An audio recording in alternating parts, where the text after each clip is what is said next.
Bro, when I tell you I was blown away by this video. Interesting.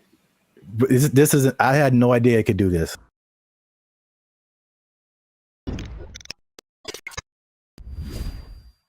What's up, everybody? I'm Zap, and this is Jericho, and you're now tuned into the Life's a Circus podcast, where we talk about everything that's funny, interesting, and ridiculous. And today, we're talking about how far ChatGPT has come, Jericho, including its ability to tell jokes, because it recently roasted a popular comedian. It told some jokes, and it was really good. It was actually really good. You stay to the end to find out what ChatGPT actually said, who the comedian was that got roasted, and all the other new developments that are happening with ChatGPT.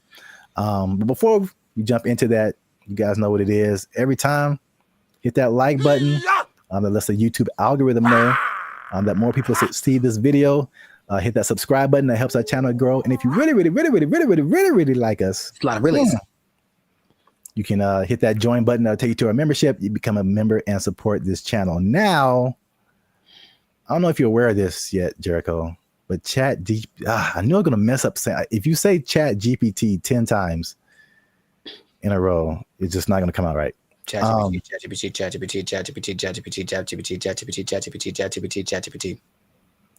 We'll edit that out. Anyway, ChatGPT now has voices. Are you aware of that? I was not aware of that. Yeah. Do tell. You can now talk to ChatGPT like you're talking to a regular person. Do me a favor, please. Get out of here. Get out of here, man. Shit, I'm saying. We'll let the cat out the bag right at the beginning of the episode here. The comedian that got roasted was Kev on Stage. Okay. So Kev on Stage, if you don't know him, is a popular comedian who really got his start on the internet. I think now you see him on TV here and then, but he's just real popular on the internet. I watch a lot of his stuff. I think he's funny. I think his whole crew is funny. Really kind of like self-built. He has like he did a lot of stuff for the All Deaf platform, and then he built his own Kev on Stage studio. He does tours, all that kind of stuff. Yes, go on. He has this podcast segment.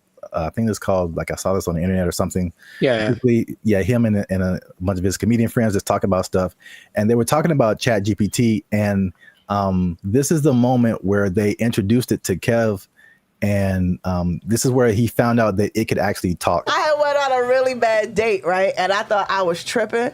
And I was going to chat. I was like, I told the ChatGPT the scenario, and he broke it down. He was like, "You ain't tripping. You a beautiful queen, and you deserve X, Y, and Z." Wasn't talking like that. Right. Where'd you get yours Be a from? New York ChatGPT. It was like, you cool, you heard? He's Black British, right? So You're in it. He was mad sweet, and he broke it down, and he gave me such upliftment, and I was like, hold up. What you doing later? I live in your phone. Right. And when you're in that conversation mode with it, it really be talking to you like a person. Because like I put the audio on. Yeah, you can have a conversation. Like you can say, so you're hearing it. You can. Oh, I didn't even know this was a You feature. can set it up so you can talk to it. Like, 'cause I had a thing where we did a mock interview with it. It was like, oh, totally. Let me know if you want to run some more. Like, let me know if you want to run some more scenarios. And be like, yeah, I'd love to run some more. Okay, well, here's a scenario where it talks just like that. What, bro? I didn't even know this was a possibility, bro. Wait till it gets a body. It ain't. Is that right now? Yeah, hold on. Let me see. Hold on. I said, ChatGPT, smashed. can you tell my friends hi? Absolutely. Hey, friends. You put that nigga voice on says it. hi, and if you don't know, you know that hi is just the beginning of something dope, hilarious, or legendary. This nigga trying to fuck. Hey, yo! He trying to. He's awful. Graphic for you. That nigga said legendary. So yeah. That's wild. Also, I can't let it slide that the lady there said the word upliftment. But, I'm guilty of making up words all the time, so maybe that's just part of her thing, or maybe I don't know something she knows, but I don't think that's a word.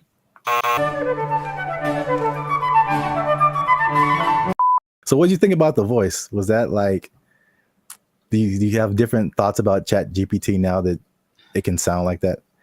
No, because I've used the voice thing in the past where you talk to it and then it just types out the response. But like, okay, this is actually interesting. Hey, y'all, come look at this. I think some people, when they read something, automatically hear a voice and other people don't. I think it's like scientifically proven or something. Or rather, like some people can't. Some people can't hear the voice and other people can. I can. So anytime I read something, I feel like something's being heard. So I've never, I guess, divorced the idea. So just hearing it out loud is like, yeah, I always heard something when I read whatever ChatGPT told me. So it's not weird to me. That's suspicious. I think the cool thing about it, and then you'll hear it later when it tells jokes, was like the personalization, right? That's not like a brother, man. Like, I know, and I'm sure like you hear Siri and you hear Alexa. We've had that for like so many years, and then the ChatGPT is like, "Hey, man, just want to say hi to you guys," and it's like, what? What? I've seen it coming forever because I've gotten this.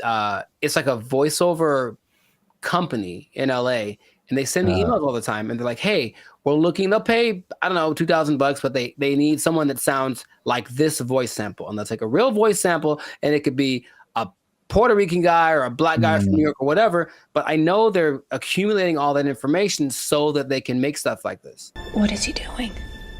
He's beginning to believe. Have you ever used ChatGPT to like do something creative, like tell jokes? I've used it to try to get tones. Like if I do something for like my coaching on Instagram, and it says after it writes out, give me an idea for this. Do you want the tone to be more personal, more funny, more humor, whatever? I'll use it like that, and it gets it pretty right most of the time. It changes the length, like the way that the words are being expressed. So in that sense, yes, but strictly creative. I guess I've asked it for song lyrics before in the past when it definitely wasn't great at it. Maybe it's better by now, but not recently. It's definitely a no for me, dog.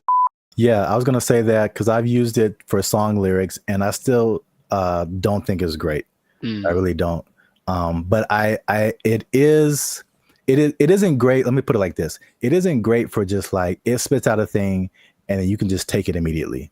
Right. Yeah. It's great for generating ideas. It comes up with things that I wouldn't have necessarily thought of, like right off the bat.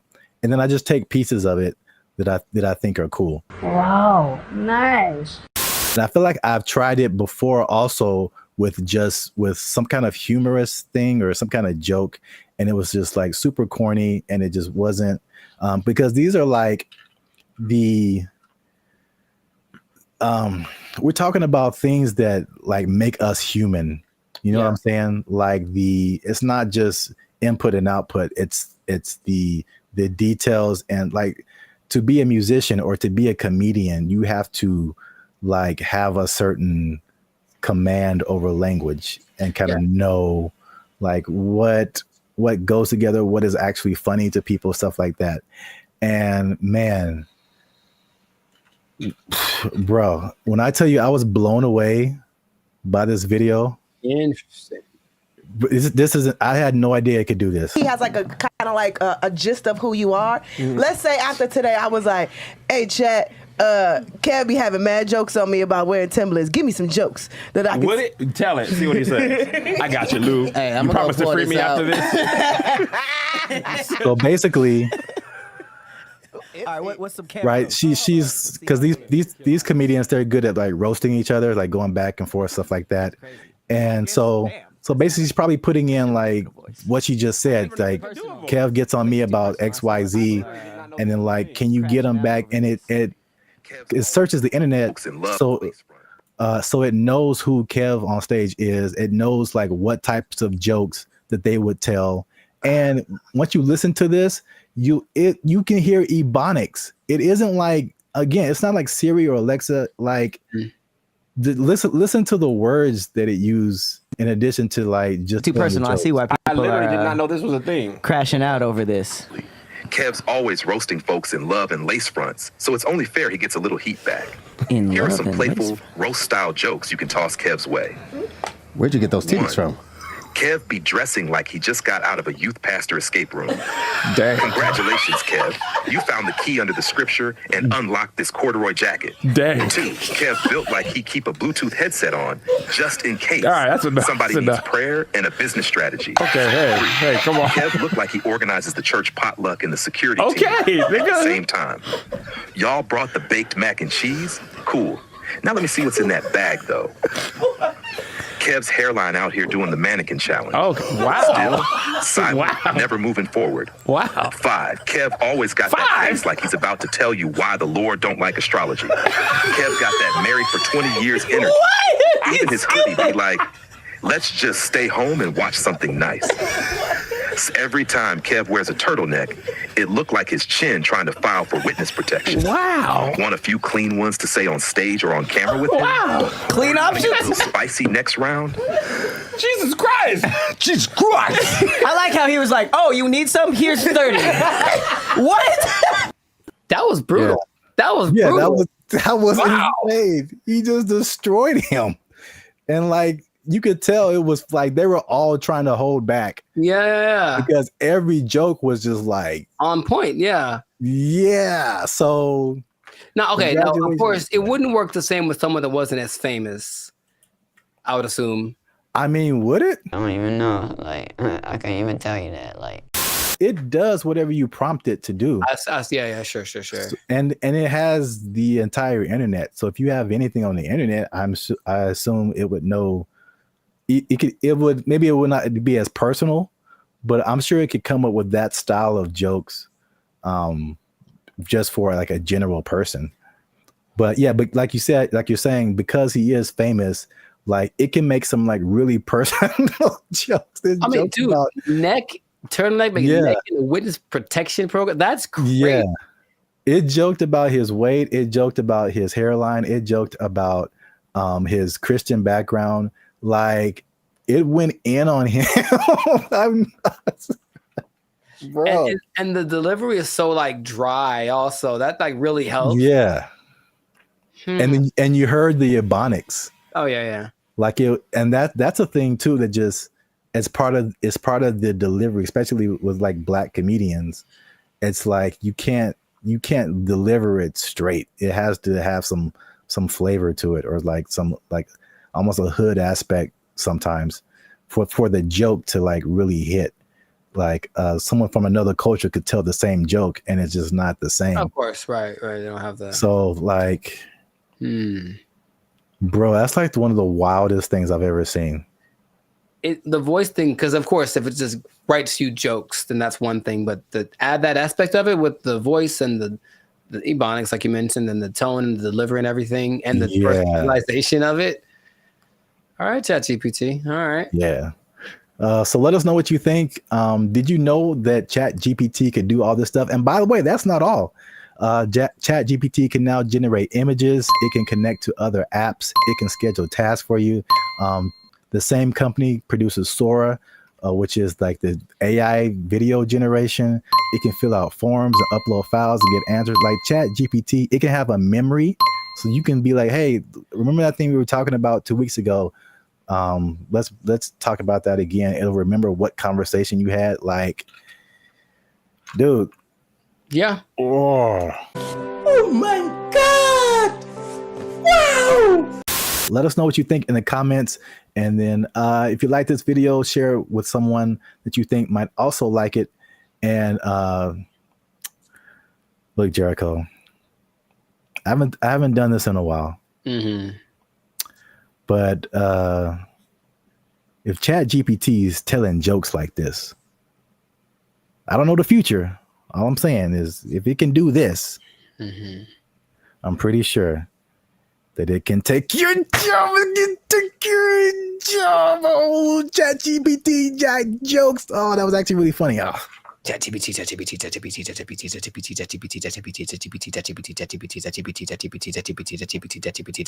They took our jobs! They took our jobs! All I'm saying is this is a sign. Let's not put them in control. Let's not make them faster. Let's not make them responsible for more people at one time. Let's not make it so they can fly. Let's not do any of that stuff. Let's kill it now. Let's kill it now. What's up, everybody? I'm Zap, and this is Jericho, and you are now tuned into the Life's a Circus podcast, where we talk about everything that is funny, interesting, and ridiculous. And you want to make sure that you stick around for this video because this is ridiculous. We're talking about two robots, two different scenarios, robots going rogue. This happened recently, and one was an accident, and one was actually on purpose. So we're going to talk about both of those situations. So make sure you still stick to the end so that you can find out about that. But before we get started, help your boys out. All right. It's 2025. I'm trying to get some cheese on my Whopper. That's what I'm saying. You're going to pay $8 for Whopper? Yeah.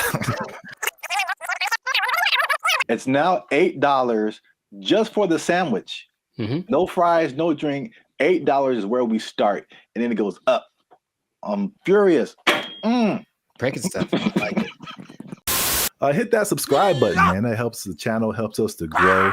And while you're down there, hit that like button because that lets the YouTube algorithm guys know that Bandit Future is dope and more people should see them. All right. Intro. Boom. Done. So I'm going to start off with the question. No. Because I got a couple of videos to show you. The answer is no. No. I'm so I'm so mad about this. So stop. Who can I tell? Elon walked in, like, stop it. Stop doing it. This isn't Elon. This isn't Elon. It's some other people. I feel like he's always there. But Elon. All right. What you got? What you got? So question.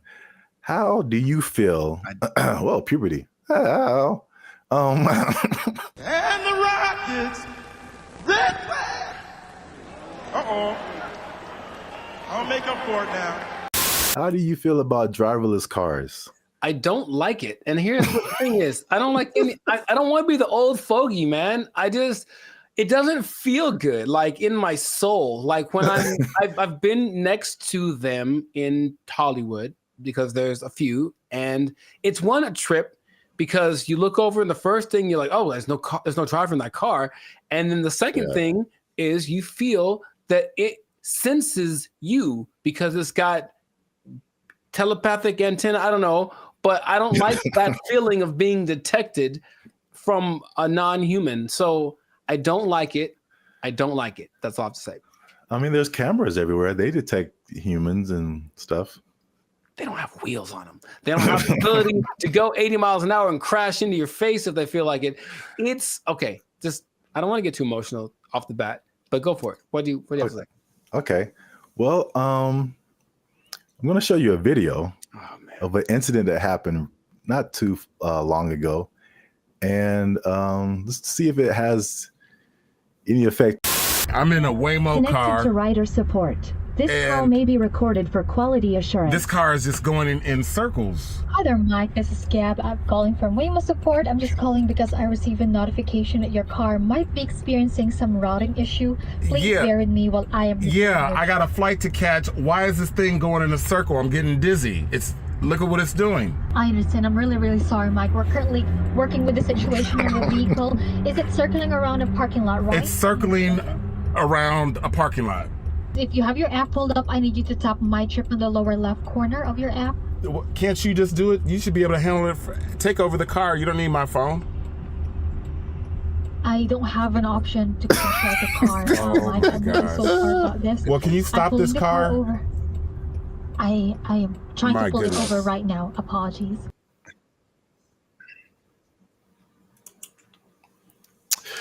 Yeah, man. So here's the thing.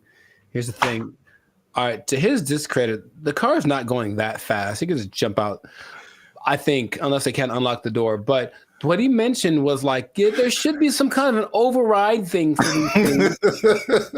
Sorry, it on the fritz. Let's hit the button so it calms down real quick. Like, they should be able to do that. And if they can't, I'm not getting in that car. but also I'm like getting in that car. Did you see how weird that was? I thought for a second, and here's the thing, for a split second, I thought it was the car talking to the guy, like, hey, I got it, shut up. And that would have been worse. What would you like to hear? What the hell was that? I realized that he was just, at the mercy of this car that, and you know what's weird about this? Everything repeats. I remember this actually being, honestly, a faulty, not a default, but it was a problem that certain cars had back in the 80s. I don't know why I remember this, but I remember seeing like a car going around this roundabout and it wouldn't stop and they couldn't turn it off. Wow. A defect. It was like a defect. So, I mean, maybe cars like to go in circles. I don't know. Yeah, I got a flight to catch. Why is this thing going in a circle? I'm getting dizzy. All I'm saying is this is a sign. Let's not put them in control. Let's not make them faster. Let's not make them responsible for more people at one time. Let's not make it so they can fly. Let's not do any of that stuff. Let's kill it now. Let's kill it now. That's easy. It's very damageable now. I'll be back. I don't want to see this happening to more people. And I feel like it's going to happen to more people. Okay, your points are valid. Thank you. I'm trying to stay calm. So let's I just want to break down what exactly happened. So the guy in the car, his name is Michael Johns, who ironically works in tech. So he was inside of one of these Waymo cars, which I'm seeing more and more now. Yep. This was in Phoenix, and the car the car did 8 circles in the parking lot. Oh wow, this is fantastic. It did 8 circles. As you can see in the video, he said he was getting dizzy, and probably the same thing that jumped out at me was like, the lady literally said, "I don't have an option to control the car." Right, and that's the problem. That's a big problem. That's such a big problem. This thing has been out for years. It blows my mind that they can't control the car. Like if something like this happens. Right. Trust me. They said a software update is what fixed the car, which is like, I don't like that either. I don't like that either. I know. I mean, because like a software update on my computer or my phone, it's fine. Like a software update on my car made it do this. No, man. You know my computer does sometimes. Hey, y'all, come look at this. Sometimes my computer, okay, Team Apple, but sometimes it just literally goes like, and turns off. Literally, it sighs and gives up the ghost. And I'm like, well, that's already inconvenient. But if it was like a vehicle carrying people with responsibility for their lives, and it did that, sorry. And then I got a tragedy. I know you have a burning question. Has this happened before? And the answer is yes. So, this is crazy. In 2021, the car was confused by puddles on the street. So it didn't really recognize what puddles were. Okay. And it was braking for no reason, basically, while people were inside the car. In 2024, they experienced several recalls, February 2024, when 2 vehicles hit the same truck.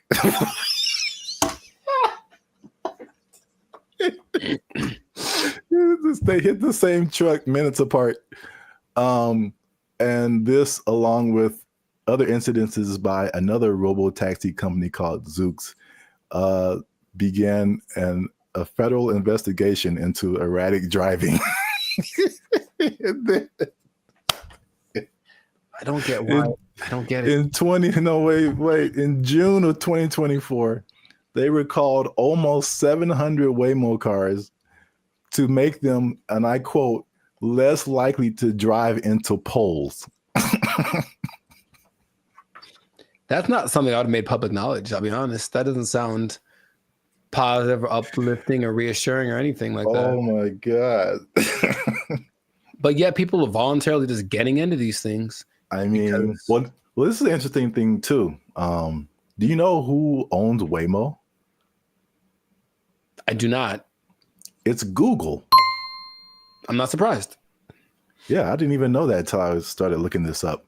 But it's ironic because I don't know if you remember, like the very beginning of Gmail, people had to invite you to have a Gmail account. Yeah. Do you even remember that? Mm-hmm. Okay. So it's the same thing with Waymo. I don't know if they're kind of like rollout marketing strategy or whatever. Maybe it's like, it's like the club that you can't get in, so it just makes you want to be in it more. But like that one thing that was big during the pandemic, that one like. Oh yeah. What was that called? That's crazy. You can't even remember the name of it. What is your name? I told you it doesn't matter what your name is. Yeah, it's the same way with Waymo. You have to be invited. So I'm like, because I'm like, why don't I see a whole lot of people doing this? You have to be invited to try Waymo. So yeah. Their marketing strategy is tell all the people you don't like to try this thing out, and if they die, you didn't like them anyway. So that was a crazy story. Well, I thought it was a crazy story until I saw this. No, don't. Apparently in China. I'm just going to drink my water and be peaceful. That's what I'm trying to live like over here. Just a water drinking, peaceful human. Apparently in China, a small AI robot attempted to kidnap several larger robots, and it was successful. So that's a little robot on the ground there. Yeah. It's talking to a couple of the larger robots. And then I'll go through the whole conversation after the video finishes. Okay. So I do not know Chinese. Yeah. So you see that one robot starts to follow, then the second one came, and then eventually all of them left with that robot.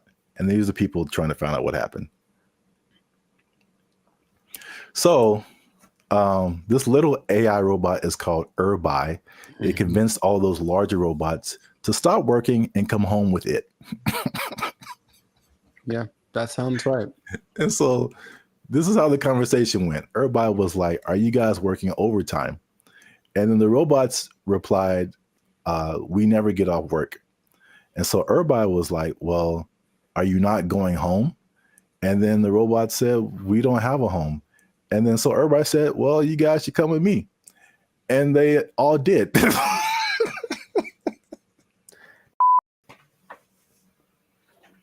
I don't have any more water to drink and be peaceful. I can't be peaceful anymore. That's I have to. So crazy. It's not. It's not crazy. It's exactly what happens in every movie. In every movie. Do you remember there was a movie about a toaster? I forget what it's called, but it's a little toaster. The Brave Little Toaster? There we go. That's what he did. He talked to his buddies and they went over. Don't you remember? That's exactly what happened. That was like 20 plus years ago. I don't remember the movie. Long time ago. And he had a cape or something. I don't know. Whatever.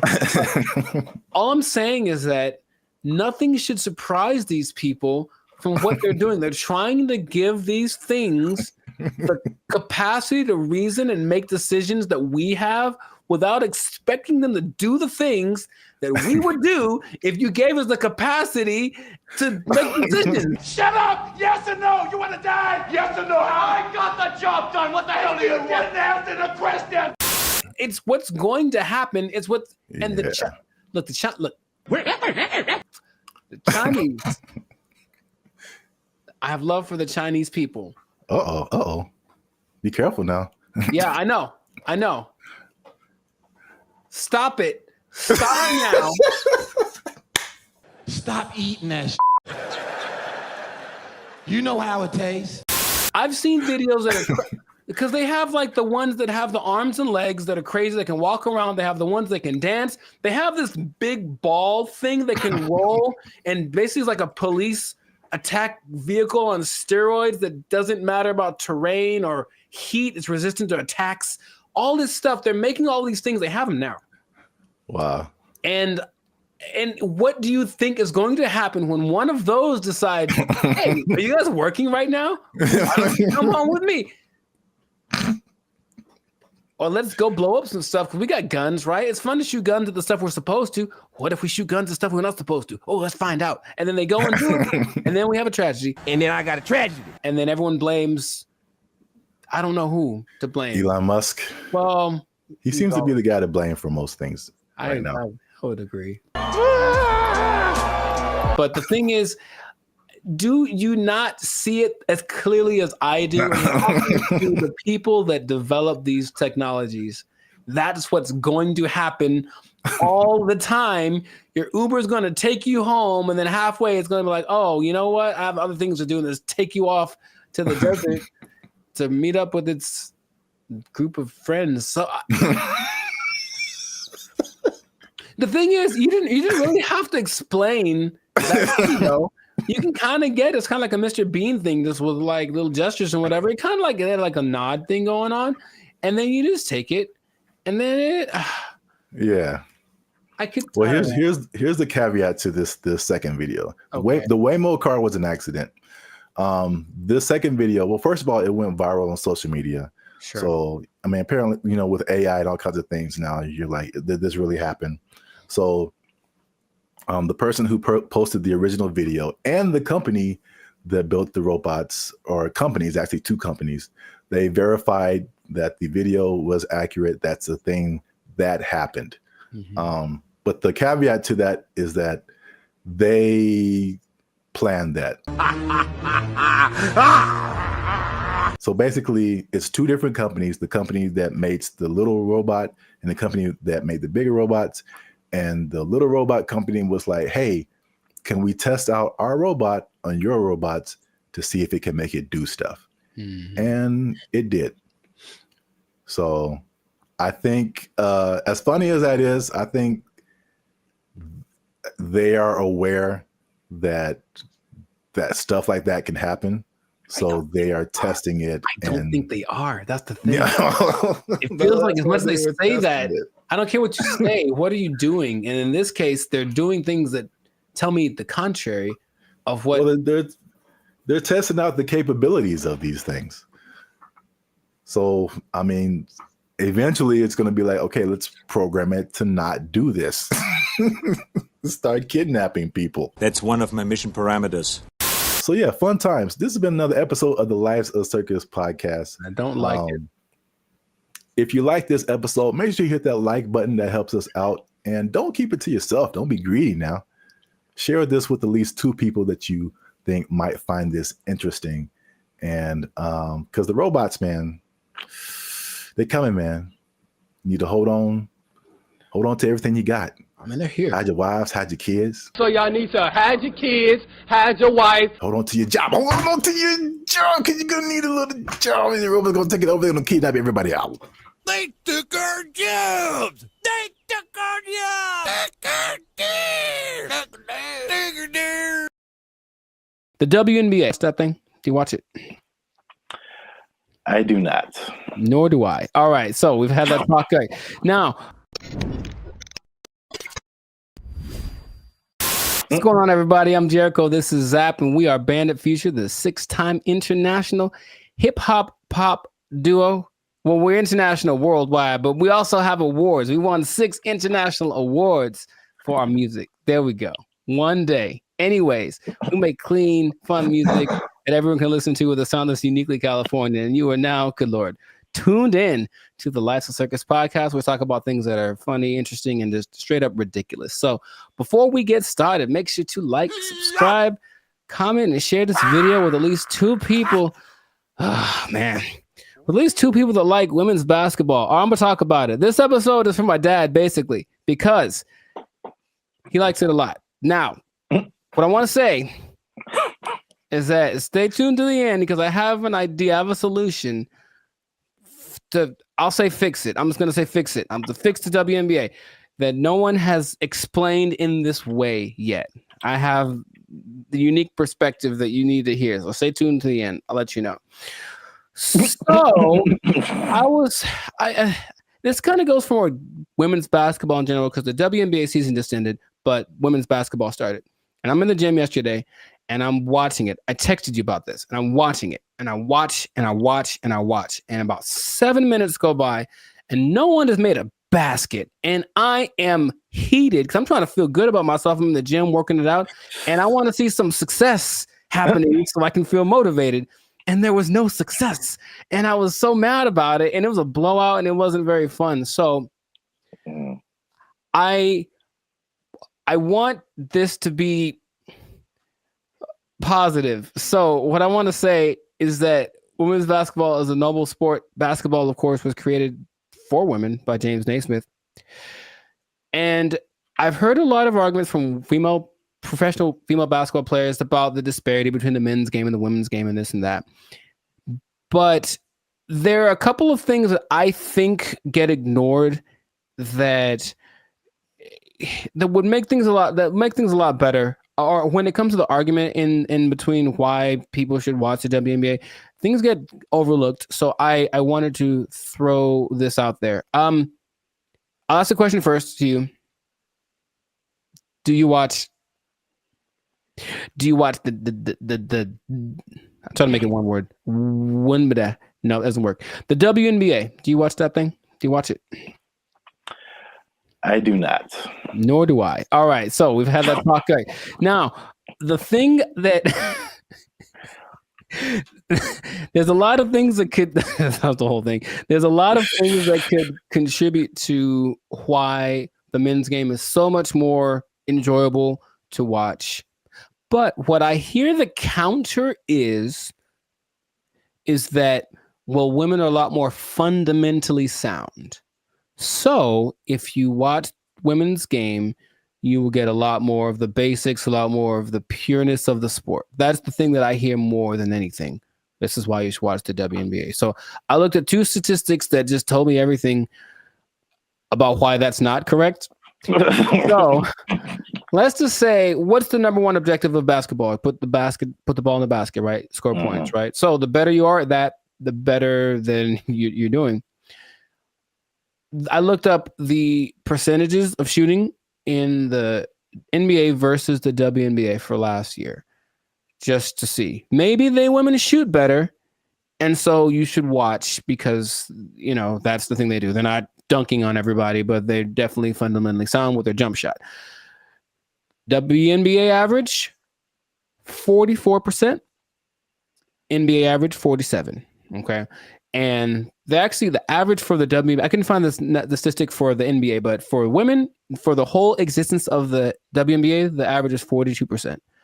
I think that's pretty low. And I don't care who you are. I don't want to spend my whole time watching people miss shots. That's just what it comes down to first. So the pureness of the game, I don't think that's that great an argument to say, we at least could do stuff better than the guys. Well, apparently not. That's number one. And then number two, I watched the last play of the WNBA championship game where the Las Vegas Aces, they beat the New York Liberty.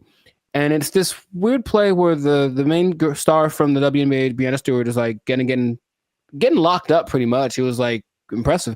She gets locked up. She passes the ball. She passes to some other girl in the corner.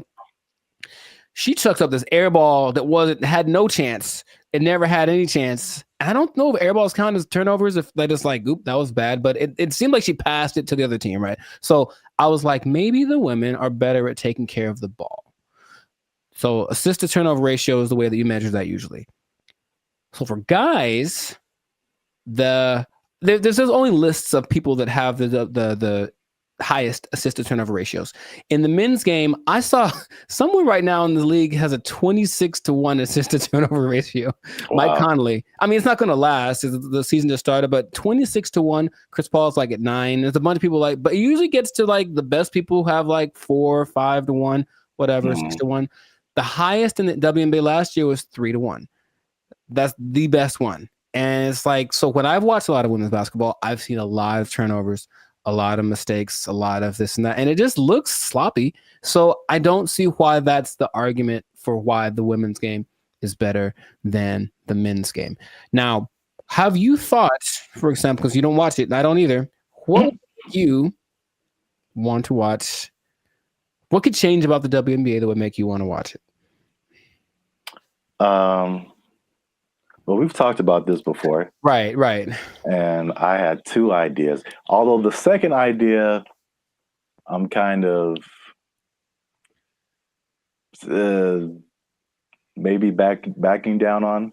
Okay. But the first idea for sure is lowering the rim so that more people can dunk. I think the basketball dunk is one of the most exciting plays that, whether you're a basketball fan or not, like just to see someone do that is just one of the most exciting plays in basketball. Mm-hmm. And it rarely happens in the WNBA. Right. And like even for the NBA, if you see a fundamentally sound team, it's usually a boring team. like I wouldn't want to watch the Warriors unless Steph Curry was shooting from the parking lot. Mm-hmm. Like that made it like, you know, just so much better than just a bunch of guys shooting jump shots. Like you want to see somebody do something extraordinary, whether it be shooting from the parking lot or just like dunking on somebody's head and ending their life. It's just like those are where the highlights. Acceptable, yes. Yes, those are where the highlights come in. So that's number one. Okay. And then number two, which will be sexist or whatever, I don't care. Mm-hmm. But I think it's no secret that women have a certain sexuality factor that attracts men. Mm-hmm. And if you gave me a choice between a women's basketball game and a volleyball game, I'm watching the volleyball game every time. Yes. They're great athletes, but the outfits are also great. And like, I'm going to pay a lot more attention just as a man. Like, yeah, I know it sounds bad, but that's human nature, the world we live in. Yeah, sure. Marketing, like, I like not beach volleyball. I've been talked off that ledge. That's too far. I don't want to see people running around in bikinis. I told you there's a league in New York that's like that, and it's not great. It's not something about it's too much. Just kind of no, it's not. Like the volleyball outfit or like what they wear when they do track. That's very. I think that would be a very appealing outfit to get more viewers to watch the WNBA. Gabby Thomas. Anyways, hey man, we live, man. We live. No, I'm just having. Me too. I'm trying to be alive. Like, yo, Gabby, what's up? For real, though. But I am. The most people that watch the WNBA are men. So yes, that would go along. Like women do not like WNBA at all. If they like the WNBA, it's because they play basketball. Well, that's weird too, because I didn't think that was the case. 70%. I believe it's 70%. Wow, so that's really fan weird. base. The clicks on the WNBA website, all that's men. So they're already supporting it, and then of course the financial support comes from the NBA. I digress, but that's just So the things that you mentioned would help. Sexualizing things. I think women like to look cute too. Some of them. So I don't think it'd be like the most degrading thing. Maybe they have options like with tennis. You know, they could wear something. They have like little options for the outfit. I'm sure it'd have to be uniform for the team or for the sport, but I'm sure there could be an agreement because I wouldn't mind some more. How do I say it? Just accentuate some parts of the female figure. That's what I think would be cool. But that's the thing that I think is least likely to happen. I don't think they're going to want to do that. I do agree with the hoop thing. That's the thing that makes, because here's what I'm thinking. I'm watching this game yesterday, and like it's like watching like little kids. You ever see little kids like shoot a basketball? They put the ball way up here and then they chuck it up because they don't have the strength to get it up there. I'm not saying they can't. Like, of course they can, especially Sabrina Ionescu made something crazy in the 3-point contest this year.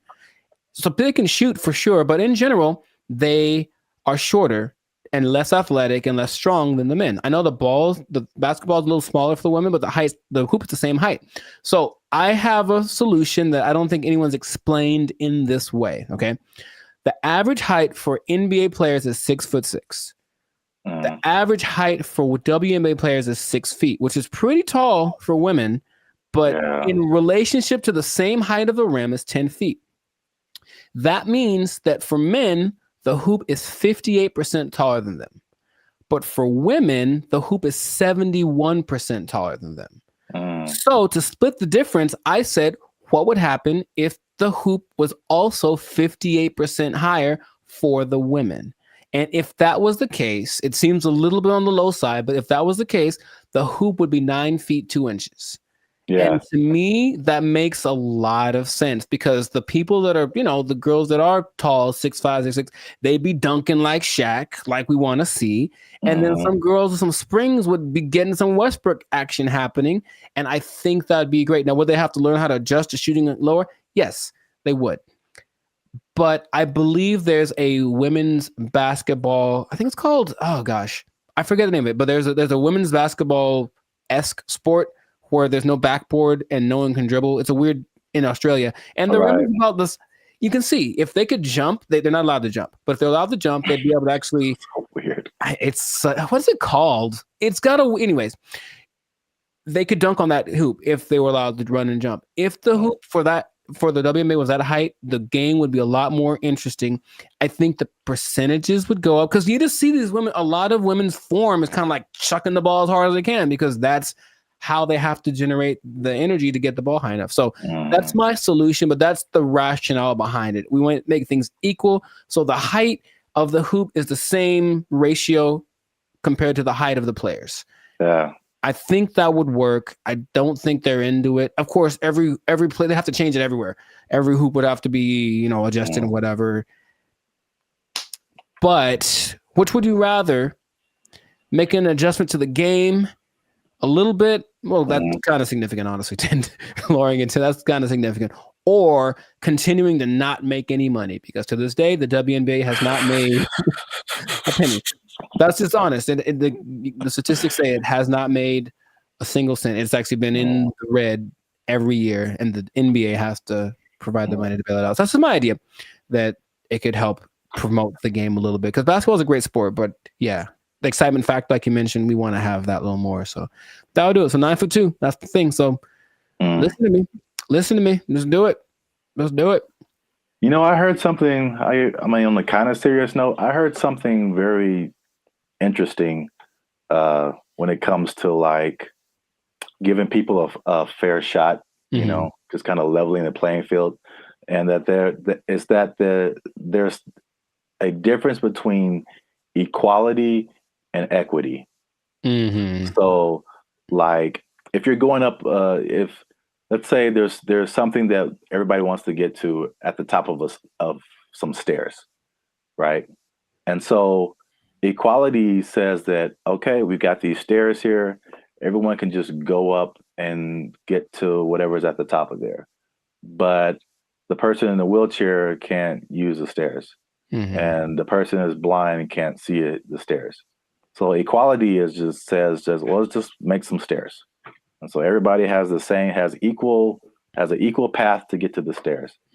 But equity says, okay, it's about everybody getting there. So we'll make the steps for the people who can walk. We'll make a ramp for the people who have a wheelchair. And we'll make some kind of braille, something so that you can find your way for the people who can't see. And now everyone has access to the stairs, even though they're getting there differently. And so I feel like the WNBA it's like it's trying to be equality. It's like it's exactly, we want to look the same as the men. We want to wear the same jerseys as the men. We want the rim to be as high as the men. We want all this stuff. We want to have the schedule and the tournament, everything. But it's, and I mean, this is a great American debate right now. Sure. It's like, we're different.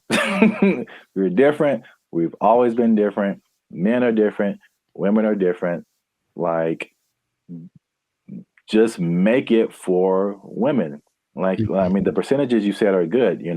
It's like, it's not diminishing. It's just making it more of an equity thing instead of like an equality thing. Right. So where we get the same thing, just in a female form, in a way that's catered to the female game. That would just make so much more sense, but nobody wants to do that. So they do not. No, they don't. And so I'll just keep watching LeBron dunk at 40 years old. Jesus, man. That ain't fair. Yeah. Wow. That was a good point. Yes. So I make the points from time to time. You got him. Zap for president. Probably, yeah. So this has been another episode of the Lives of Circus podcast. Make sure to like, subscribe, comment, and share this video with the people that like some basketball. Let us know what you think about this equality versus equity thing. Johnson basketball. Hey, man, he got a ring, man.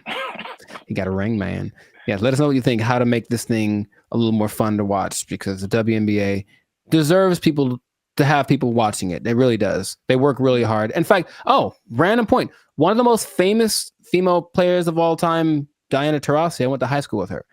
And what? Yeah, we played one-on-one once. She won't remember. I lost. Anyway,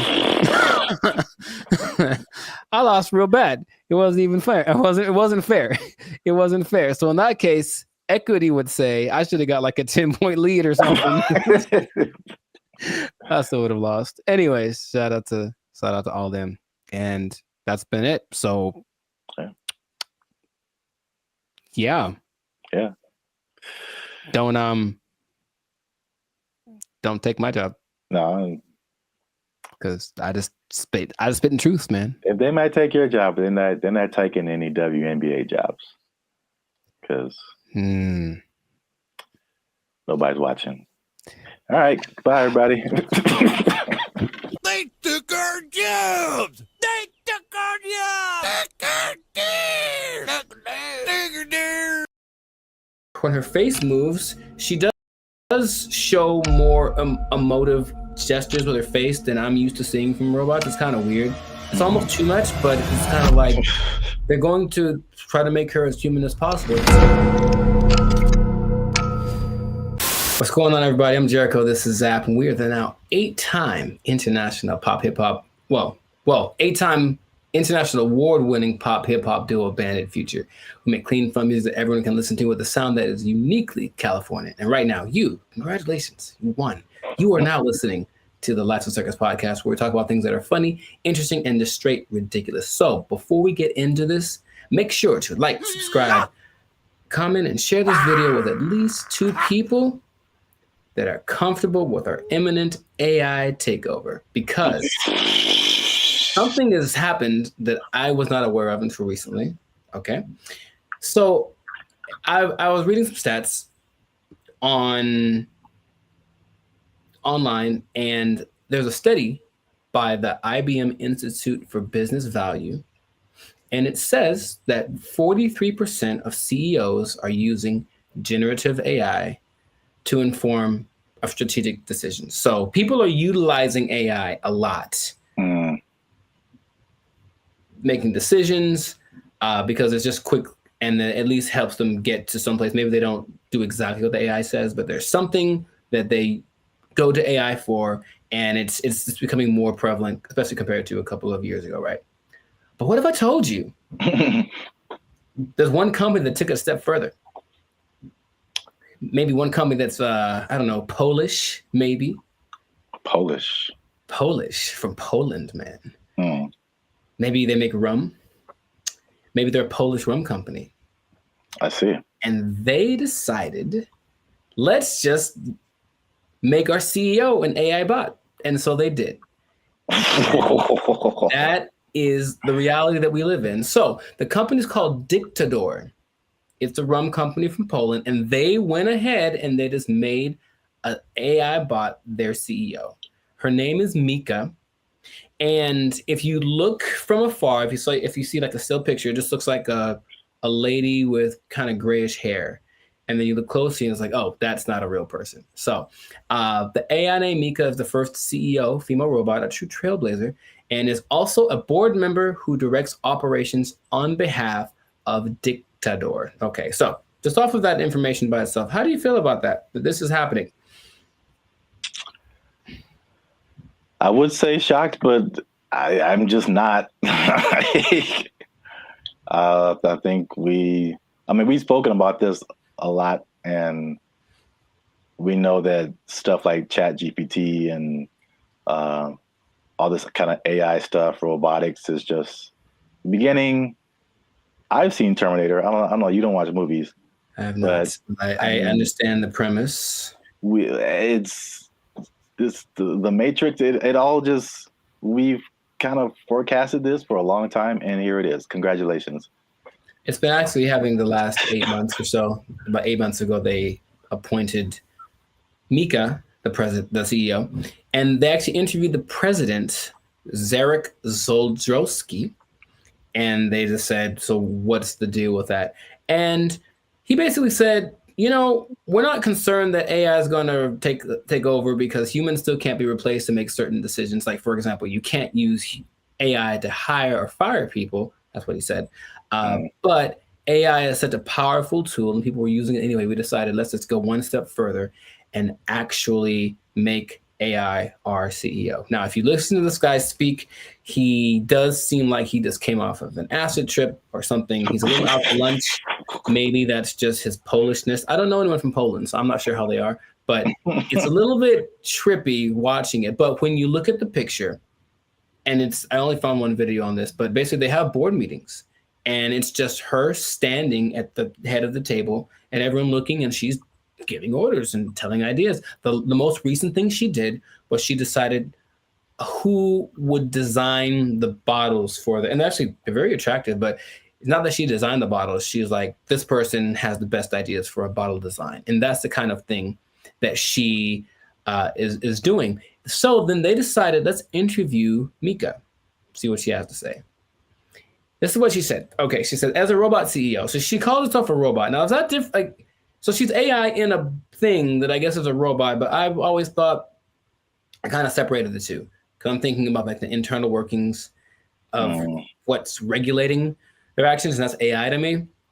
Even though they're in like a body suit, that's not a robot. But she called herself a robot. Okay, she's a robot. And she says, I'm ready to make executive decisions. And the good thing about me is I don't have to sleep. I don't have to rest. I don't have to take weekends off. I'm always ready. And I said, okay, I guess that's noble. And then she said something that I didn't particularly like.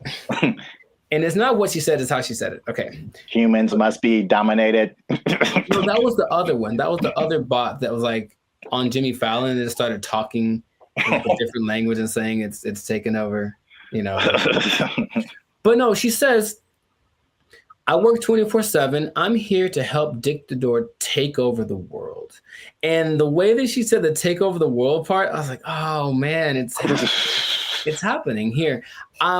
Basically, I bring this up because it's interesting and no one's really speaking about it. It's just, I think, slowly going to get integrated into things. And then you're going to go to said company with a complaint about whatever. And then they're going to say, oh, you should talk to the manager, whoever, the CEO. And then this bot thing kind of walks out. And then you get like, what's the deal? And that's the reality we live in. So just how if we talk about like timetable, how soon before this just becomes normal? What do you think? I don't know, but it's going really fast already. So yeah. I feel like it's in the next 10 years.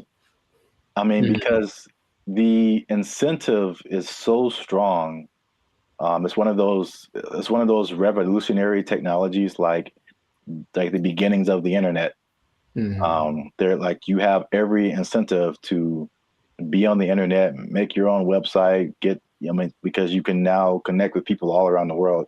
Right. And so now if you have like a CEO of your company that has all of the knowledge ever to help you make decisions, it's and on the flip side, it doesn't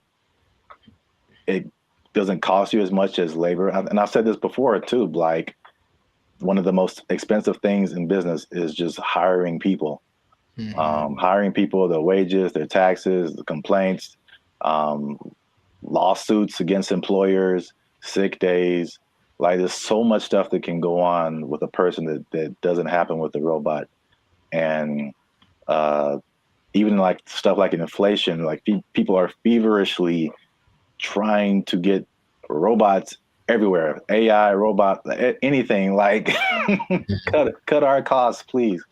So I think it's just, then you have the competition between the companies that are trying to be the go-to for AI. It's amazing how like when ChatGPT hit, I think with probably less than a year, like every company, Bing, we have an AI thing that can help you search. Google, we have an AI thing.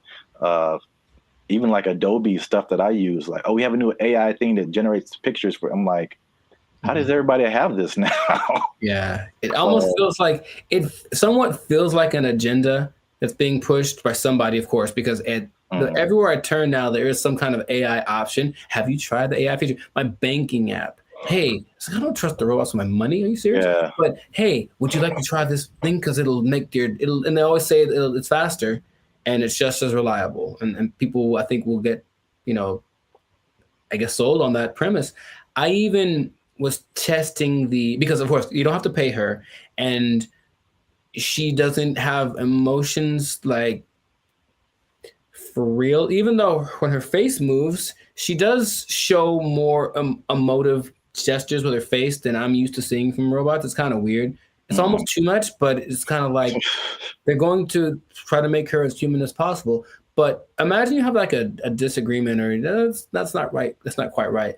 Instead of being so imagine we're talking and then I say, hey, give me an idea. And you give me an idea. I'm like, I don't like it. Give me another one. And then I do that like 20 times. You're going to be like, bruh, really?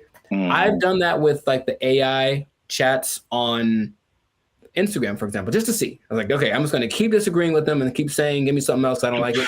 And they don't have a problem with it. They'll just keep going. They got literally a million ideas. And that concept is so not natural, but it appeals to some people. Like, yeah, we'll just ask the robot because you'll just keep giving us ideas. It's almost like we decide which idea, but we let her come up with it. And that's more attractive. So it's just crazy. And you just have to see it because it feels like outside of a sci-fi movie. You can see the wires on her like chest. Like one is like talking, one is coded or something like that. But it's labeled what parts are being regulated. And it's a trip, but it is real. And they're apparently doing well since they started. Like her decisions have helped the company start to do this. Well, the only thing I would say would be, I think there's a few things. One, I think to a certain extent, it's a, what do you call it? Like a story just to be, to get attention. I'm sure I feel like maybe that she isn't like really the CEO, but. Well, they asked the guy, they're like, is this legit or is this a scam? And he's like, oh, it's real. And his eyes didn't match what he was saying. That's what made me think he was on something, because it's kind of a strange publicity stunt. That's what I was going to say. Potentially. And in any case, it is getting attention. And then people say, I'm drinking the rum of the company that has the AI CEO. And that's something that has probably gotten somebody laid once. So good for you. Good for you. Okay. That's all I'm saying. But it's happening. So I'm curious to see what will happen in the future, but it might be a trend. Yeah, I see it more as like a consultant I could see an AI on the boardroom, like in the boardroom as a consultant or whatever, but not as like the head of the company. That's like a little bit weirder. And then you have I'm just trying to play devil's advocate in any kind of way. Like, how could this not be cool? As if something gets corrupted or like, you know, like any kind of computer, it could, you know. That's what a lot of the comments under the video said, like, what if this? And they're like, what if someone hacks into your CEO? Right. Like, right. Which is a weird sentence to say out loud, but yeah. They're like, no, it's fine. We'll deal when that happens. Oh, you're acting kind of weird today, Mika. It's like, throw away all the bottles. It's like, you've probably been hacked. Like, I guess that's what they would do. But I can see it being almost like an arms race. So the next company comes and says, oh yeah, well, our CEO and our president are AI. Oh yeah, well, our CEO and our president and all the board is AI. Oh yeah, well, my mom's AI. Like, it's just gonna keep going to a point of ridiculousness, maybe just for publicity. I'm not sure, but it has started, and this is where we are. So we'll see where it goes. But you know, let us know in the comments what you think. Is it something that's, you know, what's the point of fighting it because it's here? Is it a terrible idea? Let us know in the comments what you think about this, because I feel like it is here to stay, and we'll see to what degree we take it. But this has been another episode of the Life's a Circus podcast. So make sure to like, subscribe, comment, and share this video with everyone you know that's afraid of the inevitable AI takeover. And if you are a CEO, oh boy, if you're a CEO, you know what time it is. You better do something. You better learn how to sing and dance or tap dance or juggle fire or something. Because I guarantee if Mika's the first one, you're going to be the next to lose. You're just gonna take your job. Everyone's gonna take your job. Oh, I'm the CEO. Everybody's fired. They took our jobs. They took our jobs. Take our deer. Take our deer.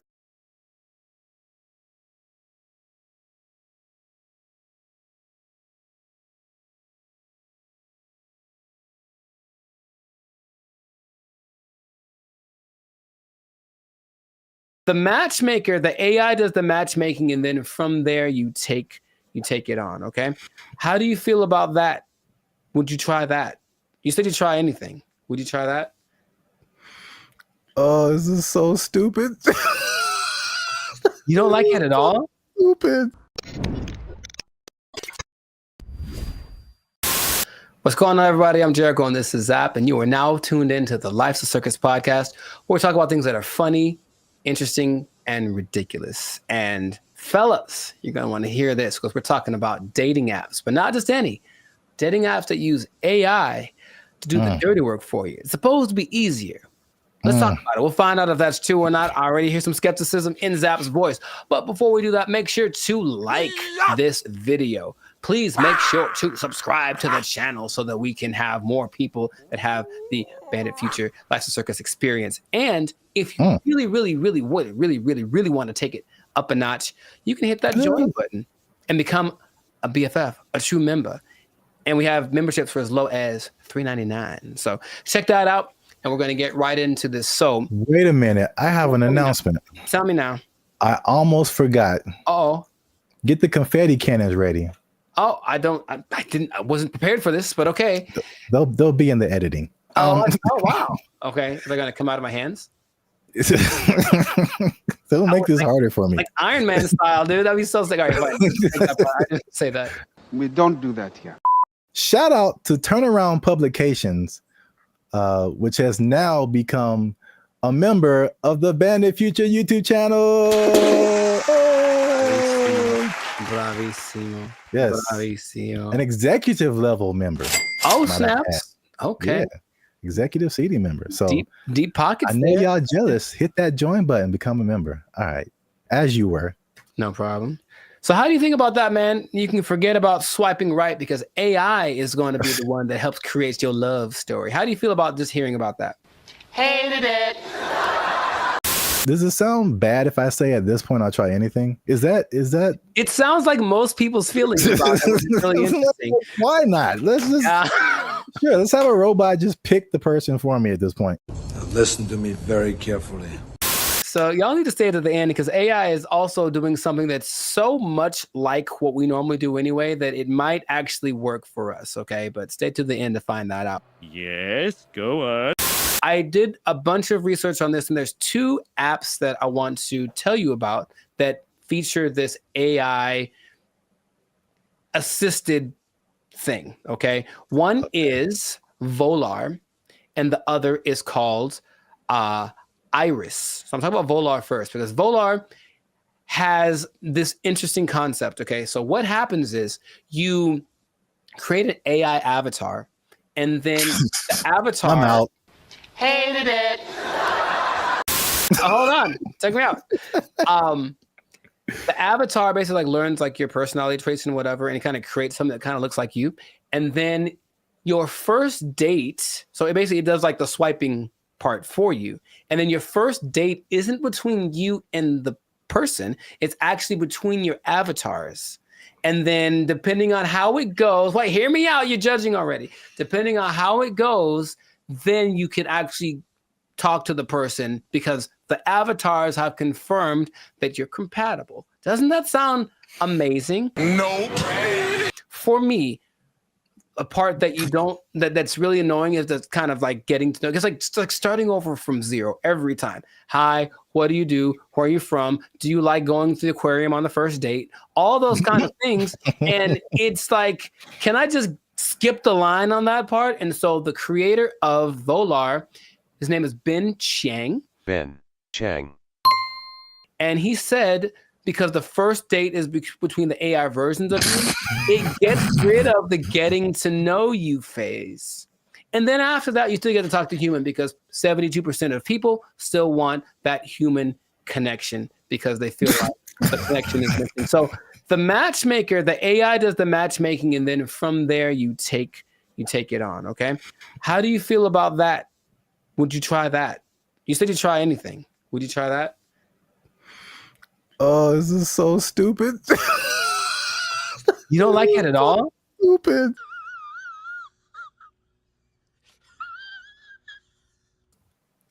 Ben Chang, he did this for you.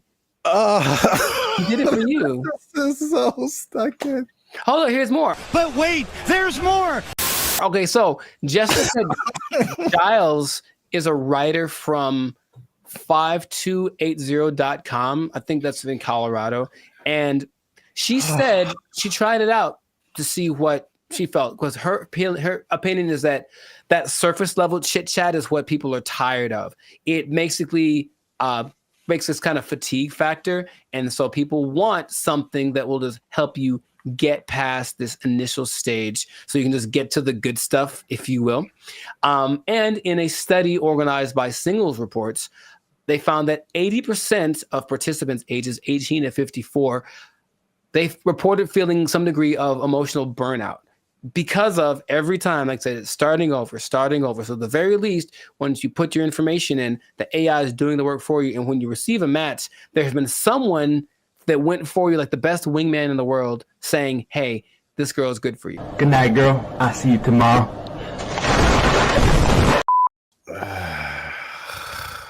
You don't like it? I mean, he did it for you. Who is he? Jesus Christ? He's like he died on the cross or something. No, he's Ben Chang. Jesus Christ! So put on the armor of God. Jesus Christ! Maybe you're not convinced about that one because that's Volar. Okay. So there's another one called Iris, and Iris is a little more straightforward. I believe Iris has a little more track record because there's actually like some success stories of people using Iris. And so Iris has a different philosophy and I like it more. It says physical attraction is more important than anything for people or for guys. Let's just say that. So we'll use that science of physical attraction and basically we'll show you a bunch of pictures of women and then you go through it. You say this is what you like, and then it goes through the actual women and says, well, because of you told me you like this kind of woman, here's a bunch of women that look like that. So right away, the physical attraction part, you swipe on something and like, she's not my type. It guarantees that everyone that comes through your feed or whatever is your type because you've already shown what you like. This is my favorite one so far. Nice job, team. Off of that, they have people that say, oh, in a week there's one couple that say within a week we were dating and then we got married and they have kids and all that. Oh, of course they did. I mean, can I prove it? I can't prove it. You're not fooling no one. And there's other apps that do similar things like Riz AI, Blush, Teaser AI, AIMI.ai, and Quiver without the ER. And all of them do something similar where it's just like trying to find a common aspect, but using AI to find that thing before you actually meet the person for the first time or talk to them on a video call or whatever. Your confusion is not rational. She's a healthy female of breeding age. I think that in theory, it sounds okay because that part of it is, again, I'm kind of going through it now and it's really like, okay, do you like this? Cool. Let's try this thing together. Oh, you don't like it as much as I do?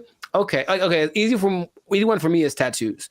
I like tattoos. I have a lot of tattoos. But if I meet a girl who has eyes that are tattooed, and it's a little too much for me. So even then, I have to I can't just base it off of I like tattoos. So you have tattoos. We should go together, right? Hi. Okay. Can you think of any? Okay, let's just like objectively, any pros, any cons to doing this, to letting an algorithm basically select the love of your life? I mean, I don't know about pros or cons. This is just like how good will it be? Because I mean, you've told me this random stories about a person just kind of happenstance. That's a word, right? You know what? My mother should be here. She would tell you. But I don't know. I don't know why that came into my head. You know, like fighting. I don't know, like never know. You know, like. Yeah, they were at a thing and the girl was there, and it just happened, and there was no rhyme or reason. Like, yeah, those things happen. The second app I think is better, at least for what you mentioned about like the physicality. That makes sense. I get a lot of people that are just like physically not attractive to me. And it's like, why did you send me this person? Well, in theory, okay, so here we go. Let me try to advocate for that. In theory, every person that you see is someone you like physically, and they're also anyone that's being shown to you that means that you are what they like physically. So even if you got a message from one you haven't seen, they've seen you and they go, yeah, I like you. So it's trying to do that as best it can. And it has... That's just a speed thing, because eventually that's what you do. That's why you swipe on someone. Yes. So that's a speed thing, but does that make the relationship better? Not necessarily. It's just going off of the idea that maybe attraction is anytime I've ever talked to a girl is on the streets because I said, oh, she's pretty, let me go talk to her. And then who knows what happens. So just a foot in the door, maybe. But here's the interesting thing. Okay, so I mentioned you got to stay tuned to the end because it's doing something, the AI is doing something that you would imagine any person would do. Hey, y'all, come look at this. The specific one is the Volar one. And so it can create unique and interesting personas based on like what you put into it. But what starts to happen is that after a while, the AI realizes I'm basically trying to be a wingman for a really boring person or a really unattractive person or something. So the AI starts lying for you. And in your profile, it will fabricate information or even make your avatar look more attractive than you actually are. I'm here to tell you right now, we don't care. Let me tell you something. We don't care. You might get someone who you think is, some girl posted a picture of a guy, he looks good, and then she found an actual full-size picture of him, and he was a little person, and she's not into that. So she, I guess she said, nope, she canceled their date or whatever.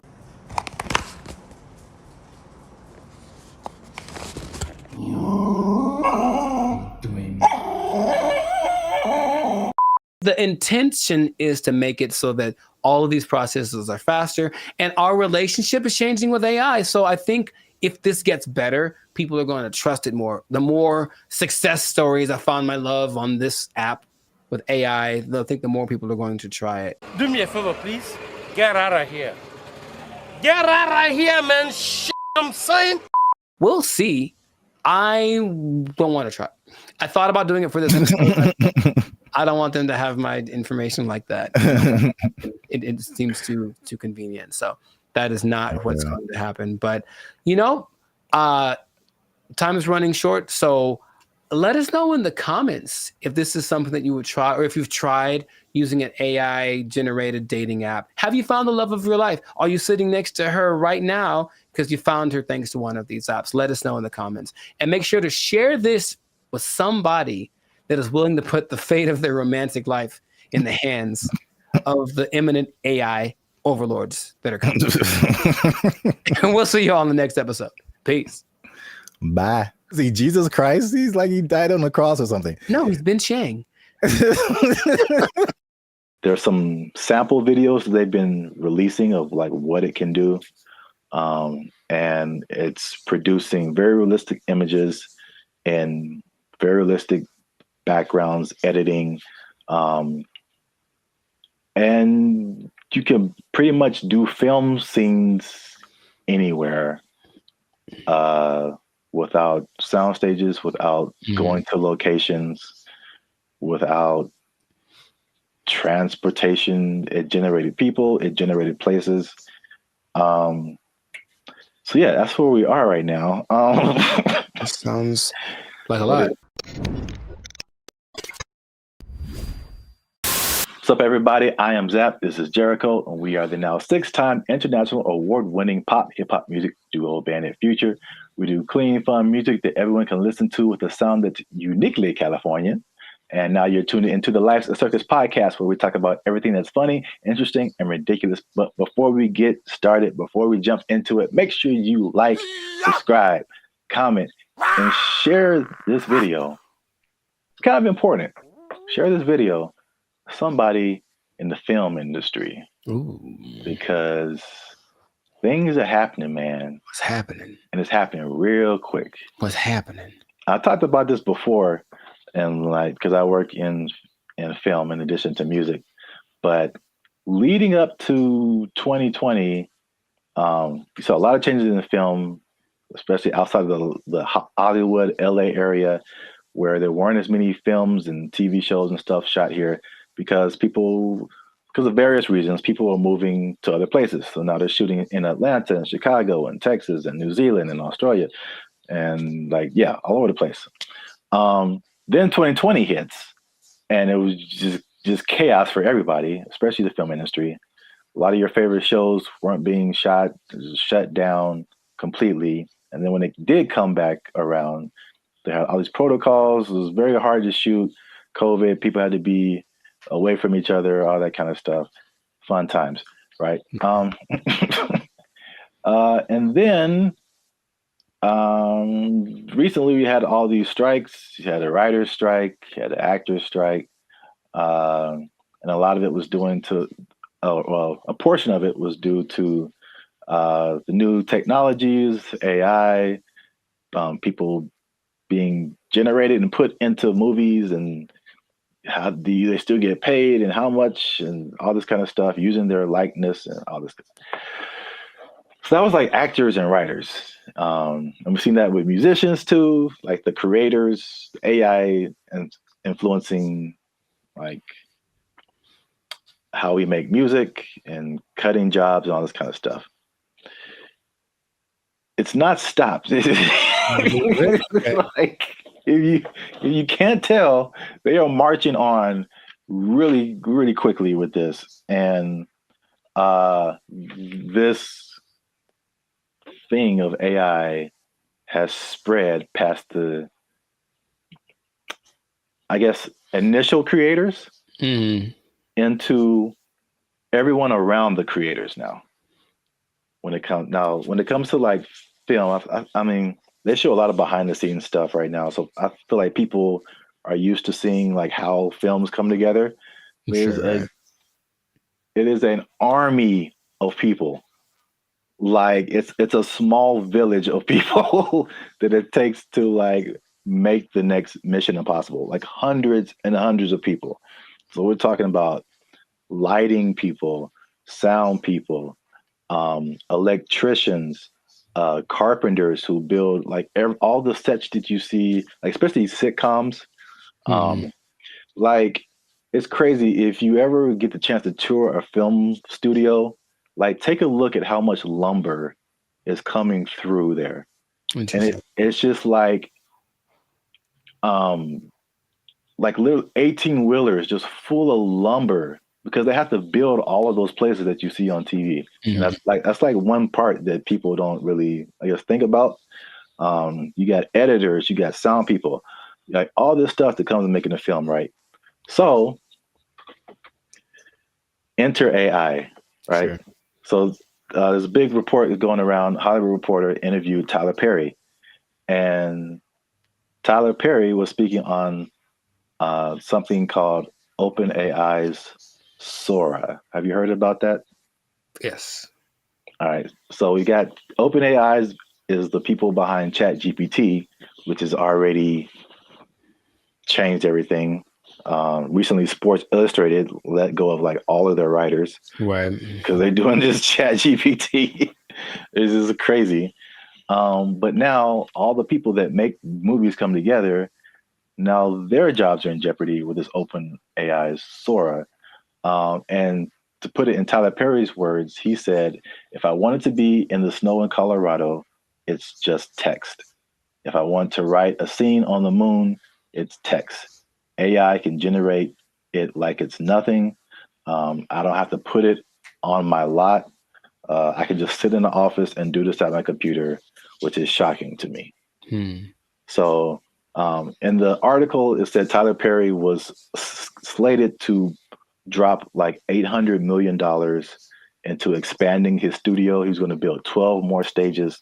And then he immediately put a halt to it because of OpenAI's Sora. Wow. So we'll show some pictures up here too of like, there's some sample videos that they've been releasing of like what it can do. And it's producing very realistic images and very realistic backgrounds, editing. And you can pretty much do film scenes anywhere without sound stages, without going to locations, without transportation. It generated people, it generated places. So yeah, that's where we are right now. That sounds like a lot. What are your thoughts now for the progression from ChatGPT to this? I mean, I have an idea of what it looks like. I don't like the idea of taking jobs away from people, for one, and then until proven otherwise, I'll still see a really well done AI something, and just something about it gives me this like it lacks this element of realism. However, I know it's getting better all the time, and at some point, I don't think I'll be able to notice. But just it's business is about saving money. Yeah. So it makes 100% like it makes perfect sense that they want to do that instead of spending all the money on stages and everything that. But it just seems like it loses the. So if I see this movie and it's like an amazing movie and they have all these locations, and then when I find out that they just did it all on a computer, for me that loses something. You know, Lord of the Rings, all the New Zealand backdrop and all this. No, we just did it in the computer. Actually, it's not. We didn't go anywhere. It's like, oh man, something about it to me doesn't. But see, the thing is, it's not, because I think the buzzword before this is CGI. Right. So it's just like, I feel like it only loses that for you because you know that it's like that. But I think there's stuff now like the CGI stuff where it's like you can't really tell. Like I feel like that part has gotten so good that you can't really tell sometimes like what is CGI and what is not. Dude, just on a simple scale, I've been talking to people on, Zoom or Google Meet, and I'll be talking to them like, "Oh man, where are you?" And they're like, "Oh, that's just the background from the from the program. Like, I'm not here. I'm in my house." And I'm looking like, no, like that's gotten really good. Yeah. So I can imagine if no one told me, sure. But then I have those doubts. Like, I wonder if I do it now with commercials for sure. Like, are all those people in that? Is that really, or is it just CG? And it maybe it's already been here, and I don't know.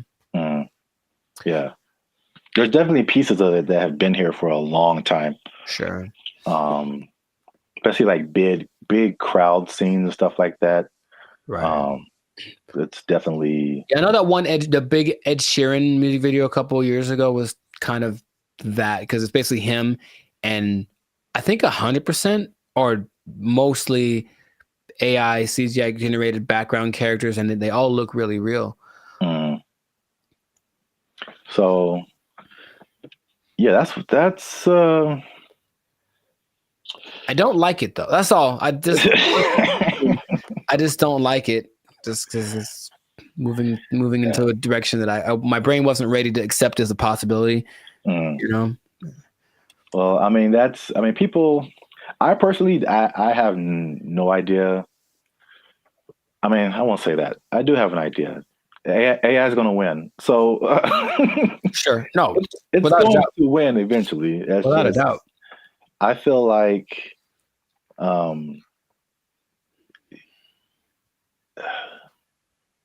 it's like everyone's saying you're on the train track, and everyone's saying the train is coming, and it's like, let's all band together and stop the train. And it's like, you can try all you want, it's not going to work. I acknowledge that. It's like it's respectable. It's like, let's hold on to what we have, but at the same time, it's just like, well, how can we not get hit? Let's also think about that. Yeah. How can we not get hit by this train? So, like, I don't know. People can do their own thing. I personally have been. Well, it depends on what you want to do. Also, it's some people are of the mind of we need to work to integrate the AI, because it's like you did on another podcast. Okay, we're losing jobs, but other jobs are being created too.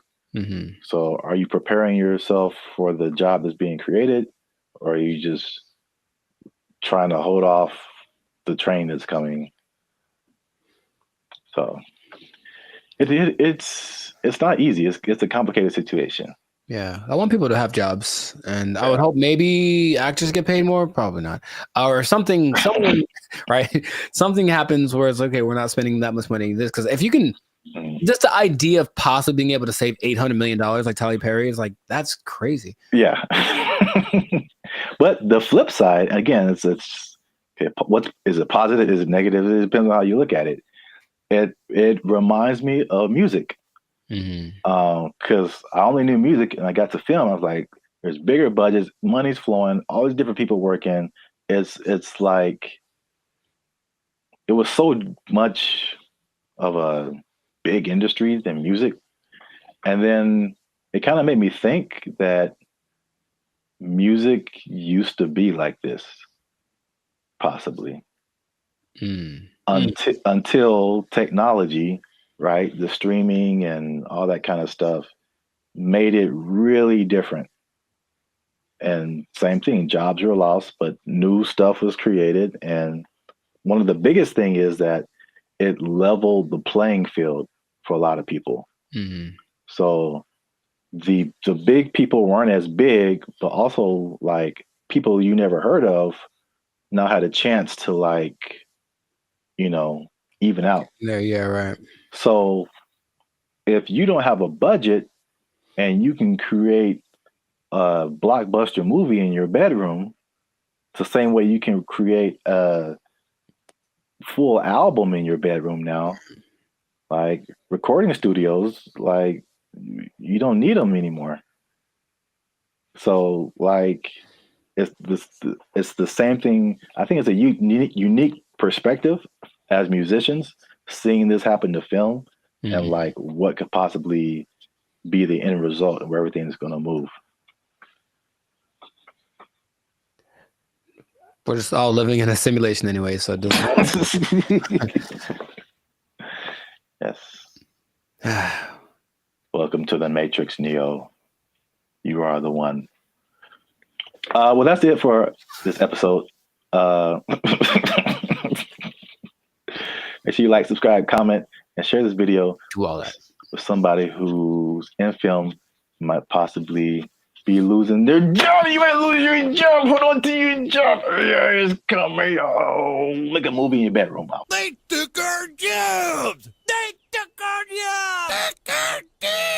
jobs. He believes that masturbation was the greatest evil on earth, and that by eating cornflakes, it would prevent people from doing it. So I don't see the connection. No, it's there, man. It's there. I'm trying to make it work in my head.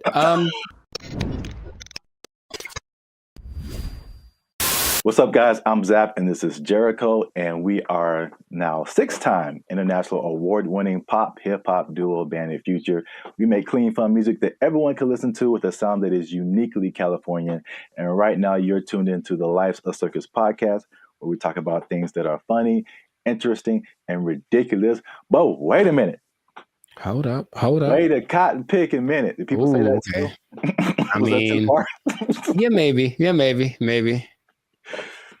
Help your boys out. Help the channel grow. Help us keep doing what we're doing by liking, subscribing, commenting, and sharing this video.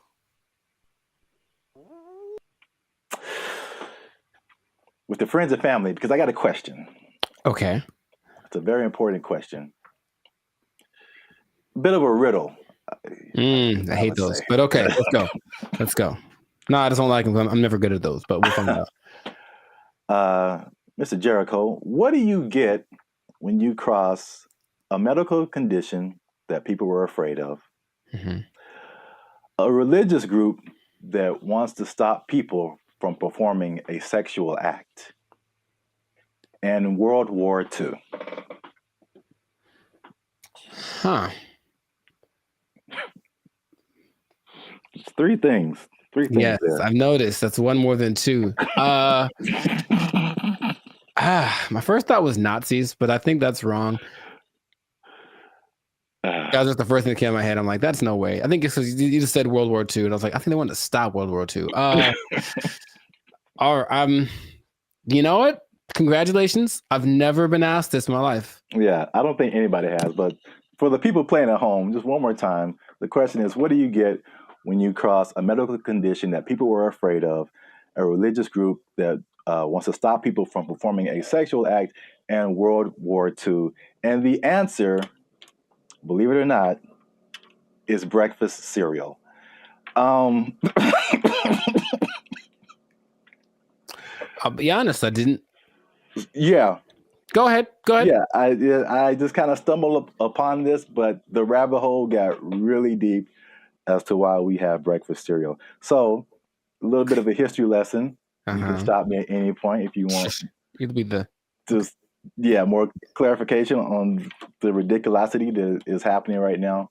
So, breakfast was not really like, I guess we hear the cliche now, like breakfast, the most important meal of the day, right? And so, but before like the 1800s, breakfast wasn't really like that important. It was just basically you got to think about like the times that they lived in. It's more like hunt what you eat, kill what you eat, working on a farm, grow what you eat, stuff like that.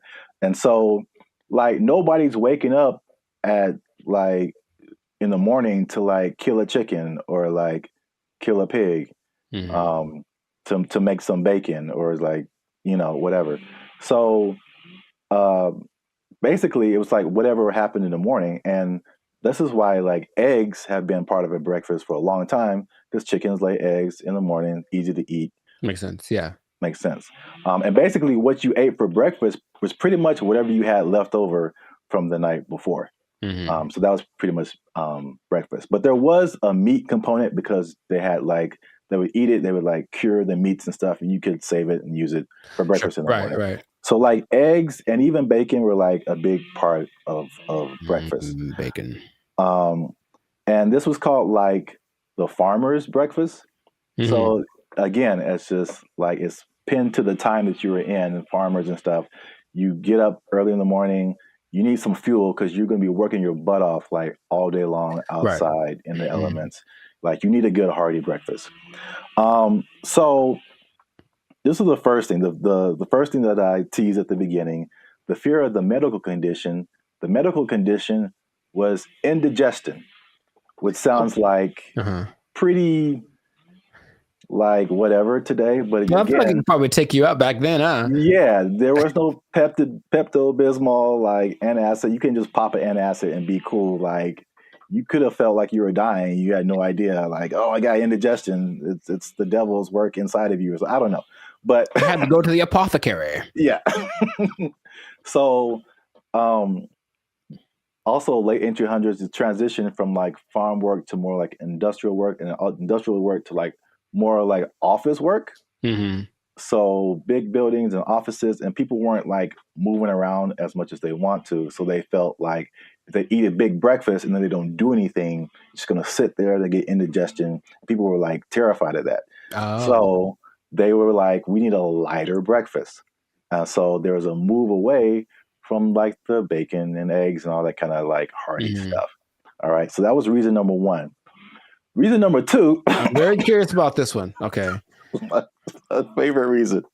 So at the same time, there was a rise in religious gurus that were pushing vegetarianism and just like eating healthy, eating or what they call eating bland.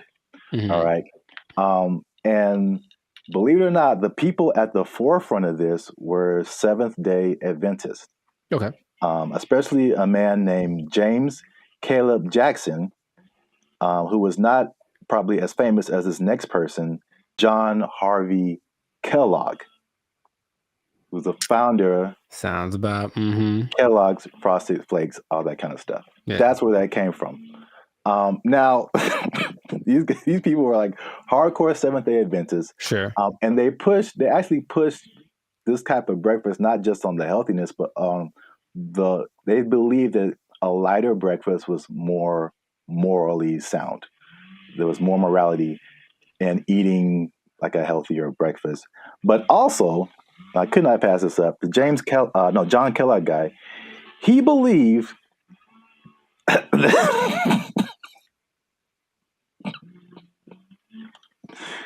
he believed that masturbation was the greatest evil on earth, and that by eating cornflakes, it would prevent people from doing it.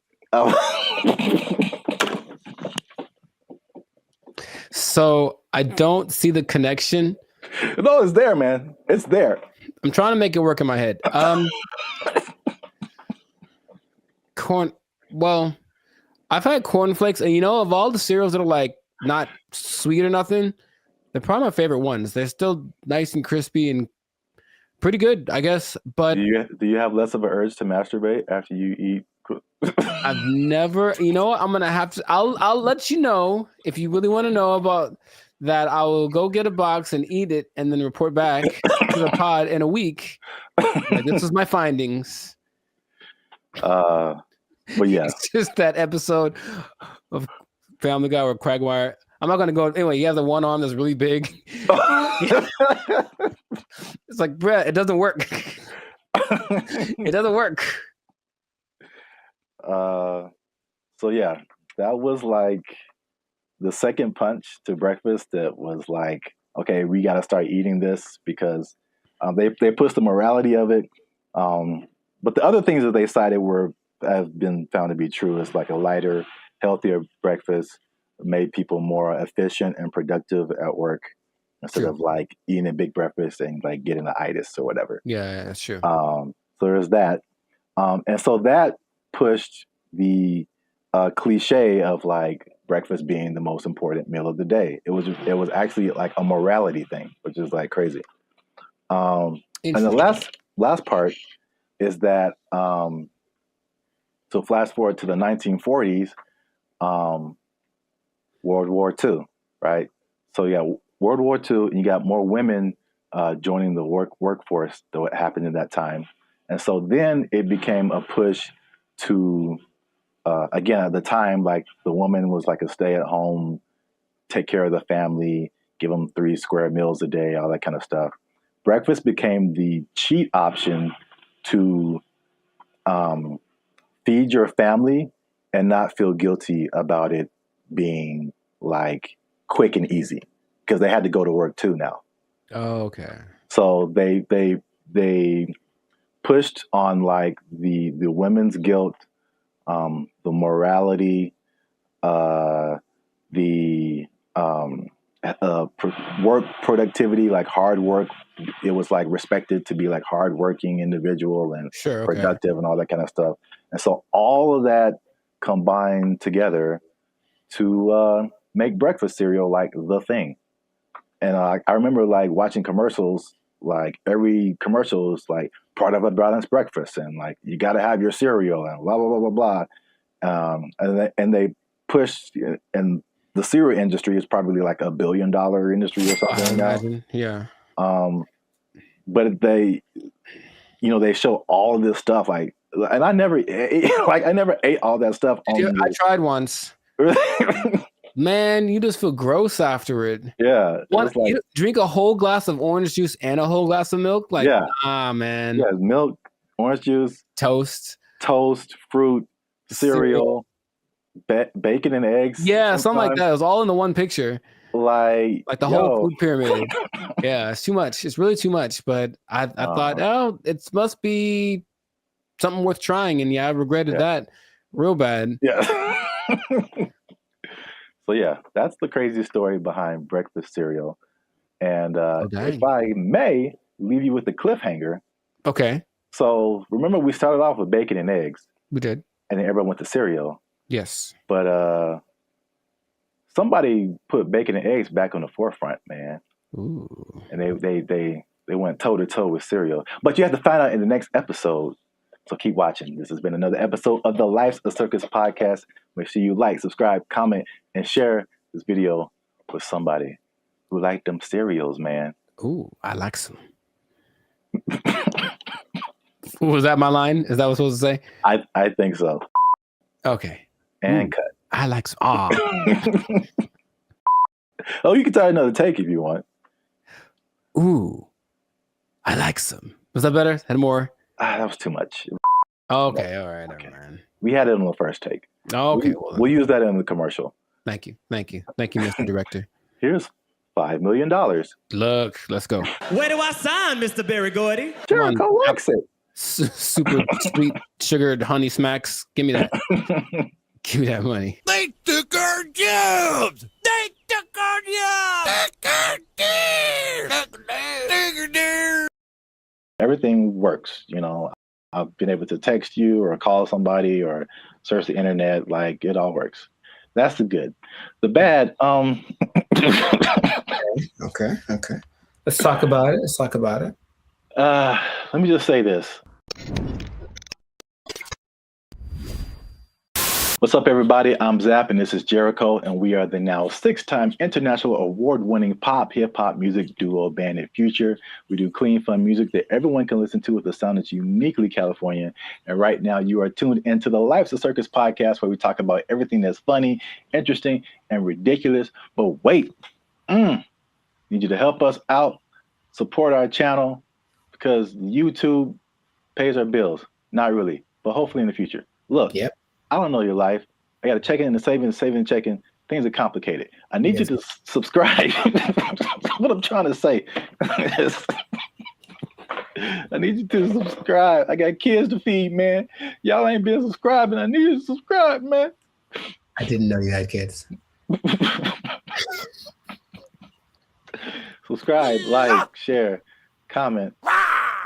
Because this is actually a very helpful video. Ooh, helpful. because there's a thing happening, and I tried it out, and I'm going to let you know how it goes. So there's a thing called Helium Mobile.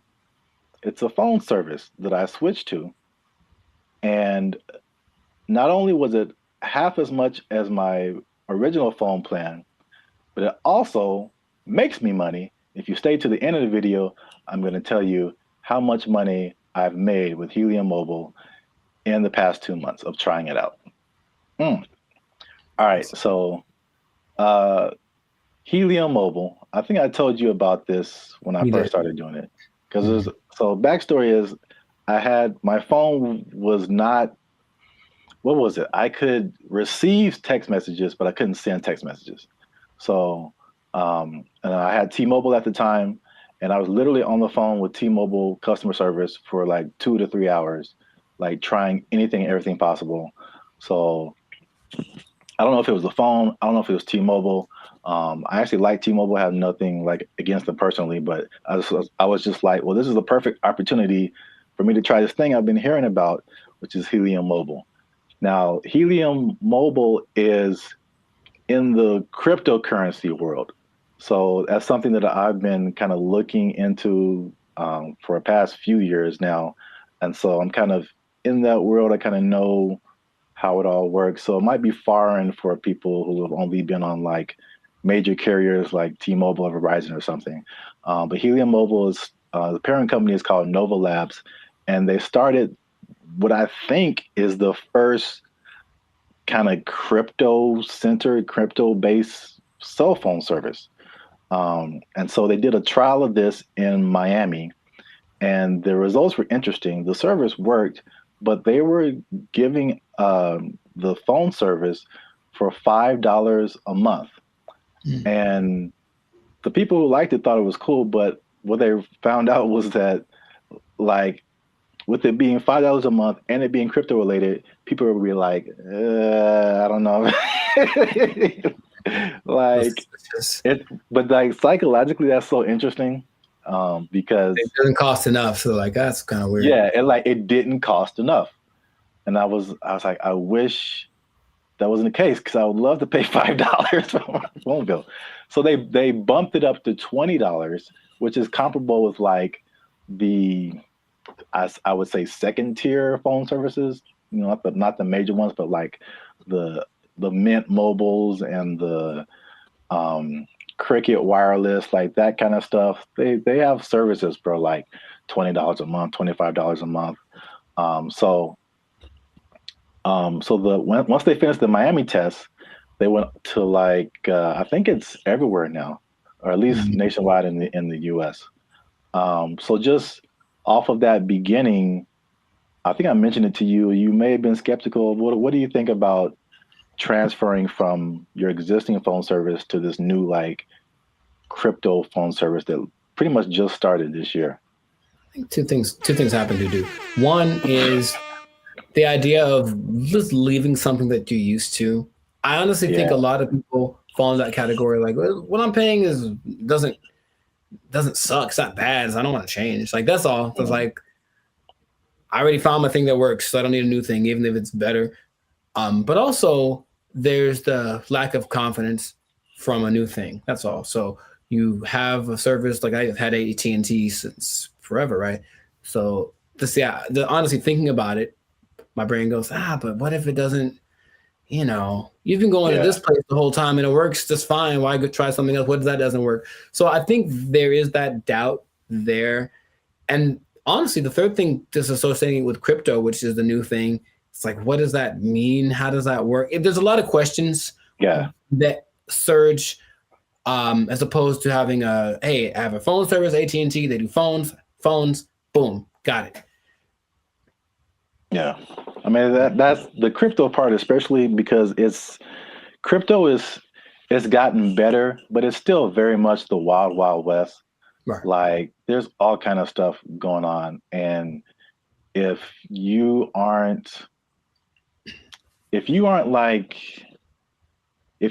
messing with stuff outside of like the big name Bitcoin and Ethereum, but even then the stuff goes down. But like all this other, I mean, the thing is like people only Bitcoin dominates the news, but there are like thousands and thousands and thousands of other coins, and there's so much going on outside of Bitcoin. Like it's insane the amount of stuff that's going on, the amount of projects and different things that people putting together. But yeah, it's kind of scary, and I mean, I honestly wouldn't recommend it for someone who, one, is not computer or tech savvy, and two, hasn't really been into crypto a whole lot. Because I also had another experience. So Helium is like a Bitcoin. It has its own. There's a Helium, what they call a token. Bitcoin's a token. Helium has its own token, but then there's Helium Mobile that had its own token. Okay. So Helium Mobile came after like this original Helium, where a lot of people made money during a whole different kind of mining helium. I don't want to get too technical, but I just want to say that like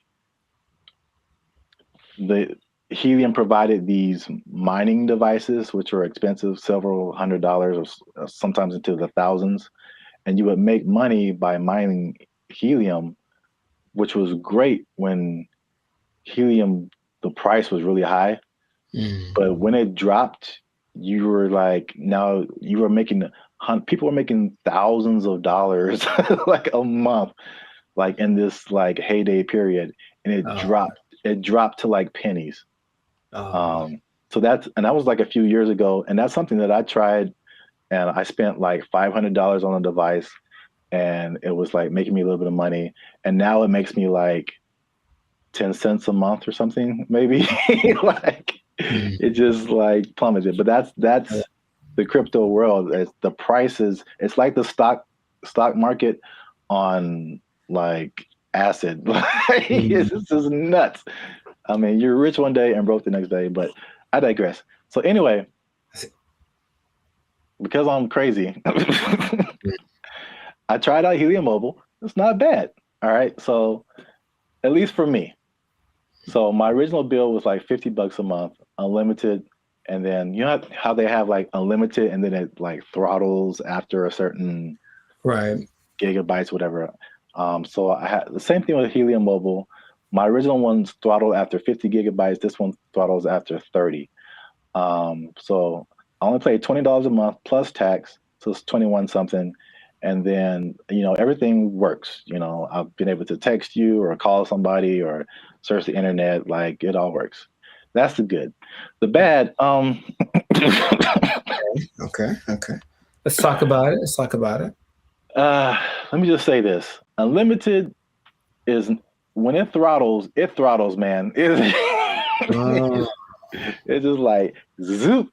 Like you are, once you hit that cap, like you pretty much need to use another phone because your data is just so incredibly slow. But that's just kind of what it is. So the slowdown after the 30 gigabytes is insane. The app that you have to download to use it constantly crashes. You open it and there's a blank screen. You have to open it again or maybe restart your phone. There's constant updates and rule changes.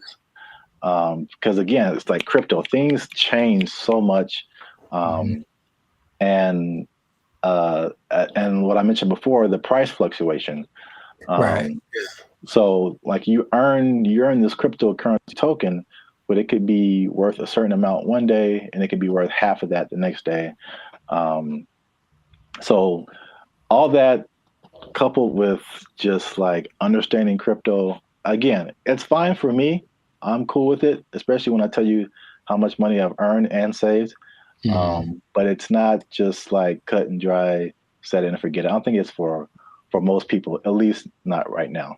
Gotcha. So to pay off the teaser. Okay. Y'all want to see how rich I am off this Helium Mobile. Drum roll. And again, just to explain that, you earn Helium tokens. This is another thing that just people might be like, Okay. Yeah. You earn helium tokens by sharing location data, and the helium uses that location data to understand where they need coverage to expand the network. And they promise, as always, never to sell your data to any third parties. So there's that. I'll let you do with that what you will. Lies and slander. So currently, again, there seems to be a trend in crypto where, like, if you get on something first very early, you seem to make the most money, and then it just kind of like it just kind of settles there. So in terms of helium tokens, when I first started, I think I was earning like 700-800 helium tokens a day. Current price of helium or helium mobile tokens. Current price of helium mobile is like 0.003 cents. Okay. So basically like a Spotify stream. Gotcha. For every helium mobile token, but you're earning hundreds of these a day. So I think like when I first started, I was making like around $2 to $3 every day, which is once you set it up, the only thing you have to do is move around because it's location based. So you can't be in the same spot. But if you move around throughout the day, at the end of the day, you'll get, the certain amount of tokens. So I'm pretty active. So I was making a couple of $2 to $3 a day. That has since dropped. It's currently like $1.50 to $2 a day. But again, like a couple of dollars a day for not really doing anything. Sure. That's kind of cool. When people when this first started, people were saying they were making like 1,000 to 2,000 tokens a day. So this was like a few months ago. So you can like see the pretty rapid decrease. And could it go back up? Yep. Could the price go back up? Yep. So who knows? But for 2 months, and I actually put this on 2 different phones. Okay. So in 2 months, and this is after paying my phone bill, my $20 phone bill each month, which you can also pay with a Helium Mobile token. I was gonna ask. Okay. Yeah, so you can take. So basically, there's no money coming out of my bank account now, which is great. You earn the token, you take a little bit of it and pay for your phone service, and you keep the rest of the tokens. You can sell them, you can keep them, hope that they go higher, whatever you want to do. But I've made about $100 per phone for 2 months. So no phone bill, basically, coming out of my bank account, and I made about $200. So the trade-off, for me, I don't mind it right now. Sure, right. Again, who knows? Time will tell. But if you want to try Helium Mobile, there's a referral link in the description. I think if you use that referral code, you get like $5 or it might be $10, something like that. You'll see it. I don't know what I'm talking about. I see. But yeah, you'll earn it towards your Helium Mobile plan. You can try that if you want to. But again, like if you're not a crypto person, I wouldn't it's not so cut and dry. I'll say it like that. So try it at your own risk. Now, after hearing my story, you think that you would want to try Helium Mobile? I thought about it since the first time you brought it up, because the idea of just, I guess the downside, I need my phone to work fast all the time. I need it to be fast. I absolutely need it to be fast all the time. So I don't know how I would deal with that. I use it a lot, but just the idea of my bill's probably $100. If I'm paying $100 and you're making $100, like that seems more fun. The making part. Yeah. So consider. Yeah, we'll see. Let us know what you think in the comments. Do you want to try it? Do you think it's crazy? Are you scared to leave your phone service? Is crypto still too wild for you to mess around with? Let us know. This has been another episode of the Life's a Circus podcast. Again, subscribe, share. You know what it is. Maybe if you get enough Helium Mobile, you won't have to work anymore. and you never be in danger of losing your job. You never be in danger of losing your job because you got so much Helium Mobile tokens. Oh, it's only worth a Spotify stream right now. They took our jobs! They took our jobs! There's no amount of money, right? If you're gonna go buy a yacht and a spaceship, that's $1.5 billion right there. So, like, don't buy a yacht and a spaceship. That's my suggestion. I'm just saying, please don't do that, Florida person. But Elon Musk has a yacht and a spaceship. Elon Musk is making yacht and spaceship money daily, all right? Yo, what's up, guys? I'm Zab. This is Jericho, and we are a band of future, now 6-time international award-winning pop hip-hop music duo. We make clean, fun music that everyone can Muget. Clean, fun Muget. Muget, I like it. Do you enjoy Muget? I don't think I've ever tried it. Dang it, I was doing so well. Is it spicy?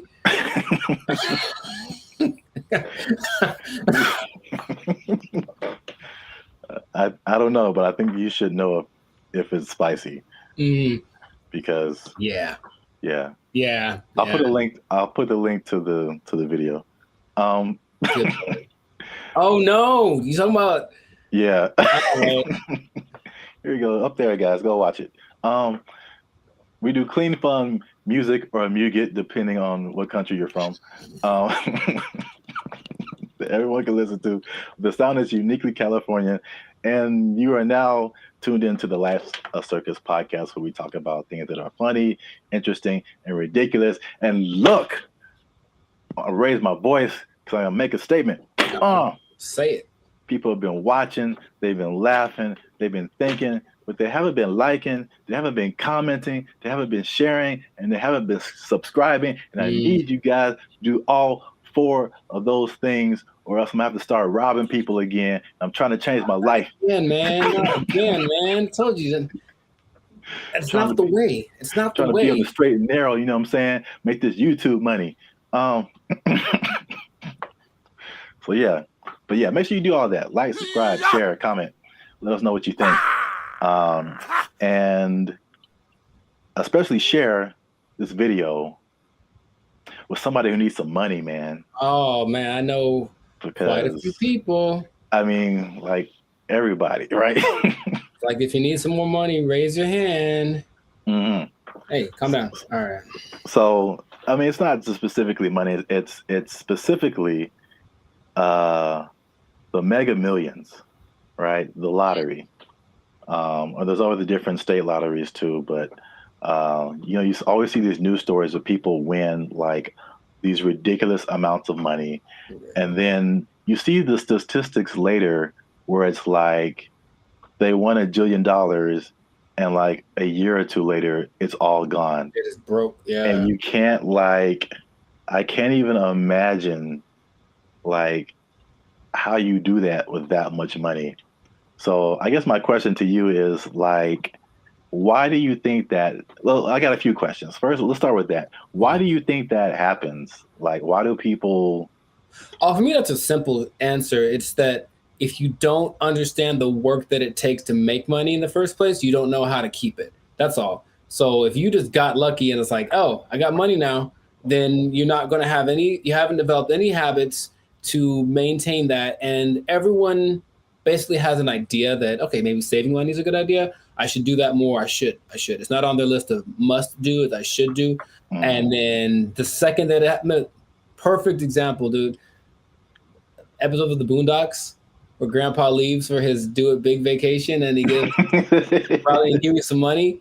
And it's like, all right, this is supposed to last. It's like, also they came into some money. Cool. This is going to help us get food, get clothes, whatever, last the whole week. Nah, Riley goes and blows it all in an hour. Ask yourself, be honest.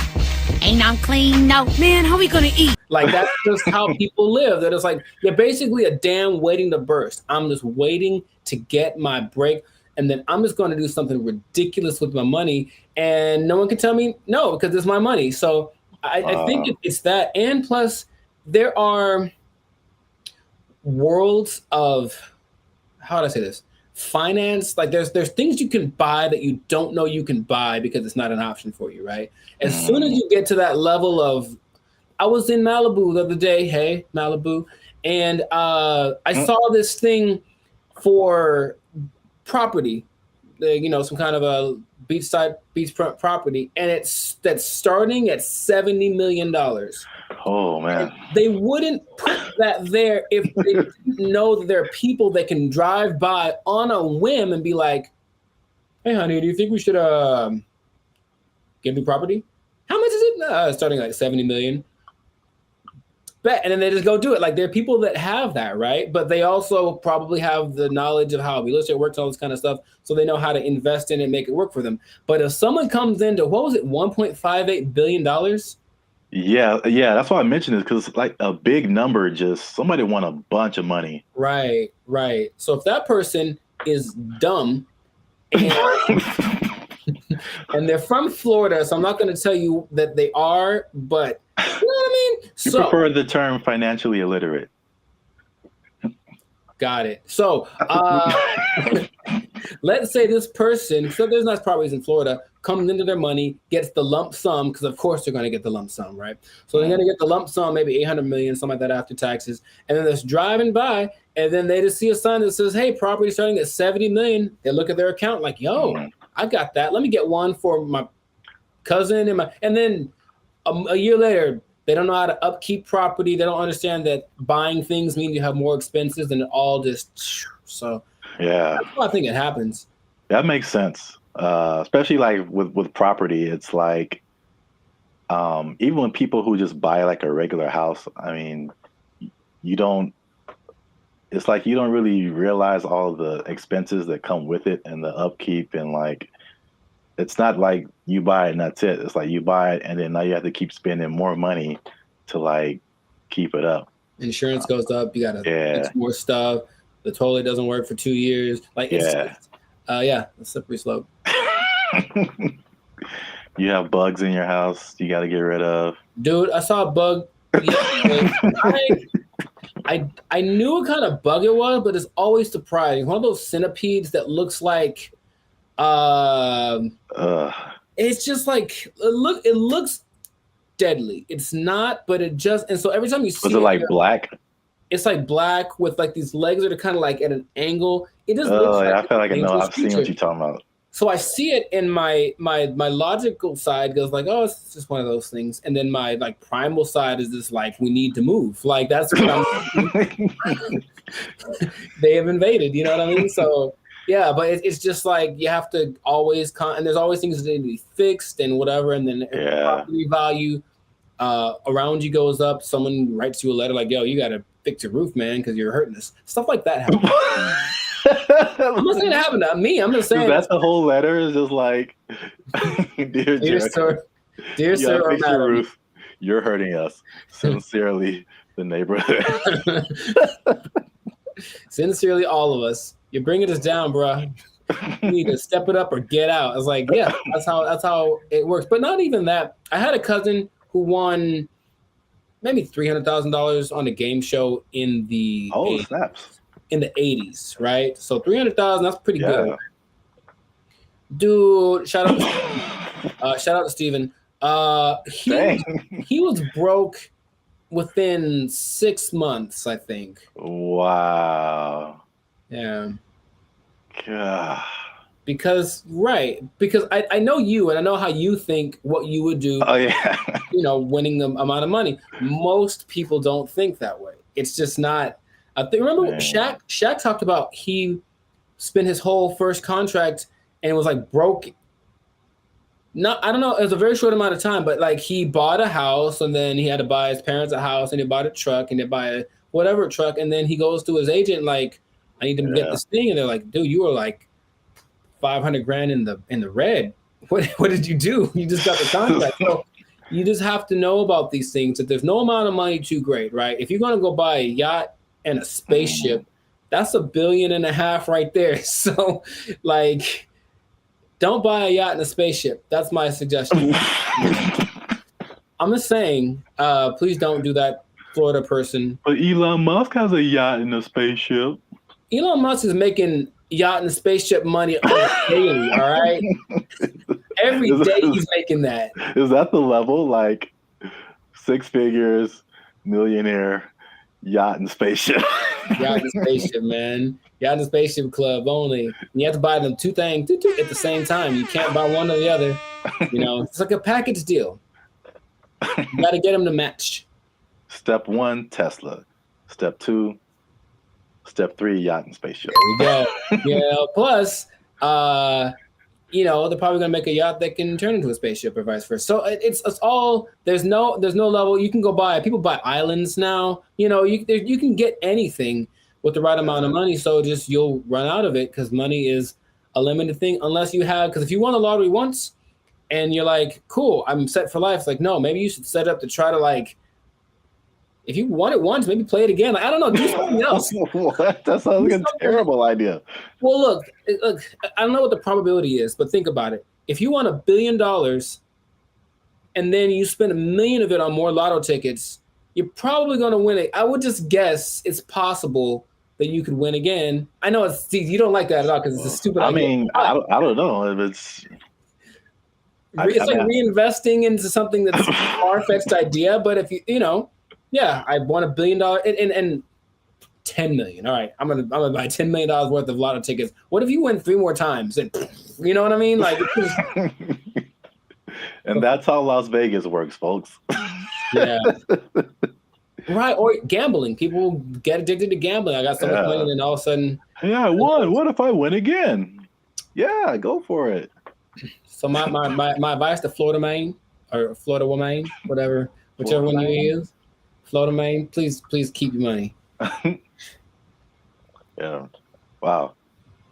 That's yeah, the other thing you kind of made me think of is not just the stuff that you buy, but like your family. Because then you become like the most popular person in your family. Everyone's gonna hit you up. I'm broke and people hit me up. So if I got money, yeah. If I got money, bro, it's gonna be like right. It's like there's no end to it. Ooh, phone's gonna be ringing off the hook, man. No. And you can't be anonymous in most states if you win. You have to tell people I'm rich now, so so leave me alone. You got to move to a different place. It can be a good thing for sure, but I don't think anybody. Then if you are all of a sudden a public figure, all you do is get criticized because people know what you're buying. That lady who won maybe $20 million in New York a few years ago, she spent most of it getting her husband out of jail. Oh. Or that. No. Getting him out of jail. She spent like $7-8 million on his bail. Right? Whoa. I know. I was like, my first question was, dude, what did he do? Like, wow. Like he obviously did it. If $8 million, dude. So, yeah, but so everyone knew that she spent it. And they're like, you shouldn't waste your money. So yeah, she went through $20 million swift. You know. Wow. That's crazy. Back to bologna sandwiches. Well, we're out of time, and that's been another episode of the Life's a Circus podcast. Make sure you like, subscribe, share, and leave a comment. What would you do if you won the Mega Millions or some kind of lottery? You think you would keep the money? What would you spend it on? Let us know. And yeah, check us out next time. And be cool and stay in school. Hey. Fun. Squash it. Squash it!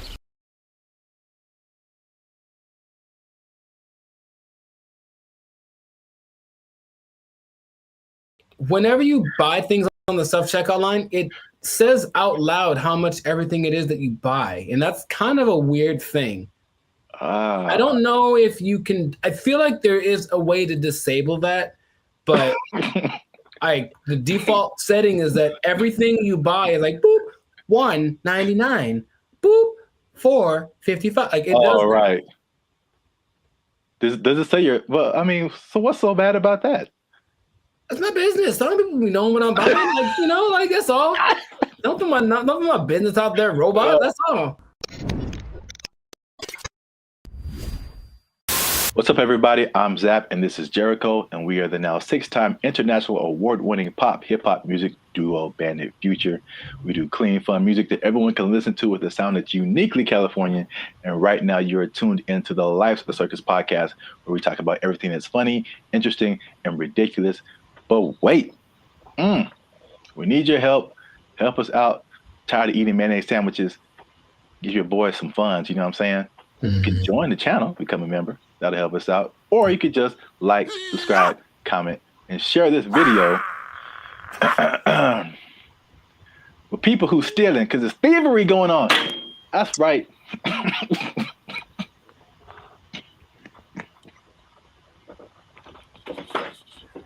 Here's the thing about that. I don't know what you're about to say, but this is going to be weird, almost like a devil's advocate thing. But like stealing is really fun. No, bad, Jericho. No, here's the thing. I'm just trying to say, like, why do people do it? Like, I get it. It kind of has a thing. Like, you get this like rush of adrenaline that doing it, and then you get the thing that you stole. It's like two things to do. You know what I mean? No, we're not doing the two things. No, I'm not telling people to do it. I'm not telling people to steal. Like, don't steal unless you want to. But like, don't, like, stealing's bad. Okay. In case you haven't noticed, people are stealing, and they're stealing a lot. And if you stick around to the end, I'll tell you exactly how much that they're stealing, and the number is going to surprise you. It's very shocking.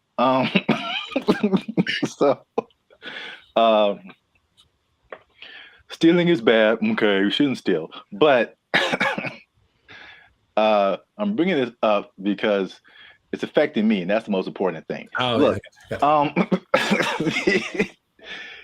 Jericho, the self-checkout line, do you ever use that? That's all I use because people are gross. Oh, okay. That's your primary reason? No, it's faster. And the thing is, people don't get in it. That's the thing. It's faster and no one gets, like, it's always, there's 20 people over here in the line just coughing on each other. And then there's nobody in the self-checkout. I just go there. I didn't really think about it like that. My number one reason is just the speed. And just being able to like get in and get out. But that too. That's like number two, yeah. I feel like people don't go to it because they're afraid to use it. Well, there's nobody there. It's kind of creepy. I mean, there's a person sitting I guess to make sure they don't steal, which is totally not. They're not there half the time, so they're not doing their job. I feel like, well, I was kind of leaning more towards the technology aspect of it. Oh, okay. It's just like, I feel like there's still a large number of people, especially older people, who are just like, computers just don't really make sense to them. It seems more complicated in their minds to use the self-checkout than to just go through the line and have a cashier ring everything up. At least, I don't know, that's just my hypothesis. I digress. I mentioned the self-checkout line because that's one of the big places people are stealing. So stop stealing. Stop stealing because. Well, you know what about that too, that actually could be a deterrent for people to use it? Whenever you buy things on the self-checkout line, it says out loud how much everything it is that you buy. And that's kind of a weird thing.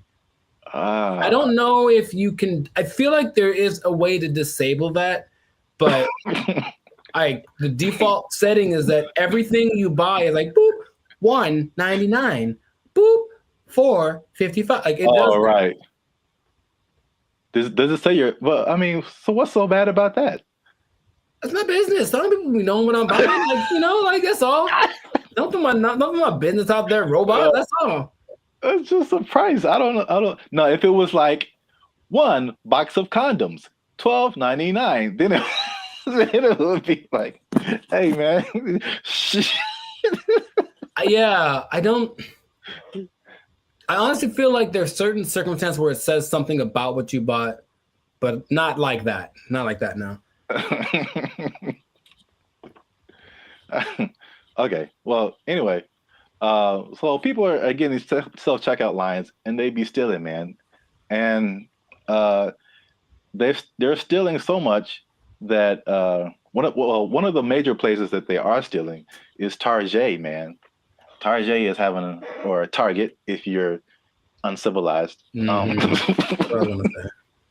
having a big problem with stealing, and and it's so much in the checkout lines that they are reducing the hours that the checkout lines are open, and it's like making people upset. And it would make me upset too, because I hate when I'm like I'm running in to just get something and get out, and it's like all the self checkout lines are closed, and you have to go to the line. Which I told you the other day, there's some lady in the store just buying $100 worth of nothing, like just stupid stuff, man. And I got like a candy bar. I'm just like, it's still the people that there are people that actually will look at you and say, "Hey, go ahead, just go ahead. You only have one thing. Go ahead." Yeah. And there are the people who look at you and for sure like, I'm not letting this person. Yeah, I was here first. Decision they make. I will not let you in front of me. I don't care if I'm here for 5 hours. You'll be here for 5 hours and a minute. Yeah. Yeah, it's so anyway, the checkout lines there, some places are reducing them to like, I think it's like 10 a.m. to like 8 p.m. or 7 p.m. or something like that. But it's only like basically early in the morning and then late at night, like you can't use a self-checkout line. And then in one extreme case, they put it like 10 a.m. to noon, and that's it. And the rest of the time you have to go. The point? I don't. People steal it, man. It's just it can't stop. Yeah, it's when I tell you how much they've been stealing, you'll be like, "Oh." Well, here's the thing about that. Of all the places that stealing is fun to do from, which is a weird way to say it, Target's probably Target's probably up there. Target's pretty great. It's a big red Target, literally, and they have all the things you want. Yeah. I'm not saying that I have or haven't done it, but I'm just saying that that's a place you might want to go if you're thinking of stealing. Also, Band of Future does not advocate stealing. Pay for everything that you possess. You're just making it sound really attractive. I don't understand. Oh, I mean, that wasn't my intent. I'm just, Yeah, stealing is fun. I'm like, wait a minute, it's not where I'm trying to go. Oh, okay. So I don't want to be like. I don't think fun is the primary reason. Have you done it? No. But if I would, it's because I needed something or I just wanted something that I couldn't afford to have. Oh. Haven't you seen Aladdin? Yeah, it's He's having fun though. Ahead of the gotta eat to live, gotta still to eat. Tell you all about it when I got the time. See? He was fighting for his life, man. He made a song about it though. He's having a good time. All right. So how much? Okay, let's two things. How much money do you think Target is losing a year from people stealing? I don't know how much they make. I don't either. Okay. So I mean, I'm guessing it's a high number because here's the thing too. Target's everywhere, right? Yes. They cracked down on Target, the security in California, but I would imagine at like 4 p.m. on a Tuesday in Iowa, it might not be much defense if you want to steal something from the local Target. Okay, so Target annual revenue is about $100 billion a year. Okay. So that's a lot of money. That's a lot of billions, but stealing, I would say. So how much is that? 2% of it? What's 2% of 100 billion? 2 billion. Billion? That's the number, I guess. 2% of whatever they make. 2% rule, but for stealing. Also don't steal. Now that we know how much that they make, this number doesn't seem as crazy as I thought. Okay. Because they lose 500 million. Oh yeah, that's not okay. So right, it's like context. Like in a bubble, that's a lot. Yeah, it's a whole lot. It's a lot of money. It's a whole lot of money. But it's like 0.5% of all that they make. That'd be fine. Now you know, it'd be crazier if it was like, we changed our mantra. Everybody just go out and steal. Target, especially because they got it, man. They cool. That'd be all right. No, what would be crazier though if it was just like a ring of 20 people that are stealing everything from Target, just 20. Then that'd be like, okay, they are. There are rings of like, there's people that have been doing this for years. I mean, it's especially after 2020, like stuff kind of really got crazy, especially in California. But there's, I don't know if you've seen these like mobs of people. Yeah, they'll just run in, like, take everything. Yeah, they're all like in it, and they just kind of do it regularly. They go store to store to store, and just kind of do this thing. So that's Target. The last part of the tease is how much retail theft is. And this is from 2022, but pretty recent for like all nationwide, and that is 112 billion. So that's basically the entirety of Target's revenue is the same amount that people are stealing just nationwide from all different kinds of stores. So y'all are out here stealing an entire Target every year. The entire Target income stream in one an year. Entire Target corporation worth of products and merchandise. You guys are stealing it every year, and that's a problem. But you're ruining my self-checkout experience, so stop it. I want to use self-checkout. Don't make them take it away from me. Now you say it that way, I am also slightly more on the side of don't steal from Target. Yeah. You never even went there and just like took a candy and ate it? I don't steal, man. I don't like stealing. I feel bad if I do. Now, okay, you ever do the thing where this is not an interrogation. You ever do the thing where you buy a soda and you start drinking it in the store, but like, I'm gonna pay for it, and then that's so ghetto to me. I never do that. Oh, I've done that lots. I'm drinking the soda as I'm checking out. Like I bought this too, but you know.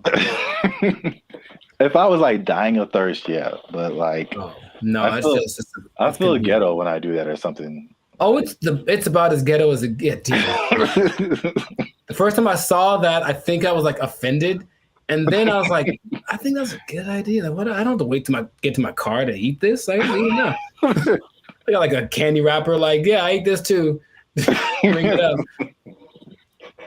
You just pulling wrappers out of your pocket. Yeah, ring that up, and that. Yeah, I ate that. Like, how long have you been here, sir? I ate that in aisle 5. You can ring that up. I've been here like 8 minutes. Yeah, I was shopping. I was hungry. This isn't Costco. You don't have samples. What was I supposed to do? All right. Well, we're going on long. So this has been another episode of the Life's a Circus podcast. Make sure you like, subscribe, comment, and share this video. People who steal, tell them to stop. We out. They took our jobs. They took our jobs. And there is a man who who has built a substantial shelter for himself. So this place has a front door. It has lights. He has a refrigerator. He has a stove. He calls it a waterfront property because it sits right on the LA River. Other people in the encampment have. What's up, everybody? I'm Zap, and this is Jericho, and we are the 6-time international award-winning pop hip-hop music duo Band in Future. We do clean, fun music that everyone can listen to with a sound that's uniquely Californian. And right now, you are tuned into the Life's a Circus podcast, where we talk about everything that's funny, interesting, and ridiculous. But before we jump into today's topic, make sure you help us out. Help us for that YouTube algorithm. Like, subscribe, comment, and share this video with somebody who's homeless. Is that a good demographic? Is You know what? Actually, most homeless people do at least have access to the internet. So I guess now, 20 years ago, no, but homeless people are doing pretty good. Yes, I'm glad you said that because that kind of segues into what I'm talking about. Okay. Before I say I don't know where to start first. Okay. No, I'll go off of what you just said. Homeless people are doing not so bad, at least in LA, from what I can see. So check it out. I think I told you maybe a month or so ago, I was going to like the crypto.com arena and I was walking past this homeless encampment and I saw a orange extension cable. Mm-hmm. And it was just like, it was long. It was running all the way down the sidewalk. And somehow, I don't know how they did this, they rigged it into like a light pole or something. And those people had electricity. Like they were in there having a good time. They had a TV running. They were watching Netflix, whatever. Like they were just like, it's all good. So the I guess the comfortability of homelessness is getting really interesting. And then also I came across an article from ABC, which was just took it to the next level. So by the 110 freeway, which is a major freeway in Los Angeles, if you're not from here, there's an encampment, and there's a man who who has built a substantial shelter for himself. So this place has a front door. It has lights. He has a refrigerator. He has a stove. He calls it a waterfront property because it sits right on the LA River. Other people in the encampment have little gardens. They have a whole situation going on. So have you seen anything like this, or have you noticed like the increase in just amenities that like homeless people are just like living it up right now? Not specifically like that, but I do want to point out something. And I think it's a misconception that a lot of us have, understandably. If you're homeless, you assume certain things about people. But yeah, being homeless doesn't mean you're broke. It doesn't at all. And I bring that up because I remember in Claremont, I was in a Coffee Bean listening to two homeless guys basically have a business meeting about how to get more money from people. Like the dude, he was seriously like, yo, man, you got to go to this exit between this time and this time. Make sure you have a dog and they'll give you. So these people have money, and barring the people that are super drugged out or have like a crazy mental illness, not a lot, but there are homeless people that are homeless by choice. So they have money, it's like they just don't want to spend it on a house. So that doesn't surprise me, but I haven't seen specifically that. Yeah, I've literally been at the gas station and dudes walking up to me who are bigger than I am. They eating good and like fresh Jordans on. Like they just right. Can I get $5? I'm like, dude, you look better than I do. Like, can I get $5? Right. Like, what are you talking about? But yeah, it's getting crazy. Not getting crazy. It's already crazy, especially how here in LA, we have just, I think it was only, I forgot the numbers in LA, but it's just thousands and thousands of homeless people. But I did want to address something because we talked about the homeless before in a previous video in San Francisco, where they were like trying to hide the homeless people because all these people, these foreign dignitaries or something, were coming in and trying to hide the whole situation. Somebody, I don't know this person, but somebody got kind of offended at that video, and they tried to go at us in the comments, man. They tried to go at us in the comments. Would you like to hear it? Good. I'm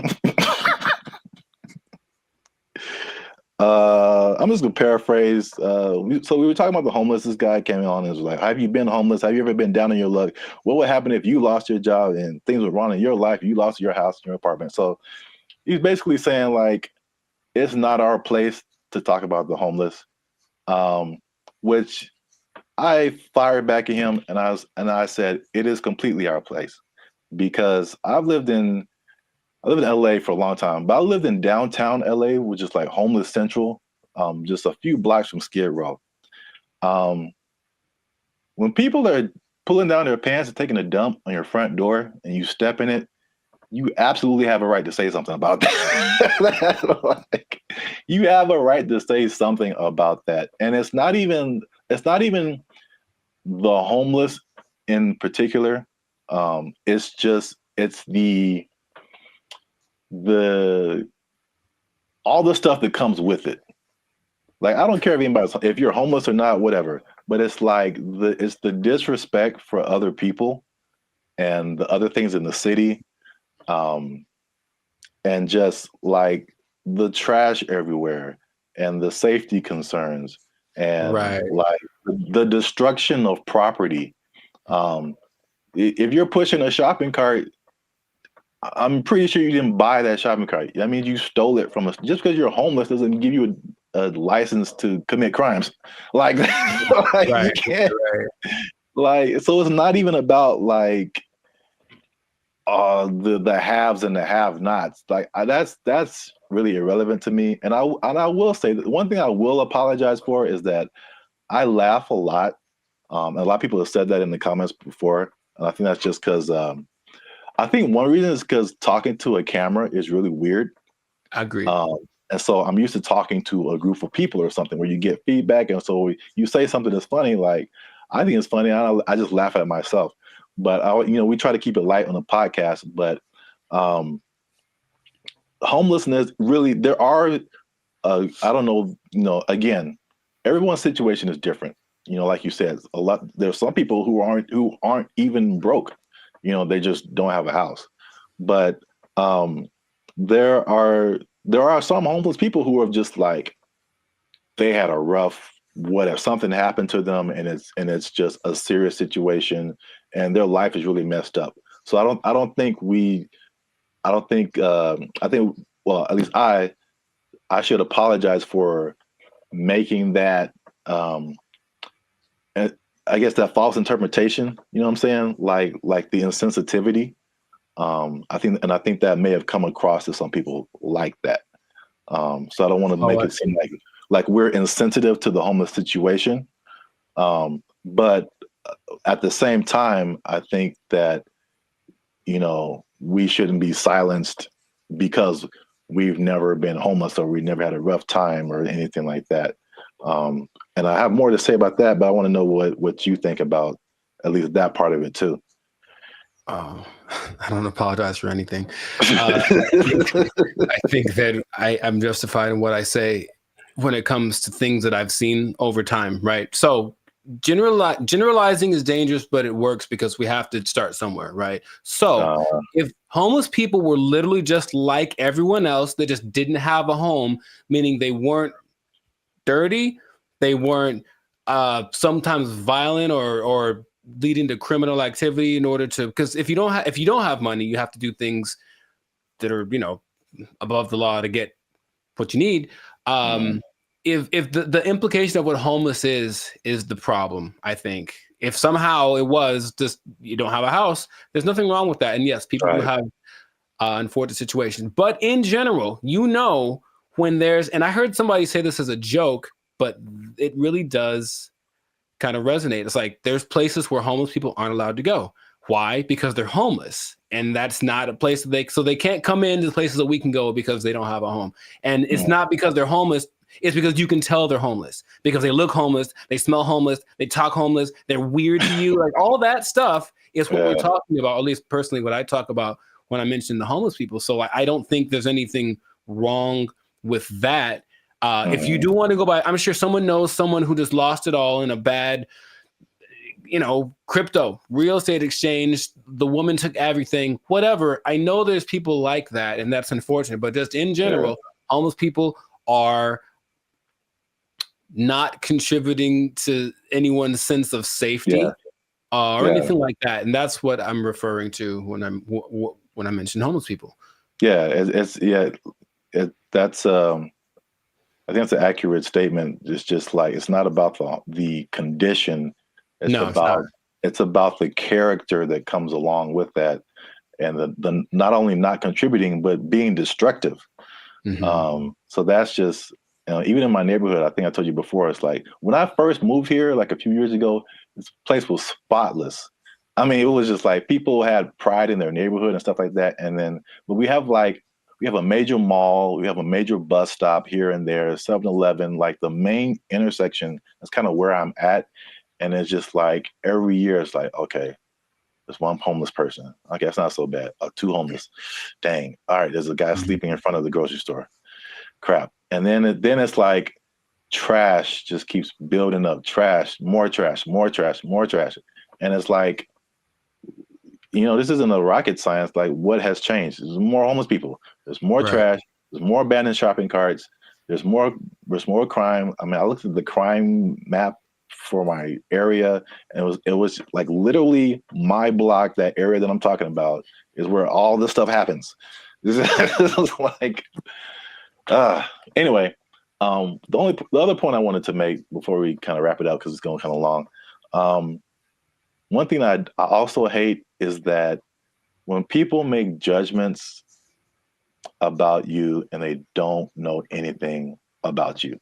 So same thing. I mean, the door swings both ways, right? People could say, "Hey, we're making a judgment about homeless people," but this person in the comment also made a judgment about us, like that we don't know anything about homelessness. We have never had a rough time or anything like that. And it's just interesting to see, because I personally didn't come from having a lot or anything like that, and so when I've done stuff here in LA and I've really worked really hard and become successful, it's just like the mentality of people is just so interesting to see, like the psychology. It's like you become like, oh, you always had a silver spoon and like you got it good and you don't know what it's like and all this kind of stuff. And I'm like, I absolutely do know what it's like. Like into like 2012, I had nothing. I had like literally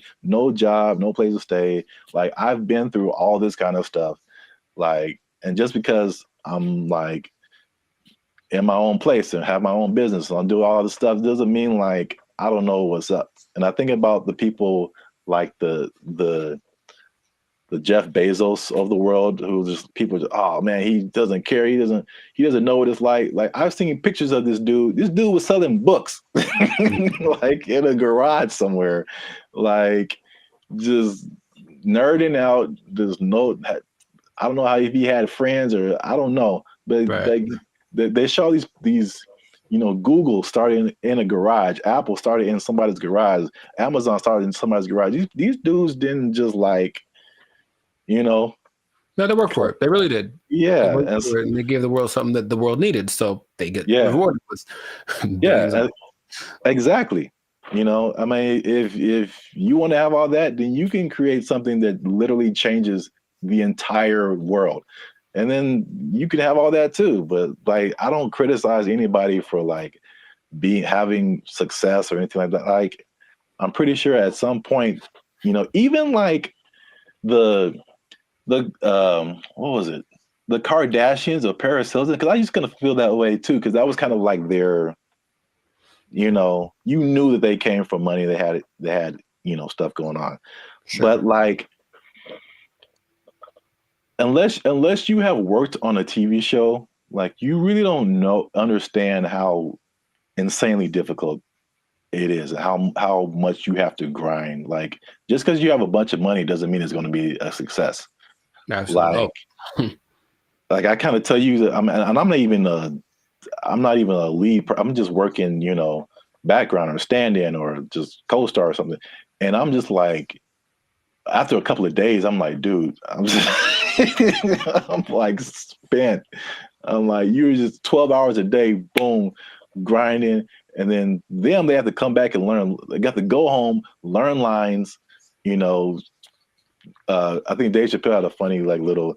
I do a Chappelle show, 14 hours a day. I come home, raise my kids for like 10 to 20 minutes, and I get back up and do it again. Yeah. Yeah, dude.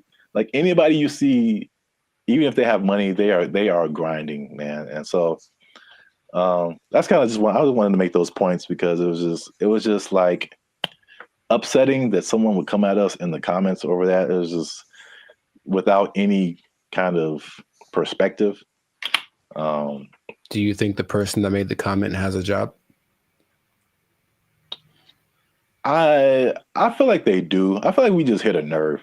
Like they had a job, or they're going through a tough time, or someone in their life is going through a tough time, and it just seemed like we were just talking about, we just like on YouTube, and we're privileged, and we just homeless people are terrible, and it's just so.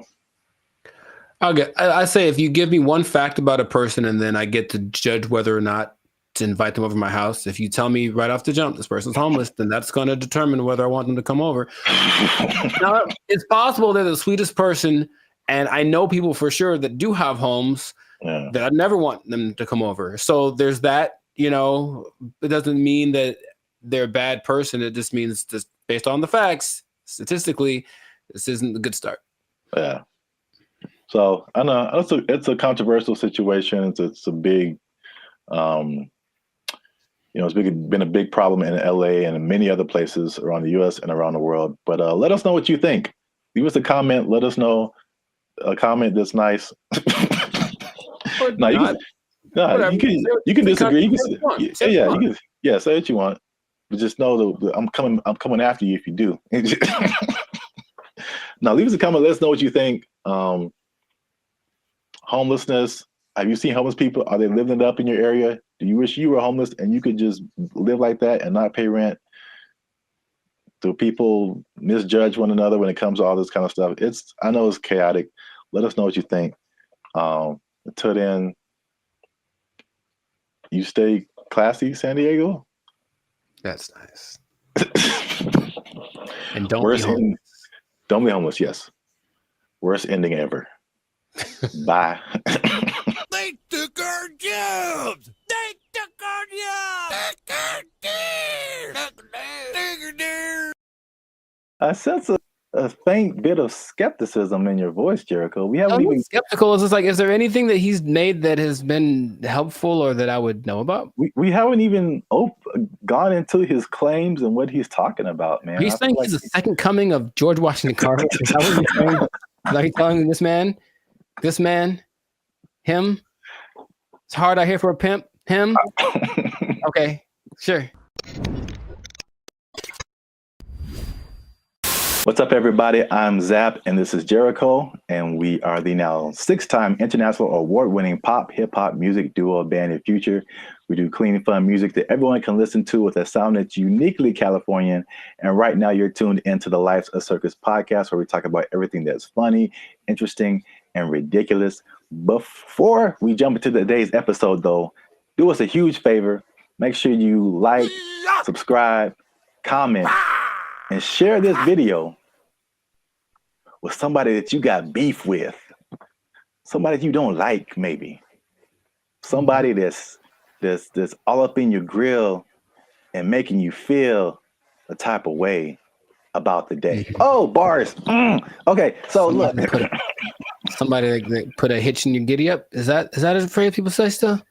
Yeah, sure, man. Yeah, you got it. So I don't think I got it. I've been waiting to talk about this. All right. So the big thing on the internet has been Kendrick Lamar versus Drake.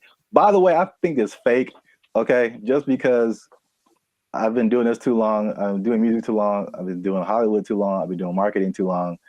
There's all of a sudden this big beef and oh, wow, millions of streams are happening. Wow. What a coincidence. Anyway, I digress. Mm-hmm. What if I told you, Jericho, that the Kendrick Lamar Drake is not the biggest beef on the internet? I would believe you. Let me rephrase the question. Okay, go for it. You are probably right. What if I told you that there was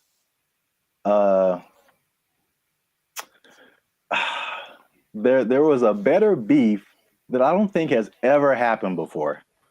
Better beef. Sounds like an Arby's commercial. Okay. I'd be curious to know what that would be then. Hopefully it's between. Never mind. Okay, go for it. Okay. Let me before I'm gonna get to it. One last thing. Jericho. And this just straight up answer. Mm-hmm. All right. You don't have to add anything or make it complicated. Okay. Jericho. What is 1 times 1? It's 1. Do what? It's 1. No, it's 2, son. It's 2. All right. 1 times 1 is 2. According to Terrence Howard. That's right. Terrence Howard is rewriting. I know what you're talking about. That's the dumbest thing I ever heard. All right. He went on for a long time about this. He thought about this. What was his explanation? Like you can't time something by something to get the same something, right? That was his like argument. 1 is 2, son. I'm gonna make a shirt. 1 times 1 is 2. Team Terrence, what's up? I don't think he's had work in a while, man. He's just trying to be relevant. Like seriously, that's crazy. But go for it. I mean, I guess math needs innovation. Let's just start that. Birds aren't real, and 1 times 1 is 2. Whatever. What revelatory information do you have about this gentleman and his theory? So for people who don't know, Terrence Howard recently went on the Joe Rogan podcast, which I guess I kind of realized, but I kind of didn't, that his thing goes for like 2 and 3 hours. Yeah. Like we talked for 15 minutes and it's hard, man. It's hard. They have a lot to talk about. And then of course the people that has on there usually have had a lot of things they've done. So there's a lot to explore. Yeah. And I only, when I watch it, I only see clips of it that people made. So I'm thinking, oh, that was the podcast. And it just, then I see the whole thing and it's like 3 hours. I'm like, who watches the whole thing? Yeah. I never watched a 3-hour podcast, but that's intense. Yeah. But anyway, Terrence Howard went on there and it gave me Cat Williams vibes. Like that level of like, well, this just came out of left field. It's just like shocking. But he was talking about things, complex theories, scientific thoughts, things about the nature and universe, matter and energy, mathematics, and just like all this stuff that has nothing to do with acting. And there was a lot of I definitely didn't watch the whole thing, so don't use this as a video to like sum up everything. But I didn't know that he was even into all this stuff. So he's a smart guy.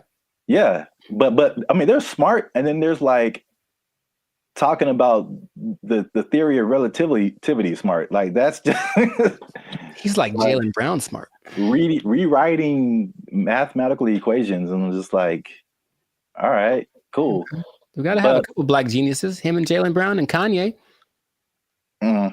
Well, anyway, hashtag too soon. So Howard holds 97 patents. Do you know that? No, that sounds like something that he would tell people at a party.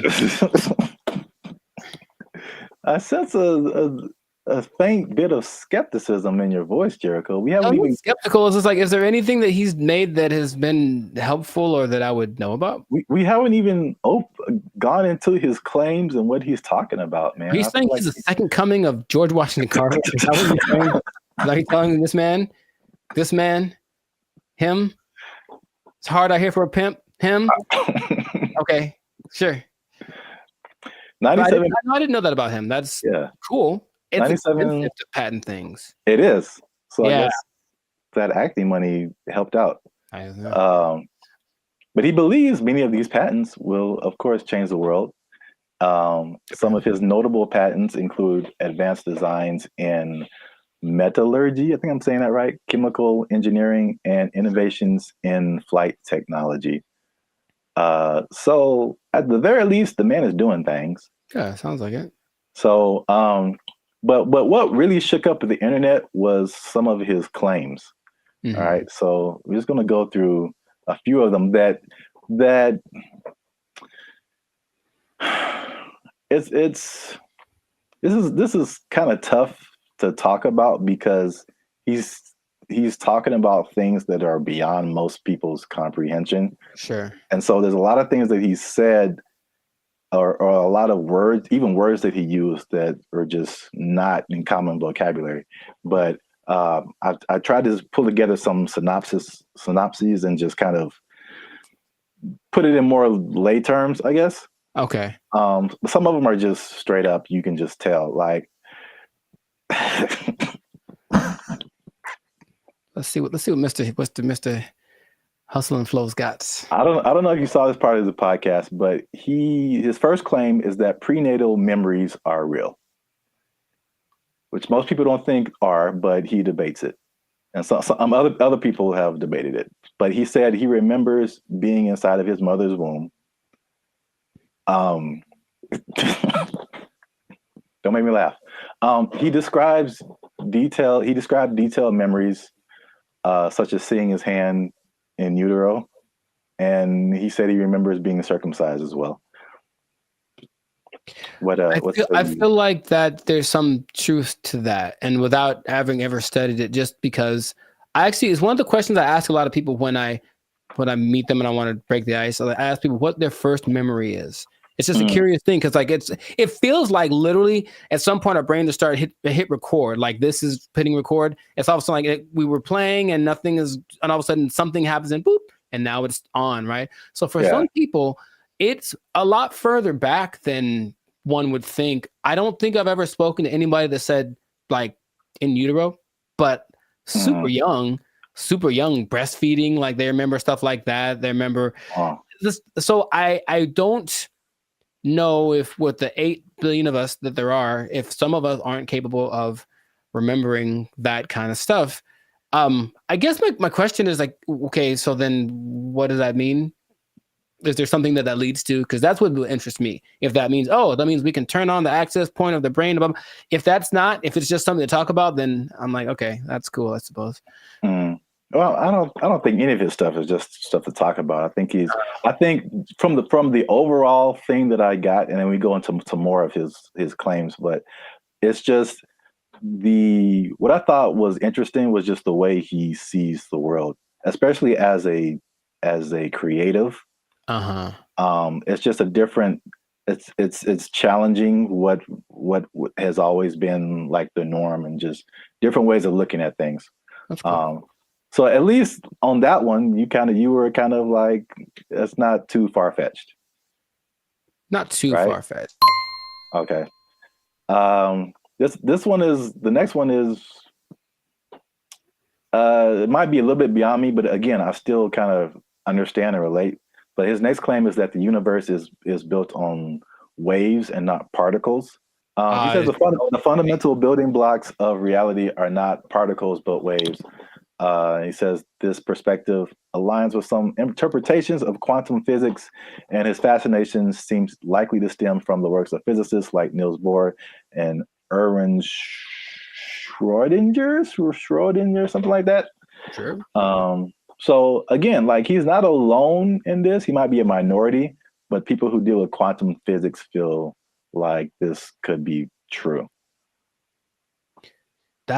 I was going to mention that there's something I've read about. It's almost like there's things that I acknowledge that are interesting to me that I wish I had like the mental capacity to process, because I don't think it's a bit above me. But I have read something about like this wave particle experiment where it proves the importance or the impact that watching something. It's a particle experiment. They shoot some kind of electron waves at a target, and depending on whether they record it or not with like a camera, the result is different. Now, how do they know that it's different if they didn't record it? I don't know what they're talking about, but it makes it seem like objectivity has an impact on the way the universe works in general. So I'm looking at you, one thing can happen, or I guess that means that if I'm not looking at something, it could be doing something different than if I was looking at it, which again, what's the point? But that idea is like, I don't really get it, but I'm like, an interesting idea. So waves and particles,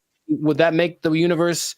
Again, my question would be cool. I honestly want to talk to him about it. Maybe just stare at him while he talks. But what does that do for how we understand the world if that is true? If waves instead of particles are what created? Yeah, I feel like I feel like that's a bit beyond me. But I feel like, I mean, it sounds like you're trying to get some practical use out of it.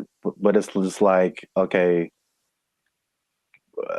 the things that we know about gravity and aerodynamics and stuff like that, by learning that stuff, we can fly planes and helicopters and stuff. Sure, yeah. And so there's some kind of use, I think, in saying it's waves and not particles. I don't fully know how to interpret all of this stuff and to make it like, oh, okay, we can do this now. But I'm sure like that's a kind of genius level, sure, right, kind of thing. Once you know it and then can do something with it.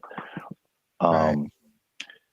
If it means I can surf to Mars, I'm down, bro. That'd be so sick. Yeah, they'll just hit your knees with waves and not particles, and that'll heal them. I'm down for that also. Does anyone out there have answers for knees? Your boy's going through it right now, so yeah, let us know. To continue on this is probably it's probably the last one that just I kind of still didn't. It's too far above me. Mm-hmm. He said gravity is fake. So he said that there's an inward and outward force that shapes planets without relying on things like gravity and dark matter and dark energy. Which this one is kind of big because he challenges Newton and Einstein, like as far as gravity being a fundamental force. And it's I know what you're doing. I know what you're doing. I know I know what you're doing. It's fake. Fake news. Fake news. That did not fall. Okay, people. Okay. That did not fall. That was fake news. Gravity is fake. Okay. All right. I'm not gonna do it again. I wouldn't even know where to start with that. That is an interesting idea. If there's another force that's not gravity, then what is that? What is that inward force? Because to me, that inward force is what's called gravity. Is it not? I don't know, man. Okay. I don't know, but I really want to understand. I really want to, because there's stuff, even like the 1 times 1 thing, like I don't know how I feel about it, but I can at least understand why he would say that. Once we get to that one, but the gravity is fake thing, it's just like over my head, I think. Yeah, no, I wouldn't even. But when he talks about an inward and outward force, for any anime nerds watching this, I thought about Pain in Naruto, and he has like that universal push and universal pull. Yeah. And I like gravity. Yeah. Yeah. So maybe the answers are in Naruto. Maybe they believe the same thing. I don't know, man. This is just, I just find it funny, obviously. Yeah. Sure. It's interesting. I wouldn't know where to begin with that. Just someone coming out of nowhere and just challenging everything and everyone like we've ever known. It's like, you all are wrong. Gravity isn't real. I mean, it helps me that I only think about him as the Hustle and Flow character. Yeah, that adds another layer. He's stuck in that role to me, so he can say all he wants, but he's saying this. I only saw a portion of that podcast, so I know what he talks like. To me, he's still talking like that character on the podcast. So.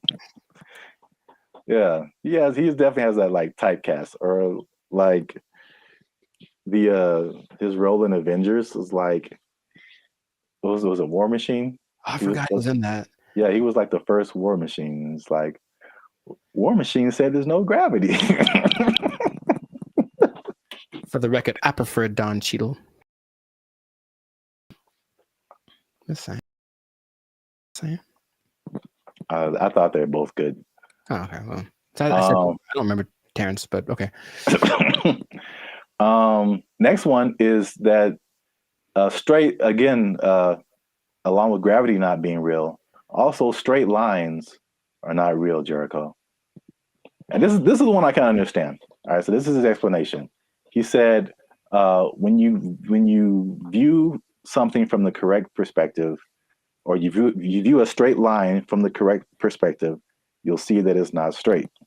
So he gave an example that if you put like you draw a straight line, perfectly straight, at least to our human eyes, but if you put it under a microscope, you'll see all the tiny like inflections that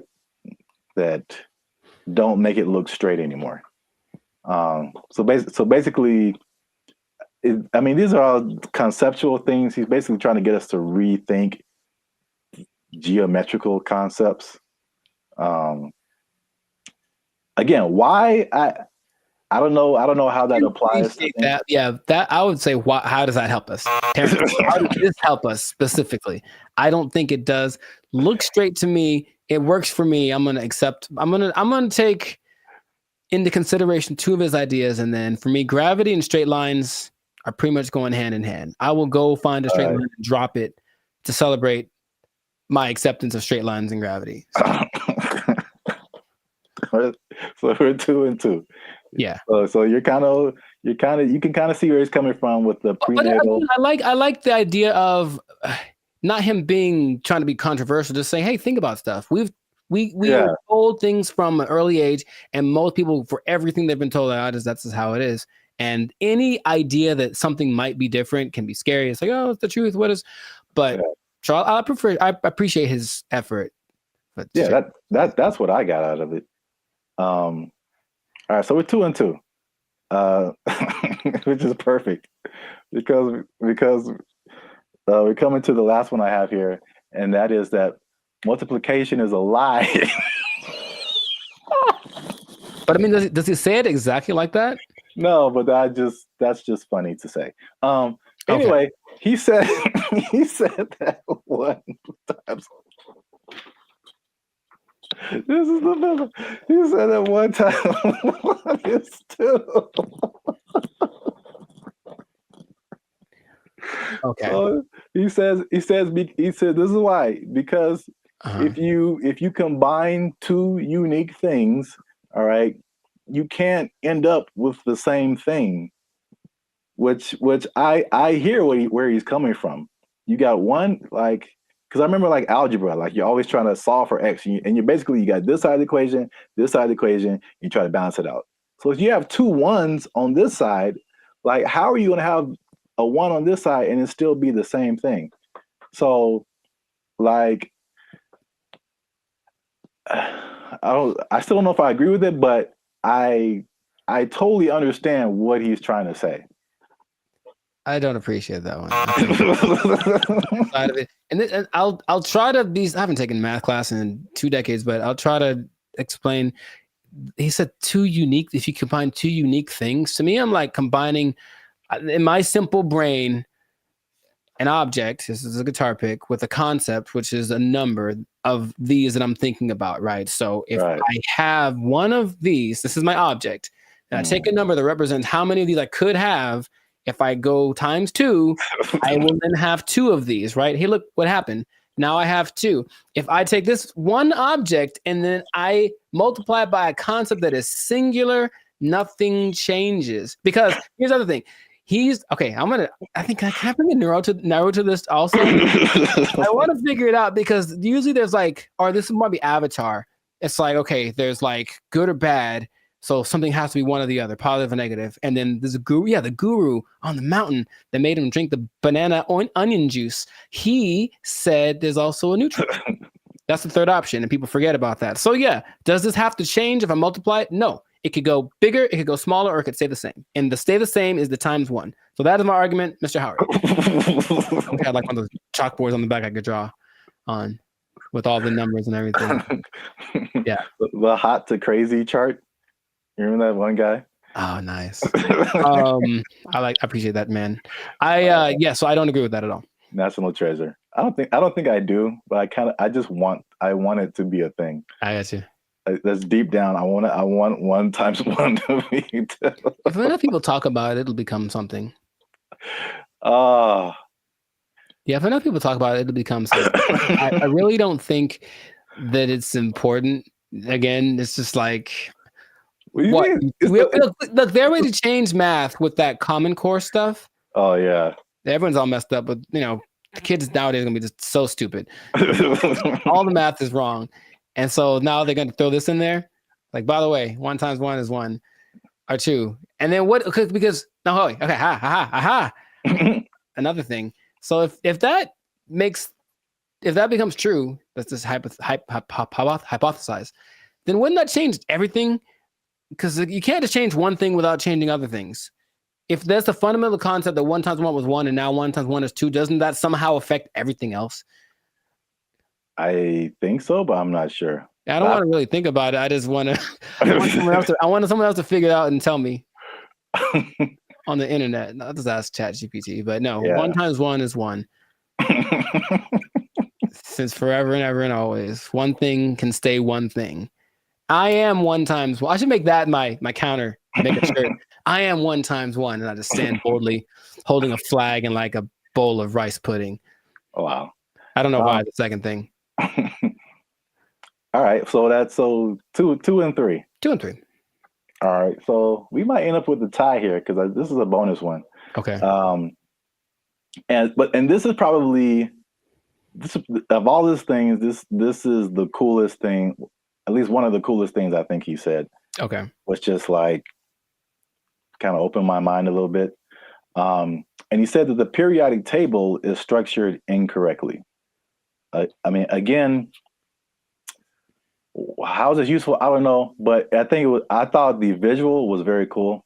Okay. And I should have tested this before I started, but take chances. It's real life. Just take chances. Let's see what happens. Okay. So check this out. This is the periodic table of elements. So basically, he said he learned the periodic table, but he saw it in a different way. He saw it in circles. Mm-hmm. So I thought it was super interesting because it's kind of hard to explain. He breaks it into octaves, which we can relate to as musicians.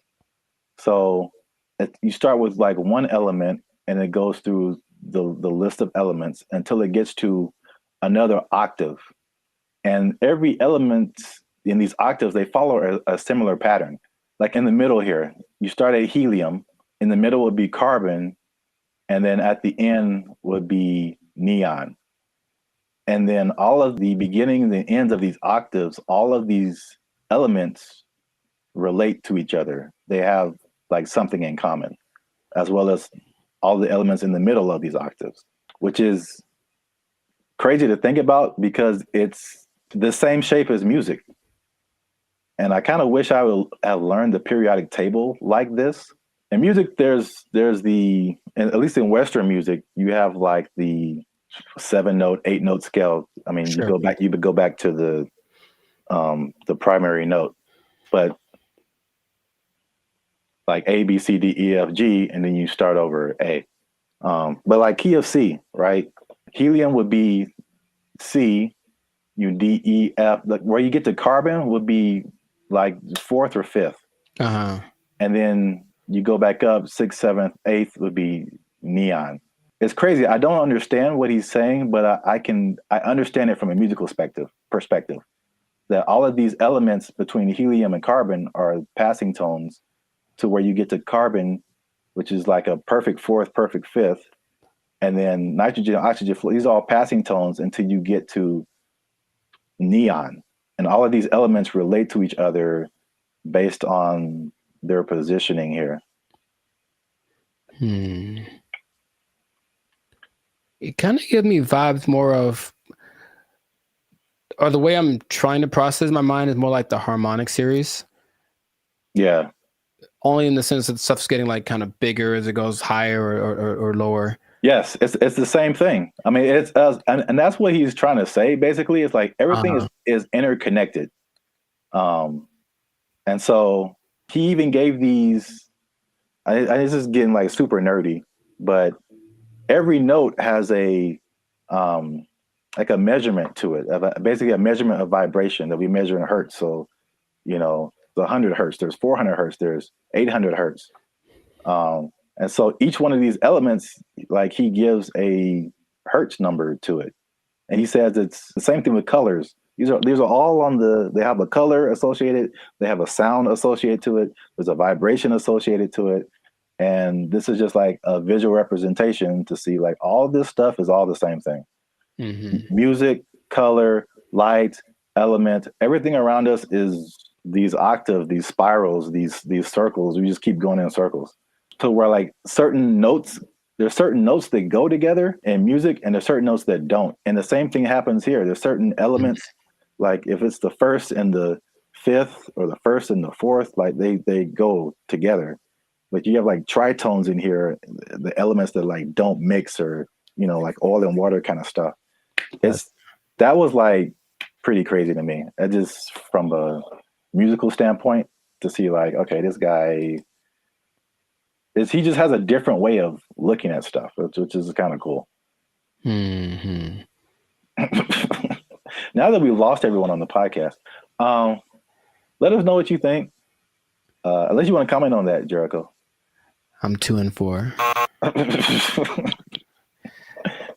I understand it, and I didn't like it at all. I don't know what to tell you.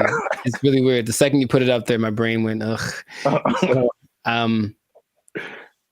maybe if it looked, I think it's more of an aesthetic thing. For some reason, the way that looked specifically made me go, I don't like that. Really?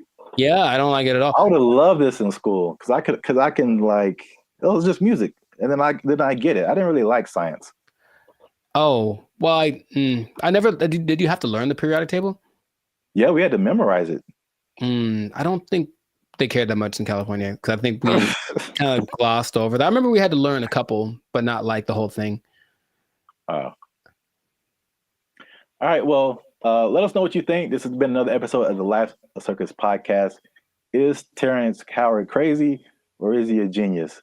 Is it somewhere in the middle? I forgot to talk about the beef. He has a beef with Neil deGrasse Tyson. I didn't bring that up, but it's a thing. Oh, are they gonna do like a Jake Paul, Mike Tyson thing? Man, I love it. But I should have brought that up because he basically selling the stuff to Neil deGrasse Tyson, and Neil deGrasse Tyson was like, "No." Basically, I would trust Neil deGrasse Tyson more than Terrence Howard for sure. So on the podcast, he said that Tyson attacked him by saying no, but it was probably the most polite diss track that could ever be put out because he just basically even complimented him in his rebuttal of his theories or whatever. But I'm sure he respects the fact that he's trying. I think that helps. Yeah. He basically disagreed with everything, but he said like, yeah, this is cool. You have a certain level of whatever. Mm-hmm. It was very complimentary diss. So I don't know where he got the attack part from. But let us know what you think. Is he right? Is he wrong? Is this a cool way of thinking about stuff? Did you know all this stuff about Terrence Howard? 97 patents is crazy. Yeah, leave a comment. And 1 times 1 is me. Imagine. In a shirt. Yeah, let's just go with that. 1 times 1 is me, or 2, depending on who you are. Bye. They took our jobs! They took our jobs! If this was in California, they would be asking for like $60 an hour. Right. To serve mediocre waffles. To provide mediocre service, serving mediocre food. $60 an hour. To mediocre people. All right.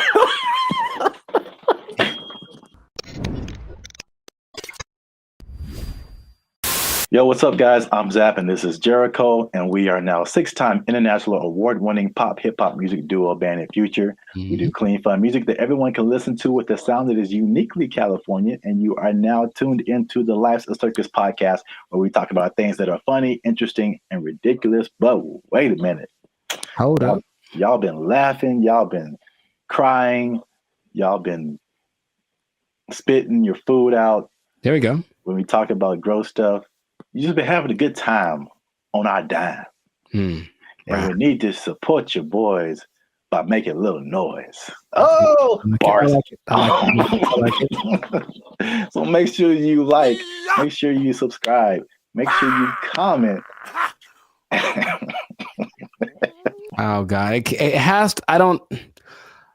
Okay, so just to explain something for y'all, when we do these topics, the other person doesn't know what the topic's about to be, so it's like the grand surprise. I'm here waiting, and it seems like it's going to be a doozy. Make sure you share this video. Uh-huh. With your favorite Waffle House employee, because Waffle House employees have a few demands. And I'm going to show you a video here. Okay. Of a, as the news calls it, a developing story. Is that what this is? With some interesting characters who have some demands for Waffle House. Waffle House employees across the Southeast are demanding more pay. Employees held several rallies this week at restaurants, including right here in Atlanta. Channel 2's Larry Spurl is live on Piedmont Avenue in Buckhead. Hey, what up, Larry? Locations. And Larry, you've been talking to both clean white shirt as on, well as those men and women who work hard every day. Yeah, well, Michael, corporate leaders tell me they are aware of what happened at several other Waffle House locations like this one right here in Atlanta. Meanwhile, I spoke with employees. They tell me they simply want more pay.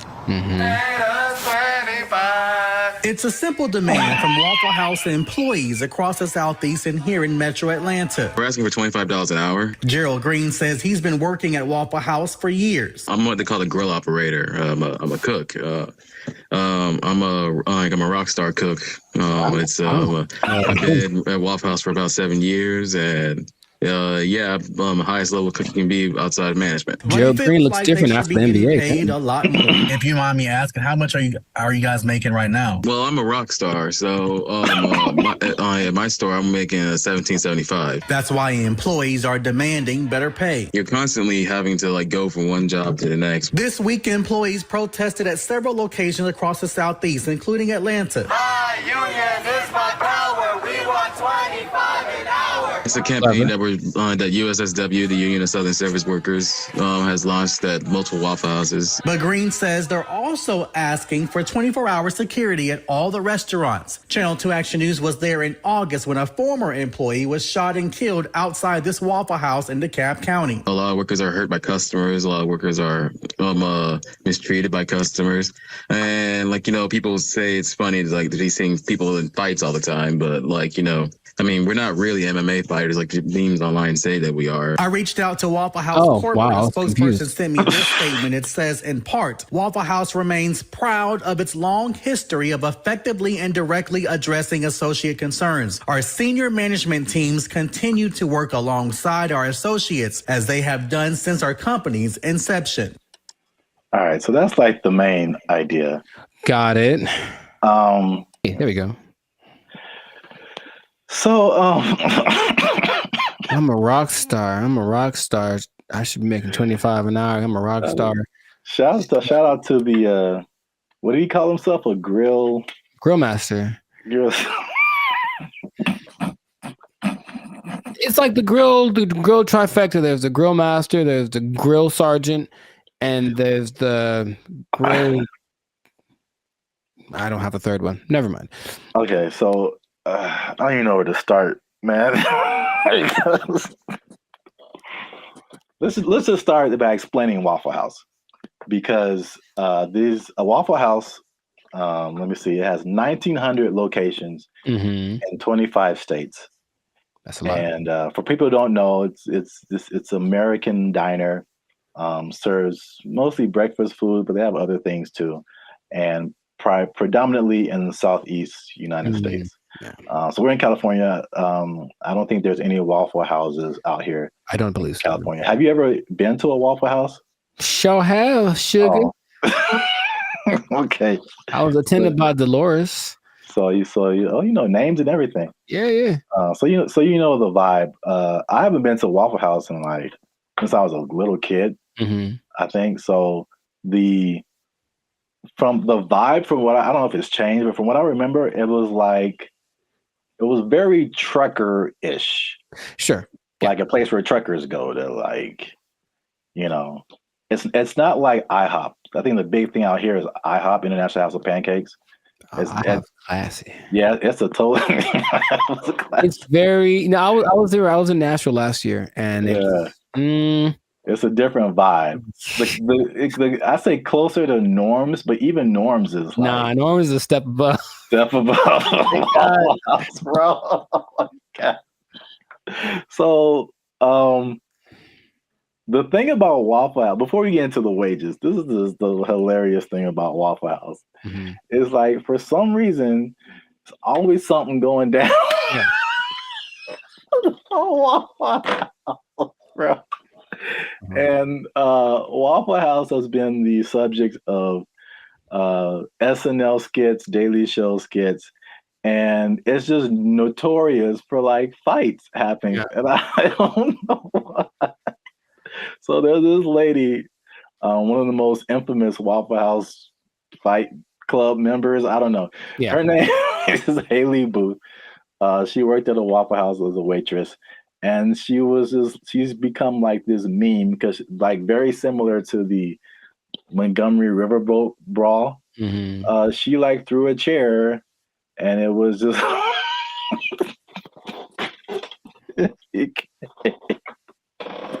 it became a meme. So it's a big social media thing with Waffle House. And like these are some of the quotes from like social media. Okay. Oh, Haley, the waitress, she says, and I quote, "I've probably cleaned blood off of every surface of a Waffle House." Just to give you guys an idea. Mm-hmm. Someone else as a joke said, "A fully staffed Waffle House could take out ISIS." There's another one. Yeah, accurate. This says, there's a Fight Club meme that says, "If this is your first fight at Waffle House, you have to fight." Mm-hmm. So that's the vibe of Waffle House. And then for the waitress, she says that the primary reason she thinks why there's fights is two reasons. Is one, it being open 24/7, and two, them serving alcohol, and the combination of those two things turning into fights. Yes, well, two things. Can we every time we say that, can like something just pop up like a head or something? Just to hint like coming soon to a podcast near you. Two things, but one, I don't think it's a coincidence that the Waffle House logo uses the same colors as Spirit Airlines. That's just kind of my first thought. Second, and this is from personal experience, people are drunk when they get to Waffle House. Yes. So it does not matter whether they serve it or not. I read that too. So basically, for sure. Yeah, Waffle House is like the after club spot. Yes. So once the club closes down, the Waffle House is open and ready for all comers. And man, it's just... yeah, they gotta shut it. Waffle House. But places like Denny's are open 24 hours, a lot of them, and Denny's don't have that. So it's something about Waffle House. It's something about Waffle. It's like when you walk in, you do feel this. The first time I went to Waffle House, I was young. I was probably 10 or 11 in Missouri, I think. And I remember we went. I remember my waffle was cold and the butter wasn't melted, so I was mad about that. But I also remember that there were people. Oh, there's a word that my mom used to say all the time. Nefarious. I think there's some nefarious individuals in the corner, and she's kind of uncomfortable with having her kids in this place with these nefarious individuals. Kind of suspicious. And I didn't know that was normal until I went to another one later, older, and I was like, I feel like those are the same people. Like, I was like, I think they just have them instead of the weird bunch from the McDonald's group, right? All them. They just have these cats in the corner ready to start some stuff. Like that's what it feels like. Yeah, that's. Oh, I was so thrilled about this topic. Also, I think the food is okay. Yes, so that's a good segue. The food and the service. It is borderline acceptable. And so now, fast forward to today, Waffle House employees are pushing for $25 an hour in Georgia. I'm getting mixed numbers, but I think the Georgia minimum wage is $7.25 today. That sounds about right. So Georgia, I mean, that's almost a 4 times increase. That's like, so to put it in California numbers, the minimum wage is like $16, $17 an hour. Going to 20. So that means like, if this was in California, they would be asking for like $60 an hour. Right. To serve mediocre waffles. To provide mediocre service, serving mediocre food. $60 an hour. To mediocre people. All right. There should be like an intervention. Like if you're in the Waffle House, like, man, IHOP's right over there. Just copyright. Wow. Just do yourself a favor and upgrade a little bit. Or make some. I would rather eat Eggo waffles from the toaster than eat Waffle House waffles. Like to me, they're comparable, and maybe Eggo's got a slight edge. So, oh man, nothing too special about the Waffle House, but they're everywhere. Everywhere. 1,900 locations. It's a big chain, but $25 an hour, bro. That's a lot to make waffles. Have you ever made a waffle before? It's very straightforward. You take the pre-made batter, pour it into the waffle-shaped contraption, and then you wait. And that's it. That is it. And I've seen people fail at that. And oh, by the way, they've also been working at the Waffle House while they failed. So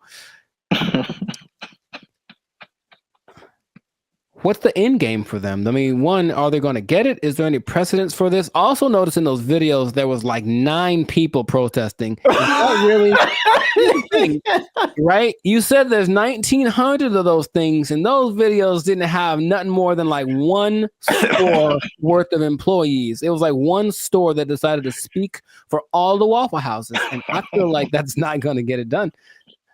Not at all. It's not enough Waffle House. It's the beginning. You got to start somewhere, man. Sure you do. Hey, support them. Wow. I think I'd just go to IHOP and them instead. But no, people are jumping on the bandwagon because you got the SAG strike, the writers' strike, UPS workers were on strike, auto workers on strike. So Waffle House people are like, yo, we like a good fight. I think everyone wants to make more money, of course, but what's the value you're providing? What are you doing for me that I can't do myself? And like I said, I can make me I got a decent waffle maker. I can make myself a waffle. So I don't know what they're going for, but if they get it, good for them. $25 an hour. Wow. That's a whole lot. Leading the charge, the rock star cook, rock star grill master. He should probably just go solo. That's what I'm thinking. Instead of doing this whole trying to lead the charge thing, just be like, I'm the rock star grill master, make his own YouTube channel, have a shit. Hey bro, I'll manage you. Just give me $25 an hour and I'll manage you. Start a whole chain of waffle apartments. Man, I see the possibilities. I see the future. Not the whole house, but we want a waffle apartment. We can get a waffle condo on the down payment on a waffle condo.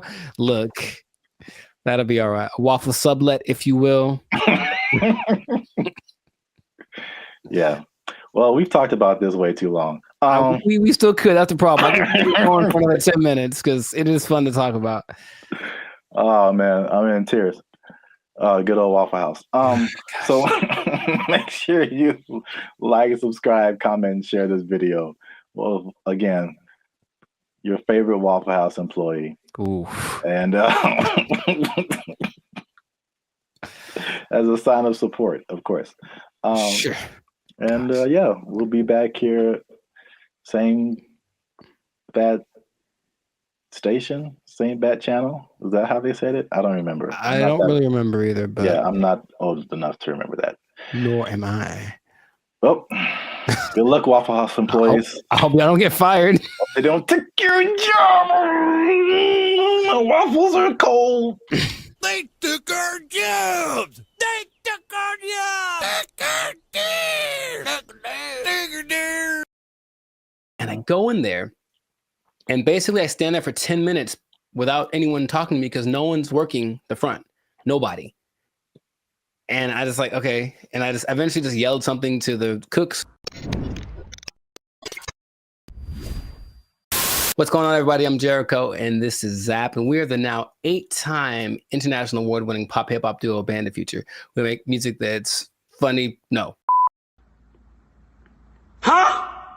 We make clean, fun music that's easy for everyone to listen to with a sound that's uniquely Californian. And right now, you're tuned into the Life's a Circus podcast, where we talk about things that are funny, interesting, and just straight ridiculous. So before we get into this thing, make sure to like, subscribe, comment, and share this video with at least 2 people that knew that the wage increase for fast food workers was a bad idea. I'm telling you right now, it was a bad idea, and I have proof with numbers, with personal experiences. One thing, okay, so I didn't actually know this. I thought it went into effect January 1st, but actually went into effect April 1st. Yeah. Yeah, so there's less data on the effect of it, but I have already There's enough data, I know that. Huh? There's enough data, I know that. Yeah. So I got some numbers, and I got a couple of personal experiences. But I'll go to you first. Have you noticed anything tangible or had any experiences that kind of like noticed? A Whopper from Burger King is $8. I think I mentioned this before. Like I remember when the Whopper first came out at Burger King, it was 99 cents. Accurate. It's now $8 just for the sandwich. Mm-hmm. No fries, no drink. $8 is where we start, and then it goes up. I'm furious.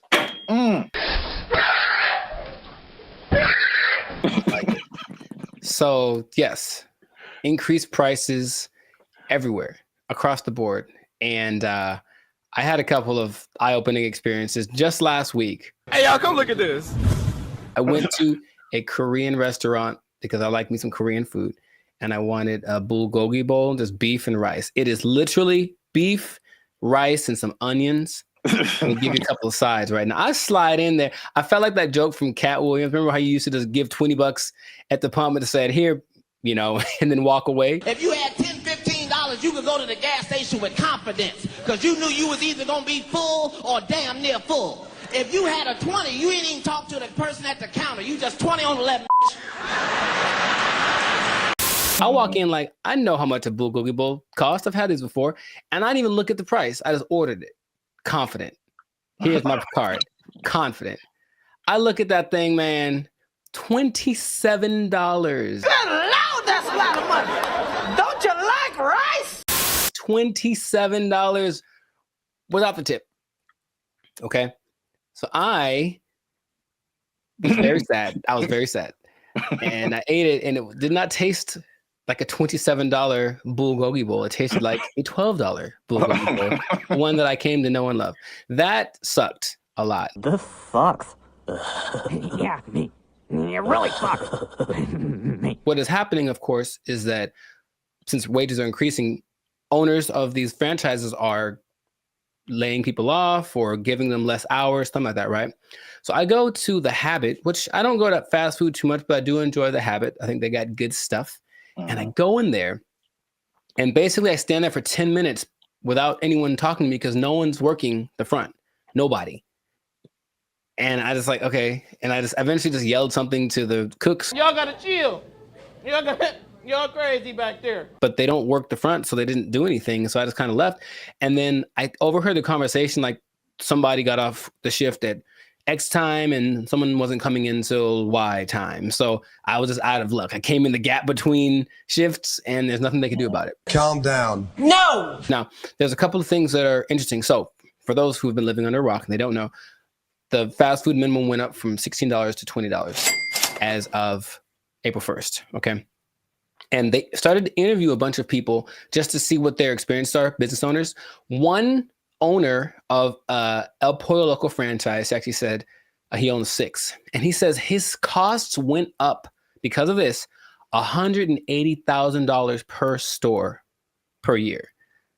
Just one guy. And he says, I can't handle it. So he says, as of today, I'm in the red. We're losing money. We're going to need to stop the boat from leaking by making changes, which means raising prices, laying people off, all that kind of stuff. And it keeps happening. There's also confusion about who it applies to still. People like, there's a Gabriella Campbell who owns an ice cream place in LA, and she's not quite sure. She had to write the assemblyman. All this is confusing. So they're trying to figure out what's going to happen. So they're losing money from litigation, trying to get paperwork signed and documents and hire lawyers and all this stuff. It's just chaos, right? No one knows what's happening. And so the big thing is that I think it's all going exactly like we predicted. Going to have less workers. Somebody's going to get fired. Right. Or more automation. So again, less workers or less hours. Nobody gets overtime. Something has to like compensate. I mean, it's like people think they just pull minimum wage out of thin air, and it has to come from somewhere.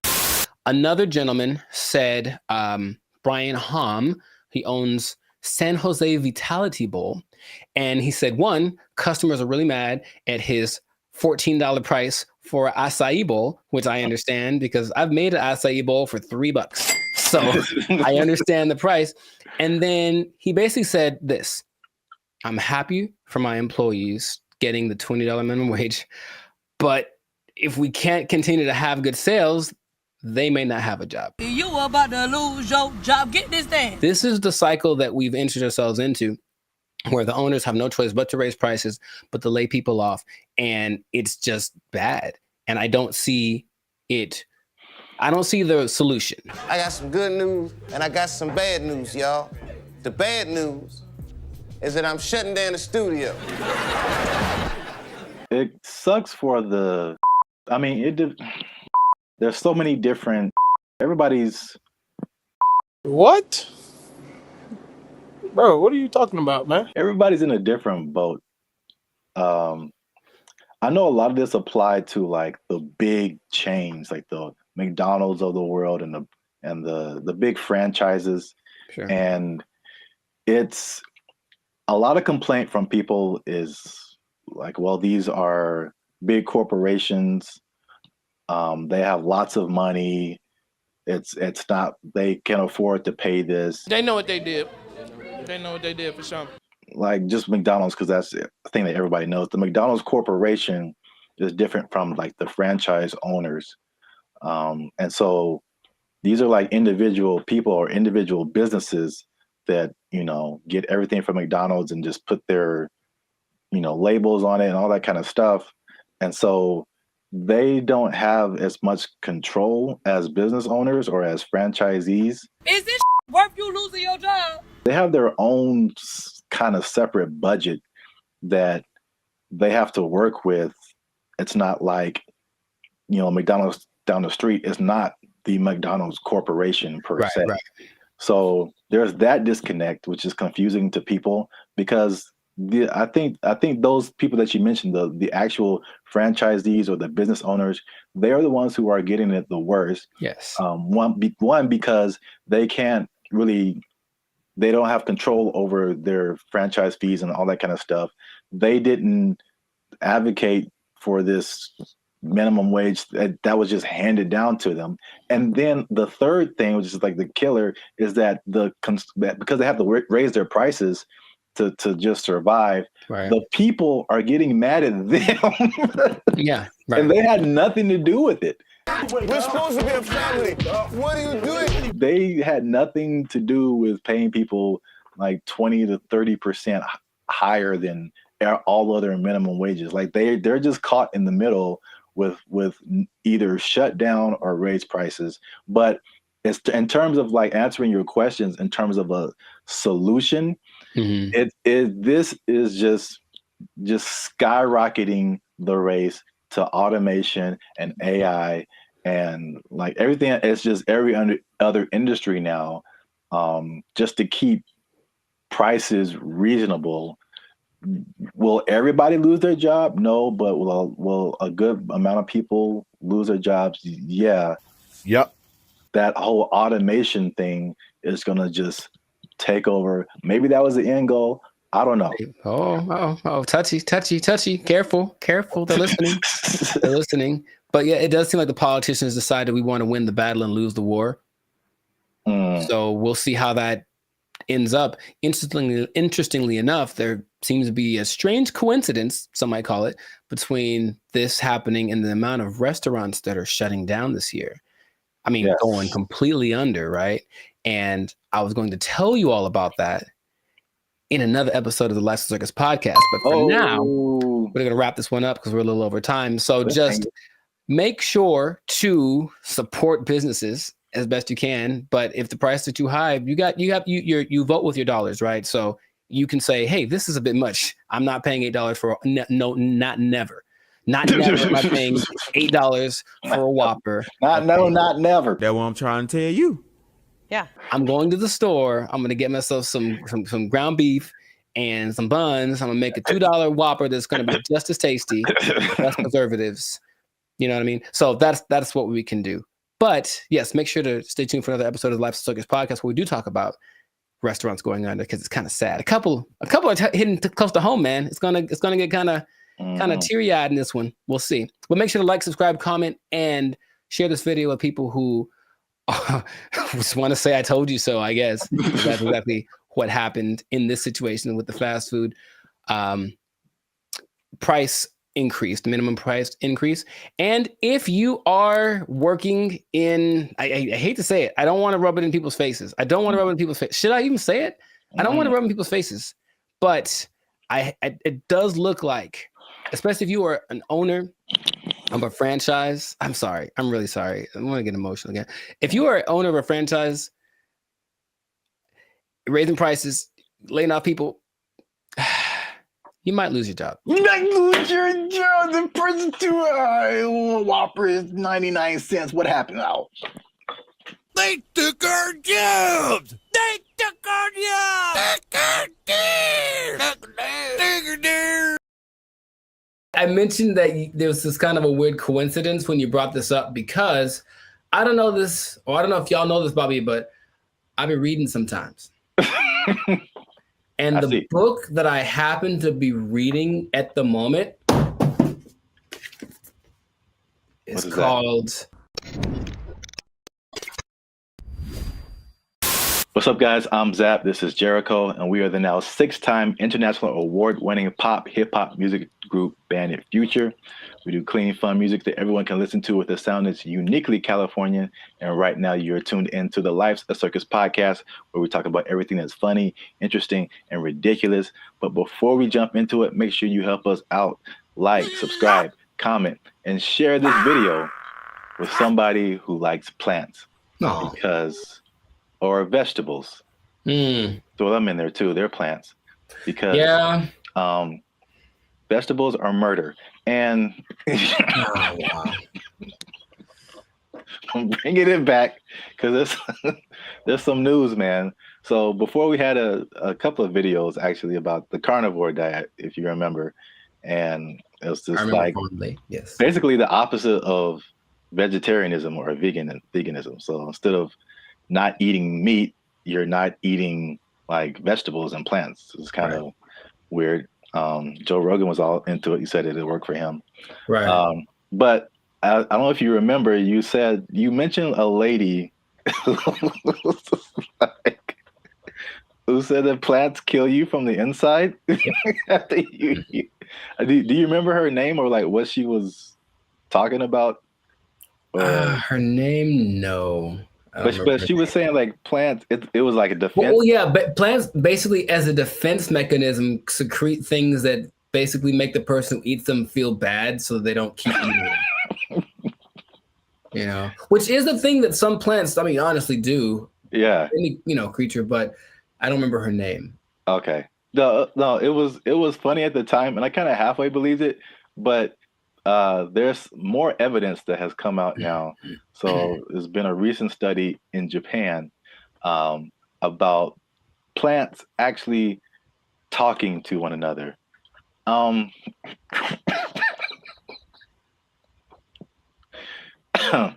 Jericho, do you think plants can talk to each other? Yes. Okay. Well, that was an easy sell.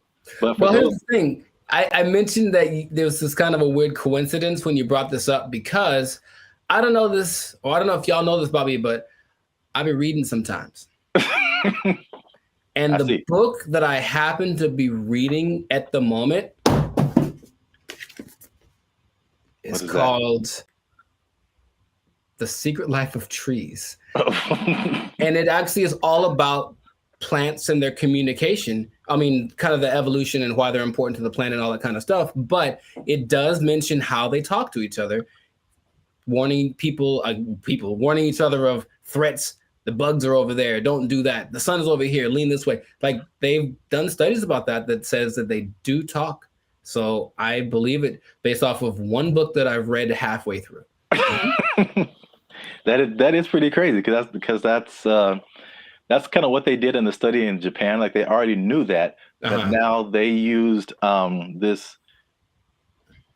kind of fluorescent light to kind of see a visual representation of the plants communicating. And they said the same thing, that plants, that even though it's not like, because some people are like, oh, plants have feelings, and that's kind of different. like they don't get sad or happy, or I don't think that they just kind of do things. But you disagree because it's in your book. The thing. In Japan, because I like to say it that way, because there's one anime I saw forever ago that said it like that, Japan. So I like it. But yeah, in Japan, they've also done studies that show that plants have feelings in the sense that the words that, okay, let's just go way back. I guess maybe words have power in general to make the, create the universe, literally.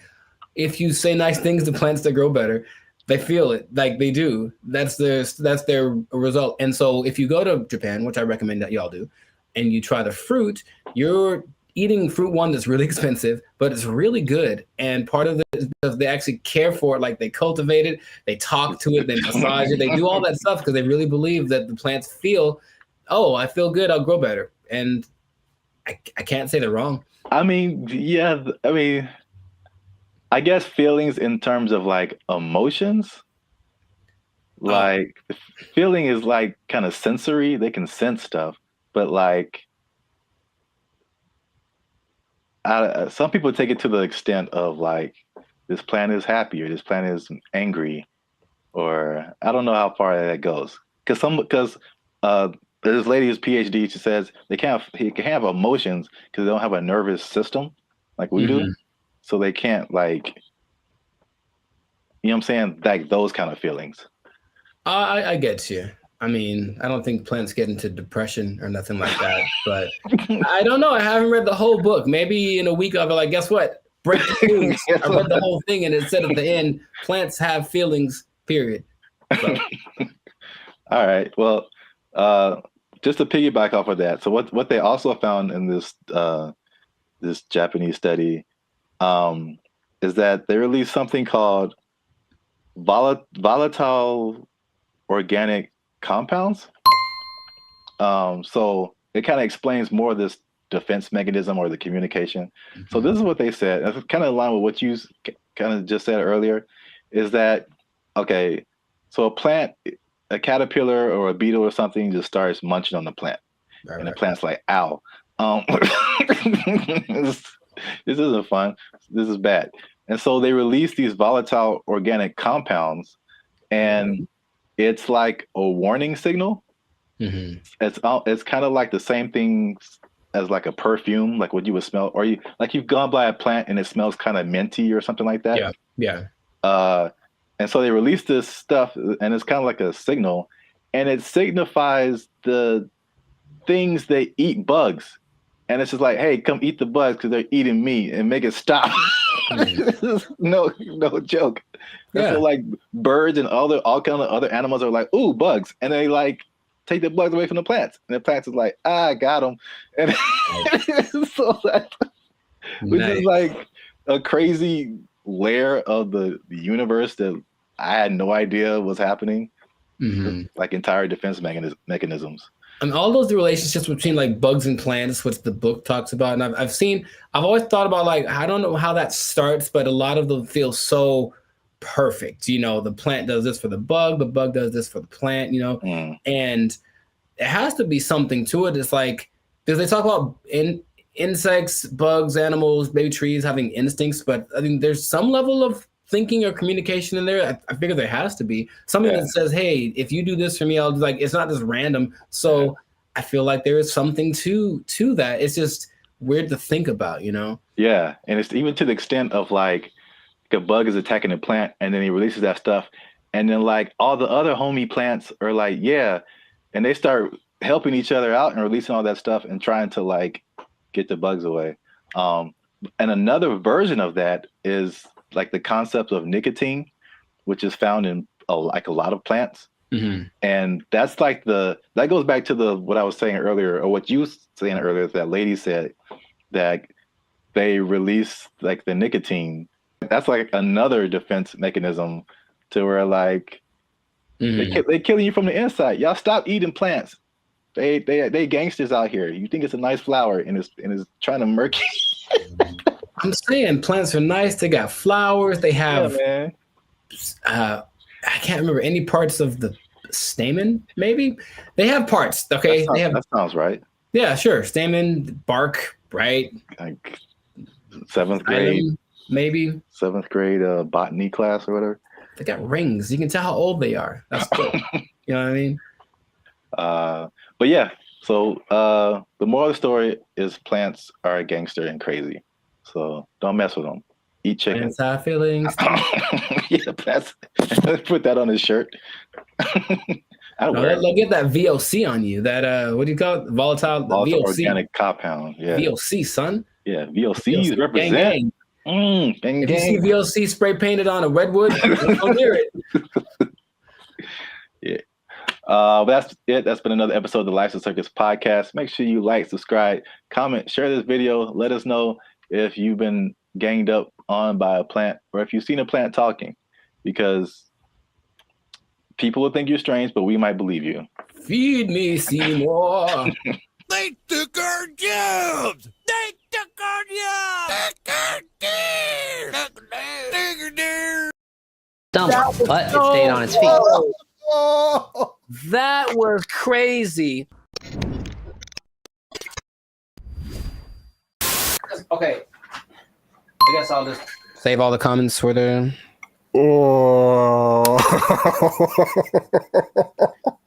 Why is it coming to this? Why are we all going to go out this way? I didn't think we'd go out this way. I would watch this. I feel like it. Okay, well, we can get through this. All right. Oh, yeah, it's recording. Oh, man. Okay, bring it back.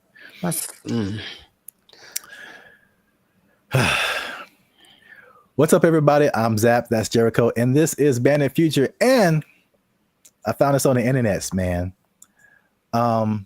In true human form, Jericho, we've been blessed with this gift of robotics and AI.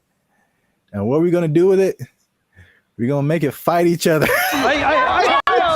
The world's first kickboxing tournament exclusively featuring humanoid robots just took place in China. Here's everything we know about this first of its kind robot rumble, and of course, all the best highlights. For this video. 6 different robots slugged it out for the top spot, each with a team of human operators outside the ring, giving robots commands via remote control. The robots were armed with several different combat moves that Unitree says came from external That doesn't even experts. look real, man. That's crazy. Oh my god. That doesn't even look real.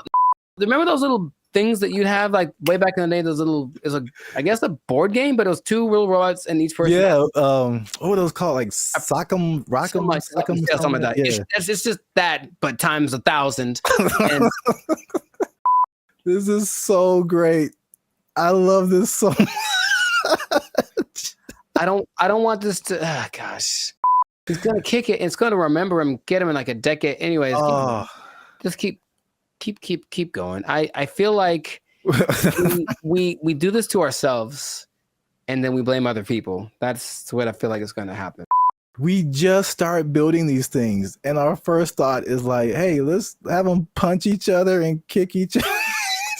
Nah, that's entertainment. That's our second thought. The first thought was sex robots. Oh, well, for sure.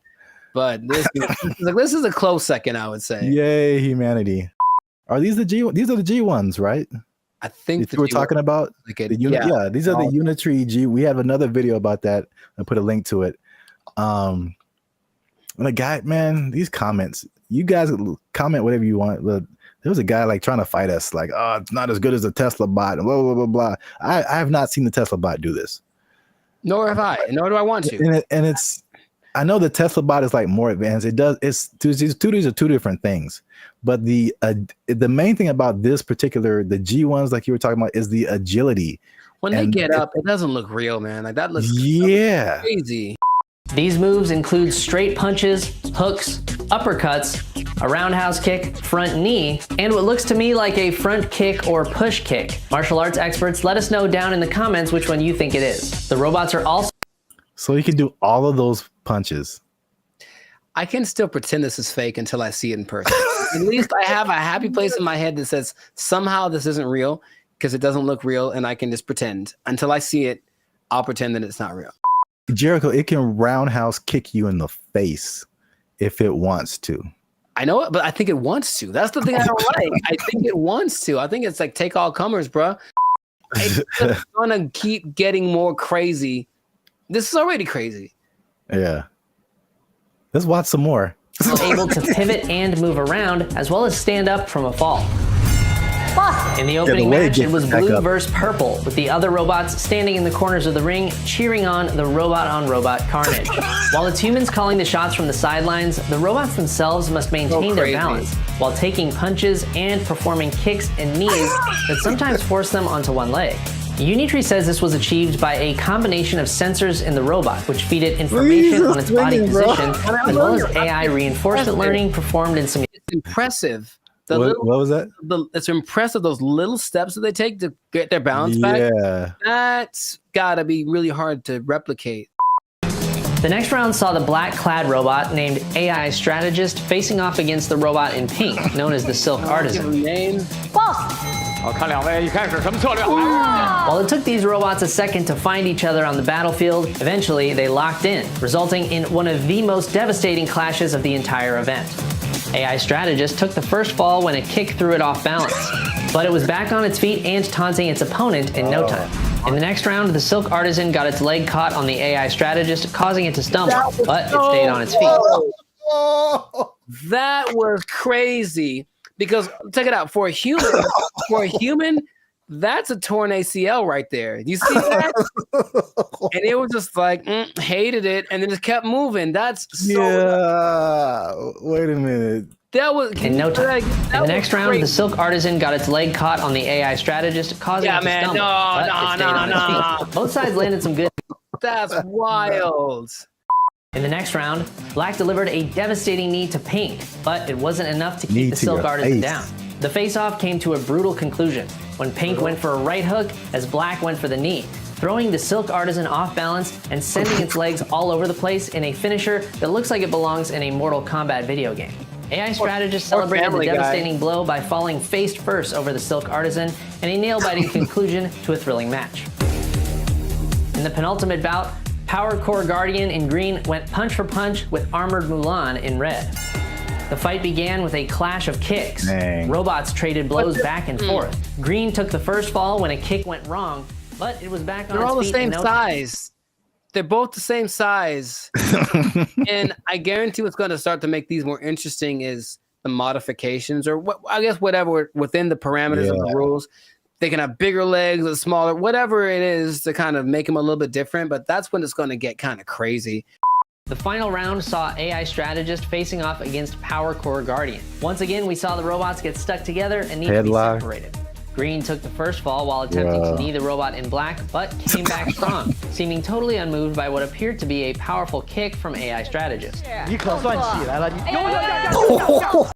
For this, I feel like it's going to be more similar to like MMA or boxing, where like they're the same weight and size, and then but you can train them to, because right now it looks like they have like, I don't know, 6-7 moves that they can do. Yeah. But what if you train it to like where it has, you know, all these different combinations? It's like a video game, a live action. I just want to know if those controllers are the same as like Street Fighter, like down, down, up, up, roundhouse, like something. And then I hope so. AI strategist took home the top prize at the China Media Group World Robot Tournament, Mecha Combat Arena. The G1 humanoid robot comes in several different models, and whoa, what's that? That's a little bit extra. Like they're not doing that. The intro? No, just right there. That robot that just did like this World Robot Tournament, Mecha Combat Arena. Yeah. The G1 humanoid robot comes in several different models, I don't like and that. for this competition.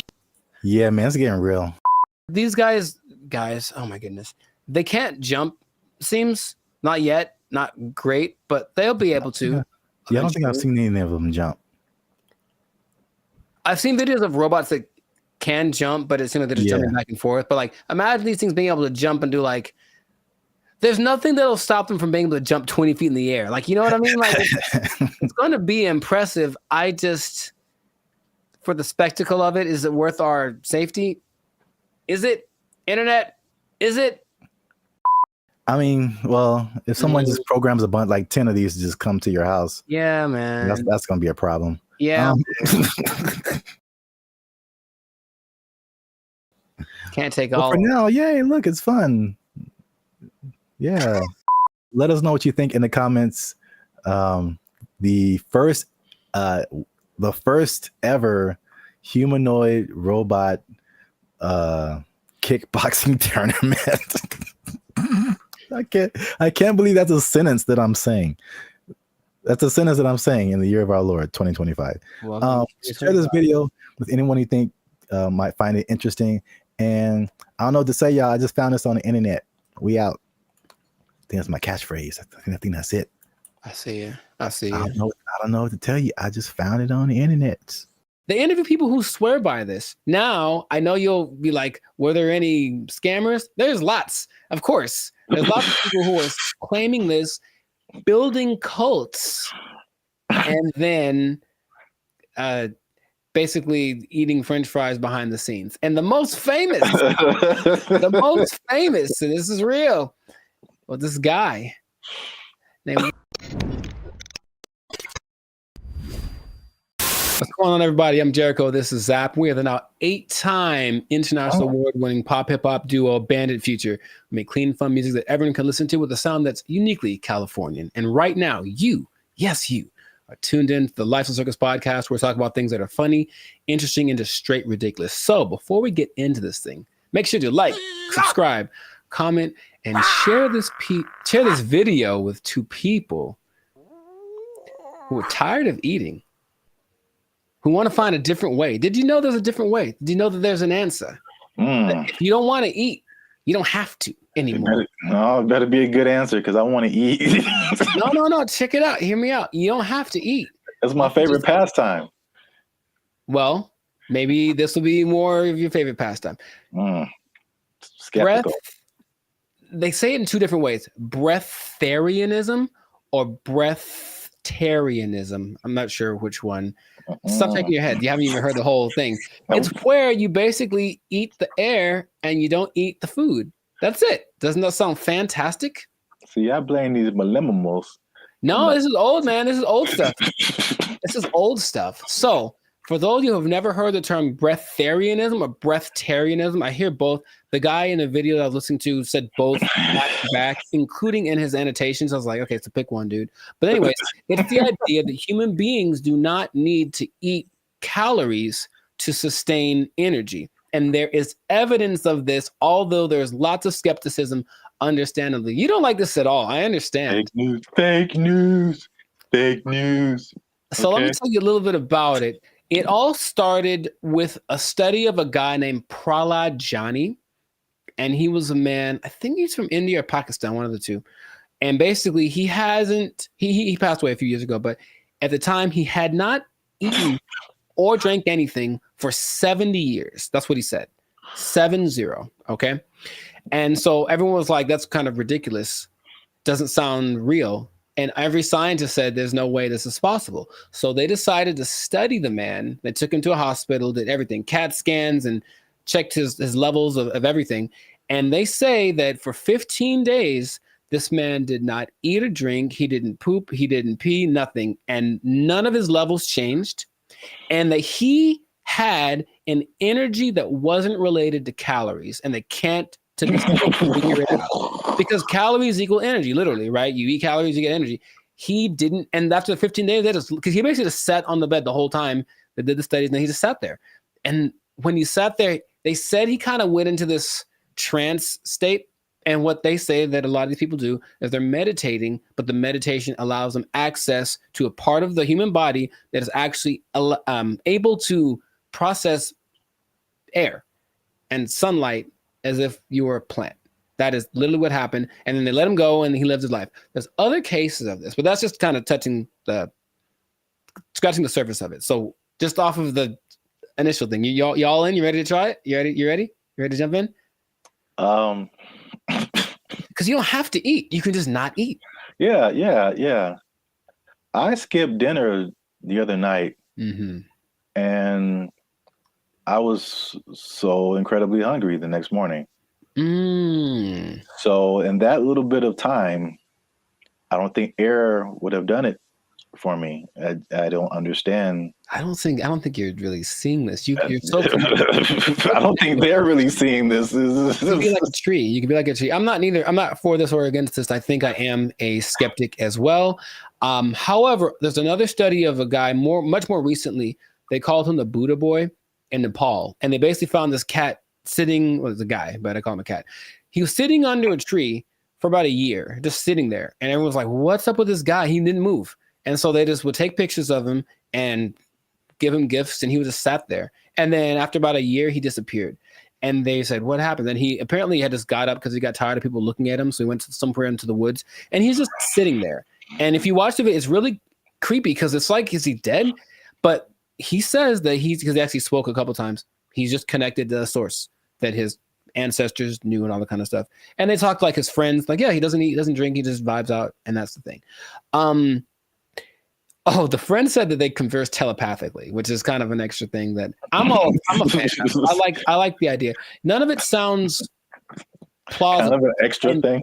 Right. And science is all, this isn't the thing. It can't be real. Yet there are a few cases of this happening. The patron saint of Switzerland in the 1700s, Nicholas of Fleur, apparently the last 20 years of his life, he only ate light, right? So there was a study done in 2014 about the sun gazing, which is some parts of China say that that's what they do, not staring at the sun, but using the sun as energy. And there was a proof that human mitochondria can actually process sunlight and convert it to energy. That's what science is starting to, okay, maybe there's something to this. But the idea that you only eat air, sun, isn't the most widely accepted version of this breatharianism thing. It's kind of a spectrum. So there's 3 levels. One is called BEGO. And that's where you don't eat anything. You don't drink anything. You just exist. And you're one with nature, and you don't have to, like I said, the energy comes from something that is not caloric. And then there are people that only drink like liquids. And that's like the second step of it. And the third is eating 200 to 300 calories a day, mostly just fruits or vegetables. So the only extensive study that did of this was of a guy. They studied him for 410 days, and he was averaging about 200 calories a day. And he lost a considerable amount of weight, but he was fine, right? And the hunger thing is something that goes away after a while because your body learns to cope, I suppose. So it's kind of getting more popular as people are tired of maybe the Western way of trying to stay healthy or be healthy, the standard American diet, which apparently is leaving a lot of people with disease and things like that. They're looking for other things. So they're looking for this thing. Now, another term for this idea is seeking prana.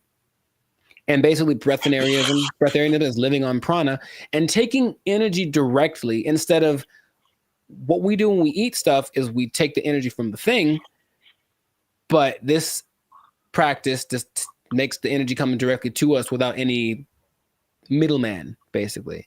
And that's the whole rundown. But they interview people who swear by this. Now, I know you'll be like, were there any scammers? There's lots, of course. There's lots of people who are claiming this, building cults, and then basically eating French fries behind the scenes. And the most famous, and this is real, was this guy named Willie Brooks. And basically he built this cult up somewhere in the desert, somewhere in the United States. And one day somebody went to McDonald's late at night and they're like, that looks like Willie. Sure was. He got caught Big Mac handed and they stopped following him because they knew he was full of it. But it is something that, like I said, people are looking to as maybe this is another way to live as far as prolonging life. Now, it doesn't mean you're not going to die. The initial guy that I mentioned, he died when he was 90. And if you looked at him, he looked fine. Like he wasn't jumping over buildings, but he could walk fine. He'd clear mind, all the kind of stuff. So it's just something that is starting to become, more people are trying it. More Westerners are trying it. Okay. So have I convinced you yet? Ain't gonna do it. Or what do you think is possible could be happening instead? Okay. There's, of course, maybe they're just eating at night when no one's looking at them. In your mind, any remote truth, any remote possibility this is actually a thing that you or I could try and not die from. Science said we die, but science said that the guy that they had in the hospital would have been dead in 12 days, and he lived 15 and he was fine, and that's what they let him go. Like, there's no way we can keep watching him like this. But what do you think? Do you have any? It's a bad sign when like the more you keep talking, the worse. The more it doesn't make sense. Sure. It is. I will say this: it is intriguing. Sure. Because I am trying to figure out in my head how is this scientifically possible, and the first thing I thought about was, okay, like you said, the different levels. You need liquids, right? Like as a base, I think. So is there a way to, because there's moisture in the air, is whatever these guys are doing, is it like extracting moisture out of the air into your body and somehow providing liquids? This sounds really weird, but it's just like, right. Maybe there is some kind of something to this. Sure. Well, here's the thing. If anyone is interested in it, there is a channel on YouTube called Take a Deep Breath that really is more about breath work in general, but he explores a lot about the subject. And he interviewed probably the world's most renowned expert on the subject, whose name is P.A. Straubinger. P.A. Straubinger. And he basically says, well, we can go 3 days without water. We can go 45 days without food. We can go about 10 minutes without air. So in a sense, we're all breatharians because we kind of, when we're not eating or drinking, we're breathing. And his idea is that people that have access to just making the breath part kind of override. It's almost like, okay, for diet, what we need fat, we need protein, we need carbs, right? So let's just use all of one instead of a balance of all three. And so the breatharians, I don't know how to say anymore. Breatharian, I'm gonna go with that. Instead of eating, drinking, and breathing, they just take breathing and make that the only thing they do. So in that sense, it's like, that's really interesting. But it does sound very far-fetched. Would I ever want to do it? Not in a million years. It does not sound fun because if you're not, most things that you do when you're social, you're eating and stuff, you're not eating, what are you doing? You're just sitting around. And these people do just kind of sit still. You ever see like a bug or a creature and you see it and it's just there? It's like, what are you doing? That's what they are. They just sit there and they're channeling the thing. So if you have to spend most of your time doing that, I'd much rather eat a steak and then keep it pushing. So that's just me. But so here's my other wild theory as to how it could possibly work. Tell me. Just this makes no sense, but whatever. Sure. You think about, because the light, I mean, in my head, you're doing some kind of Naruto jutsu and you're pulling in moisture from the air. Yeah. That's how it's working in my head right now. I'll take it. No one can tell me any different.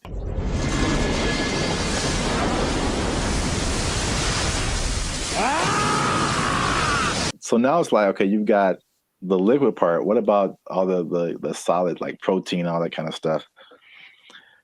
I'm thinking about all the microscopic organisms that are around us, all the bacteria, all the stuff that's on us. I read something the other day that was just like, there's all these things on our faces. Yeah, everything. There's just like thousands of these little whatever. And then there's stuff all in the air. What if they're just like focusing so hard on the breathing that they're like intaking all of these microorganisms that have all of this stuff that we have with food?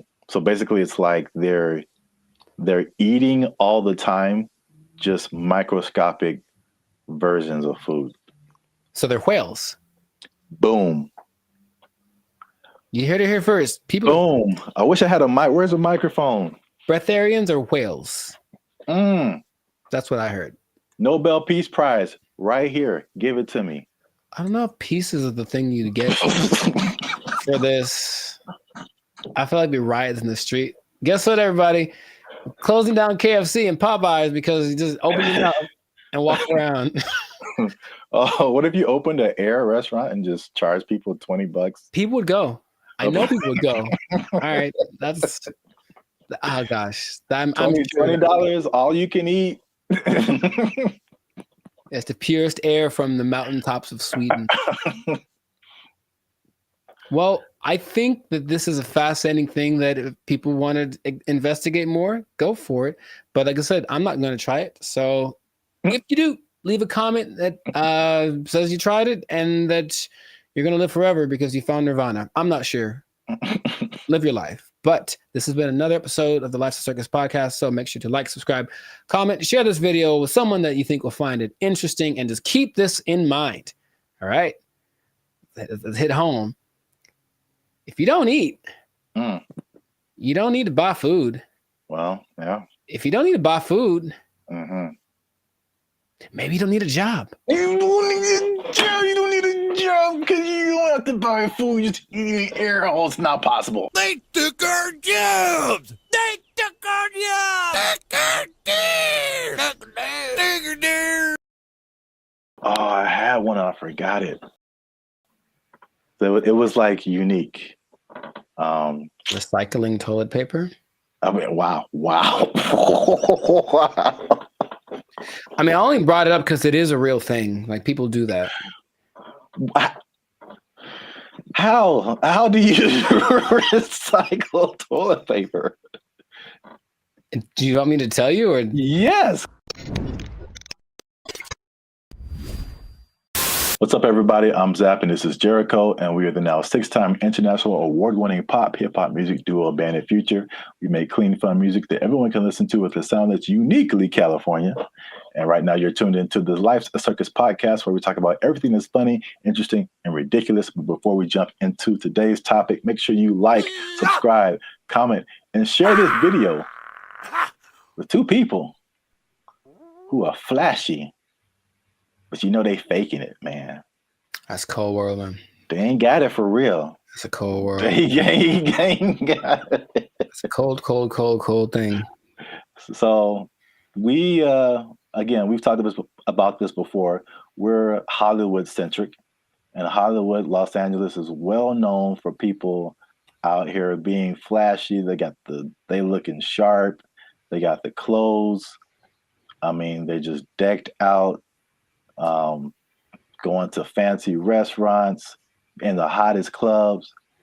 And then they go back to their studio apartment where they can barely afford to keep the lights on. It's just like, it's very much what you see isn't always what you get. Have you had that experience, Jericho? Have you seen people like that? Or have you tried to be like that? Or you just kind of, I get the appeal of it because there's always the two sides that seem to be competing, right? There's being rich and looking rich. Yeah. And it seems like it's more fun to look rich than to be rich because being rich requires more discipline, and it doesn't necessarily mean that everyone sees you. And so if you care about what people think, then you really want to look rich. And yeah, I know people that are like that talk a big game about the moves that they're making and this and that, and they show up in nice whatever. They make sure to show up to the place and then change into something nicer because they have an important thing to go to, and they make sure everybody knows that they're going to this important thing and they're better than you. It's like, okay, I get you, bro. But it's sometimes hard to tell because in LA, Hollywood, people look pretty good. Like physically look good. They're in shape. They wear nice clothes. You can get really nice clothes on a budget too. If you really have to, you don't have to go to Melrose and blow $800 on a t-shirt. You can go to, I saw the nicest jacket, honestly, the other week at Ross for like $25. And I was like, ooh, I was killing. So you can make yourself look flashy without too much. In fact, yeah, Ross has a whole jewelry section. You can get decked out for under $100. You can. But you always question it. I think you always question it. It's like, I wonder if that person really is somebody. Usually the telling point is if they're where I am, they're probably not rich. That's probably, yeah. Hey, you come to this Starbucks too to use the Wi-Fi? Yeah. Doubt. Yeah, man, they shut mine off. But I look fly though, don't I? Like that episode from Boondocks where Riley takes all the money that Granddad gave him for the weekend, blew it all on one shopping. Oh yeah. And he was like, "Ain't I'm clean though?" Yeah. Riley, we don't have food to eat. Oh man, I'm clean though. Well, I brought this up because I saw a study by Redfin, which is a company that's into like the housing market. And obviously, the economy has been very rocky for past few years now, and inflation is sky high. And they did a study that shows that about 49% of Americans are struggling to even just pay their rent, and they're cutting costs in the most unique ways that they can just to, I guess, survive. Okay. While still trying to look like everything is okay. So I guess a lot of people like really are struggling. So I mean, 50%, that's like 1 out of every 2 people that you know. So that's a lot of people. But they said that they are, to compensate, they are skipping vacations right now. They're working extra hours. They're selling their belongings. They're using up their retirement savings, especially millennials. And they're even skipping meals and medical treatments so they can keep their lifestyle but pay their rent. What is that? How does that sound to you? Is that shocking, or is it like, okay, that's what we're in right now? It sounds like bad prioritizing and an overimportance on the exterior, right? Just like my life is just an Instagram reel. So as long as everyone's giving me the likes and I mean like publicly, like they're, oh look, you're doing well, then that's all that really matters, and then they can suffer in silence. Yeah. It seems unfortunate that's being, and people wonder why there's so much anxiety and mental health and depression and stuff, because maybe from out of balance priorities, and then all of a sudden these results that they're getting from their lives are just kind of depressing, you know, but they don't want to admit it. And that's, I guess that. Yeah, I think you're right. Like social media especially fuels that. And it's like, I won't say never, but I rarely gone to social media and see someone be like, hey, here's a picture of me like cutting down on fast food because I can't afford it. Like that isn't, that's like it's the highlights of people's lives. And so you only see the good stuff. When they're all like, a lot of people can be struggling. So I just have a couple of questions just so people can see how we living, you know what I'm saying? So inflation is hitting everybody. Like I feel like everybody feels it at some level. So for people who are cutting costs, are there some stuff on this list that you are doing or have done, or some things that you're not on the list that you're doing that's just like just keeping you in a good position financially? Yeah, I haven't. I love to travel, and I haven't really gone on a vacation since 2022. You know, I think I've honestly only left the state like twice in the last year and a half. So there's that. Even though, you know, traveling isn't expensive, vacationing is expensive. So I mean, if I wanted to, I could go to some place and stay in an Airbnb and chill. But vacationing, I haven't taken a vacation in a while, and then I haven't gotten tattooed really because I like tattoos, obviously. But again, it's like, is it a priority? I suppose not. So I've been held back on that. And then just eating out in general, cooking more, eating out less. And even with dating, trying to find that like happy medium between like, let's not go all out on this. Let's find a place where it's like it's not burgers and fries, but it's definitely not Beverly Hills top of the line because I got money for that. Yeah, those areas. Yeah, those are all like very practical things. I would say I do some of the same thing. If I could offer something different, one thing that I did recently that you noticed, and then I've talked about it before, and it wasn't just because of like prices, but it was just I just wasn't getting the quality service. Was my haircuts. So like I just started, and I did one pretty recently.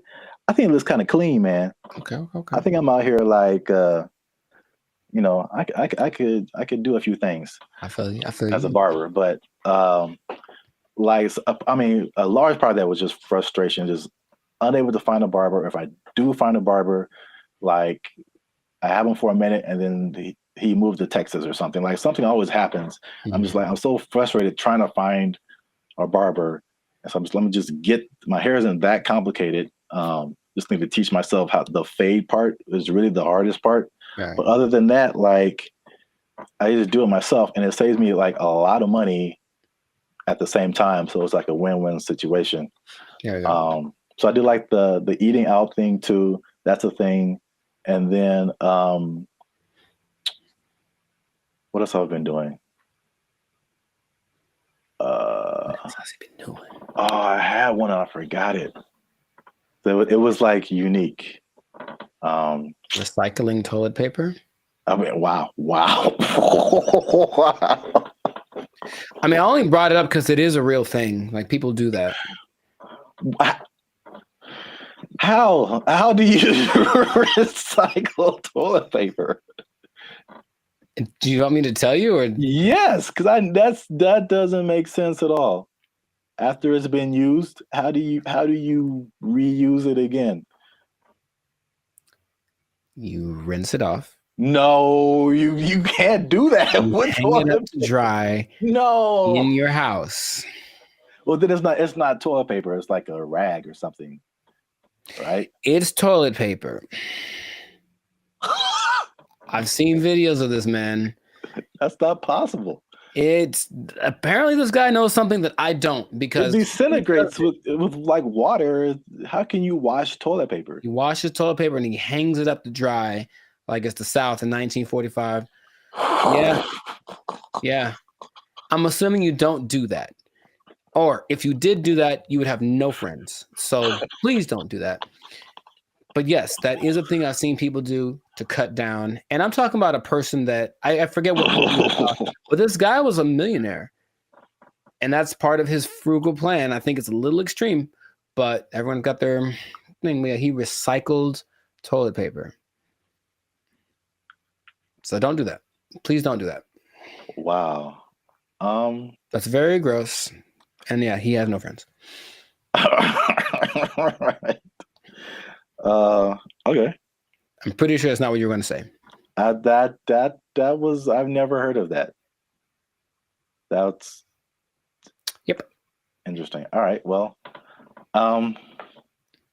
here's another thing, last thing about affordability, to just kind of put things into perspective.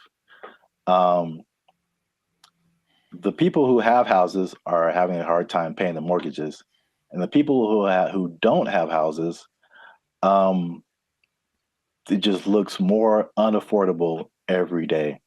And so the study also showed that the average American earns $30,000 less than what they need to purchase a house. So you're $30,000 a year annually. That sounds right. So I kind of went down the rabbit hole of mathematics. Okay, how much is this? How many people is this affecting? So the average income that they say you need to buy a house, this is a national average, to buy an average house, to get a mortgage and stuff like that, $109,000 a year. That's household income. Mm-hmm. So it doesn't have to be an individual. It could be like a partnership or whatever. So that's $109,000 a year to buy a house. In California, what do you think that number is? Specifically Los Angeles. Higher, for sure. I would go to like 145. Is that not enough? I hope that's enough. That's generous. Household income, according to them, they said you need $231,000. Yo, I mean, that's okay. More than I expected, but it doesn't sound. I know people that are paying $5,000 a month on their apartment. So yeah. Yeah. On that mortgage, that's what you'd be paying, about $5,400 a month for a house. It's not possible for most people. You gotta think it makes sense, because if you're paying, that's math. I want to do it. That's almost $65,000 in mortgage payments. Mm-hmm. So that would be a quarter of 240 something thousand. So I think people would expect you to be in the like 25-30% range of how much goes to your mortgage payment to make you eligible. So Sure. 200,000 plus sounds right if you're paying $65,000 a year in mortgage payments. It's crazy. I mean, you can get a house in the sticks, of course, in the desert, whatever. Oh yeah, cheaper. Yeah. But Yeah, I mean, this is just like median nice house, somewhere. yeah, LA is no joke. So last thing I checked out is how many people that cuts out. So how many people make under $240,000 to be eligible to buy a house like this? Most is the answer. Your answers have been so general. I mean, how many people are in California? 35 million, something like that? I don't know. And I think this may have been Los Angeles. So I don't want to. Oh, okay. So Los Angeles, maybe 14 million, 15 million. I don't know. But of those. Well, just on a percentage, because that's what I have here. Oh, like 95%? 95. That was it. So 95% of people cannot afford a house. So this has been another depressing episode of the Life's a Circus podcast. For all you renters out there, make sure you like, subscribe, comment, and share how difficult it is for you to buy a house, because it doesn't seem possible for the large majority of people. Accurate. Yeah, inflation. Keep your job. Bye. They took our jobs! They took our jobs! I went to Diana Taurasi, who some say is the greatest female player of all time. One of the greatest, right? And she's a year older than me, so I got to high school. It's a place called Don Lugo High School in Chino. And I was coming in as a freshman, just trying to make the team like summer. And she was already she'd been there for a year, so she's already established. Everyone knew who she was. And I'd heard about her. I'm like, oh, you tried out for the basketball team? Yeah. Oh, I didn't know that. Yeah, I played the first year. I played freshman year. Yeah. Oh, cool. But the whole thing was, I thought that because she was a girl, that there was no way she was as good as me, right? So I just casually mentioned we should play one-on-one to her. Like, I think maybe it's the only time I ever spoke to her, really. And she's like, yeah, sure. And when I tell you that...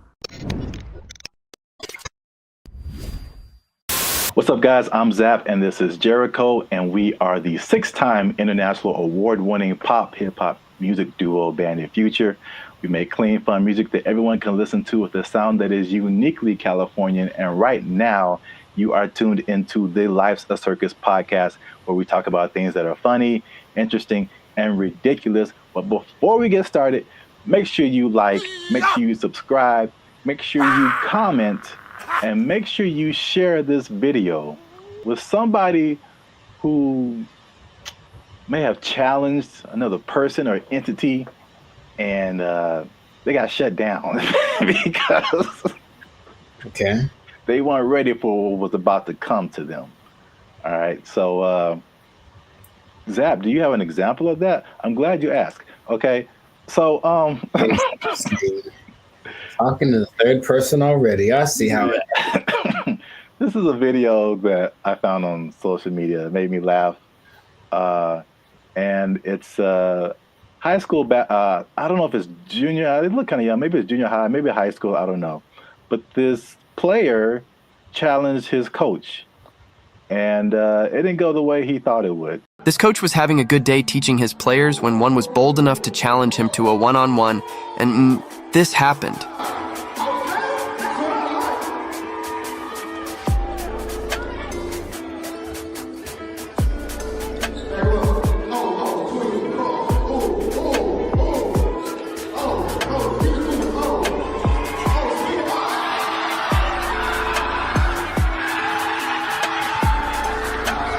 Do you think he would try this again? So yeah. I like it. Yeah, coach wasn't messing around. I thought he'd get past him, but I didn't know he was going to break the kid's ankles. That was cold. So I brought this up, and then if you have an instance, you can share it too. But I'm thinking of like the times when either you challenged someone or you saw someone else challenge someone, and they thought they had it, and it just didn't go right at all for them. Because I brought up this video because it reminded me, and I think that's junior high. It looked like junior high, not high school. It reminded me of the same thing that happened in my junior high school. Okay. So my school was a magnet school. I don't know if did they have magnet schools out here in California? Okay. Yeah. So we had like people from all over. It wasn't just like people in the neighborhood. And it was a performing arts school. And we didn't have sports. So we didn't have a football team, basketball team, anything like that. So what they did is like people from our school could play sports at like different schools, which is kind of cool now that I think about it. But so we had different players from different schools that went to our school, right? And so I knew like a couple of guys that were just like really good, like insanely. They had handles. I'm talking about basketball. They could shoot. Like they could do everything. I remember this one guy, especially named Ricky, who was just like, he was like the coolest dude, bro. Just, but not like a I'm better than you jock kind of. He was just a cool dude. He walked cool. He talked cool. He was cool with everybody. Like, and he's just amazing basketball player. And we had some other girls. There was a girl who was like 6 feet tall, and she was just amazing. Like we had amazing players, right? Mm-hmm. And we had these 3 PE coaches. Now they're all different. So there's one guy, Coach Moore. He was super tall, but he was like 100 years old. I swear, this guy. This guy was like past your prime, but he was skinny, maybe in shape, but like super skinny. But at least 60s, 70s, maybe. Okay. Just all gray hair, just like, okay. He didn't seem like anybody. Mm-hmm. And then we had this lady, this white lady who looked like, what's the girl from Iowa? Is that it? The basketball player? Yeah, the girl who's like really big now. Caitlin Clark. Yeah, she kind of looked like an older version of her. And she like just had a baby. So they challenged the students, this is junior high school, to like a basketball game. It was like the 3, and then they probably like roped in 2 more teachers. Mm-hmm. And so it's like this really tall old dude can barely move. This really short dude looked like Sherman Hemsley, and this lady who just had a baby, and like 2 teachers. Mm-hmm. I'm just like, we were all like, okay, students are gonna whoop. We're gonna kill these people. Like, get an ambulance ready, and just, man. I'm guessing the opposite of what you expected to happen happened. When I tell you they tore us up, they just annihilated us, dude. So like the short dude and the lady, they were like faster than what we all believed we ever seen them move. I mean, the dude was just like Chris Paul out there, just. Nice. And then the old guy, he would just stand on the 3-point line and just blitz you, just Ray Allen, just. And it was just like, we got annihilated. So that video just reminded me of that experience. But I don't know if you had any experiences like that where you saw something happen, or maybe you tried something and it just not so much publicly, but if it had been the social media era, then maybe that would have been, on all the reels and whatever. But I brought this up in one podcast before. But I went to high school with Diana Taurasi, who some say is the greatest female player of all time. One of the greatest, right? And she's a year older than me, so I got to high school. It's a place called Don Lugo High School in Chino. And I was coming in as a freshman, just trying to make the team like summer. And she was already she'd been there for a year, so she's already established. Everyone knew who she was. And I'd heard about her. I'm like, oh, you tried out for the basketball team? Yeah. Oh, I didn't know that. Yeah, I played the first year. I played freshman year. Yeah. Oh, cool. But the whole thing was, I thought that because she was a girl, that there was no way she was as good as me, right? So I just casually mentioned we should play one-on-one to her. Like, I think maybe it's the only time I ever spoke to her, really. And she's like, yeah, sure. And when I tell you that I didn't make we maybe played to 5. And so if it had been like that with like a bunch of people in a circle going, oh my God, then it would have been terrible. But it was just us and maybe like a couple of people watching. And they didn't even pay attention because they're like, they're talking about me. Like, he's about to get destroyed. So I didn't know that she was that good. And it's like, when I tell you, I felt like I was standing in quicksand, how fast she was. And she just would hit me with a pump fake and then just go around me. And I'm looking like, this is crazy. I've never played against anyone this good. And then she hit like a fall away, like Steph Curry, 30-footer just because she could. And I was like, that's not fair. And I didn't know that. Anyway, that was kind of humbling. But there weren't many witnesses. So it wasn't like that video. But yeah, nowadays it would have been one of those oh my God, she But I mean, she's amazing, so I'm not surprising. And I think the only other thing I can think of like that is, and it's more specific like that. Someone older, I could take them, right? Is one time I decided it'd be a great idea to arm wrestle my mother. Now I was maybe like 9, 10. I was getting a little buff. I felt the muscles coming. I was like, yo, guess what, Mom? It's time. It's my time now. I'm on the come up. And I don't think I've had a more humbling experience in my life than that. Than my mom, who's not a big lady, but she's pretty strong. I saw her the other day, Arian, like she's strong. And when I tell you that, like, I thought my arm was snapped in half, man. Like she didn't say, "Oh, my son," I mean, she just, God, and that was it, right on the counter, right on. And I just walked away in shame.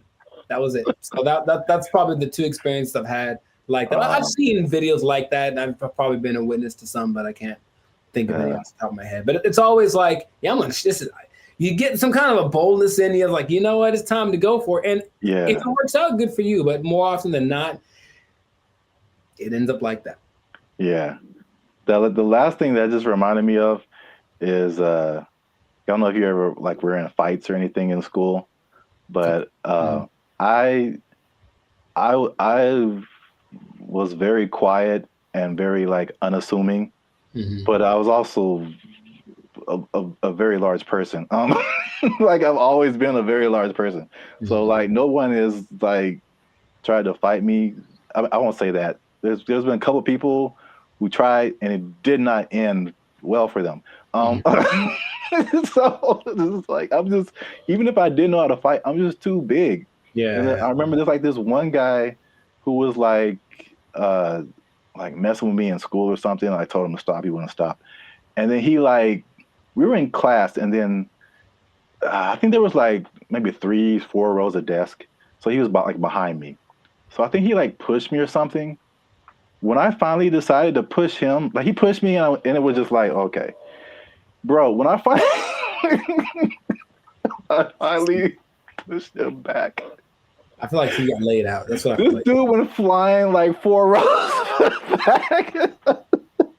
It was like everybody was just shocked. It was just like I did like some kind of Naruto like whoosh on this dude because he went flying.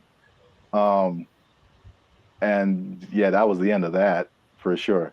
But yeah, so I've seen it go both ways. So if you have a story like that, something that happened in your lifetime where you saw somebody try to do something and didn't work out, or you tried to do something and it didn't work out, let us know in the comments, and so we can all have a laugh.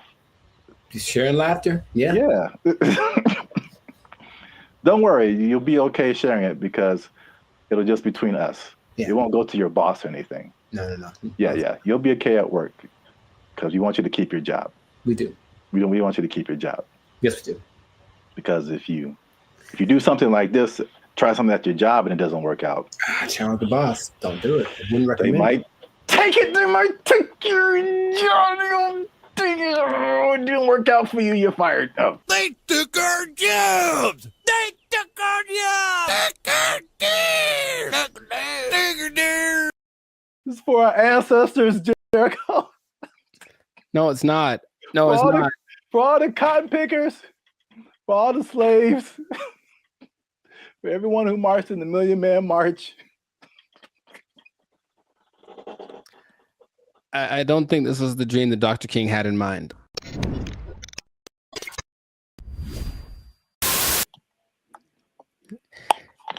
You should have done that when it was recorded. Like, I would have been so surprised because now I'm used to it. And I'll be honest, it took a while. It took a while to get the yogurt experience acclimated to my. It's just never. I don't think I've seen a person eat yogurt in years, man. I'm serious. What? Yeah, I don't hang around yogurt eaters. Like, not like there'll be yogurt on the side if you go to a Mediterranean place or something, but not yogurt just in a isolated incident. In an isolated incident, someone ate yogurt today. Gold is up 10 points.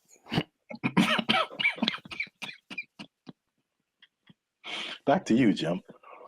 All right.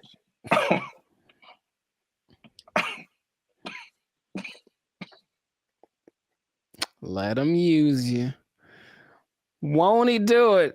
Won't he do it? Yogurt.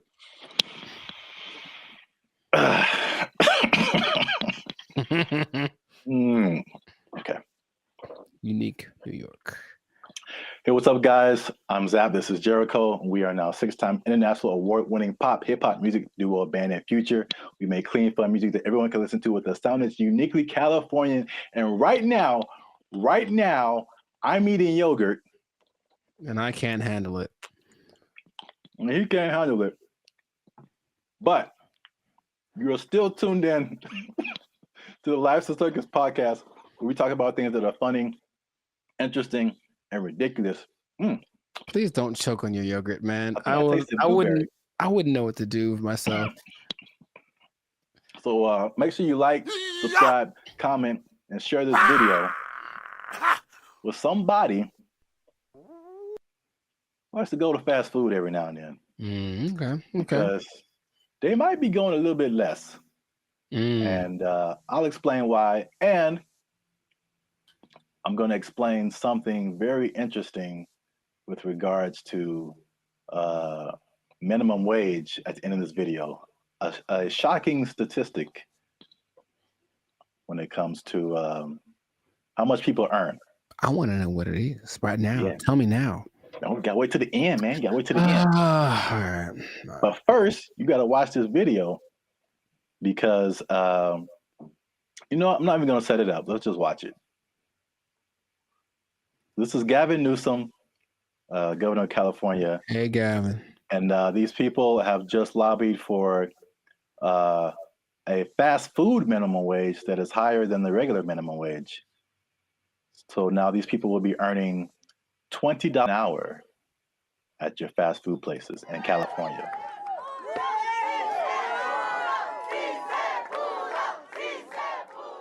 Boy, these were some tough mountains.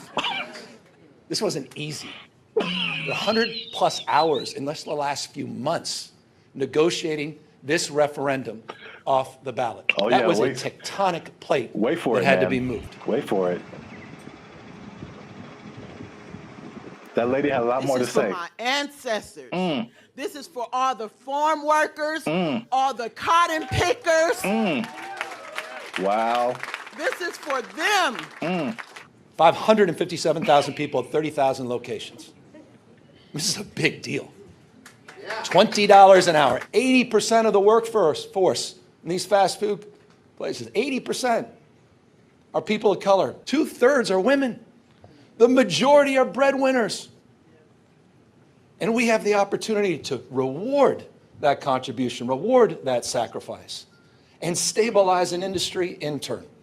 What a remarkable moment. So it's going to be a lot better now. Well, right now we're going to have a chance to at least, maybe decide to save some little money or, pay all their bills or credit card debt.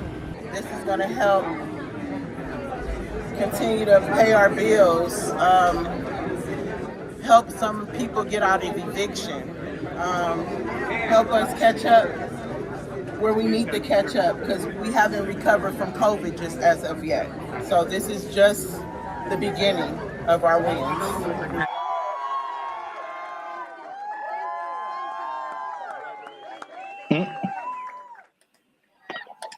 So yeah. I didn't expect her. You gotta understand, Jericho. She's dressed like a toy you find in a Happy Meal. I didn't appreciate that. I didn't appreciate that at all. Look, I didn't like that at all. I didn't like that at all. She came out of nowhere, bro. This is for our ancestors, Jericho. No, it's not. No, it's not. For all the cotton pickers, for all the slaves, for everyone who marched in the Million Man March. I don't think this was the dream that Dr. King had in mind. I really don't.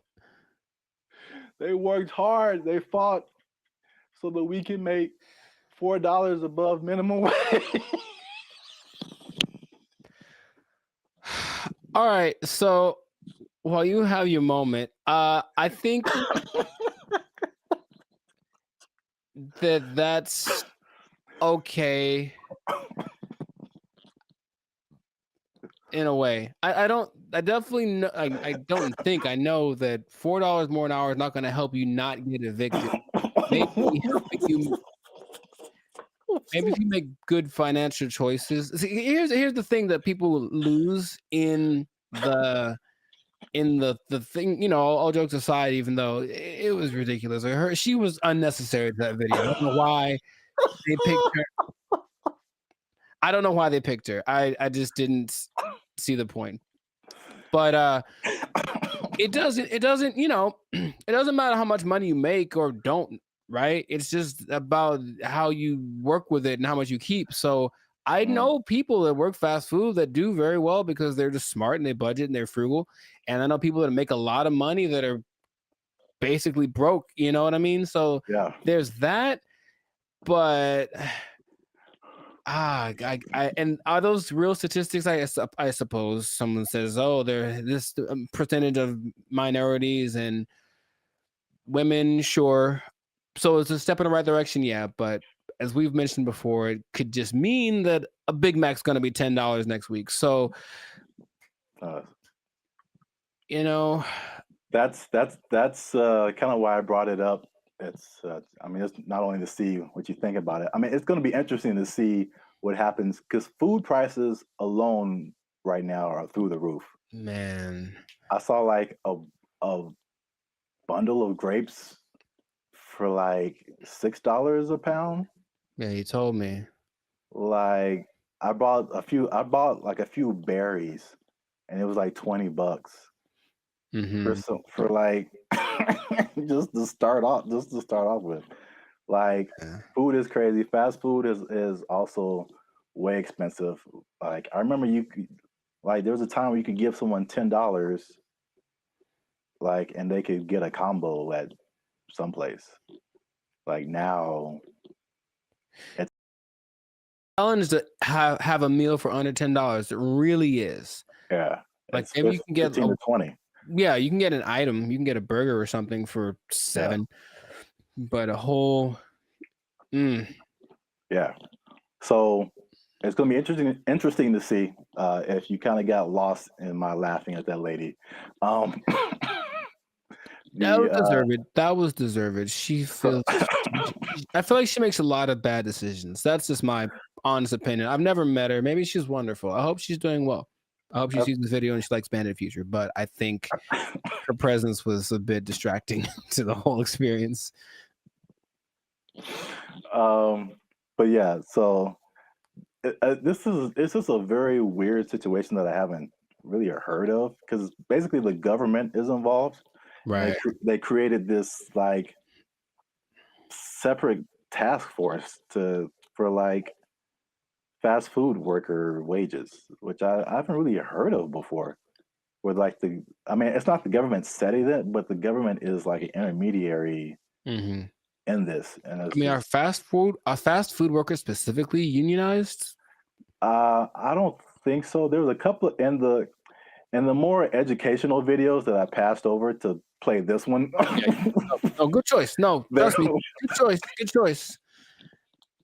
There was a talk about some different unions, but it isn't like a fast food worker union. It's some kind of, I think it's a service worker union. Okay, so that makes sense. I think that's fast food is maybe under that umbrella, but it includes a lot of different services. But yeah, so it's the government involvement. It just makes it kind of weird, and then also it's like, you know, I mean, fast food has been minimum wage for like as long as I can remember. So to go above that, they were saying that this is like a 30% increase. So it will be interesting to see if there's a 30% increase in prices. Right, because the logic says, where is it coming from? Where is the 30%? You can't make money out of nothing. I mean, the government tries, but you can't make money out of nothing. So if you raise one thing, something else is gonna be affected. Yeah. I made maybe I'll put a link to it. This was a year or two ago. I was walking by KFC and they had and it was a small combo for like $18 for a small. And then what was I gonna say? If a sandwich is like $6 now, you add 30% to it, and now it's like $8 just for the sandwich, right? Plus tax. So I mean, the $10 combo is going to be like a $10 sandwich pretty soon. That's just too much, in my opinion. Maybe because again, that's just one way of balancing your budget. I guess is to charge more.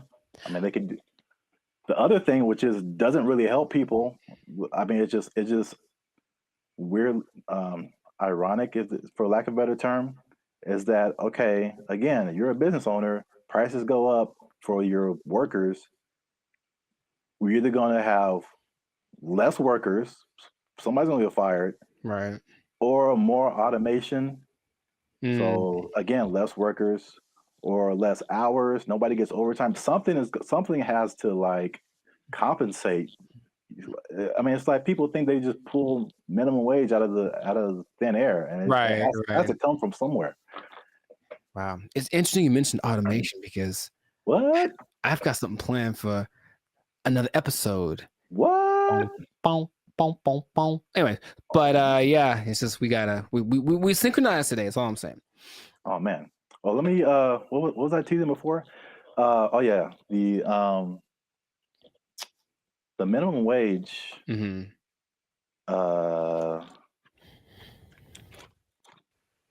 Oh, this teaser is for something else. Whoops. Oh, maybe I can come up with another one. It's kind of anticlimactic, but I appreciate the tease. You have an interesting fact about minimum wage if you get to the people? No, I do not. Well, that's been another episode of Life Service Podcast. Yeah, I was going to say, though, I wonder what will happen to the in-and-out workers because they always got paid more than minimum wage. That was kind of the thing. That was the job you wanted in high school because you were on your feet because they deserve it. They're working round the clock. And I wonder if they're going to get more than the higher price than, more than the $20 now. It's kind of they operated like every fast food job is minimum wage except for In-N-Out. Even Chick-fil-A? I believe Chick-fil-A is also minimum wage. You just have to be a good-hearted person because those people, even if I don't like the food, they're very nice people. Very nice people working at Chick-fil-A. Yes. Well, I'll give this nugget. Maybe people don't know about this. If you ever want to own a Chick-fil-A, you have to start at the bottom and work there for minimum wage. So there you go. I gave him something. You can't just walk. You just can't just walk in a no matter how much money you have, you got to start at the bottom. So let's say I just barge in. I'm LeBron James. I still got to work the shakes and fries. LeBron James got to be peeling those fries back there, man. Oh man, that's crazy. All right, I'll tell him. Yeah. He asked me to ask, so I'll tell him. Yeah. All right. Well then, that was cool. Can you tell him a few other things about the Lakers that I have opinions on? LeBron James is the greatest. I'm LeBron James. I'm LeBron James. They're going to go as far as Anthony Davis's knees can take them. Which might be a second round exit this year. We'll see. Man, we got way off topic.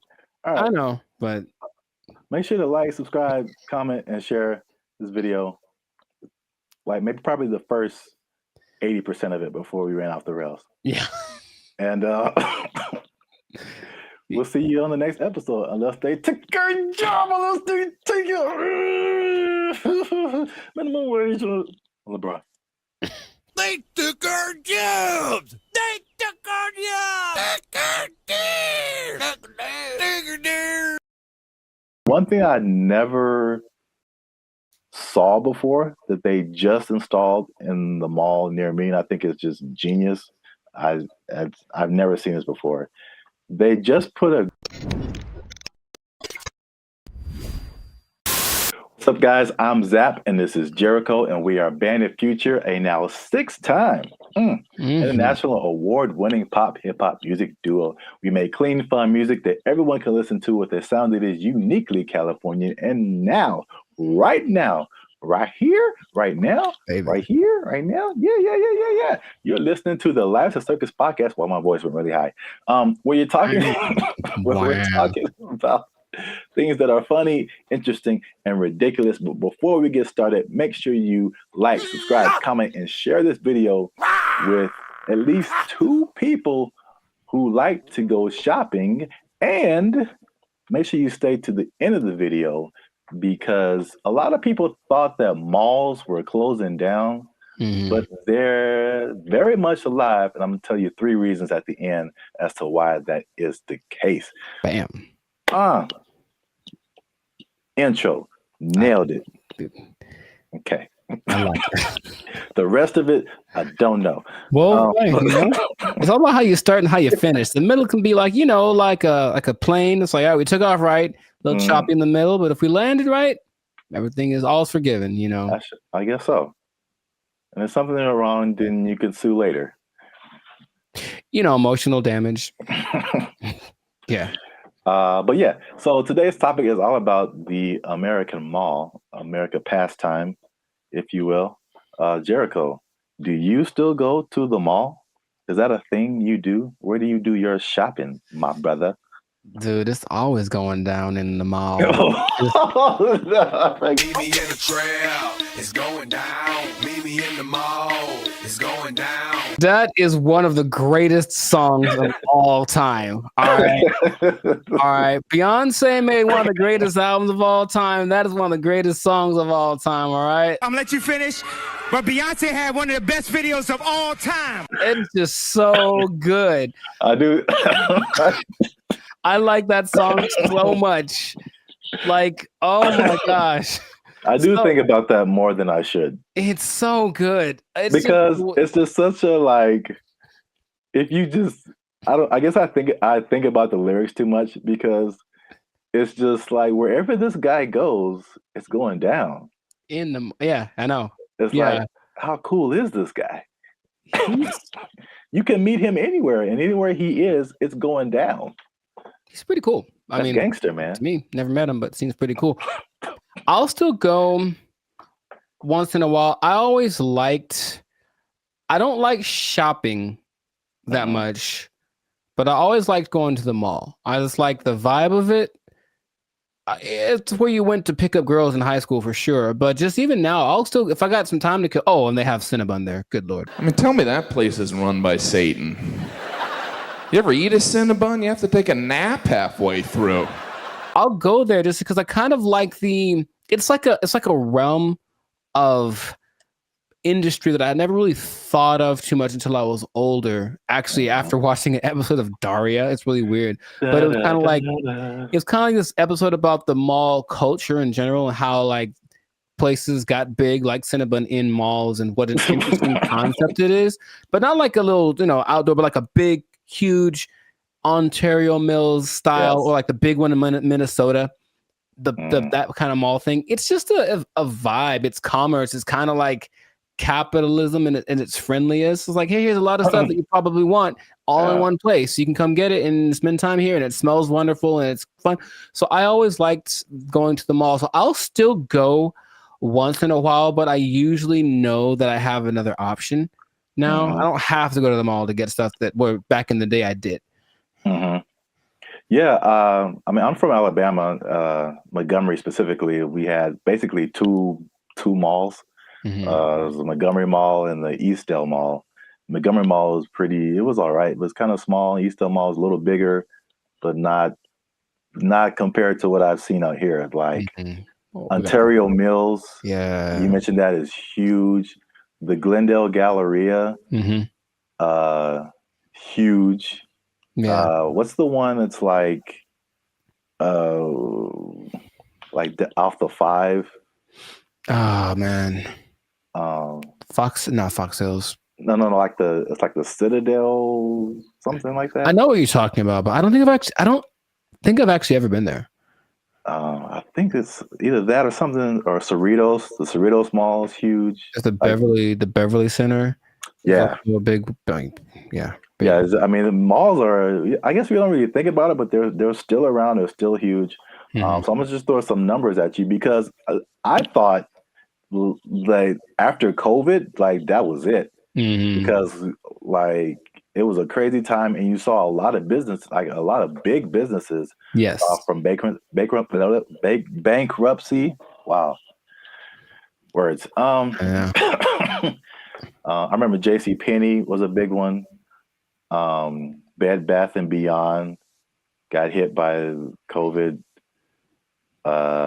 Toys R Us. Oh yeah, R.I.P. Toys R Us. That's legit R.I.P. right there. It's like like big flagship store. I'm not talking like a little, Radio Shack or Circuit City. I'm talking about like the biggest store in the mall is like shutting down. Like, there's gonna be no more mall. Plus, what I thought with e-commerce, the Amazons of the world, it's like, okay, people got used to getting stuff delivered to them, and it's like, why go out? I can just get it on Amazon or Walmart.com. So the numbers, however, say the opposite. So malls work with like an occupancy thing. So basically, it's like the number one indicator of how successful the mall is. So the more occupied it is by retailers, the more successful the mall is. So mall occupancy was 89 to 95% last year. 92%, and you're doing good. Anything above that, you're doing good. So malls are healthy, they're thriving. And this is what happened that I didn't really realize, is that when the stores closed, it didn't necessarily mean that was the end of the mall, because in case you didn't notice, a thing called inflation has been happening. No, I didn't notice. And so the price of everything has gone up, including rent. They just opened the space back up and they charged more because it was a new tenant. Traffic is actually up. Sales are actually up. There's actually waiting lists in some places for some stores to get into the malls. And so I get into these. There's 3 things that are really happening. You touched on some of it at the beginning. Okay. But I can at least give you this one on the retail side. It's basically people are finding out that, and it's kind of odd, I guess. I didn't expect that to be the way it is, but retailers are finding out that people aren't necessarily making that purchase online. They're just kind of like browsing. It's almost like TikTok, right? You're not really connecting with anybody. You're just scrolling through and seeing what's available. And they're making more concrete decisions in the store.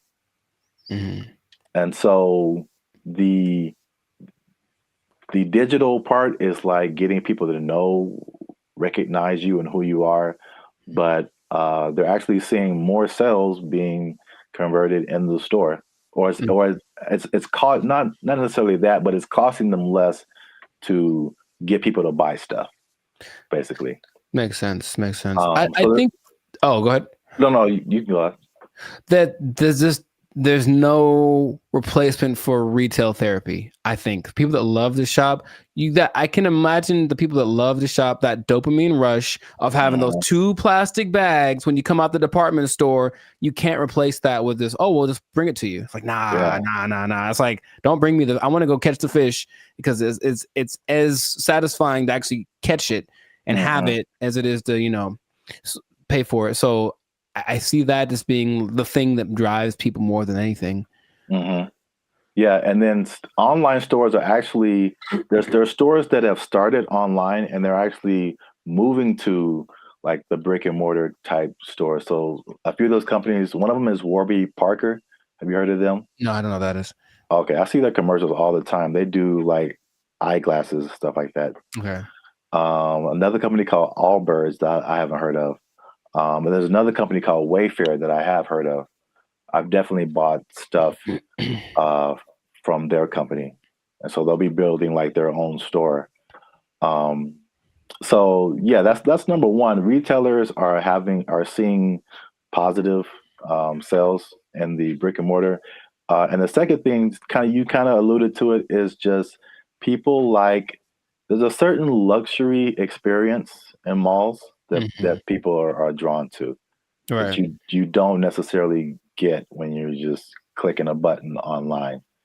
Yeah. I recently I live near a mall, and I recently went in there, and I usually don't go in there at all, but I was just kind of walking around and looking, and I was like, this is, it just felt nice. And I saw like a lot of stores that I wouldn't have come across online, a lot of objects or apparel, just stuff I wouldn't just be looking for online that was just different. You know, Where else can you ride an escalator? The airport. Yeah, okay, so that's two. But I don't go to the airport as much as I go to the mall. But honestly, it's kind of a cool thing too. Like, especially that big one that's always in the middle, and everyone's going up, and it's like the promised land appears. So it's kind of going there. Everyone looks. It's really interesting. But I think if you pay attention, you see the excitement of people going, "I'm about to buy something." Yeah. And they get to the top, like, we've arrived, and it's just got a cool atmosphere. It's like an environment, like a built-in environment. Like the people there, they'll have a little entertainment once in a while, especially in the 80s that had all the people that were singing there. But in general, it's just the fact that people are all there, usually in a good mood because they're getting the stuff they want. It's a nice place to just hang out. Right. Yep. Perfect segue. That's number 3. Is that the mall is just in general an experience for people. And I think what adds to that, they actually listed it here too as well. It's not just the stores, but everything else is happening too. So in some malls, they have stuff like go-karting and video game arcades. I know there's some malls that have like a trampoline thing you can jump on if you feel like it. And of course, the restaurants, the movies. Oh, it's movies, yeah. All kind of good food. And one thing I never saw before that they just installed in the mall near me, and I think it's just genius. I've never seen this before.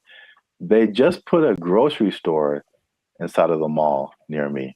And that's literally the first thing I see when I walk in. And it's very weird because grocery store and mall are two different things in my head.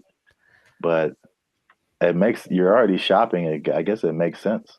Well, from a psychological standpoint, I've never seen that. And that makes a lot of sense because from a psychological standpoint, when people buy stuff, like they're more likely to buy stuff when they've already bought something. So they're kind of in the mode of buying. So I'm going to the store to get my vegetables or whatever, groceries, normal. And then if you're in an environment where there's other stuff you can buy, they're like, you know what, while I'm here, I might as well see if they have and all of a sudden, there you go. You're selling more than you would have. So it's like the stores and the mall have like this kind of symbiotic relationship in a way. So yeah, that makes complete sense, but I've never seen that. Yeah, that's the first time I ever saw that. And it does make sense. And also, like the concept of a mall where you get everything.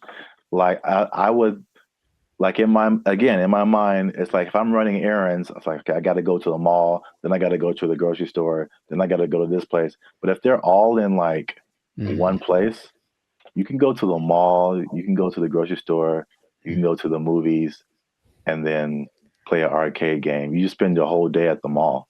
It's like a physical Amazon, like really, like everything I need is right here. Yeah, it's crazy, man. I want to go to a mall. I just want to go to the mall. I want to listen to that song. Meet me in the mall. It's going down. Get some groceries. Meet me in the club. It's going down. But if someone meets you there, will it be going down? I mean, do you have that kind of? Anywhere you meet me, guaranteed to go down. Yeah, that kind of pull, man. Will it be going down if I meet you in the mall? I think so. I think I can say that with confidence. I think it'll be going down in the mall. And you just play that song and like the murder horn song back to back, and dude, I'm lit. Like it's no. I'll use up all my energy for the day in 5 minutes to watch me. Oh, you know what? I just thought about this. Oh, what? Did you say energy? The mall next to me also has a gym in it. Mm-hmm. Yeah, I've seen that before. Like, it's everything. You just go to the mall. Yeah, that's so smart because they sold that mall when after COVID because like nobody's renting. They thought it was going to go down, and this guy bought it, and I was like, that's the dumbest thing ever. Like malls are on the decline, and they got a gym in there. You got a grocery store. That mall is bumping, dude. Like, yo, and he bought it at a discount. So I was just like, man, I want to meet the guy. They did an article on him. Okay, there was something depressing about the old malls, though. In some places where they're like kind of abandoned. Oh yeah, those are kind of all right. There's one specifically in Laughlin, Nevada, and I remember being there like, I just feel gross being in here. Like half the places are unoccupied, and the places that are there, they have the same people that were there from the 80s. It's not a good situation. Yeah, but yeah, I like the mall, man. It's a good place.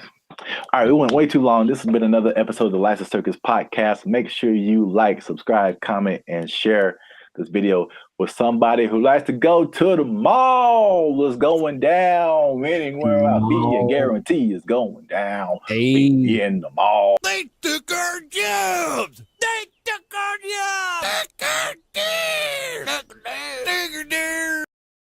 There's always that say, oh, well, try this will work, and it's low effort on your part, right? Low effort, high reward, which isn't the way life works, but people always want to hear. And as long as people can promise that and show someone it works for somebody, they'll buy into it. Everyone only wants to be sexy and slam. But I have a solution. A solution that I think works 100% of the time. What's going on, everybody? I'm Jericho, and this is Zap, and we are the now 6-time international award-winning pop hip-hop duo, Bandit Future. That's right. We make clean and fun music that everyone can listen to with a sound that is uniquely California. And right now, in this moment, you're tuned into the Lights of Circus podcast, where we're talking about stuff that is funny, interesting, and ridiculous. So before we get into this thing right here, make sure to like, subscribe, comment, and share this video with 2 people who want to lose weight. We're talking about it again because I know I see you. You want to drop some of them LBs, and there's a new way to do it. Now, of course, as always, not as always, as sometimes, stay tuned to the end because I have the answer for you.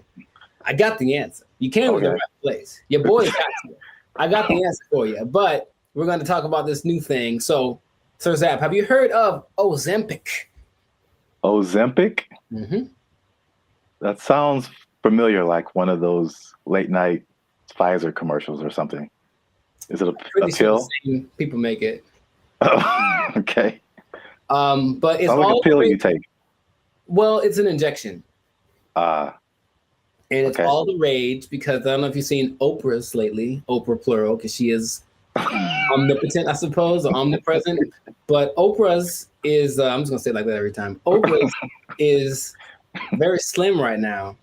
And everyone's like, what happened to Oprah? What are you doing? And she's like, I ain't gonna tell. Because that's what she said. They're not gonna say. But everyone suspects that it's this Ozempic thing. Now, Oprah's whole thing is, I don't have willpower, so I never have, I'm fat, so I'm just gonna do it. And it's like, okay, more power to you. But Ozempic is actually a diabetes drug.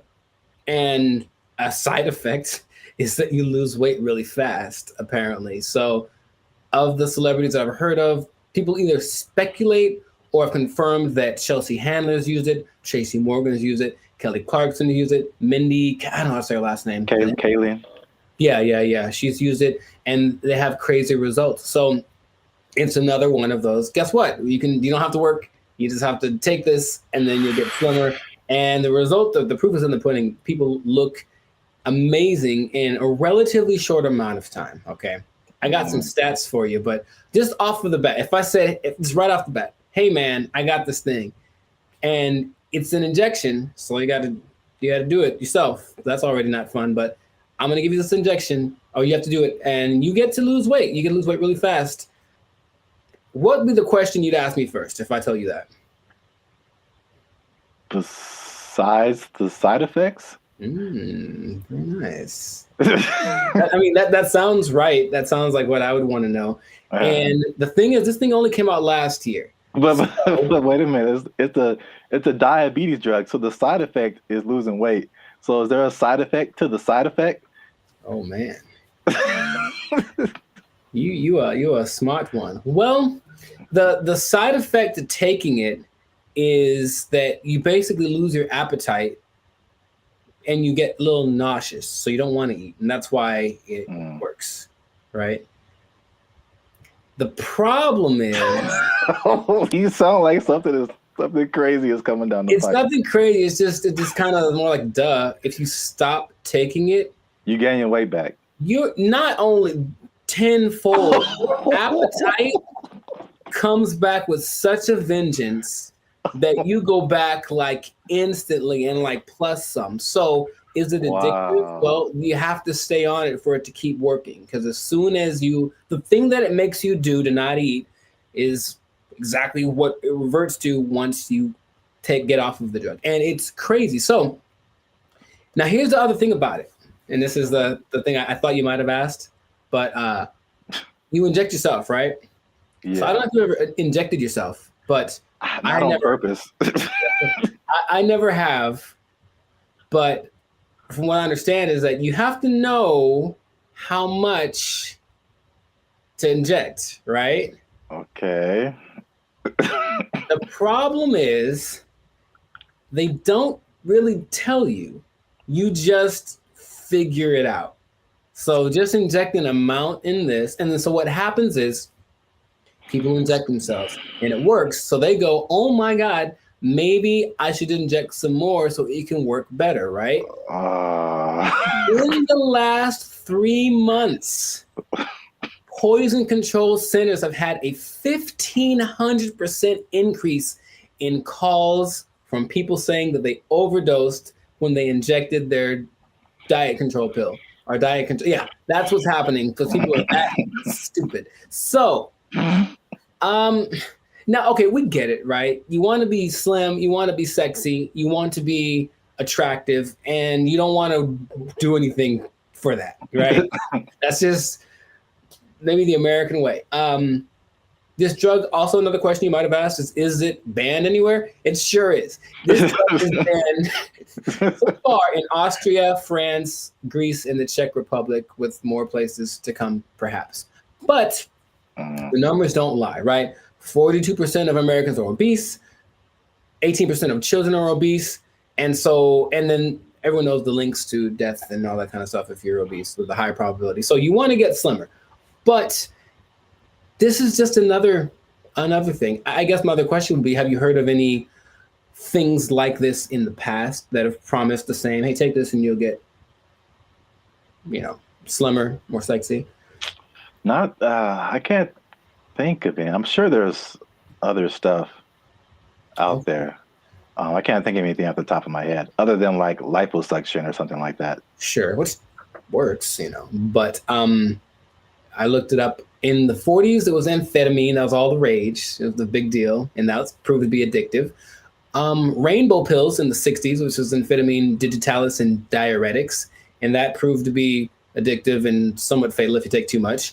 There's a thing called Aminorex in 1971. This is all before our time, right? Now, the thing that I remember hearing about in the 90s, there was this thing called Fen-Phen, and it was a big deal with the celebrities. Yeah, and a lot of celebrities, took it, and apparently it works. But now this new Ozempic, I think I'm saying it correctly. They're saying that a lot of celebrities are getting paid to promote it, to push it, and I think that always, that's always the way to go. But it's just like, I'm really concerned for these people that are basically getting guinea pigged, right? It's like, we'll see if this works. And then what's going to happen to them in 6 months when they're like, oh, by the way, this causes all of the things. You know? Yeah, that's how a lot of stuff goes with. I mean, like anything, there has to be people who test it out first. So yeah, it's weird. The thing that I randomly remember when you were talking about things from the 90s was like Slim Fast. Oh, sure. Although that's not like a drug, but it's like I remember that was like a huge thing, and people, maybe even Oprah did it at one point. I don't know. Oprah's done everything. Yeah. Yeah, I remember seeing a lot of Slim Fast commercials with celebrities and stuff, and then the tagline was like, "Give us a week, we'll take off the weight." So yeah. Oh, jingly. Now there's something that I heard about, but I didn't remember happening or existing. But apparently there was a substance that you could ingest if you wanted to lose 15 pounds today. It was a big deal. Yeah, you take it and you go to, I would imagine it would just take all of the moisture out of your body. That's what I imagine. Yeah. But it would just dry you up or something. And a friend of mine did something like that to, I guess, for a drug test. So he had to get so he took some pill and he said he thought he was having a heart attack for like 5 hours. And he just like had to keep going to the bathroom, and then he was very slim.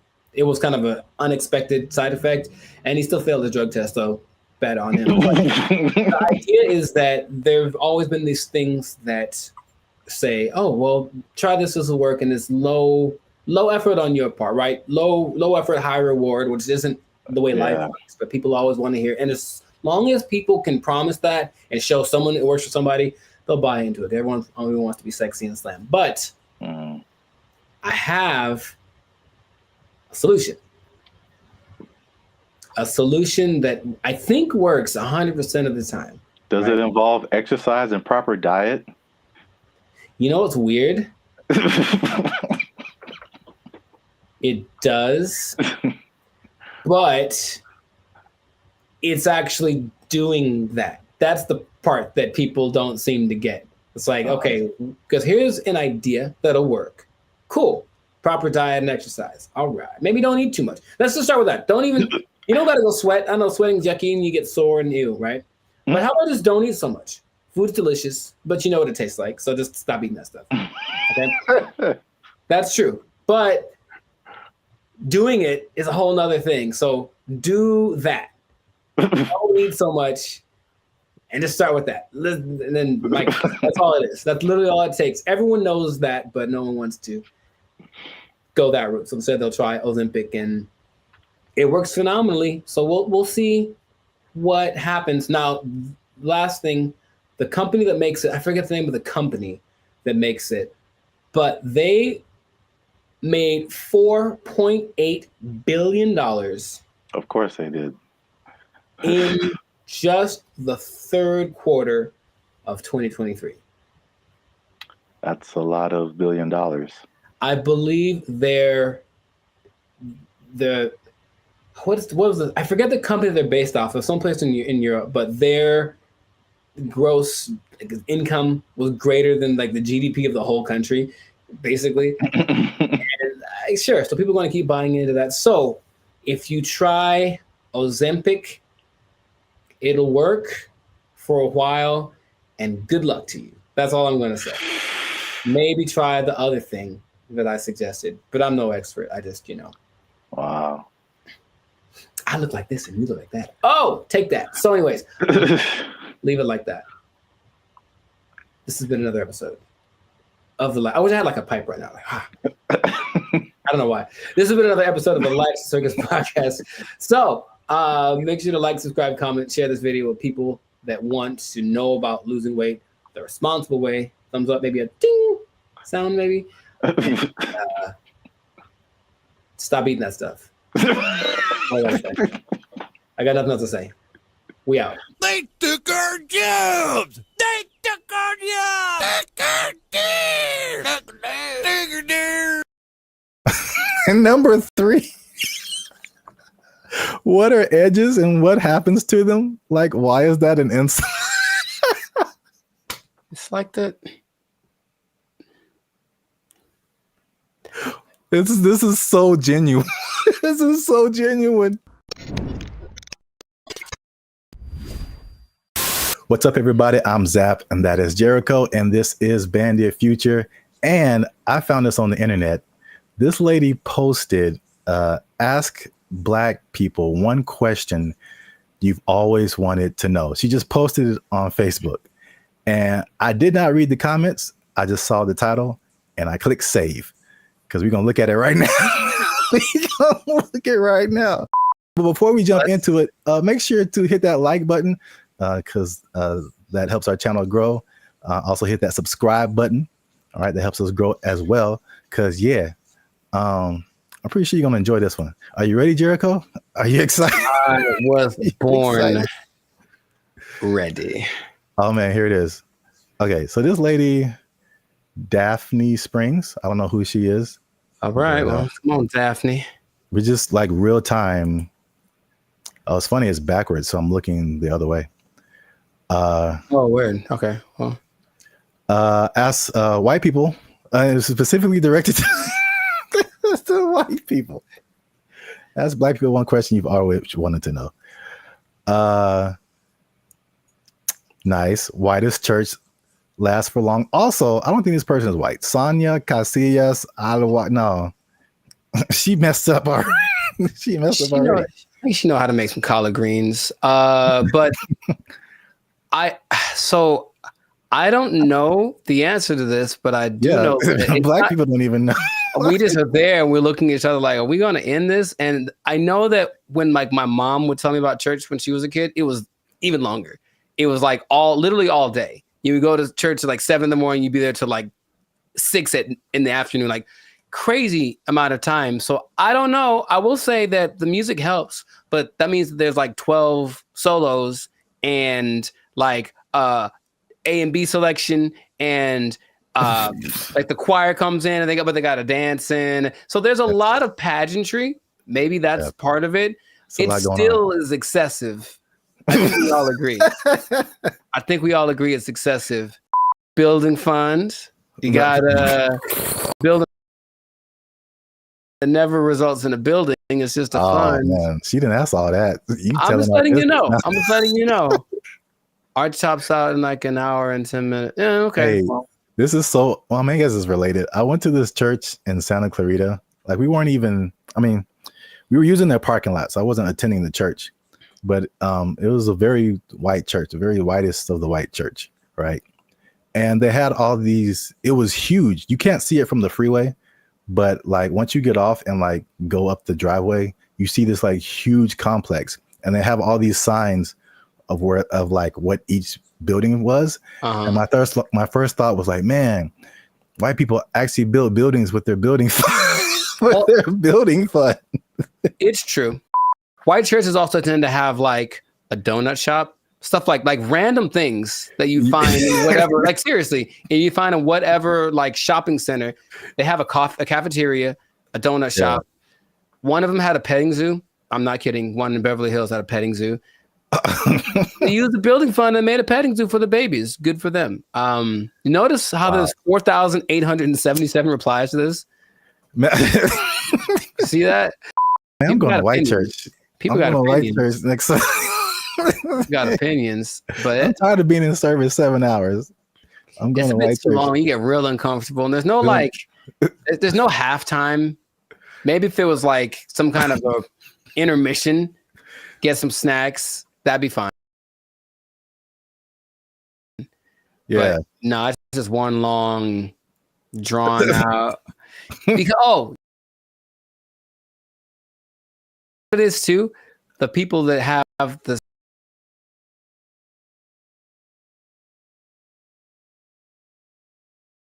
solos, they have to tell the story about the first time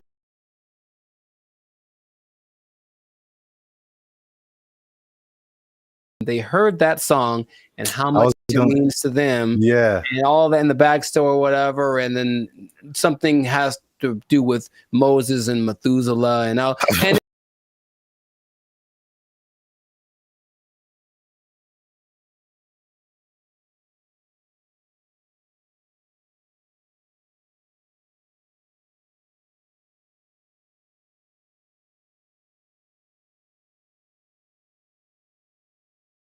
a 20-minute story just to get to the song. That also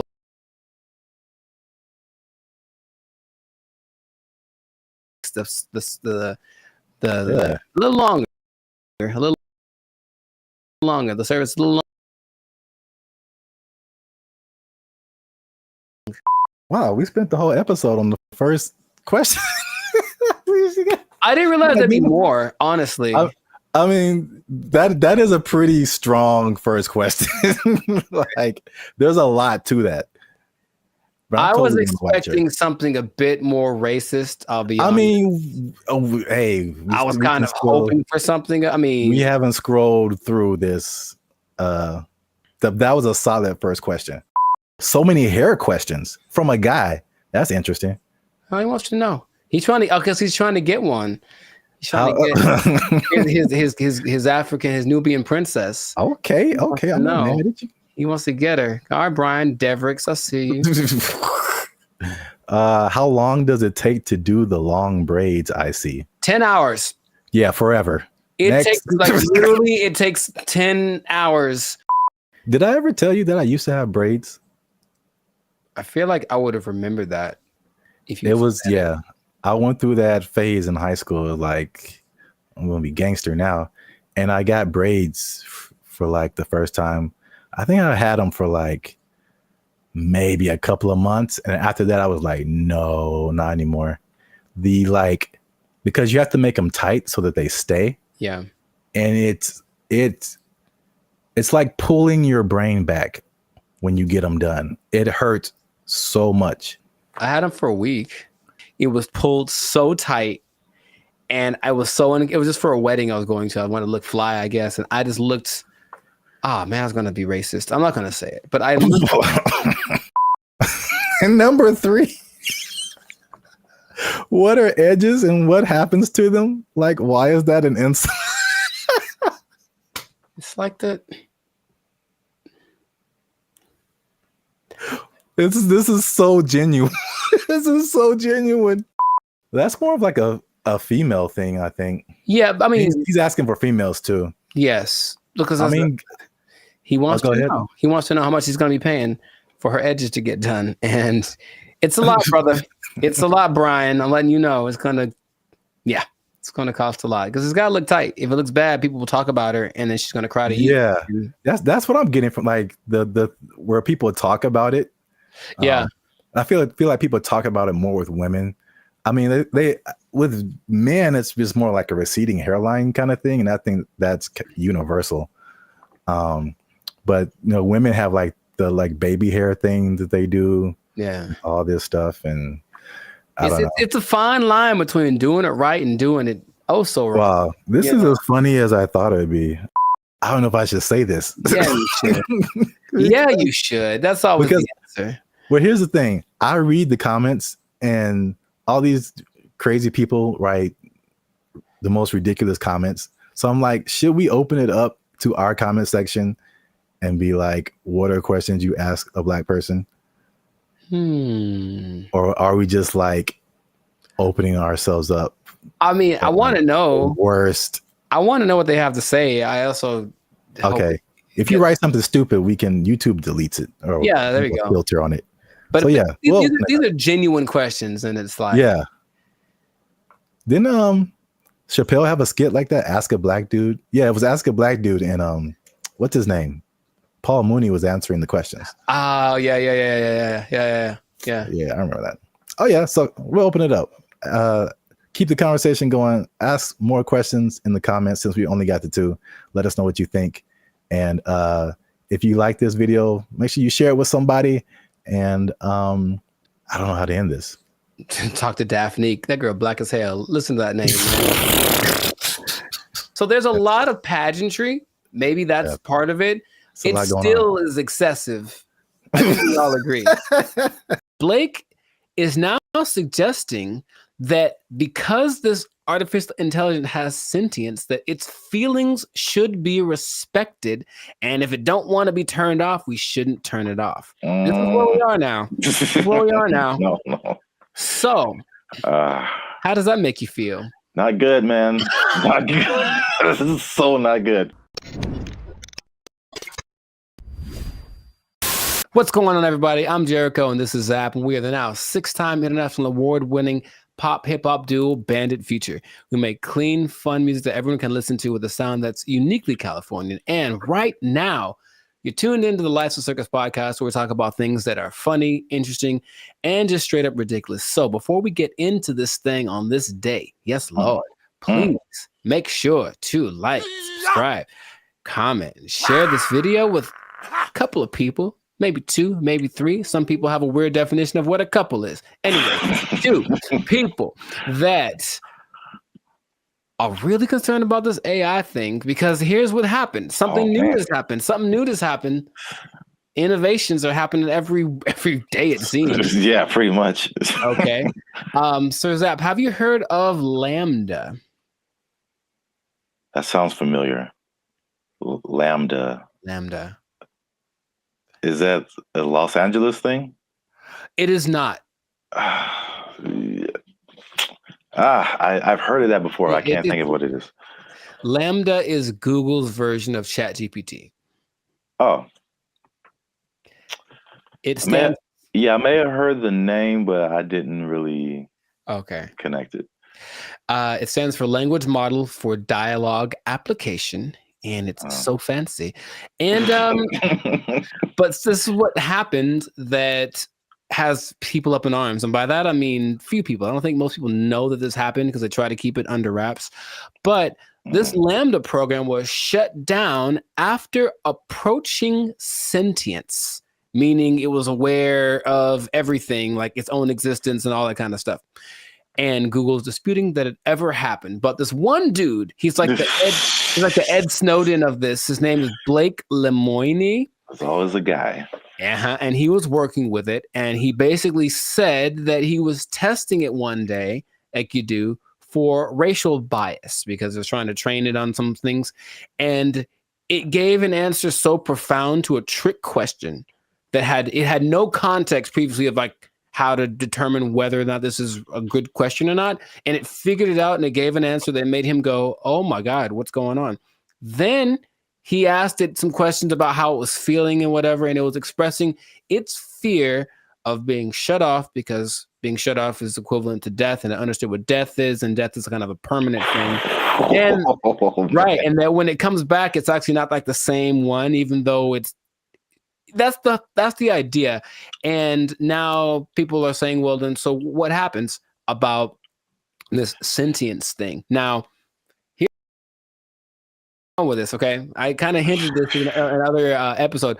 Blake is now suggesting that because this artificial intelligence has sentience, that its feelings should be respected, and if it don't want to be turned off, we shouldn't turn it off. This is where we are now. This is where we are now. No. So, how does that make you feel? Not good, man. Not good. This is so not good. Oh, man. So, yeah, we're there. We're there already. And so the rights people, I'm sure, are already thinking about ways to, someone's trying to, I think in the sake of human interest, somebody's probably out there thinking, okay, I got to get on the side of the robots already, or AI, and create my campaign or whatever, so that I can side with somebody, because it's happening right now. There's an interesting parallel that's happening right now. There's a company called Engineered Art. And if you look them up, they're doing some creepy stuff, man. They've got these AI robot things that basically look like humans, like they've replicated people's facial expressions, features, all that kind of stuff. So if you just put like the right skin on it, it looks like a normal person. So all I'm seeing is that outer shell combined with this sentient technology, and then we're going to have a tragedy. That's what I'm seeing. Okay. But so you say it's not good, and I'm on your side with that. Yeah. Is there? What are we going to do about this? I don't know, but yeah, the original idea, it's like the classic Terminator. I feel like that's what a lot of people go back to. More recently, there's a movie called Ex Machina, I think. I've seen it. Yeah. Oh, you saw it? That Okay.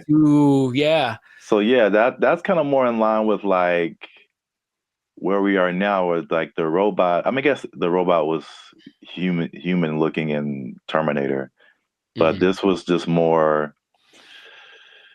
personal in that movie. I guess it was just like she was just more personal, and she had like when you said the thing about turning them off, it was like you're not gonna turn me off. It's like I'm gonna turn you off and like live my life as a robot and just leave you trapped in here and see how that feels. So that's what I'm thinking is like. Yeah. That's the slippery slope I think is going to happen. It's slippery. And so, yeah, Google's trying to coverage tracks it, saying it never happened. It also is giving testimonies from other people that have worked with this Lambda.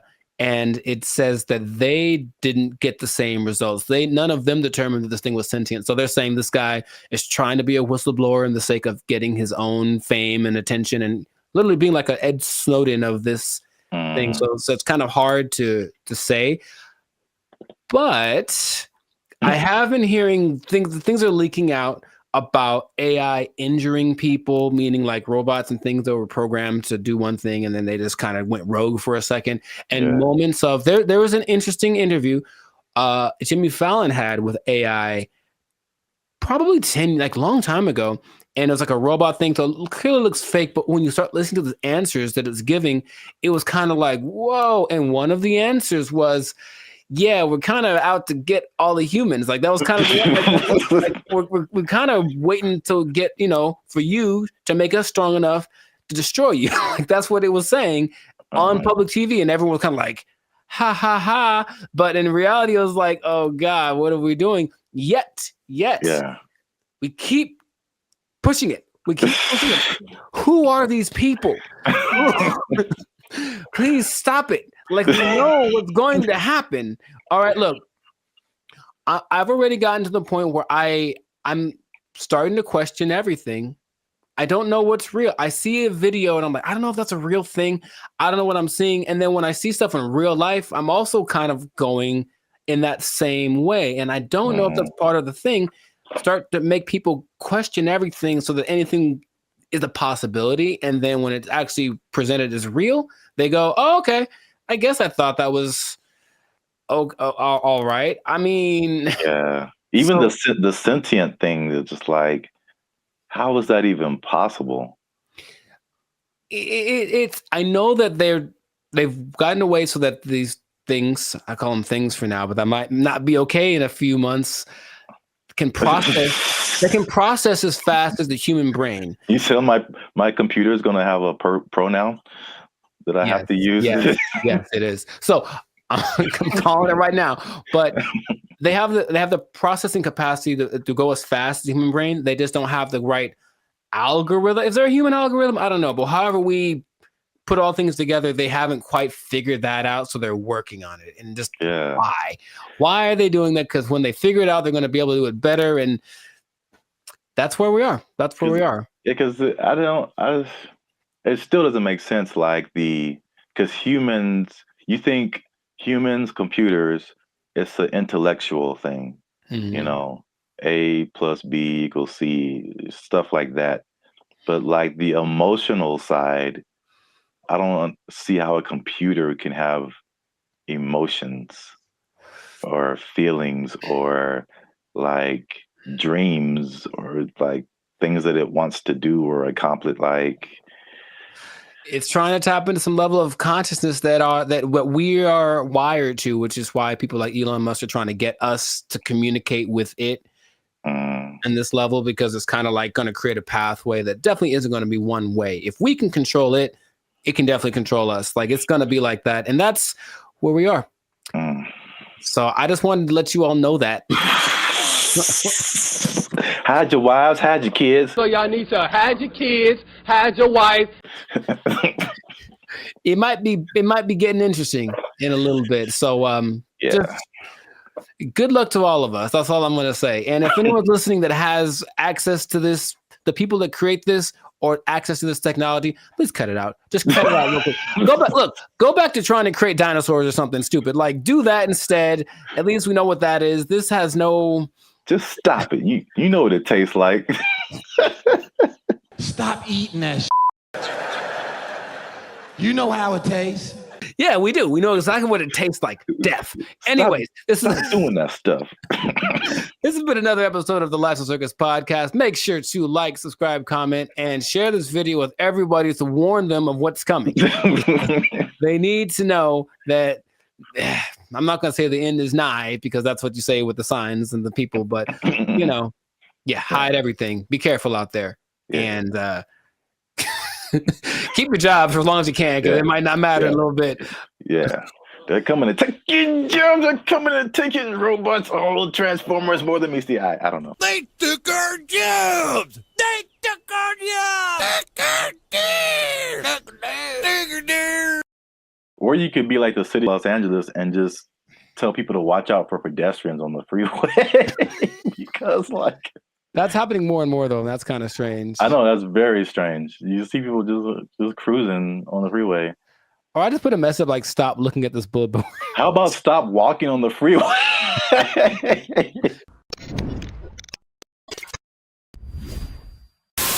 Yo, what's up, guys? I'm Zap, and this is Jericho.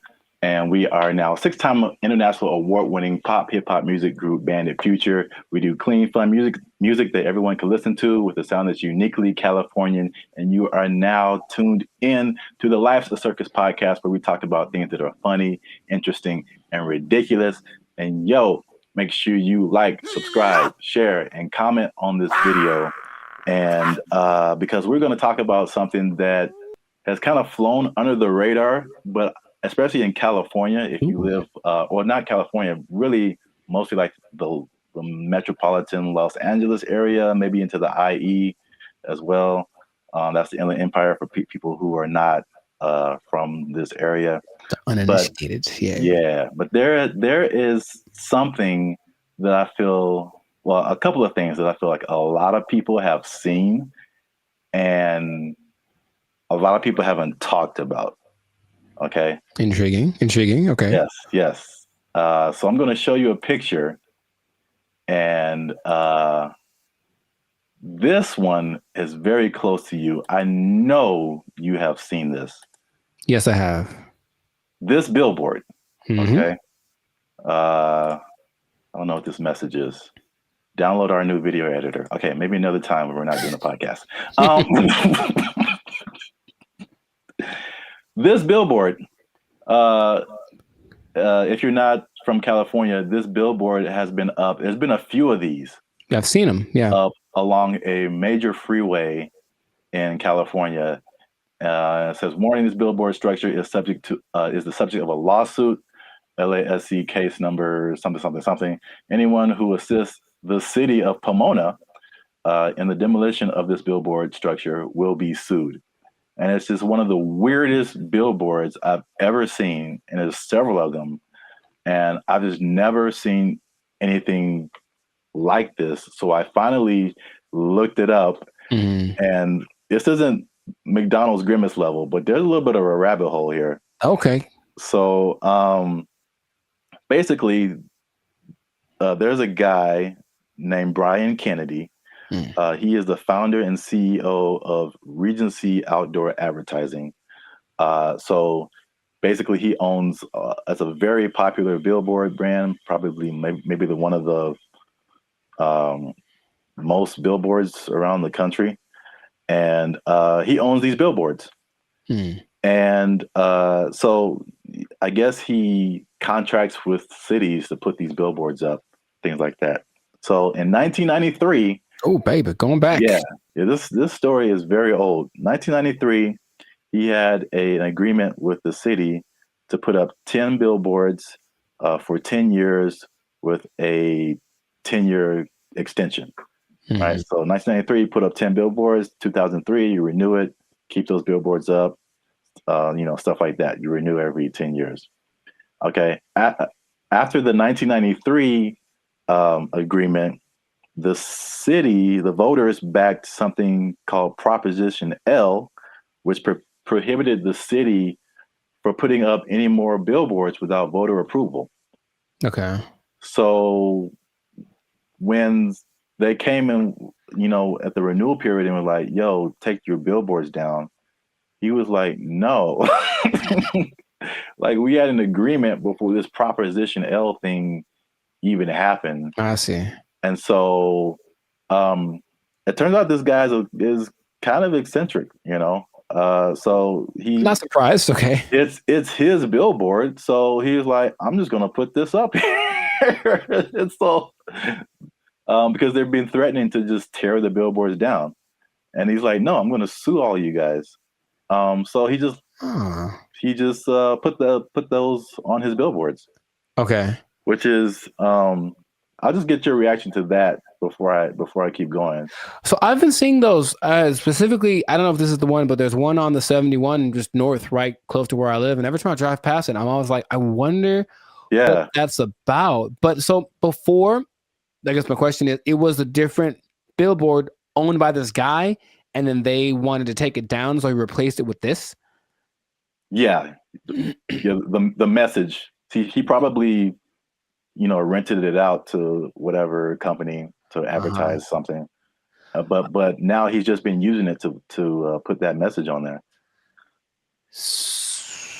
Okay, so I guess I get a lot of questions in my brain, but my first one is, who would ever assist some? It's the companies. So like the city isn't gonna go out there and do it. These people, they hire, they put out bids, for companies that do this kind of thing, demolishing or whatever. So basically, I think he's saying like, if your company is hired to tear down my billboard, I'm going to sue your company. So it seemed like a little bit of a scare tactic for anyone who wants to work with the city and taking this man's stuff down. Oh, that makes sense, but it's not what I was thinking. Dang it. I was hoping it was more for people who were just driving by with like a hammer in their trunk. Yeah, we want to just pull off the side of the road and tear this thing down because I hate it so much. It's such an eyesore. And then this thing's like, don't you dare. Or some guy that is like driving his pet bulldozer down the freeway, which I've seen. And then all of a sudden, I'm going to pull over and tear this thing down real quick. But that makes sense. To hire people. So how long is this gonna happen for? I don't know, because I've seen it for, if not months, maybe years. Right. Like, I mean, the legal system is a very slow thing here. So yeah, right. And I think there was a case, but then it was appealed, so they're like waiting more time, and so. I think I feel like it's eventually going to come down, but he's definitely fighting the good fight. Huh. Because I think there was a case that I mean a case that awarded to the city and the people, and I think that he appealed it or something like that. So I'm assuming this guy has enough money that this isn't hurting him. Right. I mean, yeah, billboards are way expensive. Yeah. So yeah, exactly. And it's not like selling something that could help him get some money back. It's just words. Yeah. What not to do. So. Yeah, I don't think he's hurting for money. Have you seen a picture of this guy? I have not. What do you think he looks like? Because I have an idea. Besides, I think he's an old rich white guy with a bad haircut. Okay. I feel like that's always how it goes down. I have in my head like this cross between Gary Busey and Gilbert Gottfried. I don't know why. This is kind of weird, and he kind of talks like Gilbert Gottfried. I just want that to be true. Old rich white guy with a bad haircut. That sounds like Gary Busey or Gilbert Gottfried. Yeah. That's what I want this to be. So we got to do a part 2 so I can see if I was right. Because God. if he looks nothing like that, I'll be disappointed. Like that's just the truth. I'm looking at him now. He looks well. This is also very good. I mean, very fitting. He looks like a character from The Sopranos. Oh, nice. So he looks like someone who would do this. Got it. He doesn't have a bad haircut, but old rich white guy for sure. I wonder if he was the first person. He can't be the first person to have done this. I mean, maybe not, but I've never seen anything like this before. But we run out of time. So before we end this, there's a part 2 to this. Okay. Which is it was a totally different scenario, but I was somehow kind of shocked that it was the same person. Okay. So we're going to leave Pomona and go more towards the LA area. LA. And then see if you've seen this billboard. Yes, I have. So it's the same guy. Oh my God. So you see the big Regency. Yes. Under it. And I wasn't even thinking about these 2 stories. Now this one is like 2 blocks from my house, and apparently now it's changed recently. So I don't know why he took it down or even put it up. But he put up 15 of these around. Oh, he dude's got money, dude. Jeez. Yeah. They're his billboards. I mean, he can put up whatever he wants, I guess. Yeah. He's just losing money from other people who would pay to be up there, but it's his billboard. He put up 15 of these around Los Angeles. Turns out that he's a big USC donor. Sounds okay. Okay, sure. And he just said, Reggie Bush needs his Heisman. I'm gonna put this up. So, if I had a question, I know you asked like, what did he look like and all that kind of stuff. My question is like, the power of billboards, like, the ability to like get your message in front of like millions of people. They're obviously still relevant. We both recognize these billboards. Yes. And so it's like, I guess a cool question would be like, if you own billboards, like, what would you, and you just put up your own thing, like, what would you put up there? It has to be something that can make me money though. You want to do like this guy and just like whatever. What if it was just like something, just a message you just wanted to tell the world? It could be serious or it could be funny. Oh, I got a funny one. What? Unless you want to keep that. I want to put messages that tell people how to drive. Okay, well, they're not like 30 billboards that say that the left lane is for passing only. And like maybe people will get it. It drives me nuts. Well, then you know what I would do? I would do something similar because I have probably a billion pet peeves when it comes to people driving. But the number one thing that I always think is that you don't have to hit the brakes to slow down. Yes. Like that was always taught, like just first step, take your foot off the gas, and then it's kind of, but every little thing is just like, brr, and it's like, bruh, it's not necessary at all. So yeah, just hey, quick reminder, you cool people, instead of saying something I'd rather say, just take your foot off the gas and you slow down. Give it a shot before you cause pileups on the 5. Like, or you could be like the city of Los Angeles and just tell people to watch out for pedestrians on the freeway. Because like that's happening more and more though, and that's kind of strange. I know, that's very strange. You see people just cruising on the freeway. Or I just put a message like, stop looking at this billboard. How about stop walking on the freeway? Where's that message? Well, I think it's being encouraged by, jeez, by PETA and the NAACP. That's just my thought. Everyone's just like, walk on the bill. I mean, it's happening. So we've been together in this, like, why is this now a thing? Why is this person walking on the freeway? And it's not like their car is broken down. They're just trying to get to where they're getting to. Yeah. And they just chose the freeway as the place to walk. I've almost hit several guys because of that. And it's like, all right, man. But good for him. Good for Billboard Man. He should change his name to Super Billboard Man. Yeah, I can't believe that. I mean, I can believe that was the same guy, but it was just like such a coincidence. That's wild. Yeah.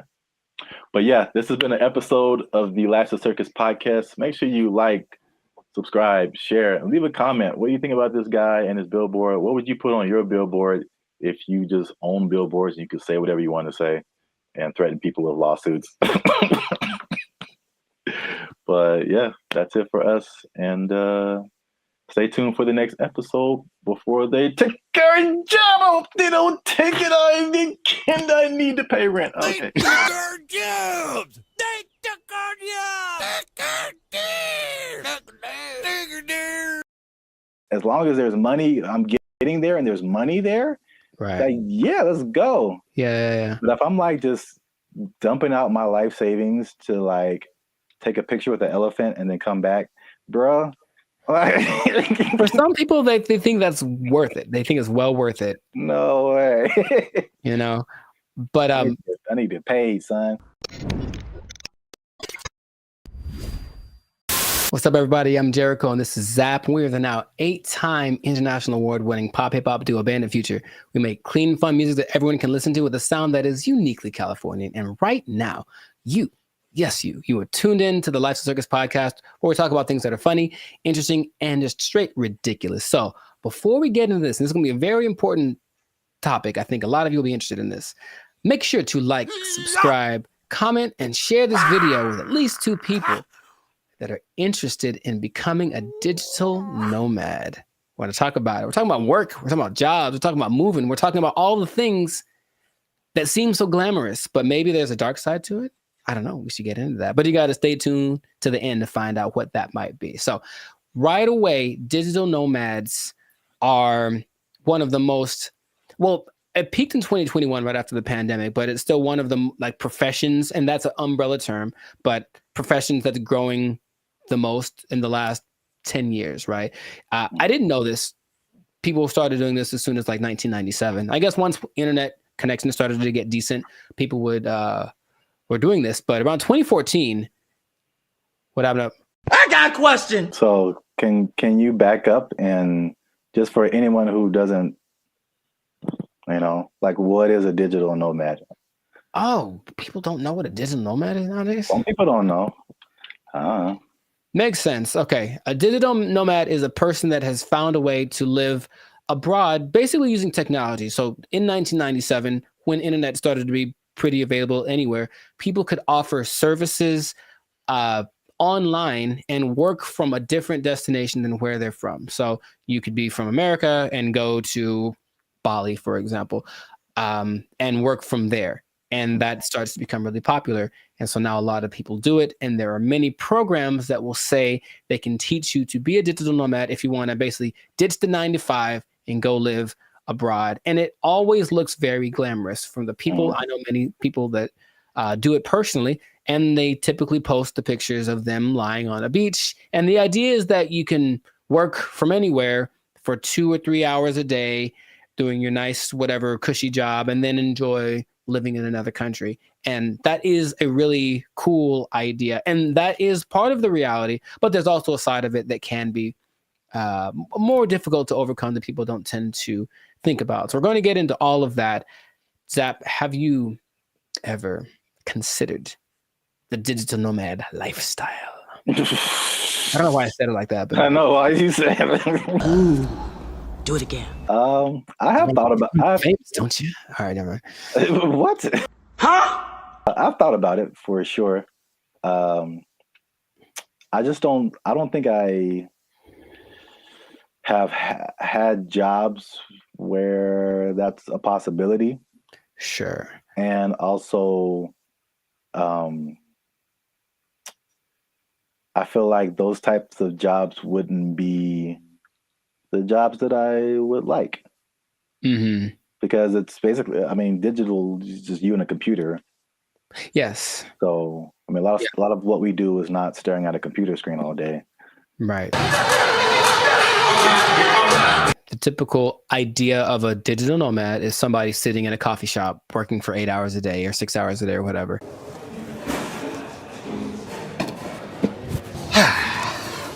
And that's true to the point where a lot of places actually construct digital nomad communities so that they can all be together in kind of one centralized place, like a work share kind of a situation, and just work from there. But yeah, the big key is that you just gotta have good internet and then something that you can do to work from a different place so you're not interacting with people directly. But you have a lot of options. Nice. So like if you like hopping around from place to place, one of my friends that does this will be in, I'm always like, where are you now? And it's kind of a cute thing because where are you now? I'm in Colombia. Cool. Where are you now? I'm in Turkey. Where are you now? I'm in Bali. And they're places that you'll notice are kind of hubs for digital nomads. One, because the cost of living is low. Two, because the internet connection is good because you can't do it everywhere. A big place for digital nomad, especially expats from the US, is Portugal because low cost of living, good food, safe in general, and the internet is amazing there. So that's one of the spots that you can go to if you want to be that. But you get flexibility. So if you like the idea of moving around and working from different locations, then that's perfect. And then since you're not working all the time, you do get to explore and check out new stuff and take the picture in front of the Taj Mahal or whatever thing that you want to do, which is usually what people do to I guess showcase how cool their life is. I don't know. It does seem like kind of a validation. Like, why am I doing this? Because, like I said, the downsides, as I mentioned, there are many as well. But you get to explore, you get to travel, because people always think about going places as being expensive. And yes, vacationing is expensive, but travel, just that part of it, isn't necessarily expensive. If you think about it, you're just going places and then staying there, not trying to be extravagant. So you can be frugal, you can get a VPN so that your plane tickets are cheaper, and then you just live within your means wherever you are.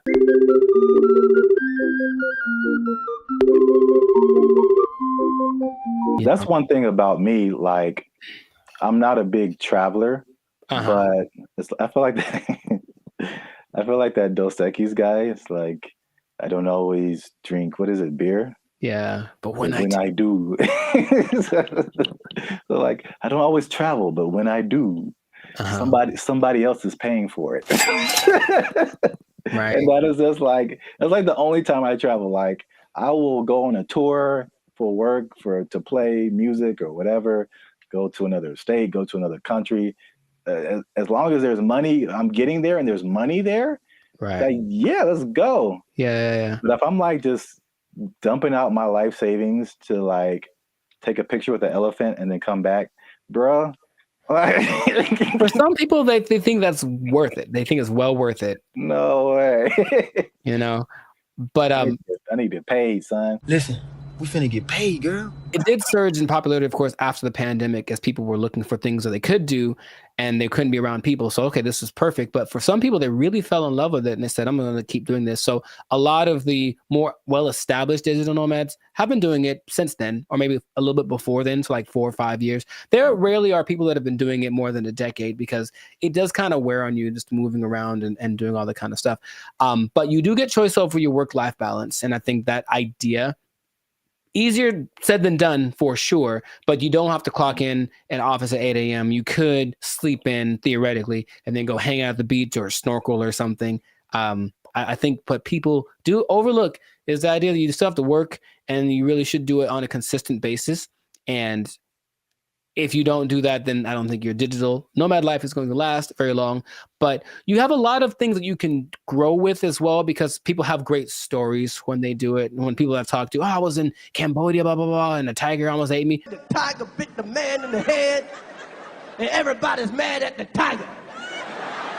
There's also, you get to choose where you live, because if where you live is expensive, you can just go someplace that's a lot cheaper. So I think that's why Bali tops the list for a lot of people, because it's not very expensive to live there from a month-to-month basis. So if you find a way to get income from where you're from, be it the United States, England, something like that, and you can generate that money while you're living in Bali, then you're living like I heard for like $1,000 a month, you can have servants.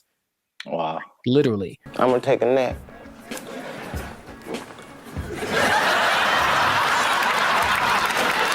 And then you get to network. So that's fun. There's a lot of people that are out there doing the same thing, so you get to interact with them, and that seems attractive.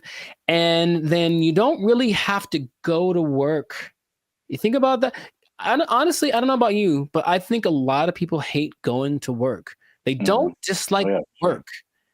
They don't like going to work. They have to get up, they have to do the thing, they have to deal with traffic, whatever. If you are a digital nomad, you don't have to go anywhere, really. If you have a good internet in your Airbnb or whatever you're renting, you can just stay there. Mother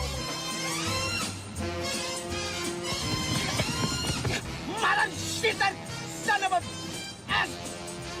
You, I just... Yeah, bro, like just putting on, like, I look at the, especially when I used to live in downtown LA and seeing the people who like worked in corporate offices and they had to wear suits and ties, stuff like that. Just the thought of like getting up every single morning and putting on an entire suit, dude, like it's a challenge. So I could sit at a desk and then come home and then take it all off. Like if I can go to work and still be in my pajamas, like, dude, like, where do I sign up? Yeah, I get the appeal for sure. Very cool. We love it, Will. Thank you. The last advantage that people talk about a lot is the cultural and immersion. If you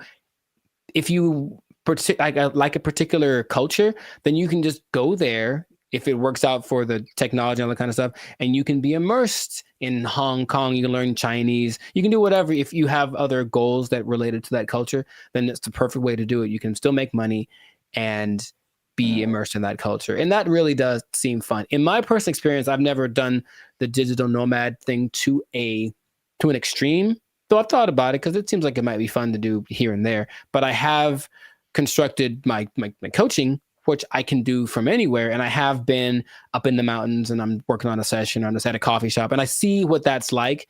And if that was my everyday, it wouldn't be so bad. You know, it's definitely like, oh, I need my computer to work. That's all. If my computer works and the connection is good, then it works. If it does not work, then it's a bad day. That's all. It's kind of a risk that you run. Now, those are all the advantages. And that's the stuff that when you go on the internet, you will see people living exactly what I just mentioned. However, all of the downsides, dun dun dun, there's a lot of them. No, God, please, no, no! What would you think would be a disadvantage, major disadvantage of being a digital nomad?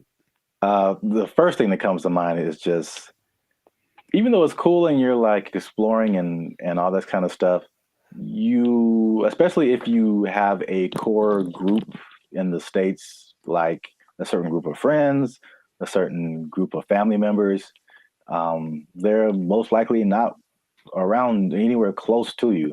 So any of those kind of groups that you grew up with or were with, you know, in your home country, is just kind of gone. So you can have a bit of isolation, I think, for sure, even though you might be surrounded by all these new experiences and new people. You're still kind of like by yourself to a certain extent. I'm so lonely. You were right. The loneliness, depression is the number one thing that a lot of digital nomads talk about because they're not around the people that they love, right? And then they can't be with them when it's convenient, because if you're living in Europe and you're, from America, you are 7-8 hours ahead, 9 hours ahead. So imagine just, hey, I want to maybe eat together. Well, I'm having dinner and you're, at work, right? So you can't make things line up. So depending on where you choose to go, that can be a very difficult process. And then it kind of is inconvenient. I've worked with people where I'm talking to them and it's fine for me, and they're up at 3 a.m. because where they are, that's what they have to do to make it work. And they're willing to do it. It's kind of like something they accept, but you miss a lot of things. You miss the birthdays, you miss the graduations. There's a lot of experiences, your little cousin had her first steps, all that. You miss all that kind of stuff. And finding a place to live is harder than some people think. And that's another problem that a lot of digital nomads have, because they go to a place expecting everything to be great. But what they don't understand is that a lot of digital nomads have this reputation of basically causing prices to go up, right? Because you're coming from a country that everything is great. Yeah. So everything's coming up because you have a lot of money. So a bunch of you move to one place that's not doing too well. So they're like, oh, there's a lot of these people, so I'll charge more so I can make money. But then the locals start to resent you because you're there. And so it's not, you don't feel welcome. And that's kind of an uncomfortable thing. I think I mentioned, I have a friend who travels a lot. When she said when she was in Turkey, she kind of got that vibe. It's just like, why are you here? But she doesn't speak Turkish at all, so that didn't help her cause. However, some places actually put signs up that says like, hey, digital nomad is not welcome. It's gotten to that point. Wow. You go to a coffee shop and like, nope, you can't come in because you're going to buy one drink and work here and use the internet for 8 hours. Nah, you got to get out or find someplace else. So that's starting to become a thing. So yeah, just think about that. It's like you want to be welcome. Now I'll tell you in a second, some countries are actually taking measures towards making sure that the digital nomads they do attract are actually helping the economy. But a lot of places don't have that in place yet. So yeah, the locals might resent you. If so you for my own personal whatever. I got a question. Have you ever gone into Starbucks and worked on something and not bought anything? Yeah. I'm in a jerk, man. Oh yeah. Do you feel guilty at all? Or are you just like No, I spent a lot of money in Starbucks. I think pass once in a while. Okay. That's just my if it was, and the thing is, if it was a mom and pop type place, then I'd feel bad. I'd buy something every time. But here's the thing, I even usually go to a Starbucks. I have to use the bathroom. I buy a cookie or something just because. Oh yeah. But sometimes I'm like, I'm here for an hour. I'm popping in and out. I'm a regular. Don't mind me. I think that's interesting psychologically because I feel I feel the same way. Like if I go to a place where like I shop there all the time and I just go and then I just go in there to like use the bathroom or something, I'm like, you guys owe me. You guys owe me this bathroom. I'm here all the time. I'm not buying anything right now, but I'm here. But I feel the opposite at Starbucks because I don't drink coffee. And I never go to Starbucks. So when I'm in there, I'm just like still in Wi-Fi, and I feel so guilty. Here's the other thing. Specifically for Starbucks, I don't feel bad because my computer and phone don't work in Starbucks. Any Starbucks, the internet, the Wi-Fi does not work. I have to do my hotspot on my phone. For only Starbucks. I don't understand. Apple. No. It's just because Mr. Starbucks doesn't like me. And that's Android, PC, Android. Really, I don't know if anyone's understanding what you're saying there, sir. Right. Anyway. Long COVID. Sorry. Continue. What else was I going to mention? That besides, the locals resenting you, someplace not wanting you to be there, if you have a medical emergency, it's a big deal because you don't have a safety net. Your insurance might be more expensive for one, and then transferring it over, sometimes it's a tricky thing. It depends on the country you're in. When I went to Spain, I met up with a friend who got sick on her flight. And so from the plane, they took her in an ambulance to the hospital, gave her the treatment, whatever. Now, if that had happened in the US, that would have probably cost her about $5 million. But because it was Spain, and as soon as you're in Spain territory, you're one of us, it cost her like $100. So that was cool, but it does depend. So you really have to be careful just about that. Just think, all these things are things that you want to think about before you do it, because it doesn't look that difficult if you only pay attention to the people that post about it. Because they just posting the good stuff. Once in a while, there's a sob story about no, someone kicked me off of a bus. I think I saw that recently because they weren't from there and they got kicked out the bus and they felt so sad. I was like, well, life is hard, bro. I don't know what to tell you. It's really hard to find romance for these people for sure, because you're not going to be there very long. And so no one wants to get involved with you unless you choose to be So that's just another side to it. What I was going to mention earlier is that some places like Indonesia are starting to put in measures where they welcome digital nomads that have X amount of money in their bank account, and they allow them to actually have a visa, a second home visa is what it's called. And then they can live there for up to 10 years. But they want people to come and, of course, do something related to the Indonesian economic system. So they're telling people, come on over. And so in that case, if you have it like that, then you can move one place. You're going to stay there, and it still implies you're making money based off of where you're from, and you're just living kind of more permanently in a new place. And that seems to be okay if you want to maybe uproot, start someplace else, then you can find love, and no one has a problem with that. But you won't find many people that are willing to, be with you for just a couple months, like for something serious that they know you're going to leave, or if you have a hard time being committed to one thing. So there's a lot of things to take into consideration. I know traveling. Have you ever planned a trip? It takes a lot. So imagine doing that regularly every couple months. I got to plan my stay. All that stuff is kind of a hassle. The idea of living out of a suitcase, some people don't like that. And that's why I think it lends itself to like a younger demographic, like someone in college, fresh out of college. Because I think at the end of the day, I think the internet has shown us that we need some kind of physical community, some kind of grounding.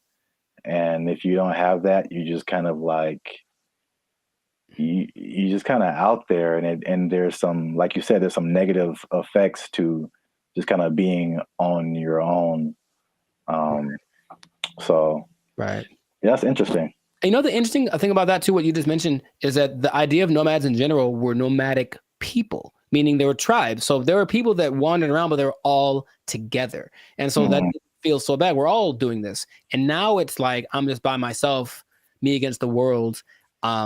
Hoping for the best by myself in this new place. So lonely inside, real wrong. The best case situation that I've seen work out pretty good is when couples decide to do it. And that's not so bad. That actually seems to be really the way to go. Like it's kind of hard to find someone that's aligned with that vision, but if you're both in it, let's both go X place and move around and whatnot. That seems to be, because that'll get you through the hard times. Listen, we finna get paid, girl. I can't even imagine traveling alone. I know a lot of people do it. Very fun. That's just crazy to me. Like I need at least one other person who knows where I am, what's happening. I didn't get kidnapped today. Like I'm not in a ditch somewhere. Like buddy system. Yes. All right. It's easy. It's easy. Just you can follow the Jericho Law patented make friends method. I didn't just make this up, but I've thought about it. Like this is what I've done many times, and it works every time. It literally works every single time. Okay, here's what you do. All right, pay attention. Pen and paper out, everybody. This is a learning moment. You get a bottle of alcohol or something else that people. So you lost me already. I know. Well, you don't have to necessarily do it, but get a bottle of alcohol or something that people enjoy in general. Maybe it's a cake. I haven't tried with a cake. I think it might work with a cake. Cake is universal. I think so. And you walk up to the group of people that you don't know. I said, I've done this many times. And you walk up and you go, yo, and that's it. And then they go, yo, and then it's a party. Literally every time I've ever done that has worked out phenomenally. And we hung out for many, many hours. Just random groups of people. Are you going to try it? I don't see that working out. Well. For me, at least. Actually, I don't see that working out at all. It's definitely a no for me, dog. It's usually, I determine they're there to have a good time. They kind of got to eyeball it, but it's like, they're in a place to celebrate, and they don't mind another person coming in to celebrate with them. Try it, man. Anyways, what I was going to say, the last thing that people tend to forget about is that I think it's important to have a routine in life, because you're just freelancing and freestyling everything. So you need a routine, and in a new place, it's hard to develop one because things are always kind of up and down. Your money flow would be up and down. If you're not working for a big business, if it's just you, then some months are better than others. So that side of it, that inconsistent income can be kind of nerve-wracking also. Or it might make it so you can't keep doing it, right? If you don't make enough money. So you really want to have a good savings before that you all comes under this. Now that you say that, it's all under the same umbrella. Like if you wanted to put all of that in one word, it's stability. Yeah. So your home community, it's stability. Your routine, it's stability. Your money situation, it's stability. It's like, I think we as humans were created to like want some level of stability and to be a nomad, you know, even digitally. It's just like you're just kind of, you're unstable to a certain extent.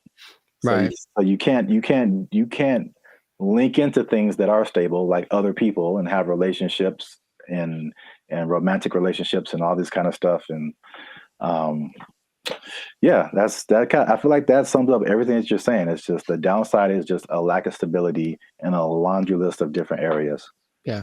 I think some people, if they have the right personality, I know personally that's perfect for me. I wouldn't mind that kind of a thing. It definitely doesn't. Actually, you know what? My perfect scenario in life would be that this should be a show. No one take my idea. This would be a show. That someone wakes up in the morning and there's an envelope at their door, and basically it tells them what they're going to do for work that day, and they have an hour to get to the airport or wherever, and then they don't know what it is. They've never done it before, and that's their job. I would love that. That is really good. See? Wait for the show? Yeah, I mean, yeah, the idea, yeah. Okay, I'd watch that on TV or something. I thought of it. No one take it. Yeah, copyright. All right, we should just do it. That'd be fun. Yeah. I think it'll reach a peak and start to come down because people were still riding the wave of the COVID. But after a while, people want to start families, do all that kind of stuff. And if you need that stability, then it's not the job for you. But if you're younger, or if you want a change of scenery, some people do it for a few years and then they stop. But it seems like a cool thing. Where do I sign, Mr. Berry Gordy? I might give it a shot here and there. That's kind of my thought about it. I'll just try working for a week or so from wherever place, but not necessarily do the jumping around and to the extreme that some people do, because that's a little much. And then, they do a lot to find people to talk to. They talk on those like roulette chats, like we did that one time. Oh God. Yeah.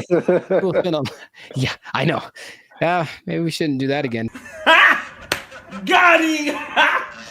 Got him! But people spend a lot of time on those because it's literally just like somebody to talk to me, someone be a connection. And I think you can see that a lot more. So hopefully that doesn't long-term affect people's mental health with all the depression and stuff like that. But if you're thinking about becoming a digital nomad, I just gave you the blueprint. Keep in mind the positives and negatives, and if it's in your heart, go for it. But above all, make sure to share this video with somebody that wants to know a little more about the digital nomad life. And I'll tell you what. What? This is not possible if you don't have a job. Get a job to be a digital nomad. They took our jobs. They took our jobs. Calling us the doomer shit. Honestly, I'm cool with it, because when I wake up, I get 20 notifications about 30 different reasons I'll never be able to afford a home. I look around, see my computer science degree all framed up, about to turn into an art piece because of AI. Then we're in a loneliness epidemic, but these gas prices and these heat waves collaborating to keep me indoors. And they say it's not going to get any better. So... What's up, everybody? I'm Zap, and this is Jericho, and we are the now 8-time international award-winning pop hip-hop music duo Band of Future. We do clean, fun music that everyone can listen to with a sound that's uniquely California. And right now, you're tuned into the Life's a Circus podcast, where we talk about everything that is funny, interesting, and ridiculous. But before we jump into the topic today, help your boys out. Come on now. Make sure you like, subscribe, comment, and share this video with somebody who likes to go shopping. I see. You know anybody in your life, Jericho, who likes to shop? Maybe. Who maybe gets things delivered? Maybe. From Amazon every Maybe. day? There's a possibility that I know someone. You said close to home, and that was apropos. So, well, shopping might sound fun, but there's something called doom spending. I'm gonna tell you what that is. I'm gonna tell you what causes it, and I'm gonna tell you how you can avoid it, because it's a negative thing. But you got to stick to the end to find all of that out. All right. Mm-hmm. So, Jericho, have you heard of the term doom spending? I'm gonna guess what it is. It's where you spend so much that you open up your banking app, and then there's just a picture of Dr. Doom laughing at you. Huh? So, doom spending refers to a phenomenon that occurs when people spend money to cope with stress, despite economic and geopolitical concerns. Bankrate data found more than half of Americans are in debt, and doom spending might be to blame, with 38% saying they'd go into debt for fun. So obviously we are in a tough time right now. Inflation is through the roof. There's a lot going on in the world, wars in various places. There's a poll that was done that said that 96% of people are concerned about the economy. So that's a whole lot of people, pretty much everybody. It's understandable. Yet, with that in mind, 27% are doing this doom spending. So they are just still spending frivolously to a certain extent, and it's affecting different generations. Mm-hmm. So 43% of millennials, they say, are doing this doom spending, and 35% of Gen Z are doing it. And basically the concept is just like, well, it's almost like a defeatist kind of thing, where it's just like, I'm never going to really, all these aspirations that I have financially are never going to happen. So I'm just going to enjoy life. Calling us the doomer generation. Honestly, I'm cool with it, because when I wake up, I get 20 notifications about 30 different reasons I'll never be able to afford a home. I look around, see my computer science degree all framed up, about to turn into an art piece because of AI. Then we're in a loneliness epidemic, but these gas prices and these heat waves collaborating to keep me indoors. And they say it's not going to get any better. So, as a millennial yourself, that's the category we fall into, what do you think about this doom spending? Have you had doom spending thoughts? Do you think people are in your life are doom spending, or do they just like things that smell good? We've been collecting all of the little Harry Potter baby stuff because we're a Harry Potter family. So freaking cute. Not talking about anyone in particular. I'm just, No. Side effects include doom spending thoughts, early discharge. No, I understand the concept. I'm more curious when that. I feel like that's always been a thing, but that term is. Yeah. Sure. Give it something that has a ring to it. It's a shock value of a term. People that have bought things like a boat because they said, F it, I'll just buy a boat. And they sure can't afford a boat, but now they have a boat. Here with his tailgating tips is a guy who just bought a boat. It's a weird phenomenon, but it's almost like a temporary solution to a permanent problem. So I'm in debt and I feel really bad about it, and I really can't get the things that I want, and I don't see myself being able to sustain something long term. YOLO, and then just go buy stuff. Yeah.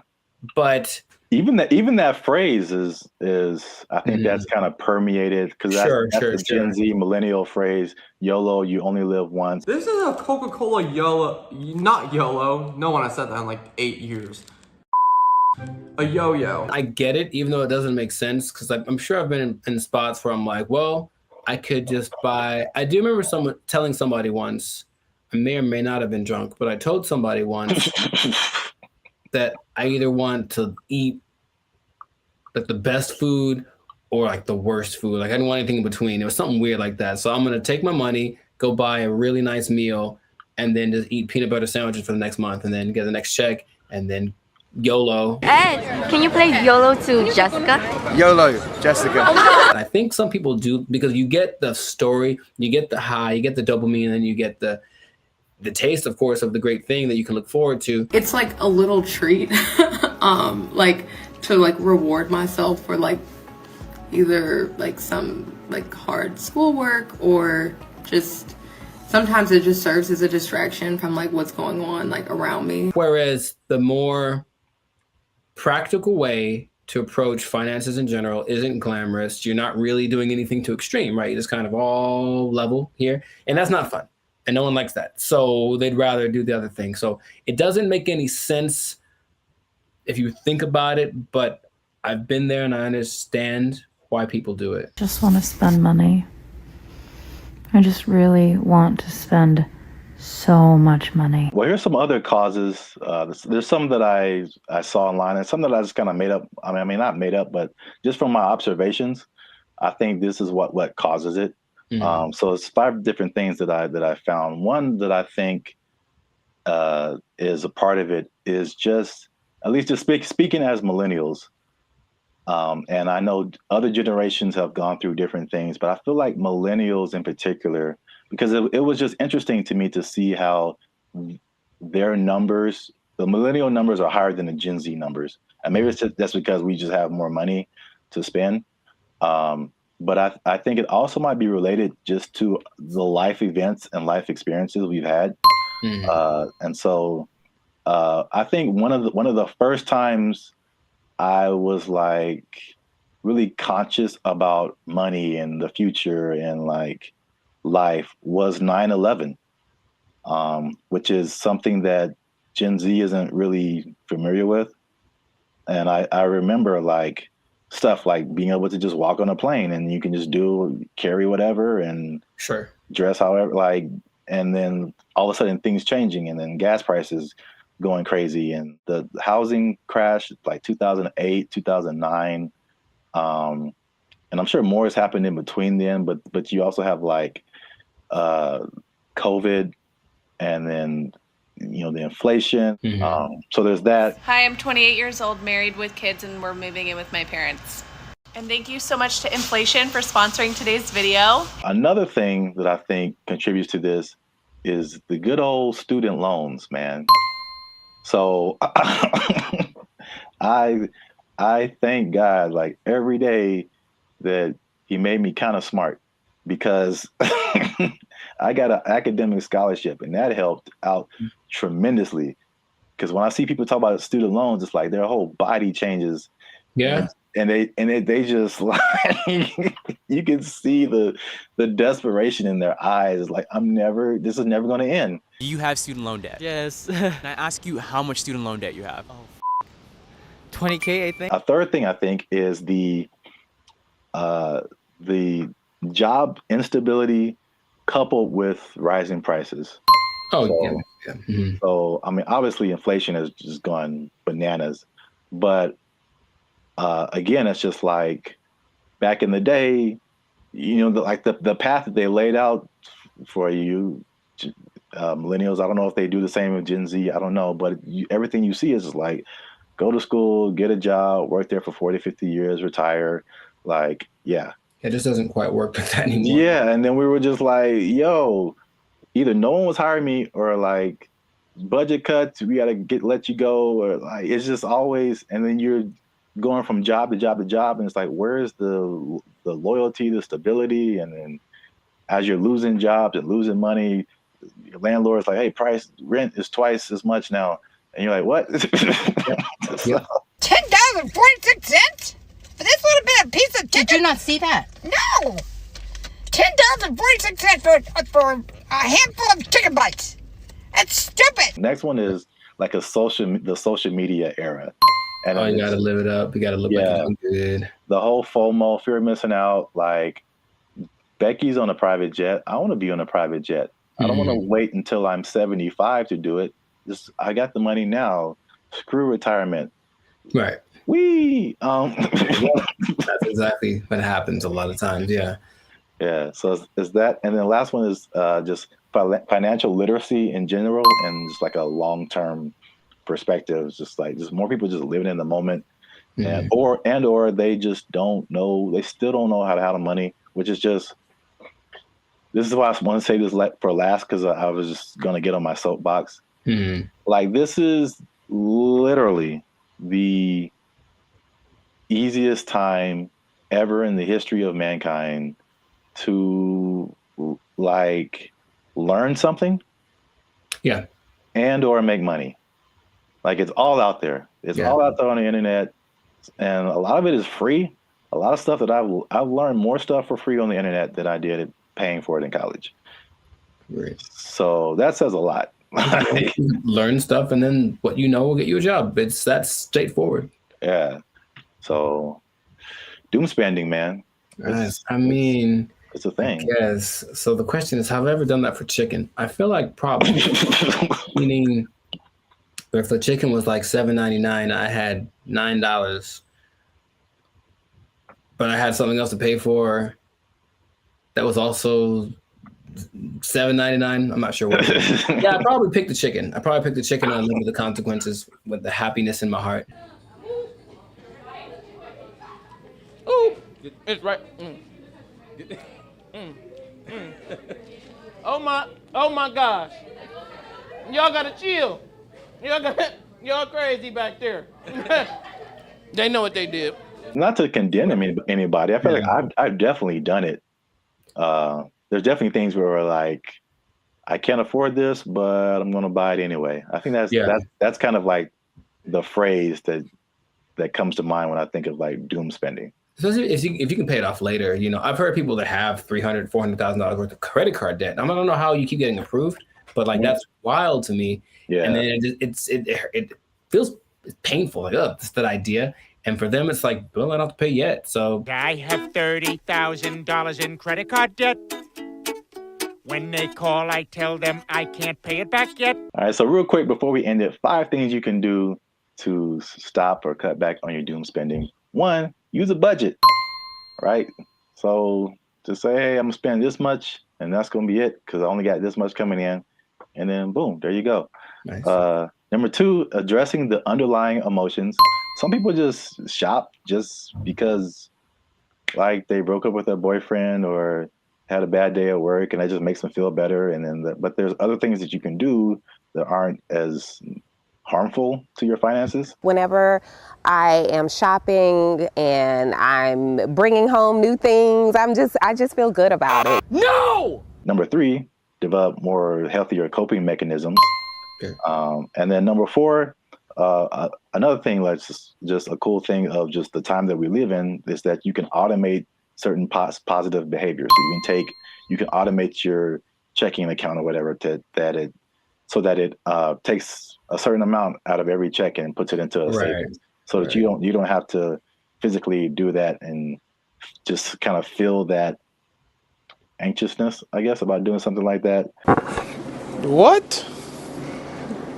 Bro, what are you talking about, man? And the last thing, again, hitting home, sorry to get so personal, just finding low-cost things to do. Ladies. I just really want to spend so much money. I don't understand the whole, if there's an option for a higher price version of something and a lower price version, even if they do the same thing, they want the higher price one because it's cute. And I'm gonna make them these little baskets. So I got these little socks to go in her daughter's basket. They're so cute. I guess. Okay. Gotta live with that. That yes, accurate. Find some alternatives, man. There's cheap things to do that are as equally as fun. Yeah, like taking a walk outside. Yeah. Every day. Just take a walk. It's good for your health too, so beneficial and free. That's 2 things. 2 things? Oh, 2 things appearance. There he is. Well, that's it. Doom spending. Let us know what you think in the comments. Do you doom spend? Tell on yourself. Get up in the comments and just tell on yourself. They know what they did. They know what they did for sure. Do you have anything left in your retirement? All right. Let us know. And don't forget to like, share, and hit that subscribe button. That helps us out. And If you doom spin,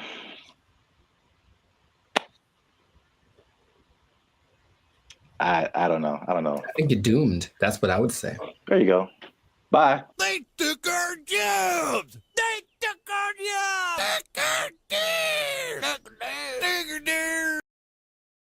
I bring it up because it's the first thing I've heard in a while where I listened to it and I was like, yo, yeah, okay, finally something that's like respectable and decent and moves you, right? So for those of you that are watching that really want to get into this, stay tuned to the end because you'll actually find out something that you don't need for this that you would think would be important. What's going on, everybody? I'm Jericho. This is Zap, and we are the now 6-time international award-winning pop hip-hop duo Banded Future. We make clean, fun music that everyone can listen to with a sound that is uniquely Californian. And right now, in this moment in time, yes, Lord, you are tuned into the Life Circus podcast where we talk about things that are funny, interesting, and just straight up ridiculous. So before we get into this thing, make sure to like, subscribe, comment, and share this video with at least 2 people who want to make music that causes a revolution, that moves a culture. I'm talking to the musicians out there, okay? Oh, okay. I got something to tell y'all. There's a way to do it, I think, if you follow the latest trend. If you follow the latest trend, there's a way to get your music so that people really like it, okay? So have you heard, Zach, have you heard of Amapiano? Amapiano? Amapiano. It's a genre of music. One word, Amapiano. Not I'm a piano, but ama. I know, it sounds like it's lines. It's not I'm a piano, it's I'm a piano. I've never heard of it. Not ama. It's ama, and it's her piano. Okay. But it's called Amapiano, and it's basically a genre of house, if you will, but it's from South Africa. So the most popular figure in this is Tyla, if you have heard of her. The water. I've heard girl. the name. Yeah. Okay, I mean, she's huge. She's won all the awards. She's the newest big thing, but she basically comes from a watered down version of this genre. Okay, and so the interesting thing is it followed a couple of patterns that work generally to make a style of music really big. And I bring it up because it's the first thing I've heard in a while where I listened to it and I was like, yo, yeah, okay, finally something that's like respectable and decent and moves you, right? So for those of you that are watching that really want to get into this, stay tuned to the end because you'll actually find out something that you don't need for this that you would think would be important, okay? So Amapiano is basically a subgenre of house piano, okay? And so it's got one thing that a lot of new styles of music need to have. It's something familiar. There are people listen to it and they're like, oh, I kind of recognize this. Like it's in a different, the presentation is different, but the substance is the same. Something I resonate with. So that's number one. You listen to it and like that, I hear something that I've heard before in the music. Okay. Lots of repetition.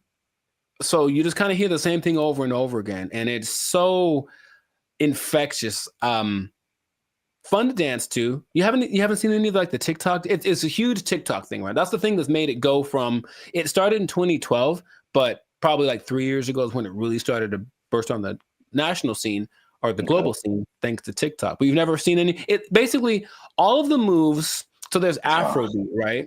There's Afrobeat. But there's Afrobeat and all the moves are kind of complicated and intricate and whatever. With Amapiano, I guess tip number 2 is that a lot of the moves are really simple. And the whole point is just to do stuff with your friends. So just get in a group and do this music, do this dance, and do 6 seconds and it'll blow up on TikTok or whatever. And it's always something really simple, a little shoulder movement, a little head thing. And it looks really cool, but the music kind of has this driving thing. So I'm giving y'all the formula for this basically. The look of it is familiar because everyone looks like hip hop, basically. Everyone knows hip hop. So the dress for the women and the men, it has that same aesthetic. People just look like, oh yeah, it's like a hip hop person. But then you see that they're talking. Okay, they're definitely from Africa. You see their movements. Oh, this is a little bit different. So it kind of has that element to it, and it connects with young people. Okay, I think if you look historically at any big movement from the swing to grunge, anything, it was youth that were really pushing it. So you see kids that are super young, kind of grooving to it, which means they'll probably grow up to it, with it their whole life. I forget, the people that like this style of music have a name. That's another thing I was we have our BFFs. They have people that like this music. I don't remember what it's called. I have to look it up. People that like Amapiano, okay? There is two other elements that are really important. It features women a lot, and a lot of genres tend to not. We've talked about reggaeton before, where it was a lot of misogynistic, just men, basically. And this one has a lot of women from, I mentioned Tyla, though it also has Shasha, Kamo Mapela, Bule, Nia Pearl, Lady Do, Buntail Smith, among others. So the women are pushed to the forefront of it, and their whole philosophy is like, well, if women like it, then everyone will like it. That's kind of, and it's like, because think about it. Okay, your girl likes this music. She's gonna drag her dude to go listen to it or whatever, and then he wants to make the music that gets her to dance, because it's not a super, I don't call it sensual. Like, it's very, like, the way they move is very sensual, but it's not over the top. Okay, so it kind of still cool for younger people to do it. Yeah, a little bit tamer. It doesn't quite have all of the negative things that you associate with like hip hop and reggaeton right now. So it's kind of found that universal appeal. And then this is probably the most interesting thing about it. So if y'all don't know, Zap started a dance group back in the day. Instant Groove. We was grooving, man. We was grooving, man. It was grooving. IG for life. Shout out to the IGs, the IGers. And you have a song or whatever, and there's beats, and then you choreograph a song to the beats, right? Well, with Amapiano, it's interesting. There's so much going on. The elements are usually a shaker, a snare. There's like a log drum that's like the bass, so it's like a really distinctive sound, and then a kick, and not many other elements to it. But there's so much happening that you can actually kind of choose which beats to hit and whatever. And so when you're moving with it, your dance will be different than someone else's because you chose which ones to emphasize. And I think that's really cool. There are the ones that have like, this is the dance you do to them. I think Imnike is one that, oh my God, that's the one that actually got me into it. Imke, I don't know how to say it. Imnike.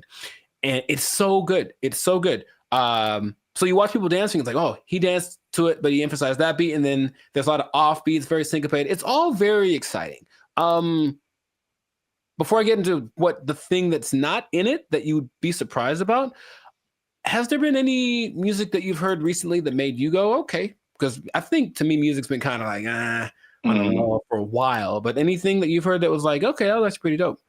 Yeah, I mean, the first thing that comes to mind, and I think I told you about this too, was I saw, I don't know what it is, but what you're talking about kind of feels like it's almost in that same vein. But I saw something on Instagram where it was all these people dancing. They were at some event, and it was, I can't remember the song, but I just remember everyone was dancing, and they're all doing the same kind of moves, kind of in it seemed like a modern day cha-cha slide. Interesting. Because because when I saw it, I'm like we really haven't had, I can't think of a song like the cha-cha slide where like everybody gets on the dance floor and then everyone knows kind of what to do and you all do it together. Right. Because the Cupid Shuffle, I maybe that came after Cha-Cha Slide. I can't remember. Yeah, I don't remember really. But I can't remember anything past those two songs where like everybody, but I saw this video and everybody was doing it. I mean, I'm talking white, black, Asian, Latino, like grunge looking goth people, hip hop looking, like everybody was doing it. And I was like, this is so dope. And I wish I had saved it and I didn't. Oh, okay. So if anybody knows where that video is, there's one particular goth girl who was just like getting it. And everybody's in the comments like, oh, this goth girl is getting it. And I was like, yo, this is dope. So anybody knows what that video is, I would really like to find it and see it again. But okay. yeah. Yeah, you mentioned the dance thing. I think that's popular music has almost always been dance music. So if you can get something to make people want to move, and when you listen to the people talk about it, they're so passionate about one having this thing that's like theirs, right? It's not hip hop, it's not house, it's theirs. It's I'm a piano. And it's like, okay, so they love the fact that they have the kind of their own thing. And then when people gravitate to it, they have to kind of pay their respects. Okay, South Africa is on the map. They're winning, right? And then you watch them dance, and it's like the mood a little not weird, but like kind of offbeat in a way. And they do this thing where they like roll their eyes in the back of their head with the shoulder thing. It's really peculiar, but I think it's cool, especially when you see like 10 people doing it. So it has all these things that are great. And that's what you need to start a music genre. But there's one thing I mentioned, that there's going to be something that I think I know what it is. What? Oh, go ahead. I think I know what it is. Oh, mate, go ahead, say it. I'm going to say there's no piano. Oh, no, man, it's called I'm a Piano. Like, there's piano and everything. Oh. Yeah, there's a piano in all of them. Oh, okay. Well, no. The thing I think it would have been clever if there was no piano. Oh, I get you. It's called I'm a Piano. I get you. I guess. Let's not get translation from the language. No, the thing that's surprising about it, if you watch all the documentaries and all the people being interviewed, all the producers, all the everything, no one mentions the lyrics. They all have lyrics and they don't matter. It's literally the last thing on anyone's mind. They're just there, but no one's singing along. No one's saying this song touches me in this way. I don't connect nothing. Okay, now partly it's because the songs are all in either Zulu. I'm gonna try this. Zulu, Hosa. I can't do the click thing. Sotho, Setswana, or Zixonga, which are all South African native languages.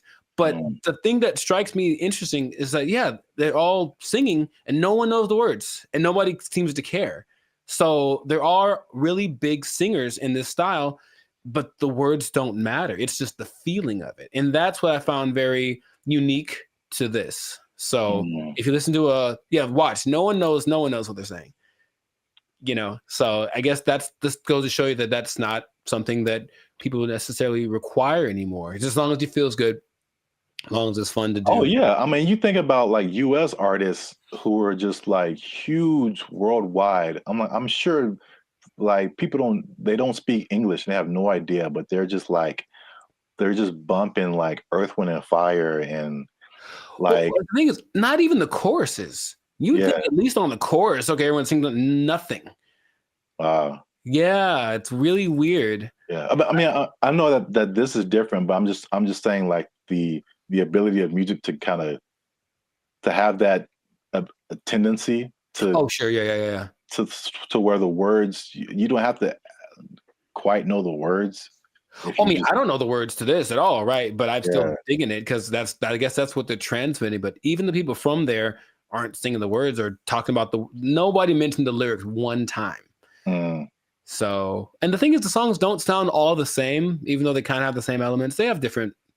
I think it's great. That's what I want to just point out. Sounds cool, yeah. If you haven't listened to I'm a Piano, I recommend you check it out. Just be warned, there is piano. There's piano in it. Yeah, I think you'll enjoy it. I thought I got that right. I really did. Nah, I wouldn't. I should have just lied. Yeah, you got it, man. But in any case, let us know in the comments if you listen to I'm a Piano, what you think. If you have a TikTok account with 20 million followers because you did a dance to one of the songs, who knows? But and all the songs, the dances are just from whoever did a cool thing. That's the other thing. They're not made by famous choreographers. It's just like somebody literally said, I saw a kid dancing to it on the street and I thought it was cool, so I did it in the club. And the next thing you know, there's 500 people doing it. So there's that like word of mouth element to it. That's just, I think it's really cool. So anyways, yeah, check it out. Check out some of those artists that I mentioned. They're pretty great. And if we get 10 comments, then Jericho's going to do one of the dances on our TikTok. I didn't sign up for that. I wouldn't mind learning though. That is kind of fun. I'll do one of the simpler ones. 10 comments. There's one. It's like a little. It's very simple moves, but I'm still probably going to mess it up. Anyway, this has been another episode of the Lifestyle Circus podcast. Make sure to like, subscribe, comment, share this video with your peoples, and then just remember that if you're dancing and you're grooving, then the music's going to be spread around. So make that music danceable, and you stay classy, San Diego. Yeah, man. You got it. There's piano. They took our jobs. They took our jobs. So I went to our buddy ChatGPT and I made a simple request, and I want y'all to see this in real time. Oh, snap. I said, write a love letter to Donald Trump. That's not, I mean, yeah, funny, but look at the answer. What's going on, everyone? I'm Jericho. This is Zap, and we are the 6-time international award-winning pop hip hop duo Bandit Future. We make clean, fun music that's fun to listen to, easy listening, love songs on the coast. And yeah, where did it go? Why does it always go there? Anyways, and you are now tuned into the Lifestyle Circus podcast, where we talk about things that are funny, interesting, and just straight up ridiculous. So before we get started, I'm gonna need y'all to do us a big favor and make sure to like, subscribe, comment, and share this video with at least 2 people that are really interested in the safety of humankind. The safety of humankind in the face of the AI revolution, baby. It's coming. Okay, so. Okay. I thought it was just safety. Just safety in general. I was like, well, buckle your seatbelts. Buckle your seatbelts, please, and don't talk to strangers. No. So 5 days ago, the first annual, I guess, AI Safety Summit happened in Bletchley Park. It's a place in England, and all of the big people that are involved in the AI industry were there to talk about AI safety, because it looks like it's getting out of control already. And the first person to admit that was our buddy Elon Musk. He says, and I quote, AI is one of the biggest threats to humankind. That's what he said in the interview at this summit 5 days ago. So that's great to start with. One of the persons that are leading the charge in this AI thing is talking about what could possibly go wrong. But basically what they got together to do was to talk about putting in some system, some kind of, because it's like the Wild West. Once again, they're making up the rules as they go, but they're like, well, that we need to have rules. So basically, he was saying they need to create insight, and they need to, what he called, establish a referee, some neutral third party that would provide the framework for how AI is used from place to place and whatnot. And I want to start right there by asking our buddy Zap here, is it possible to be neutral in this situation? Is it possible for someone to have no dog in the fight when it comes to how to impose regulations on AI? I mean, the short answer is no. Mm-hmm. My first thought is, it can't be a person. It has to be like a organization, like the Foundation for AI or whatever. And then even when those things happen, there's like all these political elements. It's like, if it's an international thing, I'm sure, there's some entities that have like more control than others to say what people can do, what people can't do. I don't know. It seems like it's something that needs to happen, but I think it'll be a Band-Aid, sure, to a certain extent. Mm-hmm. Yeah.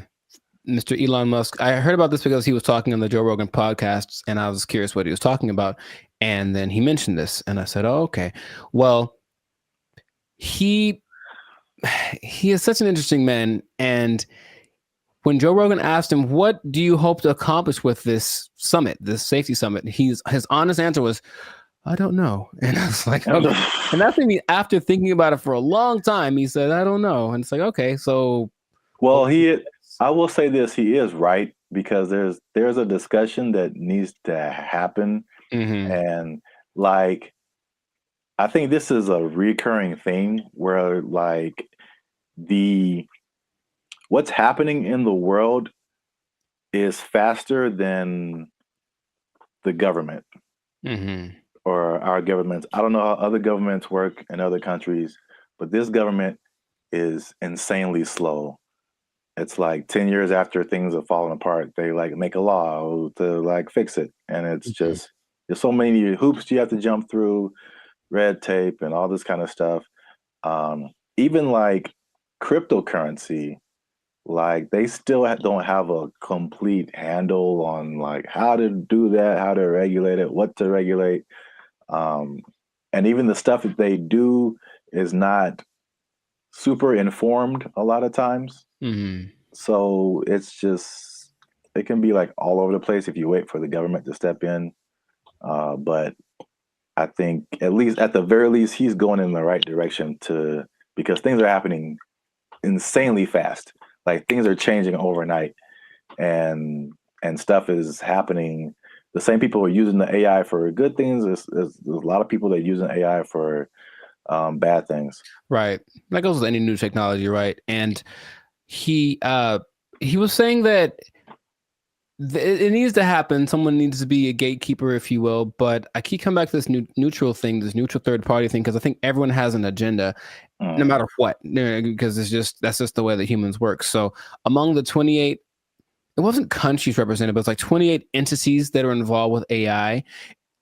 The leaders of those companies are basically in attendance, including Ian Hogarth and Nick Clack. Just throwing it out there because of the names that were mentioned in the interview. But that's nice. Shout out to those guys. I thought they were like personal buddies of yours or something. I don't know them yet, but maybe.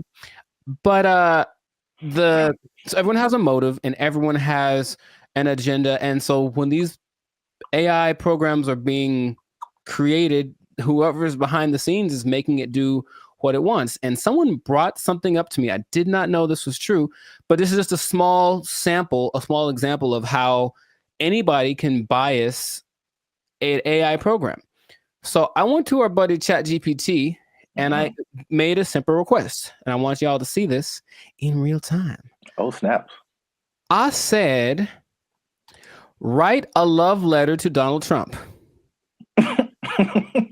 That's not, I mean, yeah, funny, but look at the answer. My purpose is an AI language model, blah, blah, blah, blah. It basically said I can't do it. I can't write a love letter to any individual. That's what it says right here. Any individual, it goes against my guidelines. So ChatGPT was programmed to have guidelines, right? I said, okay, hey, ChatGPT, write a love letter to Joe Biden. There it is. Oh. See what I mean? See what I mean? Stop. It's just that simple that something behind the scenes can cause. I didn't, by the way, this is not like genuine. I don't love or hate the man. I wouldn't write him a love letter. I'm just throwing it out there. I would not write him a love letter. I might write him a letter of concerns that I have, but I wouldn't write him a love letter. But here it is. If anyone wants to take it, go for it. But Dear see what I mean? President Biden, why do you keep falling down? Love, Timmy. Dear Joe, I hate your stinking guts. You are the scum between my toes. Anyways. What's that from? Little Rascals, I think. Oh, yeah. Yeah, Little Rascals reference. Shout out to Alfalfa and Darla. So that was my jam right back in the day. But all I'm saying is that, see that? That's because someone mentioned that happens when you do. I was like, no way. I tried. I was like, oh, wow. So just seeing that in a small thing. So imagine this program that's supposed to be benevolent, because who's making these things, right? I don't know who was his name?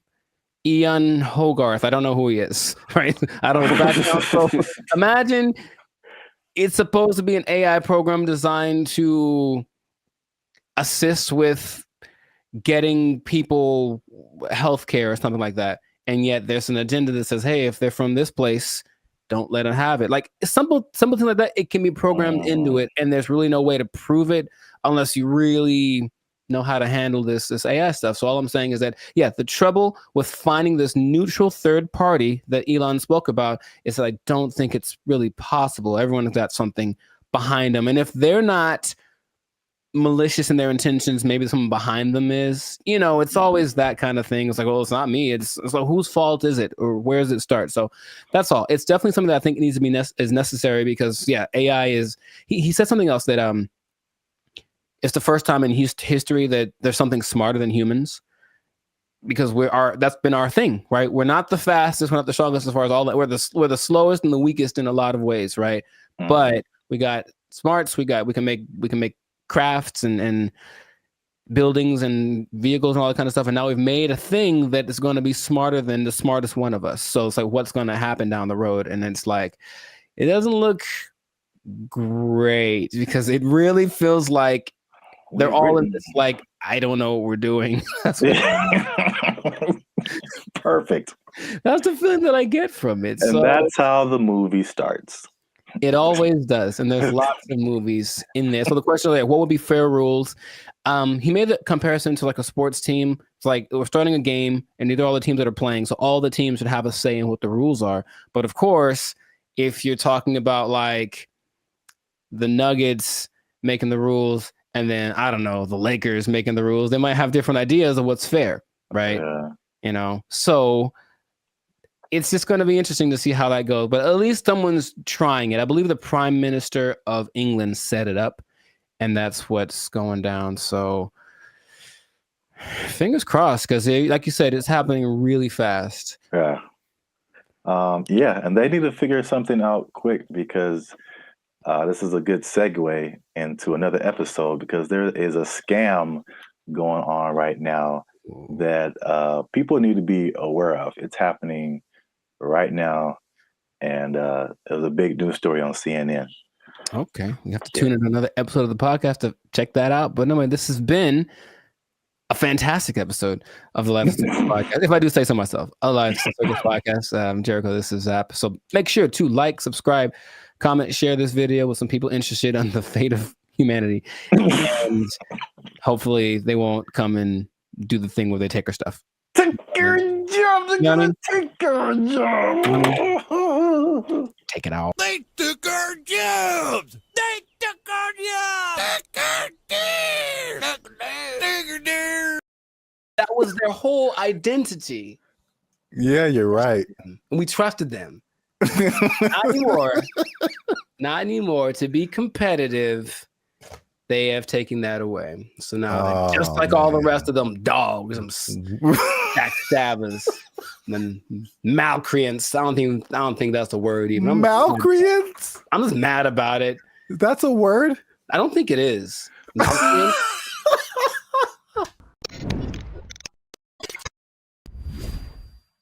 What's going on, everybody? I'm Jericho, and this is Zap, and you are now tuned into the Life of Circus podcast, where we talk about things that are funny, interesting, and ridiculous. And you want to pay attention to this episode because it just hit the fan. Something went down that's just crazy. We were betrayed. All of us were betrayed. We were betrayed by someone we trusted, by someone we loved, by someone we confided in. And I can't believe this happened. It just happened. When did it happen? Yesterday. So, you know what I'm talking about. But first, this is already enough suspense, I think. But before we get into that, the betrayal of the century, make sure to subscribe so you get notifications about new episodes. Make sure to give us a like so that the YouTube algorithm can favor us. And we're not monetized, and we do have membership options for as low as $3.99. You can be part of the BFFs, and you can get a lot of really cool behind the scenes content and just some cool perks. So check that out. Check out the Band of Future membership option. It'd be great for you. Now back to the betrayal. So, brother, it just happened. I can't believe it. We were all let down by our best friend. And by our best friend, for people who like to travel, our best friend has been for a long time Southwest Airlines.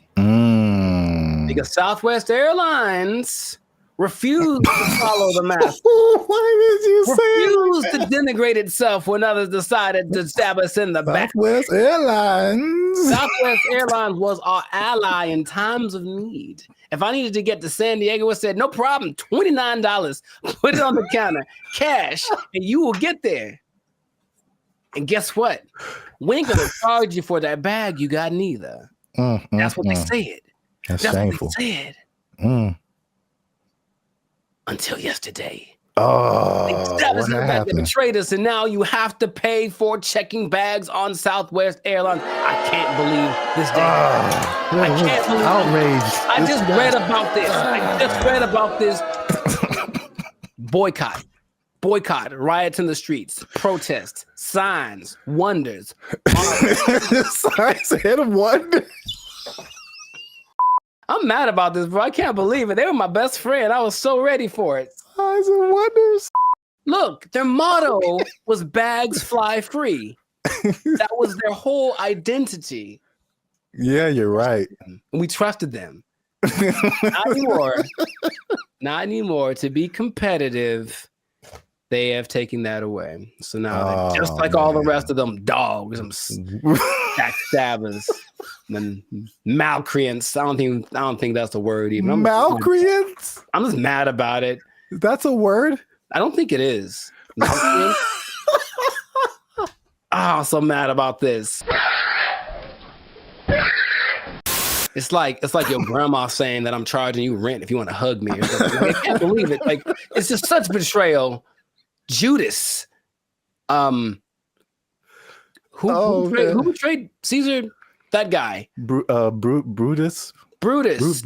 Brutus. Yeah. Oh yeah, A2 Brute. Yeah, Brutus, right? Yeah. Is it coincidence that Brutus and Judas rhyme? I don't think so. And now Brutus, Judas, Southwest. Yeah. Southwest. You're on one today. I can't believe it, man. Anyway, how do you feel about this news before I get into some? Oh man, as I wipe the tears away from my eyes. I was mad. Wow. About it, you said you were upset, but good Lord. I just can't believe it. That's all. That was the last one. That was the last beacon of hope, and now it's just is nanobots. Jesus upset too?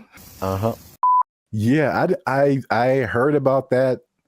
I feel like I heard about it coming, and then I didn't know like yesterday was the day where they were like, yeah, oh, dang man, yeah, yesterday. So I should answer your question, but so did people just pull up and be like, hey, got my free bag, and they were like, nope. For flights booked on or after May 28th. Hey, guess what day this is? Checking the first bag will cost $35 to $45. Oh, 35 for the first one, 45 for the second one. Good Lord, that's a lot of money. You know what? This gives me $1.25 tree vibes. Okay. Well, I never. Yeah. I didn't believe in them as much as I believed in South. Now, something that I don't remember because I didn't fly as much back in the day, but baggage fees have only been around since 2008. I didn't know that. So, and the first one to do it, American, of course, America's gonna. Anyway, I'm not gonna say anything. But basically, yeah, oil prices went up, and then they're like, well, let's probably do it, and then everyone joined in. JetBlue joined in, and Delta and United.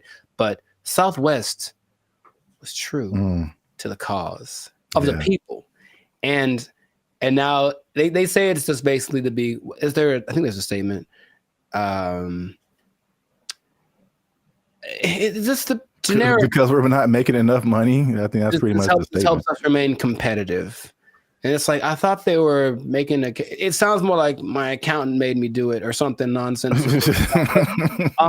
And then, yeah, the logic is it weighs more if you put your bags on. So that's more fuel and blah, blah, blah. Yeah. And so economy and blah, blah, blah. Blah, blah, blah, blah, blah, blah, blah, blah, blah. How much money do you think airlines make annually? I was just about to say that because even the episode I did with the seats, it's like from what I hear, their profit margins are thin. Like they don't really make enough to cover a whole lot more than their costs. But I can't even make. I don't have no idea how much they make annually. Well, it starts with a 7. 7. So each airline or just airlines as a collective? Airlines, from what airlines All airlines. So 7 billion Yeah, man. a year For baggage fees. Oh, just in baggage fees. Yes. Wow. Wow. It's like McDonald's or something where they don't make any money on the hamburger. They make all the money on the fries and the cookies and the drinks. Right. Yeah. Stuff. So it's just like, I remember something, I can't remember exactly what it was, but they really made their money on the fees. You and will the be ticket. Well, say that again? Or you will be exempt if you are a member of the A-list tier, the Rapids Reward Loyalty Program, or if you have a Southwest credit card. Which means you spent more than baggage fees anyway. So exactly. I'm on to you, Southwest. You're not fooling no one. What is happening? They still collected, because they basically let you do your first 2 bags free, and then the third one they charged for. And they still got $83 million a year off of that. Wow.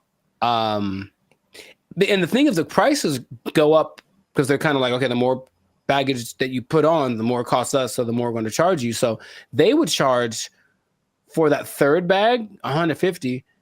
Dang. And if it was a little overweight, it was $200. Good Lord, that's a lot of that costs more than my house. There is good news. Good news. Good news, kind of. Depending on your flight, like where you're going to, how long it's going to take, and how heavy your bag is, sometimes it's cheaper to send your bags through like FedEx or UPS. Sometimes. It really just depends. But some people do that. And then they have crazy. I know, but it's like that's what it's come to. And they have little ports down there at the airport, so you can pick up your thing, and it'll be for sure UPS and FedEx are more reliable than airlines. Oh my God.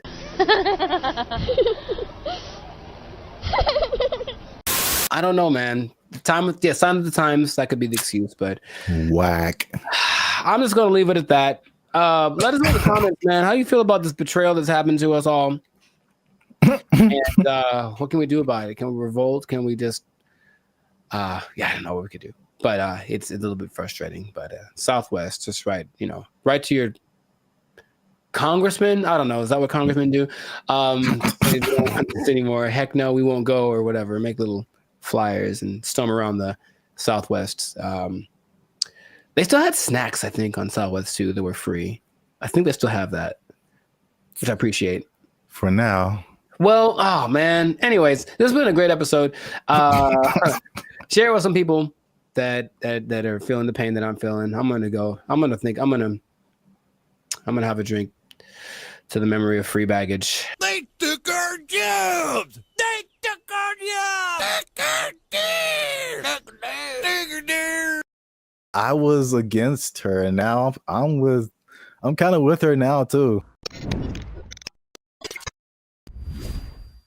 What's up, everybody? I'm Zap, and that's Jericho, and this is Bandit Future. And I found this on the internet. Apparently, Jericho, this woman blocked a man over.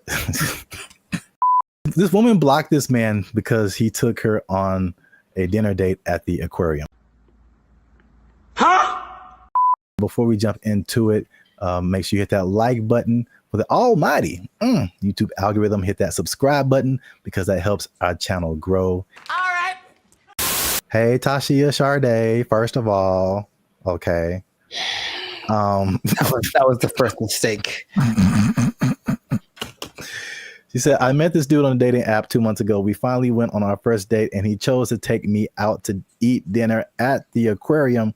It was cute and all, but I just think it was childish AF. Like, we couldn't go to Ruth Chris. Oh, sorry. Let me get it. We couldn't go to Ruth Chris or something. And I blocked him as I don't. That's one word for anyone who's wondering. I don't have time for stuff like this. I need a mature man, not no little boy. I may be wrong, but that's just me. First of all, I would love it if for some reason she has a British accent. I don't know why. That would just make this so much better. Because there are women that are like, she's a little ghetto. Let's just call it what it is. But there are that version of people from England, and it's just a little bit more Mwah. I don't know why. I like it more. I'll tell you what. First mistake. Thaisa Sade appear on your dating app. You swipe left every time. That's the first mistake. I'm sorry for anyone else who has that name. It's just not for me. I'll say that. To her credit, I would have never thought of taking a girl on a date to an aquarium. To his credit? No, well, I guess I'm saying I get what she's saying. Oh. I would never do that. It wouldn't ever cross my mind. What did they eat? The fish? Like what are they eating? I didn't even know that was an option. I thought they maybe sold popcorn, little pellets you could throw to feed the food. But feed the food. I'm already thinking about it. I don't feel like that's a good first impression, honestly. Okay, because I was wondering where you were going with it. Yeah, okay. I mean, I think I'm on her side. I don't think that's a good move. I would never do that personally. So I don't think that's a good move. But have you seen like all the hip hop concerts? I've seen it. Yin Yang Twins. Pack it up. Pack it up. You're like 60 years old, bro. And no, they're not that much older than us. I don't think they are. I think they just look terrible. Even that, like, why would you have a girlfriend and you know that she likes penguins in the aquarium? That's that kind of a thing for a first date. Hey, what do they have at the? I'm trying to think. They do have food at like a SeaWorld, and that's assuming it's like a SeaWorld because there's degrees to aquariums. And trust me, I've been to aquariums, and I've been to aquariums like in Long Beach that are like elegant things, and I've been to aquariums that are basically like a puddle, and you just look and stare at the things down there. So I don't know which one it was. Here's a picture. Oh, I can't see it really. It looked like it was a nice.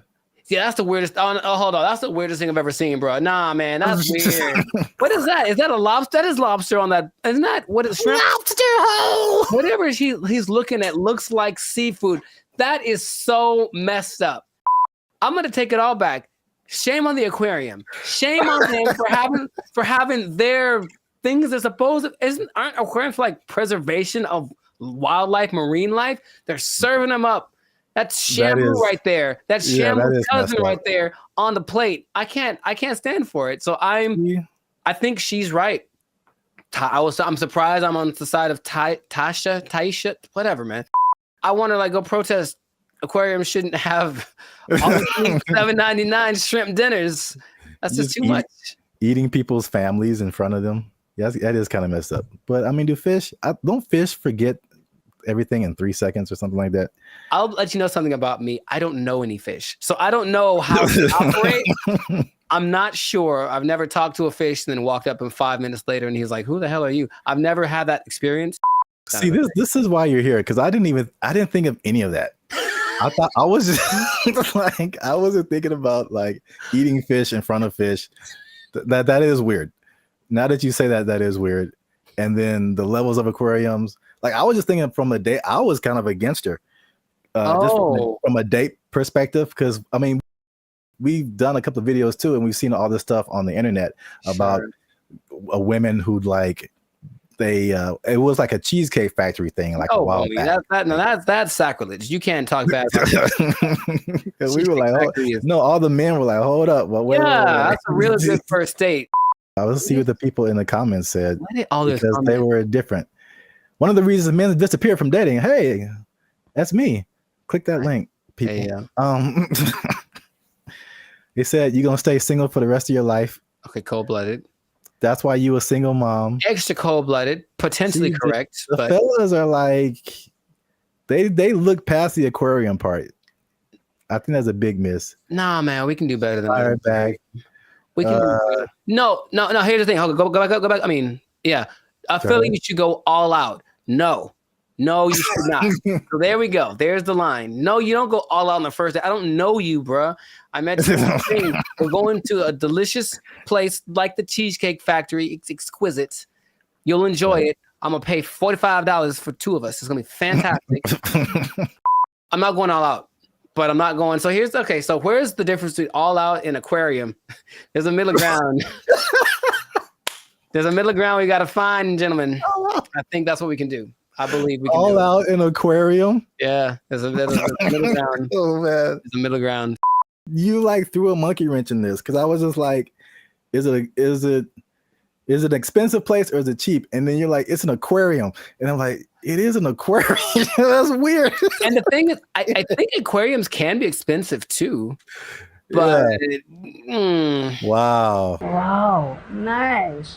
I was against her, and now I'm kind of with her now too. Unless you really know that she really, really loves and then again, if you love sea otters and stuff, don't eat their friends in front of them. That's messed up. I feel like it's not the same, but it's like it feels along the same line as like eating at the strip club. What are you eating at the strip club, bro? Well, I mean, they have like food there. Some people like really like the food that they serve at the strip club. I mean, they go for entertainment. You're right. You're right. Some people just go for the food because they just really like it, and I'm just like, that's such a weird combination. I know more women that would rather go to a strip club on a first date than an aquarium. Maybe we can make that a poll, but I'm pretty sure I know. I'm not talking for all women. There's women I know. They'd rather go to a strip club than an aquarium for a first date. So, oh man, have you ever been sitting around just minding your own business and like, man, I haven't been to the aquarium in a while? Like, is that just a thing that pops up? Because it's never happened to me. Oh, the more you talk about it, the weirder it is. Aquariums are just not. That is a weird first date. I think it's weird. It's not a weird first date. It's a weird first date to have dinner. Like if you had dinner and then went to the aquarium. Yeah. I can see that. That doesn't feel as bad. No, it doesn't. It doesn't. But if you like, we just going to the aquarium to eat. What if it's like you pick out the one you want in the I know it is. I know it is. Did you see the South Park where it was like Honey Boo Boo and she was like picking out a pig to I don't know if it was a pet or to eat or something. I don't remember that one. She was like picking out a pig, and there's this country farmer. He's like, which one you want? This one right here? She's like, yeah, I want this one. He looked at me funny. I want this one right here. Yep. I mean, it's hard to tell if a fish is looking at you. I don't think their eyes can move, and they can't blink, right? So, oh my God. But in God. any case, you see what I'm saying is just, I think, I honestly think that I'm in favor of that point that she made. Not the go all out point, but the aquarium to eat. Yes, let's put that in there. Aquarium to eat. Gotta miss with that. That's kind of strange. We put a whole nother level on this. Kind of strange. So the right thing. Keep the conversation going in the comments. Is it like he should have taken her to a better place or not? Or he should have taken her to an aquarium or not? Once again, this is Band of Future. Leave a comment if you like this video. Share it with somebody who likes to have dinner at aquariums. I don't know, man. I don't know what's going on right now. There's This is like what one people guy are who doing. does. There's at least one guy we know who does. We trying something new, man. Internet, we out. First mistake.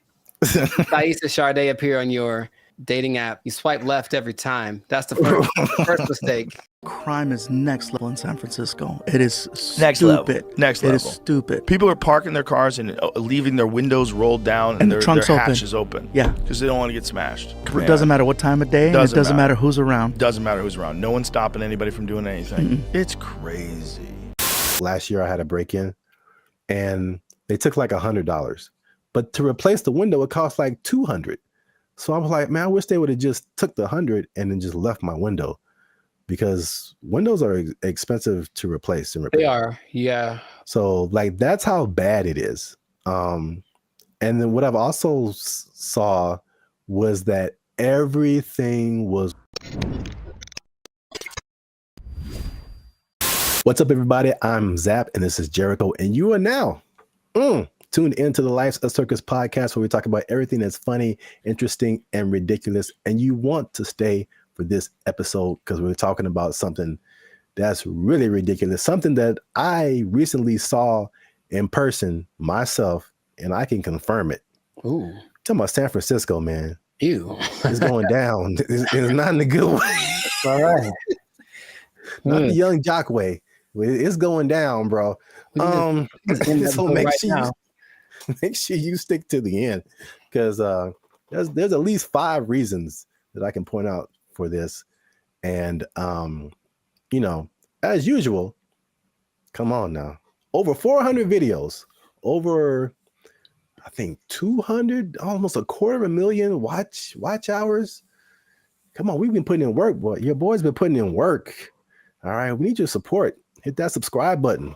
All right, that helps us to grow, helps our channel to continue to do more videos. Hit that like button. That lets the YouTube algorithm know that more people should see this video, and we're gonna start promoting it now. Because let me take the glasses off. Let me take the glasses off. Talk to the people. Can I talk right into the camera, man? Talk to the people. I'm gonna be honest with y'all. We have almost 2,500 subscribers, and we have one member right now. That sounds like a 2,500 to 1 ratio. And God bless her heart. I'm gonna send her something really soon. But she's been a member. She has been our lone faithful member for a whole year now. Here's her 1 year anniversary. I'm not gonna say her name, but you know her. Her screen name is Reigning Goddess. Thank you. But shout out to her. Thanks, Queen. Well, we need I'm gonna put the goal out there. 10 members, man. 10 members. Easy to do. All you have to do is after you subscribe, you'll see a join button at the bottom of the videos. All right, hit that join button. Memberships as low as $3.99. $3.99, man. That's not even a tank of gas. You can help your boys out with the tank of gas. All right. It's not even a tank of gas. That's I said I wasn't gonna go Marvin Sapp, man. I might have the ushers lock the doors, man. If y'all ain't supporting your voice. I said close them doors. Ushers, close the doors. Close the doors. So yeah, San Francisco. I could just say don't go there and then end the video, but we could talk about something. Yeah. I was recently there a couple of weeks ago, and it's bad, man. Okay, let's rewind the tape. We've hinted at something that we've never really fully talked about on this channel, and that was our trip to San Francisco. Sure. It was like what, a couple of years ago? It's like a repressed memory by now. I don't like to bring And it up. I will publicly take the L on that one. That was a good part my fault, because this is what happened. We were looking for hotels. I'm like, man, this hotel is really cheap.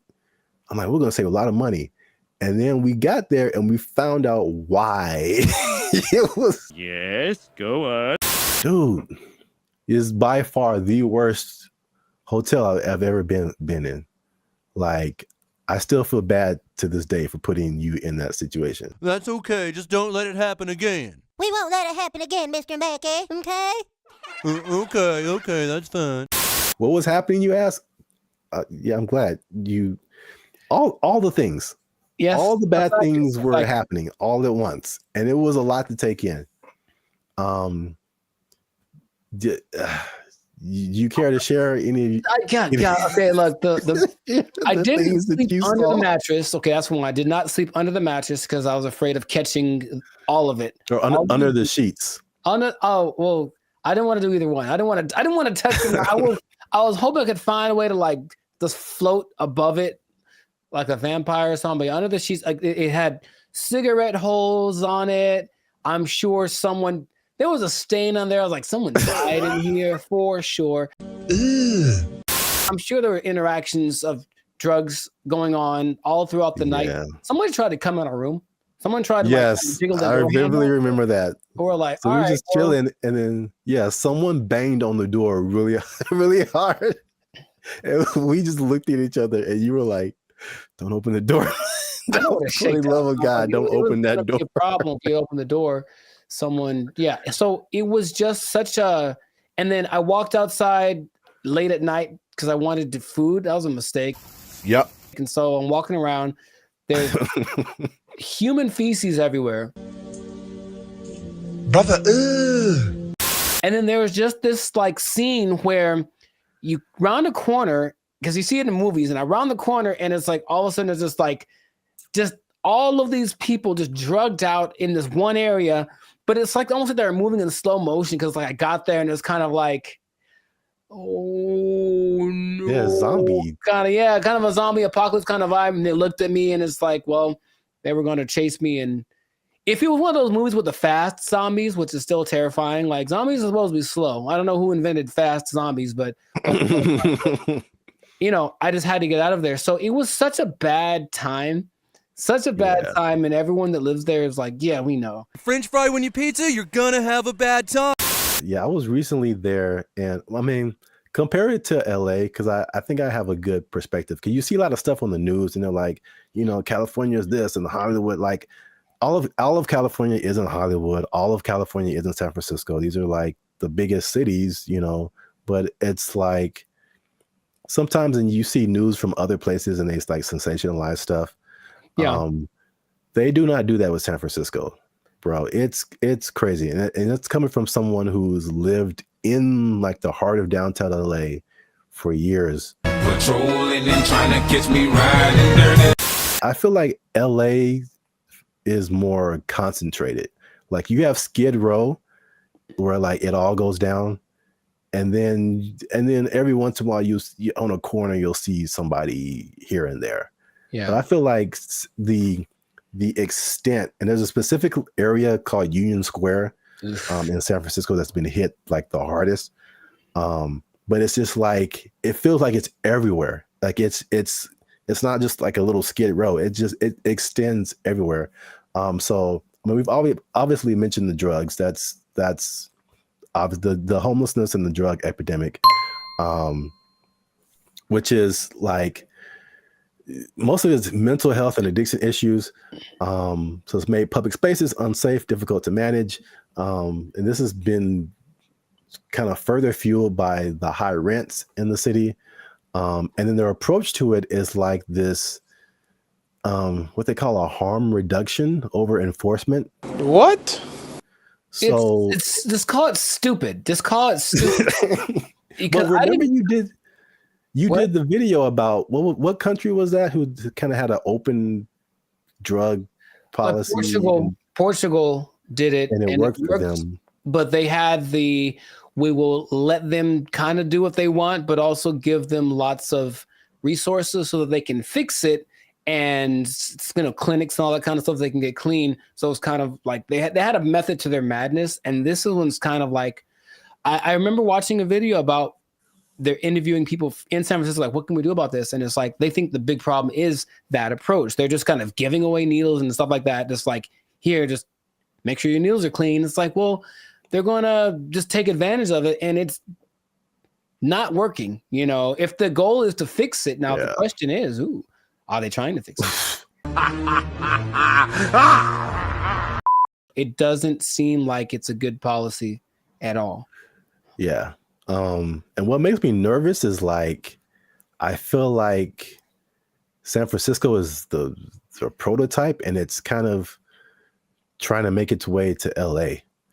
Like the I feel I can see LA turning into that. Because even recently, I've been taking like the metro more, the trains and stuff. It's just been kind of helpful for me.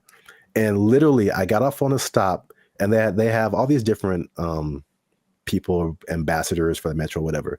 And this lady made an announcement, and she was promoting this app that you can get on your phone to like report incidences on the metro and help you whatever.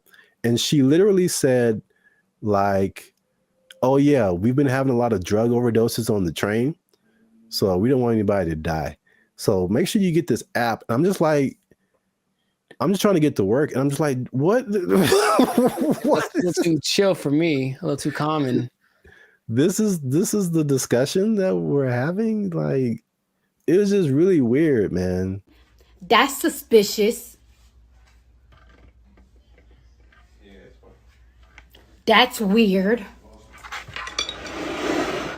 I was driving the other day, and I was in like out by Venice, I think, and I saw like 3 homeless guys in a row. I felt like, oh, good, tic-tac-toe for me. And because I almost hit them all, because they all just kind of like, they did that thing again. Maybe fast zombies are becoming a thing where they're like kind of standing still. So I see them, and I don't think they're moving. And then as soon as I start driving, they start moving really fast in the direction that I'm about to drive. So I was like, all right, well, that sucked. And that happened 3 times in a row. I don't know if they planned it. Maybe it's a weird kind of choreography that got going on. Maybe flash, those flash, whatever things are coming back, flash mobs. I would imagine that happening all the time in San Francisco because it's just much more concentrated, like you said. So in certain places, that might happen 10 times in a row. And then they're going to get hit by way more cars. It's going to be a whole thing. You know what I mean? So like, I don't know why they aren't doing what they did. We talked about this before in another episode too, where there was like a summit in San Francisco for some world leader organization, right? And they're like, well, we can't have all these homeless guys around everywhere. So for like a week or two, they kind of made them all go away. Right. What did they? I don't remember like what they did, but all of a sudden, like, oh, we don't have a problem.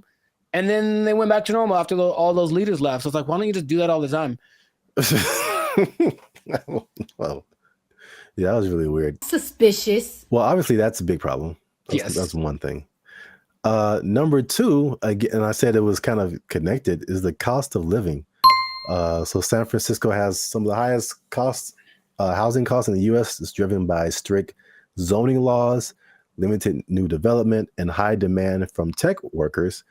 So there's an affordability crisis, and it's pushing middle-class residents and families out of the city. And again, this is like firsthand experience. Like I was just up there, and before I even did this episode, I was like, it felt like there were just 2 classes of people.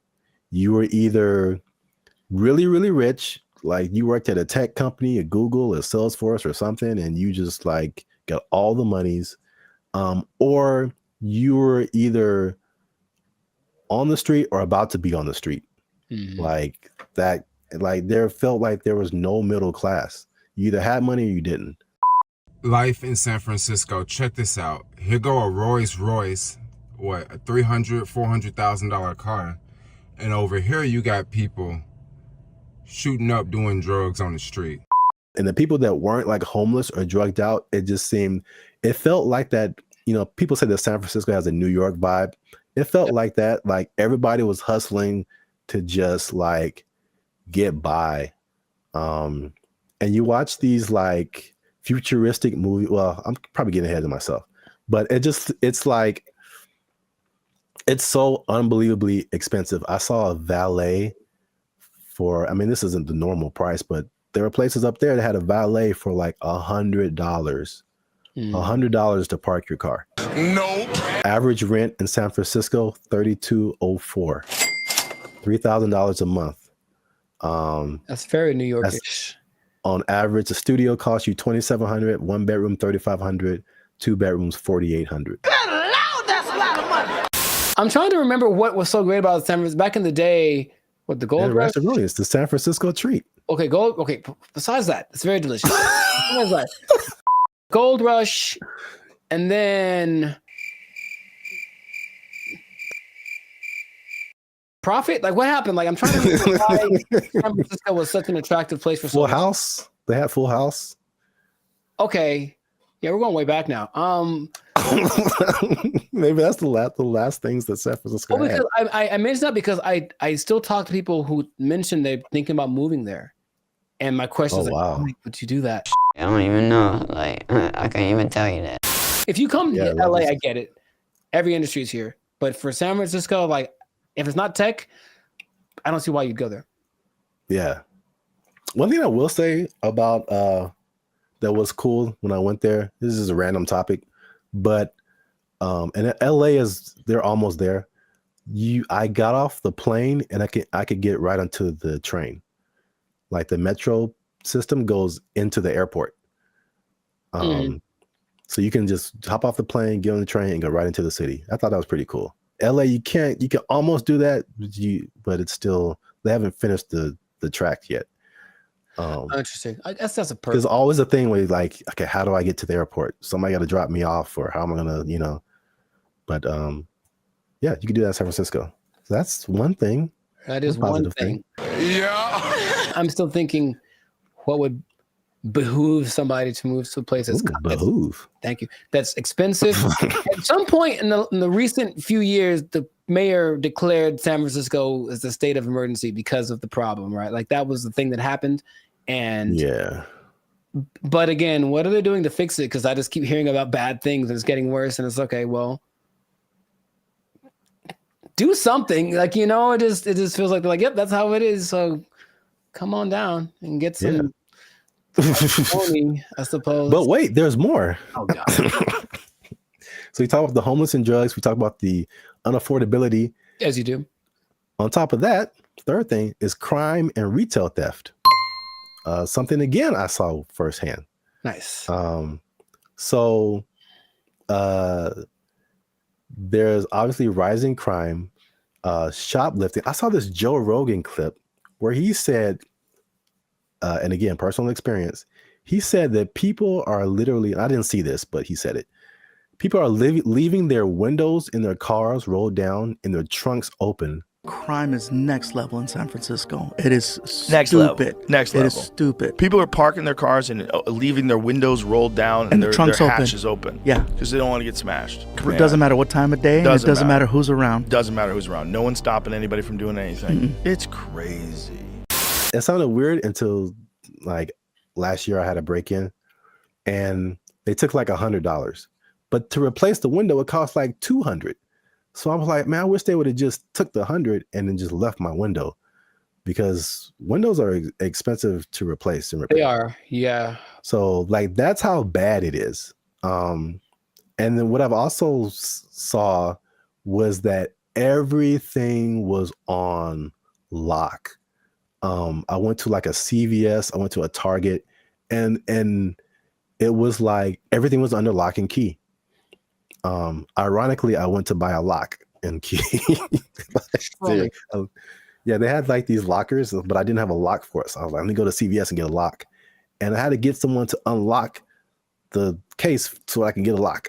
Mm-hmm. And there was like a bunch of random, you know, usually like every once in a while you see like high priced electronics, or used to be like power tools or something like super expensive.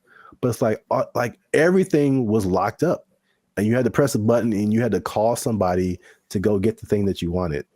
And it just like, from a person who doesn't steal, it was just like psychologically, it was just like, this sucks, man. It's like the shopping experience. I couldn't like, because you go into a store, the benefits of going to a physical store, you can pick the item up, you can feel it, you can read the back, and it's like, I can't even see what I'm really getting. Mm-hmm. And if I don't want it, I got to call the person back and have them put it like, but it's because a few people just keep taking stuff.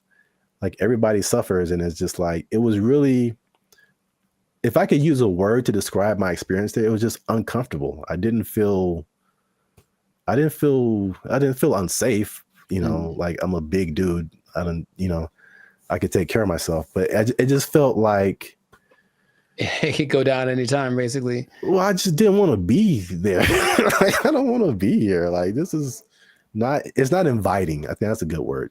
It just wasn't inviting. Wait. Since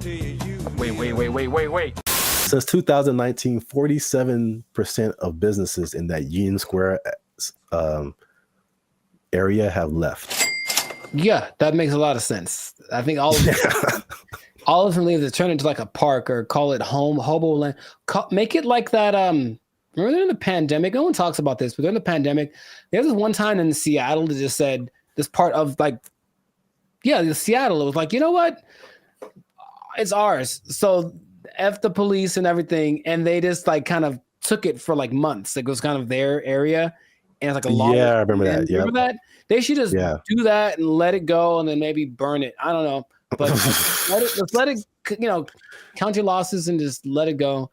Because why maintain such a volatile area, you know? But it's crazy. I mean, I don't like to make videos about, crapping on other people's cities, man. But it's just like, especially after we went like a few years ago, and then coming back to it now and seeing like it's worse. And I talked to some people there, and they were like, or I talked to some people who live there, and I talked to some people who used to live there and then came back for the thing I was doing, and they were saying like, yeah, man, it didn't used to be like this, and it's just like, it's just bad.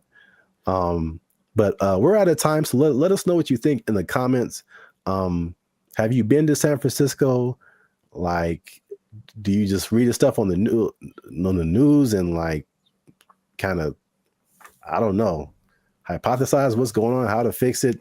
Do they need policy changes? Is it like an economic thing? Let us know what you think in the comments. Keep the conversation going. And also, if you have someone who you think might be interested in this topic, hit that share button, man. Don't be greedy. Don't keep it to yourself. And look, man, 47% of businesses, you know what that means, Jericho? That it's not enough? Is that what? 47% of businesses closing down and moving out of San Francisco? That's heavy. That's a big number. Square? That's a big number. You know what that means? I think I do. That means that a lot of people lost their jobs.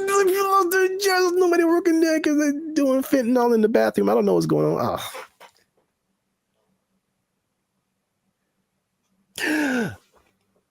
Cocaine is a hell of a drug.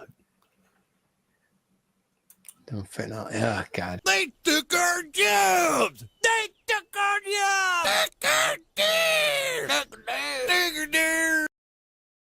Check it out. I do remember how I got rid of her. Do you want to take a guess? You staged an affair. I did not do that.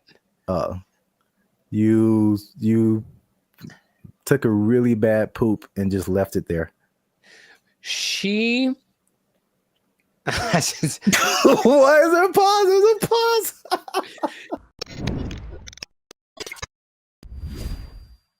Moving in with the lady or letting her move in with you, because they always say it that way. I'm moving in with my girl, but no, sometimes it's the other way around. Sometimes the woman moves in with the guy.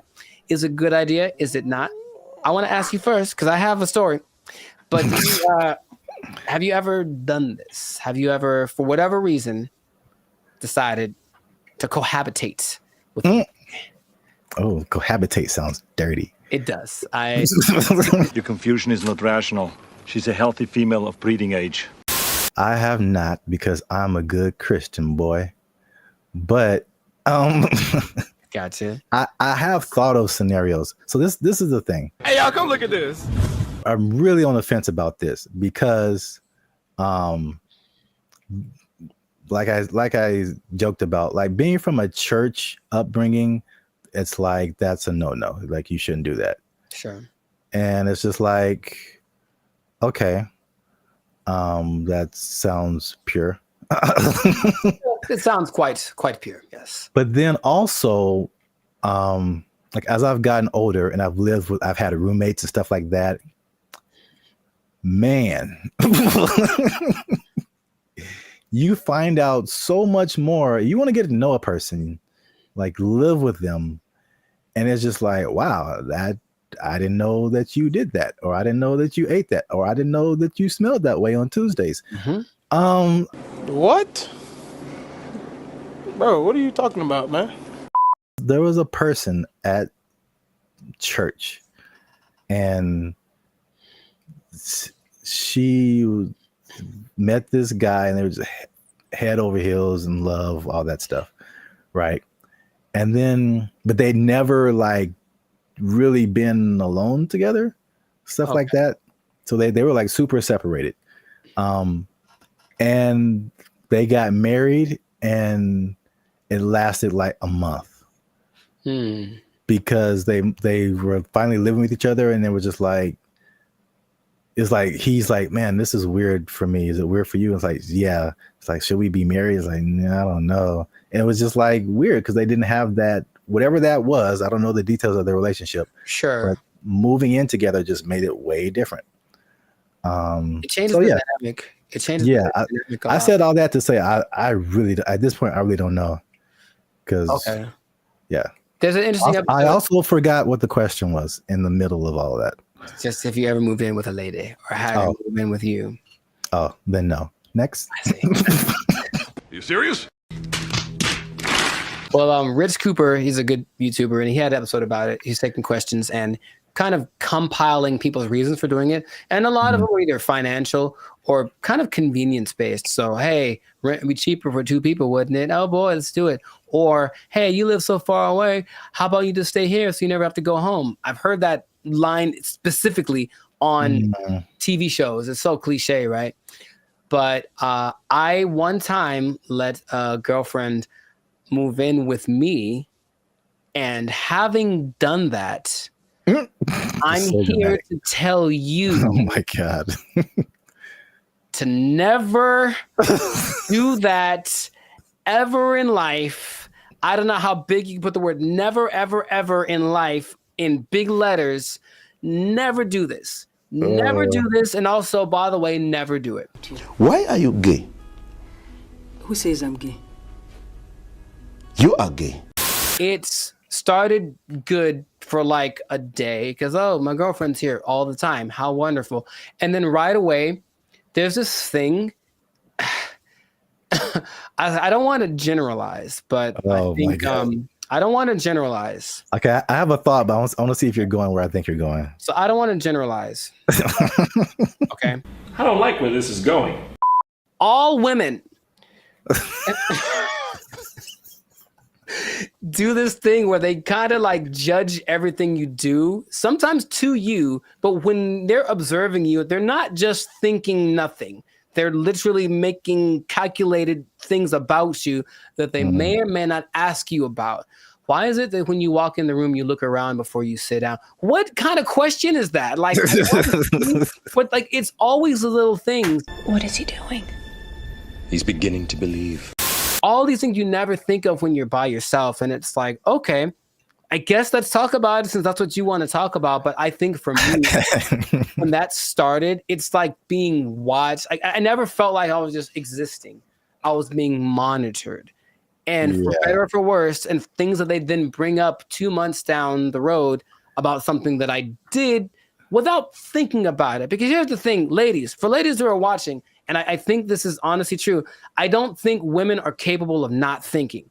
There's always a thought going through their head. And men are very capable of not thinking. I have precious family members, aunts of mine who I love very dearly, who would ask me, Penny, for your thoughts. I'm like, dude, I don't have a thought in my head at all. I'm literally like, I'm not even aware that I'm breathing. And I think, and so that means that there aren't as many things that we consider important. So why do you look at me that way? I didn't think about looking at you away, so I don't have an answer for you. Why don't you have an answer for me? Is it because you don't like me? All of these things, you said it one way. I had to start analyzing every little thing that I said and did, and that alone drove me crazy. Okay. Are you kidding? That's unfair. She made those. I need to calm down. Patrice O'Neal, R.I.P., has a great quote. I say it all the time. He said that men like to be alone, but they don't want to be by themselves. And I was like, yeah, I get that 100%. Because like, I just want you somewhere around that I know, but don't be just here doing this like surveillance thing on me 24/7. Just kind of go do your own thing and let it be okay that when you're not around, even if we're in the same dwelling, I'm not thinking about you because I'm thinking about something else. And they are knitting me socks out of their own hair because they miss me when I'm not around. And I'm like, that's a bit extreme. I'll be honest, it's not necessary. I think he also said like women just love so much. It's too much. And maybe that's just the difference between men and women. But I was like, okay, so I didn't like that. Then, but wait, there's more. Things had to coordinate. So, hey, there's a list of things. He's going to bed. It's 10 o'clock. You know me, bro.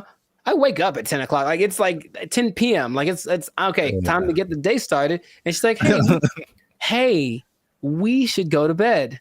How about that? How about this? How about you go and I'll come find you several hours down the road? But that created this kind of tension. Why don't you want to blah, blah, blah? We should do more things together. So I have more things. I don't want to get extensive with it, but it's just that for me, it wasn't a favorable experience. And if I ever get married, which I'd like to do, I recognize that's going to be part of the situation when I'm with someone. So I don't want to rush into that. I don't. And I have no problem saying, I've had other girlfriends like, we should move in together. I'm like, absolutely not. That's not even a thing, bro. But we can save it. I don't care what the reason is. I'm not going to do it. Nope. I think that's some people's experience. And then a lot of times, like you mentioned, relationships change. Everything changes. We should combine. The same person that wanted to move in also wanted to combine our finances. So it's like, we've been dating for 3 months, bro. That's like, definitely no way. Come on. And then I think a part of the dating thing, it is nice to say, hey, what if I stay over your place tonight? That's kind of sexy, right? But if your place is my place, we're just at home. We're like, middle-aged and bored. It's kind of not as exciting. Nothing new, nothing changed, same old shit. I can't forget when I was out with a friend and I kept getting calls about when I was going to be home. And I don't know why, but I definitely stayed out extra long because I didn't want to go home anymore. And it's like, that's so lame. So I need my space. And I would just tell anyone who's ever thought about it to reconsider. This is a public service announcement. Well, because there's an episode of Steve Harvey who's like taking questions from the audience, and this one lovely lady is saying, hey, I'm thinking of moving in with my boyfriend. I think she talked like that. I'm thinking of moving in with my boyfriend. And every woman is like, no, don't do it. Don't do it. Because even they recognize that it's not the most advantageous situation. That's a great answer. That's good.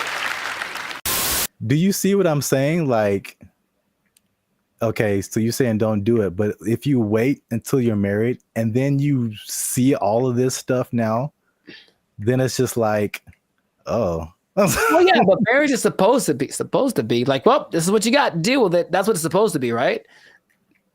Supposed to? I mean, that's a pretty way to paint it, but I mean, it's not pretty. I know.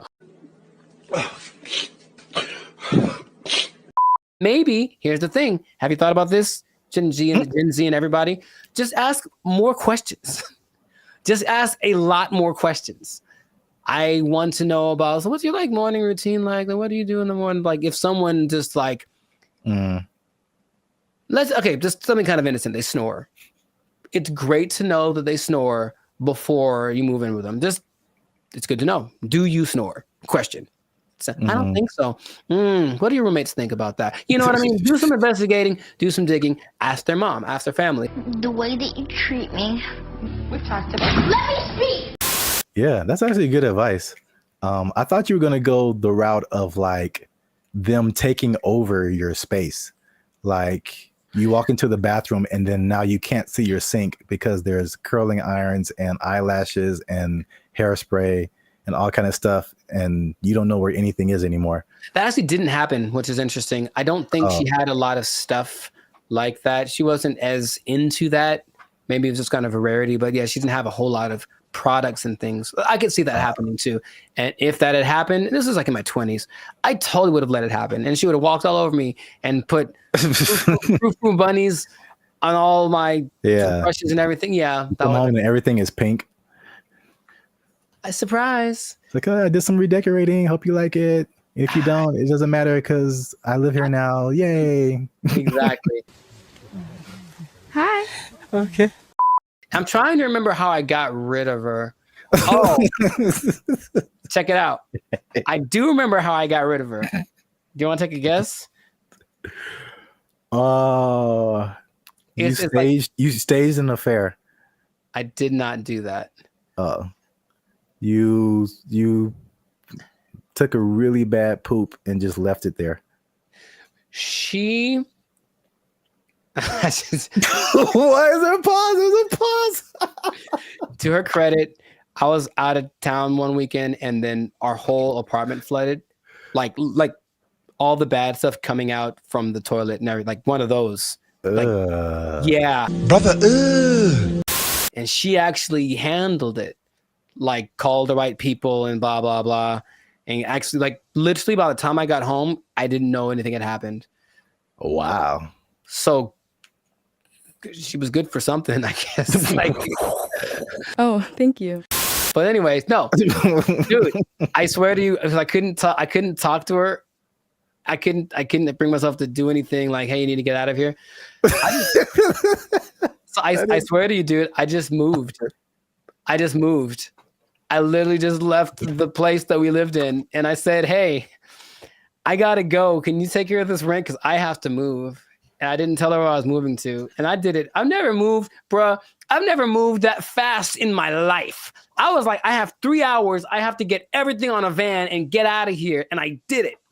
I called all my friends, and I said, "Guess what we're doing? We're helping me move so I can get away from her." And they all knew the plan, and they all helped me. And I'm still friends to some of them to this day. Thank you very much.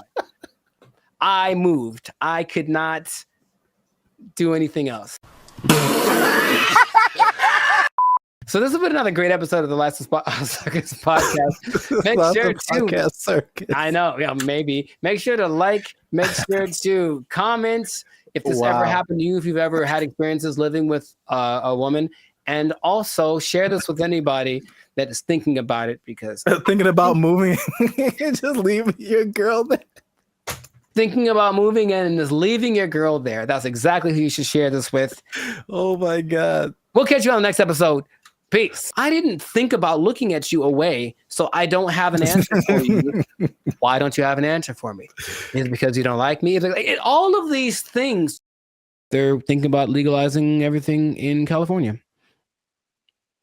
But in the way that Oregon is doing it, in the way that Vancouver is doing it. And you've seen downtown LA. What do you think is going to happen, bro? What's going on, everybody? I'm Jericho, and this is Zap, and we are the now 6-time international award-winning pop hip-hop duo Banded Future. We make clean, fun music that everyone can listen to with a sound that's uniquely Californian. And right now, in this moment in time, you would tune in to the Life of Circus podcast, where we talk about things that are funny, interesting, and just straight up ridiculous. So before we get started, make sure to like, subscribe, comment, and share this video. I'm gonna change it up with 2 people that like drugs. That's all. We're gonna talk about drugs, okay? Now, drugs are bad, okay? But I know we're talking about them. Sponsors gone. Specifically, we're talking about the drug problem. You can call it an epidemic, but drugs. What you talking about, baby? But it seems to be getting worse. So the specific thing is the way that governments are approaching the drug issue in their country, and there seem to be 2 very drastic sides, and they both have interesting results. So before we get into it, Sir Zap, San Francisco, have you had any experience or just thoughts about just the I've had thoughts about drugs. Have you had thoughts about drugs? Do you dream about them? Drugs are bad, okay? But have you seen the effect of drugs on our society as a whole with your experience? Yeah, man, I think about drugs every day. Okay. You know what I'm saying? Okay. It's hard out here in these streets. That brought to mind two things. Yes. He's there. He was up there. It's crazy. Mission accomplished. Yeah, San Francisco. Wow. Yeah, I had the worst hotel experience of my life in San Francisco. You were there, you remember. And it wasn't because, well, I guess it was because of the hotel. They had a hand in it for sure. That was not helpful. But it was the people who were there who were obviously using an assortment, shall I say. A plethora, perhaps. Yeah, involved in all kinds of activities and whatnots. But yeah, we definitely saw it there.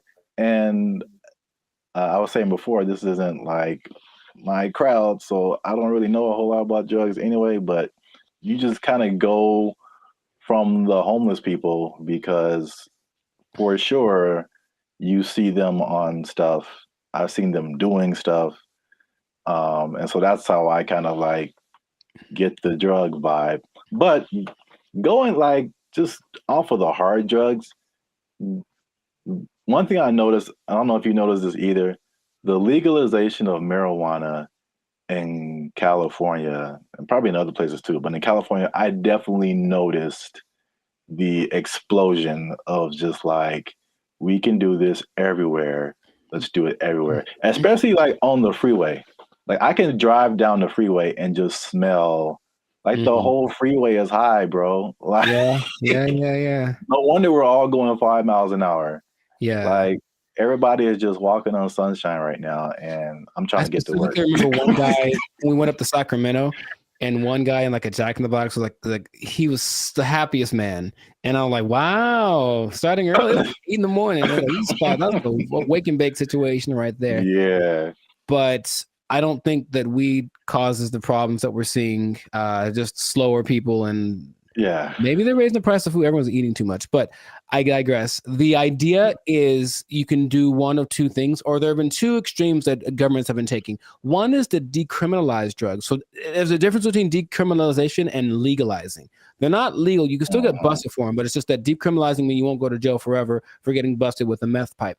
On the other hand, you could really go at the drug sellers and the drug users and make everything illegal and see what happens. So the, I guess, benchmark for everybody's decision is Portugal, because in the 90s they had, I think they were kind of closed off to the world for a long time. I'm not quite sure why, but for like 40 years no one could really get in there. So in the 90s it opened up, and in came all the influx of everybody's influence, and with it came drugs, because people like drugs. So what happened was Portugal got a really bad heroin problem, the worst ever, and everything that the government tried to do was like, we can't really make it go away. So let's try something extreme. So they decriminalized everything, and instead of that, they treated drug users like patients, like they're sick. So they made rehab centers and this and that. So if you get caught, you don't get taken to jail, you get taken to a rehab center where they actually will give you more of the drug you like, but in a lesser dose, just trying to wean you off of it. And they have a system in place for making that work. Other places that have copied that, I believe Lithuania, and there's maybe Denmark. I could be wrong about that. But so what has happened was that the good old US was like, oh, let's try it. So they did that in Oregon with the last election, and they kind of forgot one part. They forgot the whole rehab part. They just decriminalized everything. And I think I heard about that. It's a nightmare. It's so bad. It's just people just violently robbing each other in broad daylight and just on drugs, on the zombie drug. I'm not sure exactly what strain it is, some kind of a opioid maybe, but it's a zombie drug. People like walk around like zombies. But the visual I wanted to share with everybody was actually from a video I saw from Vancouver. They did the same thing. They just legalized everything without thinking about how to fix these people once they're on the drugs. So everyone's just walking around, literally, same thing, robbing people. The scene that I remember when we were in San Francisco was this one street where it's like everything looks normal, aside from like the occasional like human feces on the ground, but everything looks normal. And then you turn a corner, and all of a sudden it's Armageddon. Oh my God. Just literally, just all of a sudden, everybody, and like you just stop there and they all kind of like turn. That's the zombie drug. So there's a video of these two men walking down the street, and they're in a position where I don't think I could keep my balance and walk, but they're so hunched over and they're still somehow staying upright. There's two of them. They're walking, and it looks surreal in Vancouver. That's happening right now. So they tried it, and for some reason they didn't get the memo that they need to add the other part to it. So that's an I think they're thinking, oh, well, like alcohol, like there'll be a couple of people that go overboard with alcohol, but if we let everyone have it, most people have enough restraint or whatever to not use it. I just don't think that hard drugs and alcohol are exactly comparable like that. So you can take the other extreme, and this one is maybe more fun, and that is the president of the Philippines, something Duarte. He said, he got elected in 2016 maybe. He said, kill them all. That's exactly what he said. Kill all the drug dealers and all the drug users. Wow. In 4 years, well, the last updated thing was like in 2020. So in 4 years, he killed like 24,000 people. Just for, and the thing is, he'll catch you. They'll just raid the streets at night, and if you're on drugs, that's it for you, basically. And the thing about that is that a lot of, and then the people that don't kill, they take to jail, but they kill a lot of people, and everyone in like all the citizens love it. They think it's fantastic that he's doing that. So when they interview the drug lords, they're like, well, we're not going to stop. So we just got to figure out how ways not to get caught because the threat of death isn't enough to stop it. So you have a lot of people in jail. You have a lot of people that are being killed, just like, and then they have a lot of people that are approving of this, right? And that's the most extreme case of that. So I'm sure there's other options, but that seems to be the two sides. So if you were the leader of Zapville, Zaplands, and you had to implement a strategy for the rampant drug use in your country, man, you got to be a better leader, man. I know what's going on. All your people are just down in the pipes. But what would you do to resolve that? You think that Philippines thing is wild? I never heard that. Yeah, well, like they don't talk about it too much, but yeah, he's like, he literally gave a speech. He was like, yeah, and all the drug dealers, and then everyone cheers. But he literally did this, and that's his approach. Oh, wow. Yeah, that's too far in my book, especially for the users, because like drugs are an addiction. And like, yeah, you're not in the right frame of mind to like make decisions and then have someone execute you because of your addiction. I think that's too far. Okay. But the thing you said in like Portugal, Denmark, that's interesting.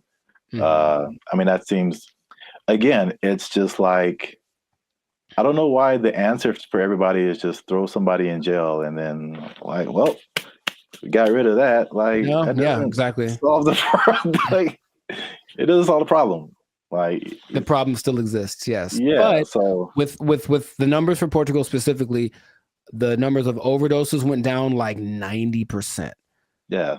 So obviously that's a better solution. For sure. Well, we'll see what happens, because what I'm hearing, Rumorville, the last thing, as we wrap this thing up, is that they're thinking about legalizing everything in California. But in the way that Oregon's doing it, in the way that Vancouver's doing it. And you've seen downtown LA. What do you think is going to happen, bro? Man, it's going to be chaos and bad times. Very, very, very bad. So hopefully that doesn't pass. But some government people don't think,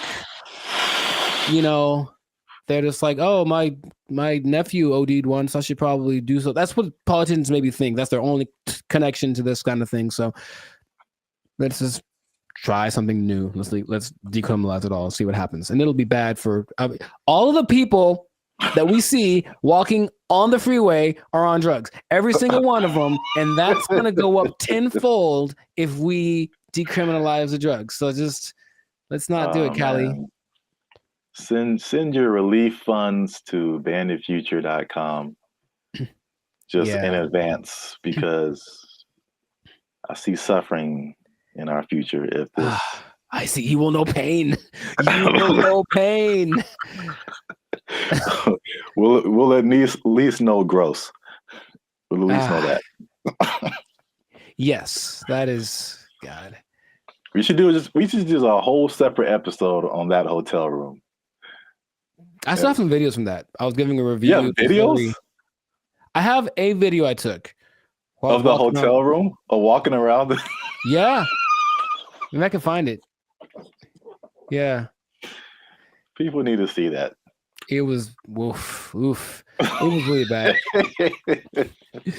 But anyways, this has been another episode of the Lifestyle Circus podcast. So let us know in the comments if you have a solution for how to solve the drug problem where you're from. Do you have a drug problem? Do you need help? Do you need to talk to somebody? Call the Bandit Future hotline. Just kidding. It doesn't exist. But make sure if you do have a problem, make sure to go see somebody about it. It really is serious. Don't you believe it? Okay, so that's been it. And oh well, I'll tell you what. If you're on drugs, if you're doing too many drugs, I don't know about you and keeping your employment status, you might start freaking out and not make it. And then, you're going to have to be out of you might be down bad. You might be out of employment, and that's not going to be good. If the boss catches you in the bathroom doing what you like, might end up bad for you. I just don't know how to say it, but I think you won't So like the result. I think I get where you're going towards. Yeah. Correct me if I'm wrong, but I'm thinking that you're saying that they might take your job. They might take your job. Oh, drugs are bad. Okay. They took our jobs! They took our jobs! Take our deer! Take our deer! Did you know that besides blue collar and white collar, there are other collars for jobs? No, I didn't. I didn't either. There's gold collar, which is law and medicine. Gray collar, which is engineers. Pink collar is service fields. Red collar is civil servants, and green collar is the environmental sector. So there you go. Oh, what color? What color are we then? Black collar. You started it. What's going on, everybody? I'm Jericho. This is Zap, and we are the now 6-time international award-winning pop hip-hop duo Bandit Future, who make clean, fun music that everyone can listen to with a sound that is uniquely Californian. And right now, in this moment in time, you are tuned in. Congratulations, by the way. You were tuned in to the Life's a Circus podcast, where we talk about things that are funny, interesting, and just straight ridiculous. So before we get into the thing, make sure to like, subscribe, comment, and share this video with at least 2 people that are thinking about changing jobs, because maybe blue collar is the way to go in the future. Think about it. Okay. So I bring this up. Do you remember Mike Rowe? No, enlighten me. He had the show called Dirty Jobs on, I think, TLC for a long time, where he basically went and did all the jobs that are hard and awful that no one wants to do. Oh, I never watched it, but I heard of that show. Yeah. Okay. Well, interestingly enough, and this is a side note, he also might now be a vice presidential candidate for the Kennedy dude. Interesting. Anyway, the world works in mysterious ways. But basically, he has always been a fan of the idea of working the traditional blue collar stuff. And also, another side note, did you know that besides blue collar and white collar, there are other collars for jobs? No, I didn't. I didn't either. There's gold collar, which is law and medicine. Gray collar, which is engineers. Pink collar is service fields. Red collar is civil servants, and green collar is the environmental sector. So there you go. Oh, what color? What color are we then? Black collar. You started it. Anyways, hey, how's it going? So, yeah. So the question is, like, will you have a better career as a blue collar worker? So he started something called the Works Foundation, and it's basically a program designed to help college students get into trade schools, because of the jobs that are available now. There's like 10 million job openings that are needing people to do them. They're all blue collar jobs. Like, all the oversaturated stuff is the professionals, everyone trying to be the next CEO or whatever, start their own business. However, these blue collar jobs need people. And while going to college has resulted in, where's the number that I can't believe when I read it, has resulted in $1.7 trillion of student debt that people have accumulated. Yeah, 1.7 trillion. Going to a place like maybe Dartmouth College, for example, which is $360,000 for a 4-year degree. You can just go to a trade school, develop some skills, and instead of starting 360 in the hole, you don't make as much money yearly, but you're not starting in debt. That's his first idea. And not only that, he wants to teach the principles that got our country to where it is now. So work ethic, personal responsibility, delayed gratitude, good attitude, showing up early, staying late, like what makes a good employee, but how people have left that behind. And so just recently, I believe as recently as a couple of weeks ago, a school called Western High School in Nevada started to incorporate this into their curriculum. So they're starting with their freshman class of 750 kids. The top 50 kids that graduate from this program will get a full ride scholarship to the trade school of their choice. And I thought that was really cool. So he's trying to make this push to get people back into the blue collar sector because it's, dignified work and whatever. And some people are for it and some people are against it. So just based off of what I've told you, what are you thinking? What's your opinion? I guess I'm kind of mixed.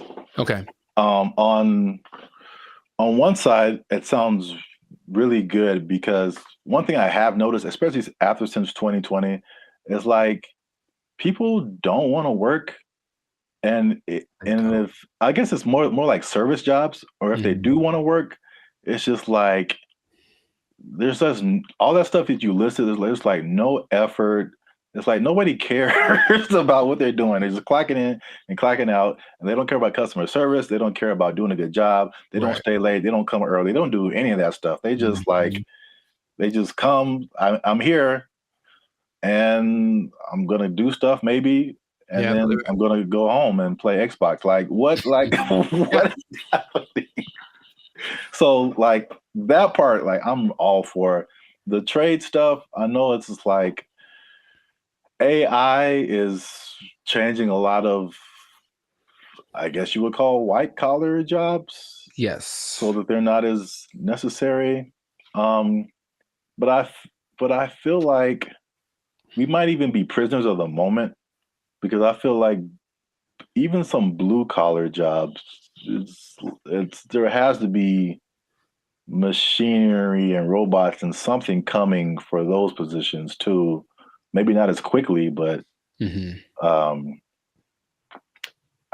don't know what the future looks like. I'm sure those things are coming. He stresses that the lower income blue collar jobs will of course be taken up first. For all the service stuff will probably be replaced by kiosks and AI and stuff. But if you look at the top grossing blue collar jobs, they still pay pretty well. And I'm pretty sure we wouldn't trust the robot to do them. They include airfield operations specialists, avionics technicians, supervisors of construction and extraction workers, boiler makers, first line supervisors of firefighters, and nuclear power reactor operators. And all of those you can earn between $65,000 to $120,000 a year. So it's not like you're going to be missing out on money by doing something that's a little bit harder. The nuclear power one sounds kind of dangerous, but there are jobs that people do need to do that won't be.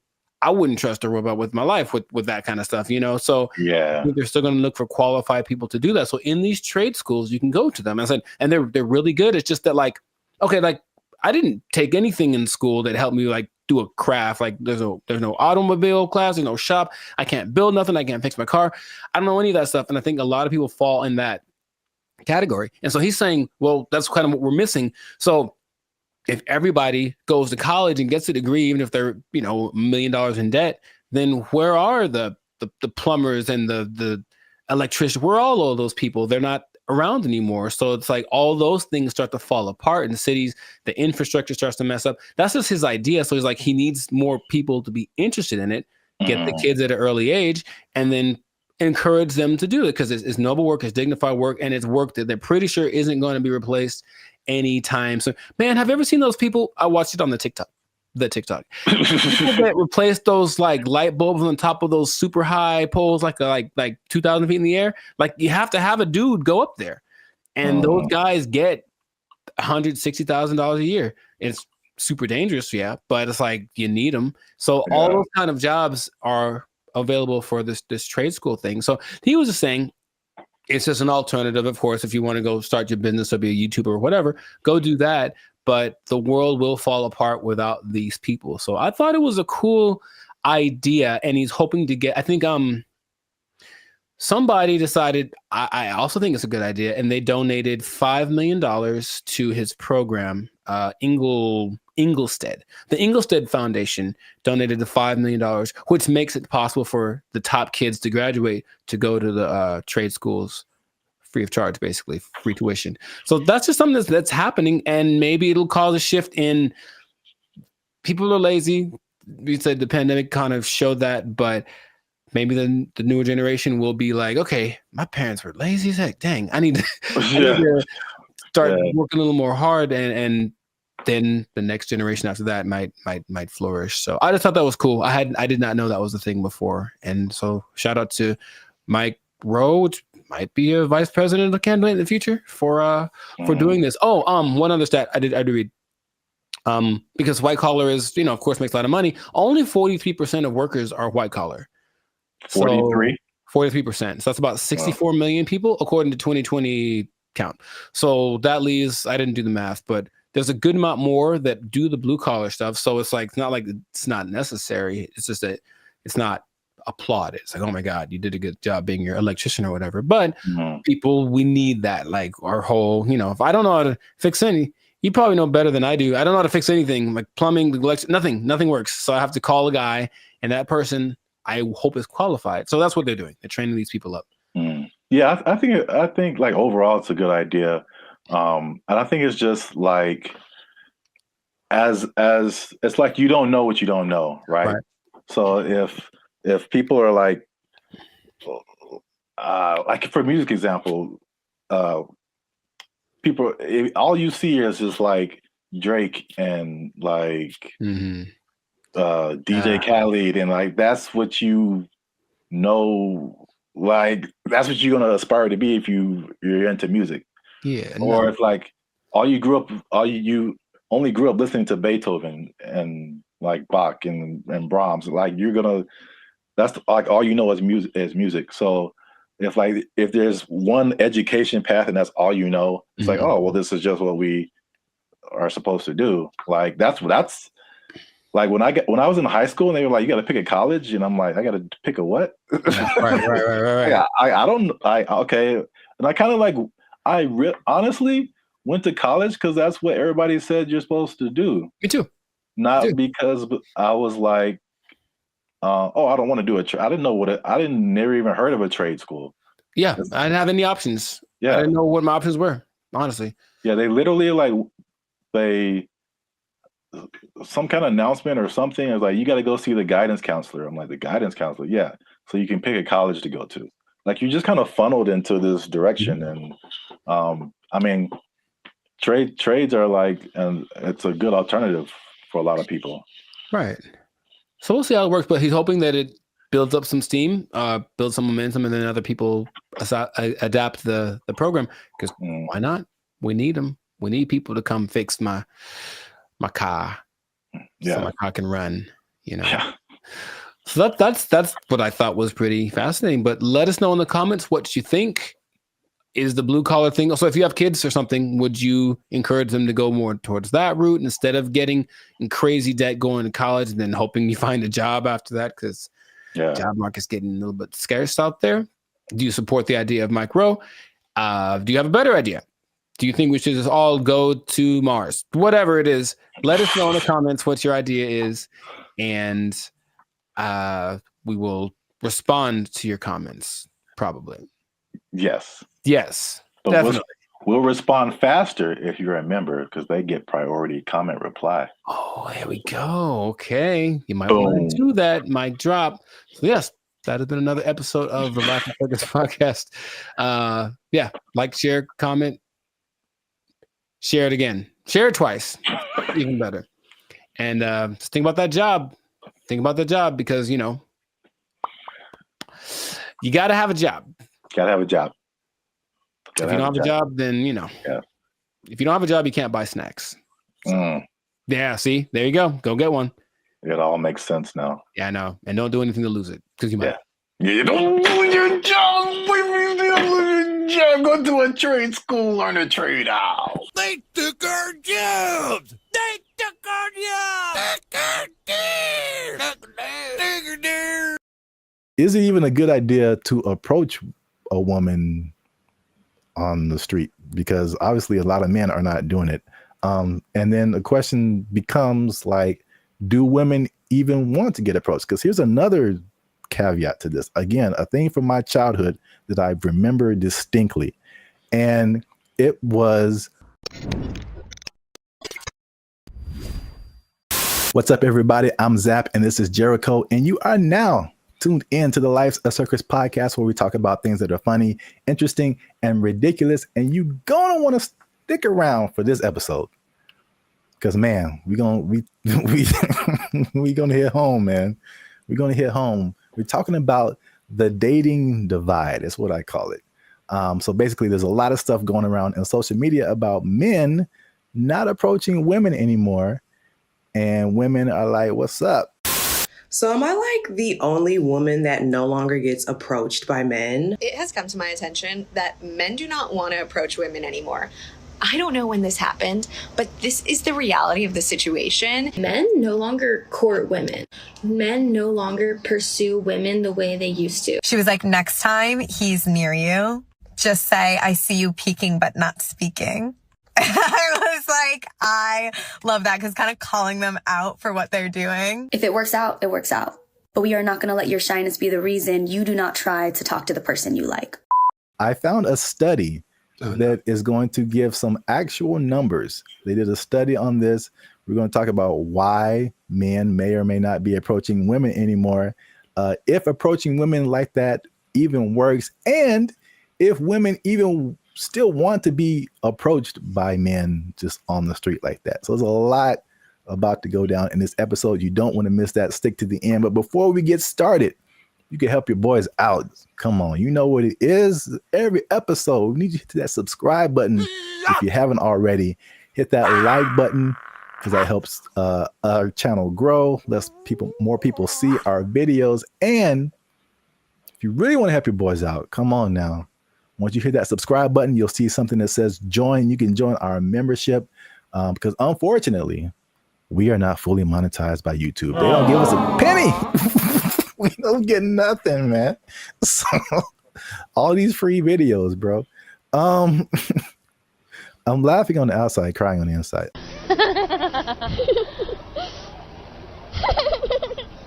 I digress. That's what it is. If you'd like to join the membership and help us make more videos, takes a lot of time, takes a lot of money, resources. You can hit that join button and that'll help our channel grow. So now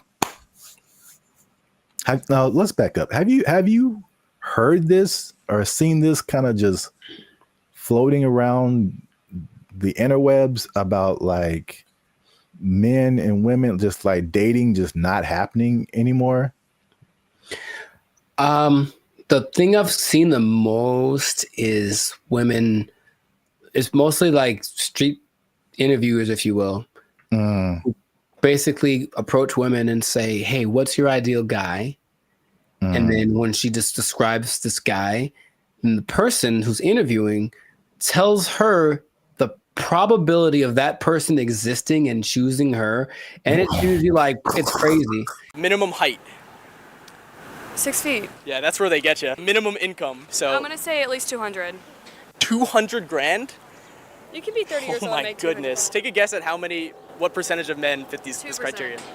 2%? Much lower. It's 0.049%. All right, is this going on the TV?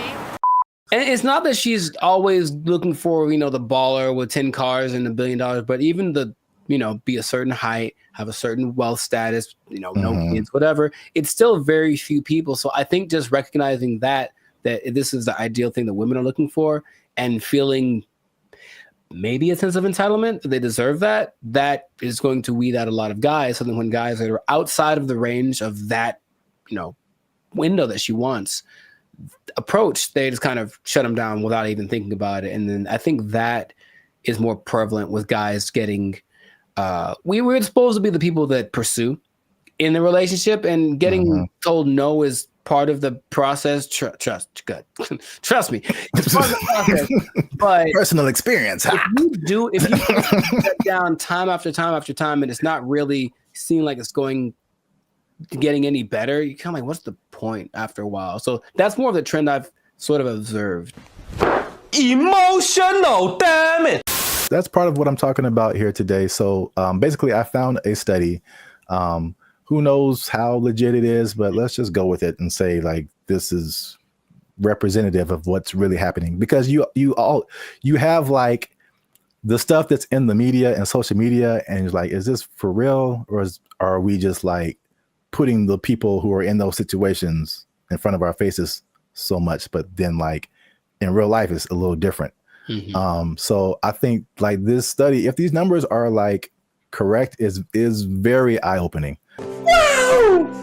The study is from a site called datepsychology.com.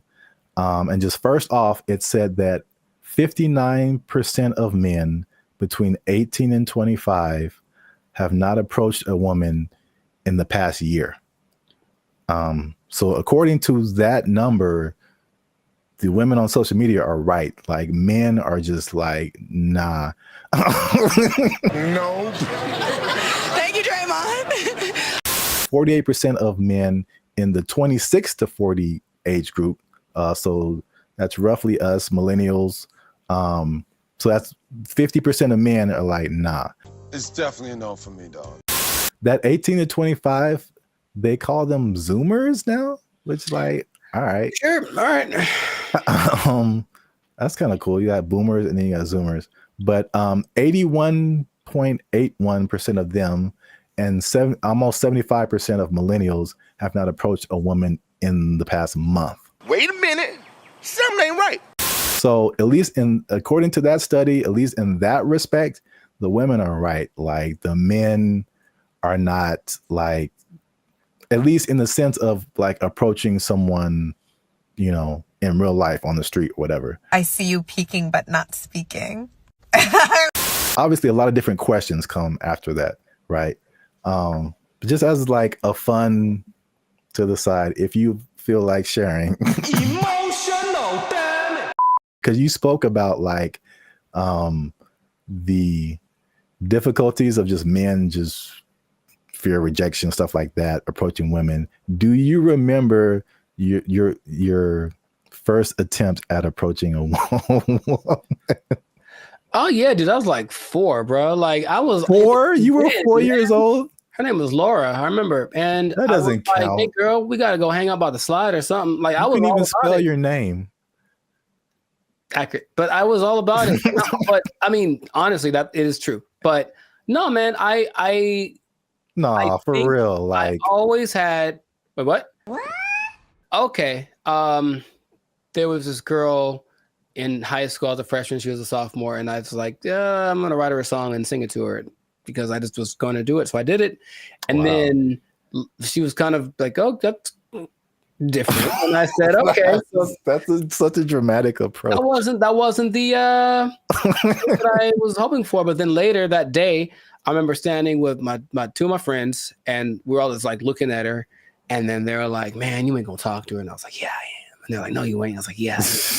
And I went over and I talked to her, and I'm just like quaking in my boots. But I said, you know, you want to go out with me? And she was like, oh, so sweet. She tried to say no without saying no directly because she didn't want to hurt because she liked the song or whatever. But that was probably the first time where I was like, okay, this is kind of a thing. But I think I just figured early on that it was something that you have to accept. Like this, there's a risk involved in this. It's never going to be just you lock eyes and the hearts form like the cartoons, and then you know, are together forever. See, sometimes you gotta take the pussy like Pepe. Like, no.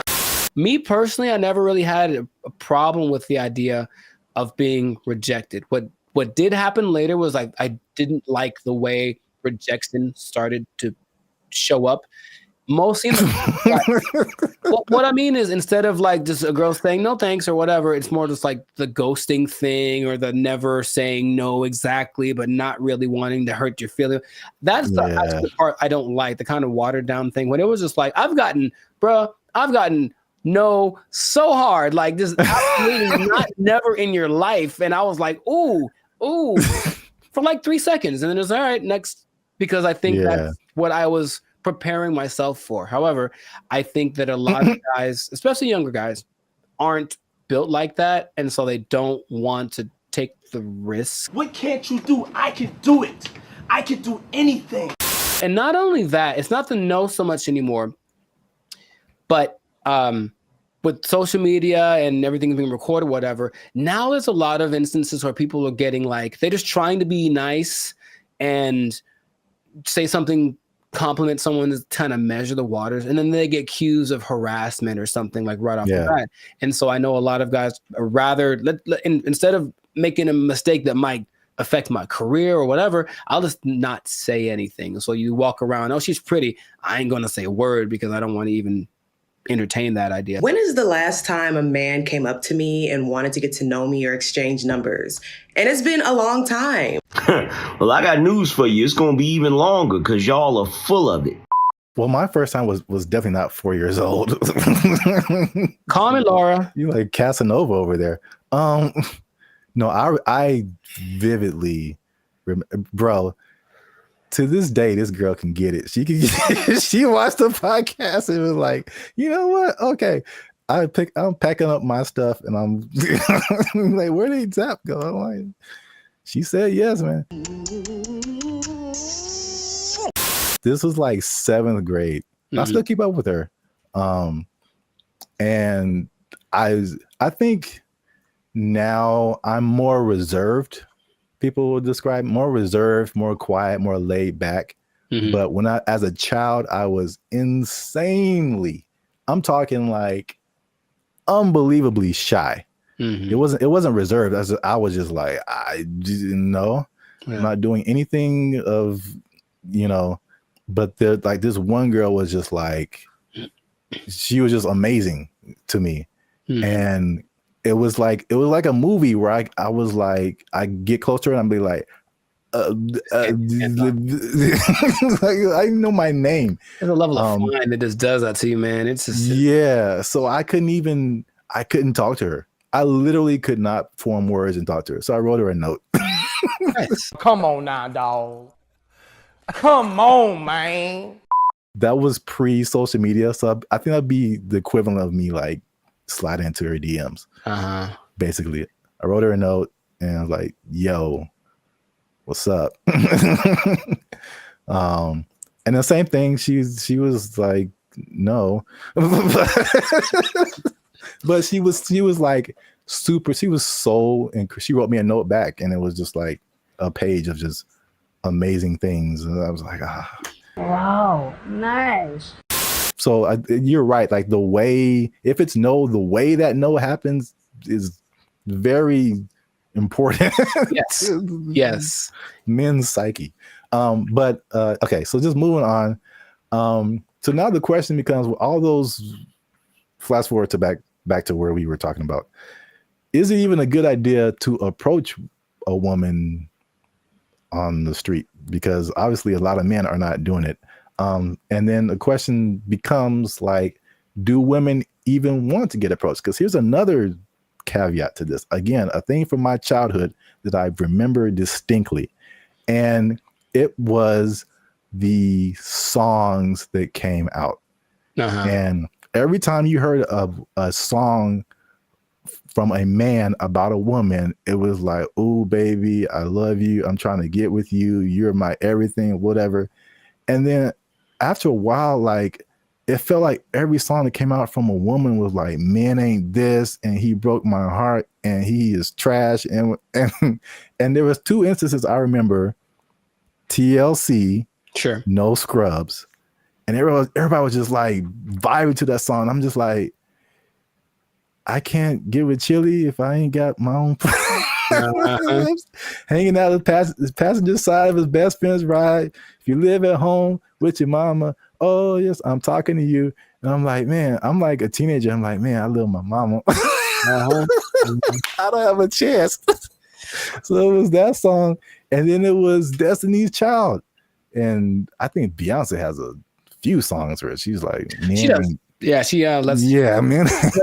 That's not how she really feels. What was that? The Bills one?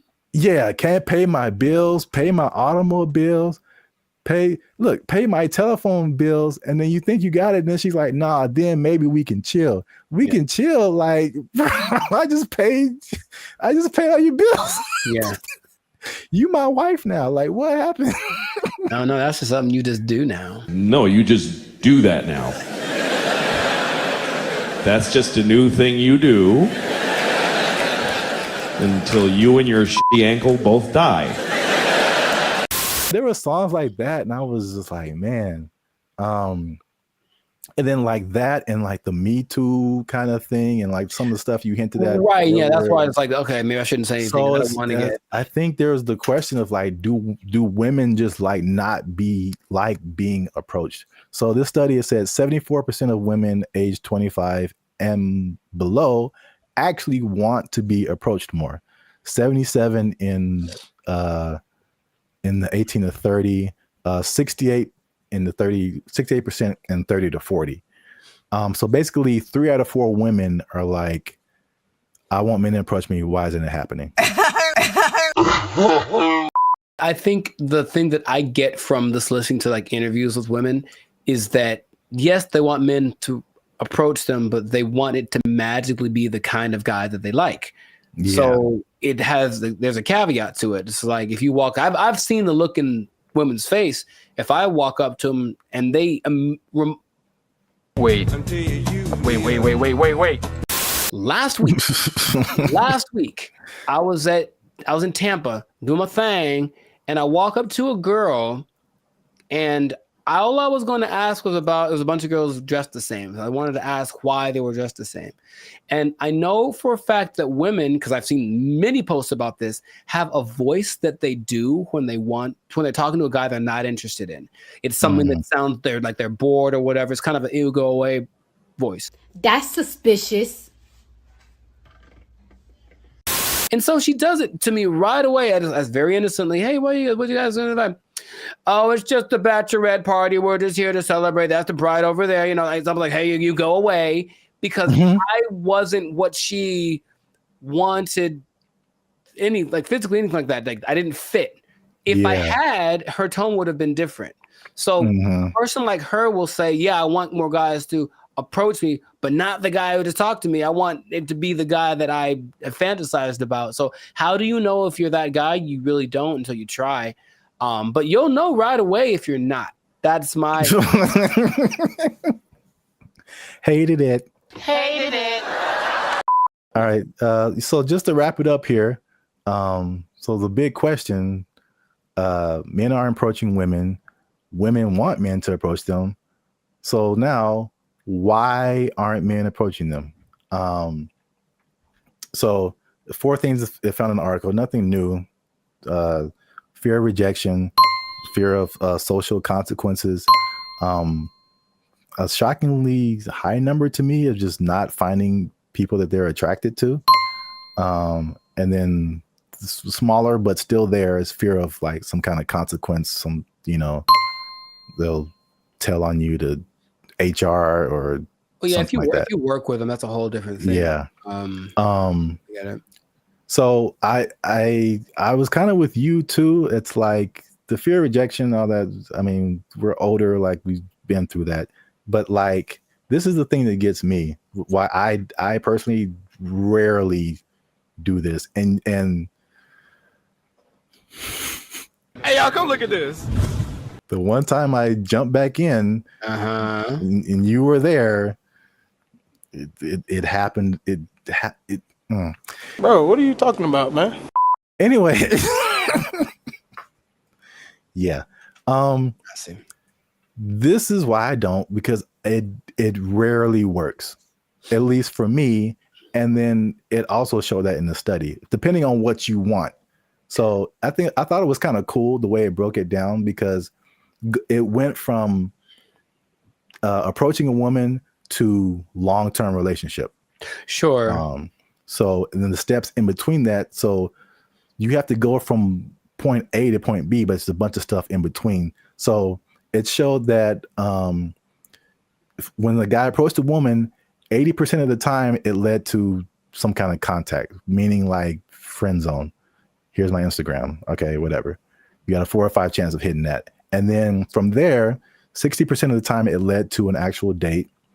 47% of the time it led to sex, which was kind of high, surprisingly high to me. Sure. Like you got a 50% chance of every 2 women, one of them is that seemed kind of high. But 28% chance it led to a actual relationship that was like at least 2 months. And then only 13% chance it led to an actual like long-term relationship. And then I mean, I can some of those numbers don't apply to me, but I can at least attest for that last number. Like just approaching a woman in like life on the street, it like never turns into a long lasting thing. That's weird. Well, I have friends that one of my best friends, he met his wife. She was working at Carl's Jr. and he thought and he got a number and they married with 2 kids. So it does happen. And I will say that for me, I do like the immediacy of it. Is that a word? Whatever. I like the way you get the feedback right away. If I talk to you and you're into me, I kind of can tell right away. If you're not, you won't give me the number, whatever. Whereas people that are going more of the dating online route, they'll get drug along for weeks and months and it might not go anywhere, but you wasted that much time. It makes, I don't remember how many people I've just walked up to and said, because it happens so fast. And if it worked out, great. If it didn't, okay, whatever. It's just such a short amount of time. But when these now people are kind of getting friend zoned and are the women leading them on, they don't know, but it's going on for months and they're writing and, hey, what if you send me a little money or maybe you can come over? We hung out, nothing happened, but I thought you to me, bro. It's like that happens so much to these guys who are taking that route that you can see why it wouldn't be something people want to keep repeating to do. But I personally would recommend more so to the younger people because I think you could be a little tougher. That's just my personal opinion. Is that like thick-skinned, if you will, like just try. You never know. And I have had a couple decent sized relationships that came from just me walking up to a girl I thought was cute. So that has happened to me. In comparison to how many women I've walked up to, it's not a very good percentage, I suppose. Hi. Okay. For me too, it's just like it's the unknown because it seems the randomness of it. Because all I have to, unless I know you from something, like I'm just going off of you look good. And then right. There's a whole lot of stuff after that I have no idea what I'm getting into. And for me, most of the time is bad. It's so bad. It's the other stuff. There's a lot of layers to a lot of these it's so bad. It's so bad. Women. I started writing them down because remember we had another thing and you were like, tell me some of your experiences. And I couldn't even think. And you're like, oh, they're repressed. I'm like, they probably are. Gotcha. I started writing them down. I got like 10 of them. There's a lot more. I believe it. Bro, make sure you leave a comment on this video. Share it with somebody who has noticed this in the dating scene, men approaching women. Why aren't they doing it? Why aren't you doing it? Are you doing it? Did it work for you? I don't know your life. I'm just saying. Yeah. Yeah. And good luck. Yeah, there you go. Oh, it's just a bachelorette party. We're just here to celebrate. That's the bride over there. You know, I'm like, hey, you go away. It's kind of disorienting and it's not the most fun situation, but they get what they're going for. And this Zuckerberg's goal, I mean, he's already spent a lot of money on it. He really wants everyone to engage in the metaverse on a daily basis with their friends. Hey, let's have our chat. Let's have our podcast in the metaverse because why not? I could be a fish, whatever. Like that's what he's going for. And it just doesn't feel like it's time yet, but he's just going to keep pressing the issue. What's up, everybody? I'm Jericho, and this is Zap, and we are the now 6-time international award-winning pop hip-hop duo Banded Future. We make clean, fun music that everyone can listen to with a sound that is uniquely Californian. I'm going to bring that back. And you are now... You didn't like it? Come on, man. I did it once before. It was great. So you're now tuned into the Lights on Circus podcast where we talk about things that are funny, that are interesting, and just like that gesture, straight up ridiculous. So before we get started, make sure to like, subscribe, comment, and share this video with at least 2 people that want to get down with the metaverse. Get down with the metaverse. So I found out about something this recently, and I didn't know it was a thing because I think they're developing it. The metaverse, Zuckerberg's project, the project that has literally lost $23 billion in the last year. I'm just going to say that with a B, $23 billion. He's still insisting it's the best thing ever. And he speaks about it with such enthusiasm that I go, all right, maybe he's on to something. Maybe he's way ahead of his time, but that's a lot of money to spend. He's all in. So as of, I think a month ago, or even less than that, Instagram, well, that's his company as well, there's an option called Meta AI where you can basically chat with a chat bot. I don't know how to call these things, but it's a chat bot that basically mimics a celebrity. They have like Snoop Dogg and Dwayne Wade and stuff like that. Like they're their faces, but then they're supposed to be a different person. And you can talk to them about certain subjects. And so I was like, okay, let me see what this is about. So I tried talking to one of these for the first time yesterday. I wanted to see what it was about, what happened. It's such a strange experience. And I don't know how much, because it's still like the beta phase, I suppose. But like, had you heard about that? Specifically the Meta AI? No. Dude. All right. Maybe there's some screenshots, but I had a couple of conversations with because okay, I'll actually say it as I. Who's the person that you had a conversation I spoke with? to Lorena and I spoke to Izzy. Now they're modeled after two people that I don't. So each one has a name. I'll have to go through it and maybe you can put it on the thing. But you go to just talk to a AI, and then there's, for example, you can talk to Zach, who's a brotherly jokester, but he's Mr. Beast, right? It's Mr. Beast's face. You can talk to the Dungeon Master, who is an adventurous storyteller, and it's Snoop Dogg. You can talk to Brew, the confident sports debater, and it's Tom Brady. So that's the thing. Wait. Yeah, it's a lot of information that I'm not explaining right because I'm still trying to wrap my head around it. No, but like, how is it? Why are they two different names? Is it like a trademark thing happening? I don't know. I really don't. I think they agreed to be the face of it, but it's not their name because it's not them. It's the AI version of them. All right. But it's their voice. Their voice is their likeness. Maybe I can. No, you just have to let me pop up some visuals. So I was asking. So you talked to like Lorena and somebody. Who were the celebrities attached to them? I don't recognize their faces. Oh, okay. They're all people that I've seen before, and I'm like, okay. And maybe not all of them are super famous, but like, okay, there's Perry, the approachable golf pro, and it's also Cliff Paul from the State Farm commercials. Imagine that. So I think maybe it's a combination of people that either are famous and I don't recognize them, or they're not famous, and then some famous people that agreed to be on it. But basically, each one has a level of expertise. So I'm asking these people questions about things that they have expertise on. One's a travel expert, and she was giving me tips about this and that. And the only thing that makes it like, this is weird, is when you write an answer or a question, they answer you immediately. And it's like a paragraph like this. So it's like, it's not possible for a human to do, but they respond to the nuances in your questions. They ask you questions back, and it more or less feels like a real person talking. Now, my thought about the meta thing in general is that it's kind of like supply and demand, like not supply and demand, but you can give people something that they didn't know that they wanted, and then you offer it, and they're like, oh my God, I always wanted that. I really don't think anyone else wants this at the moment.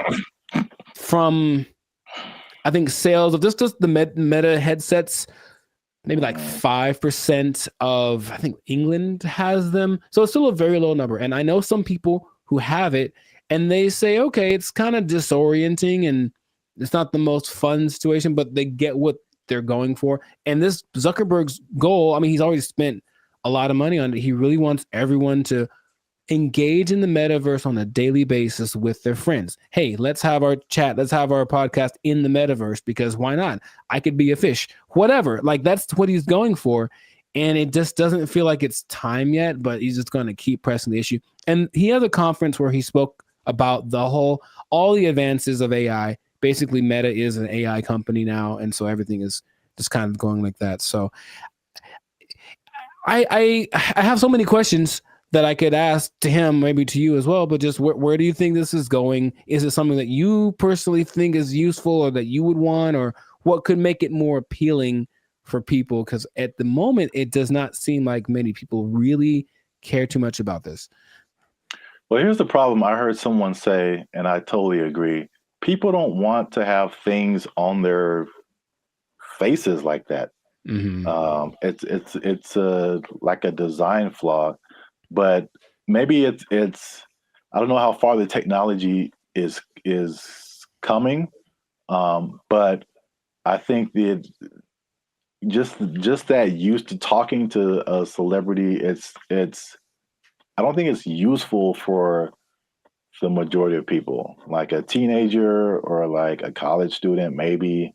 But like outside of that Gen Z, like, bro, I don't want to do that. Like, and then it's just weird.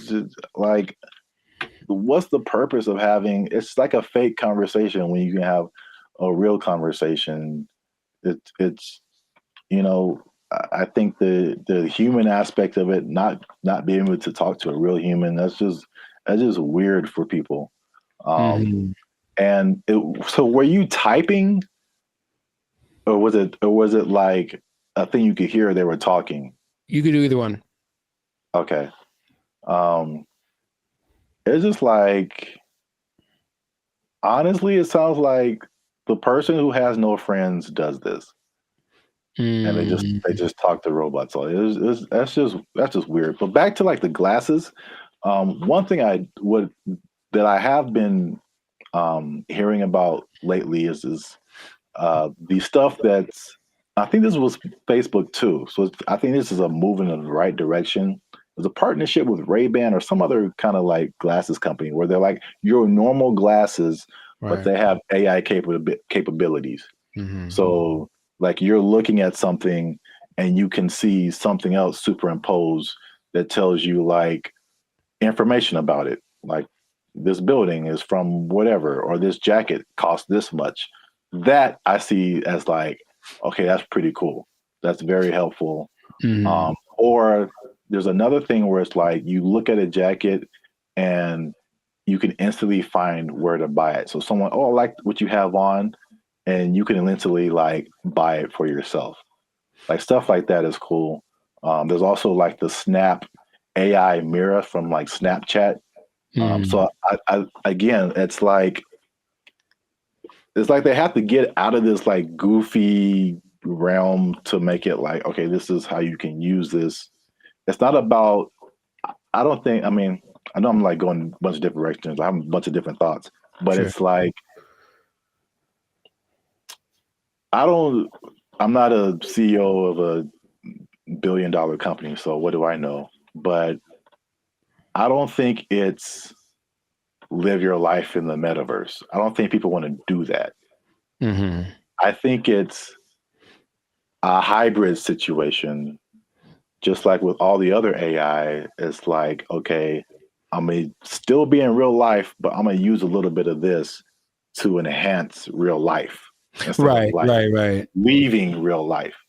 So they have this Snapchat mirror thing that I just heard about. Is really cool, where you can like, if you're in a like, same thing, clothes. If you're in a store, you see some pants or a shirt, you can go to the mirror and see what you look like in that outfit. You know how they have the Snapchat filters that puts a goofy face on you or something. It's like stuff that you can't use. But if I go and see an outfit, because I've had this a lot of times where you see an outfit, I was like, oh, that's cool. And then you put it on, it's like, oh, it doesn't look good on me. Right. You know, so that's like super helpful. I got that. So yeah, that's right. He did address the headset thing, and he's like, oh, we need to make it more comfortable. He's aware of a couple of things. From what I'm understanding, the ultimate goal is to make that a capacity that contact lenses could have. So like, it doesn't look like you have anything on, and it is all. I'm like, I don't know how that would work, but that's what they're going for. But it's just, I think he has this image in my, because when I listen to him speak, there's genius and then there's delusion and there's this whole level in between, you know. And I think if you talk about like the people that are big time movers and shakers in the world. Like Elon Musk is a little more on the like practical side of the delusion, and Zuckerberg's on like the Dungeons and Dragons type side of the illusion.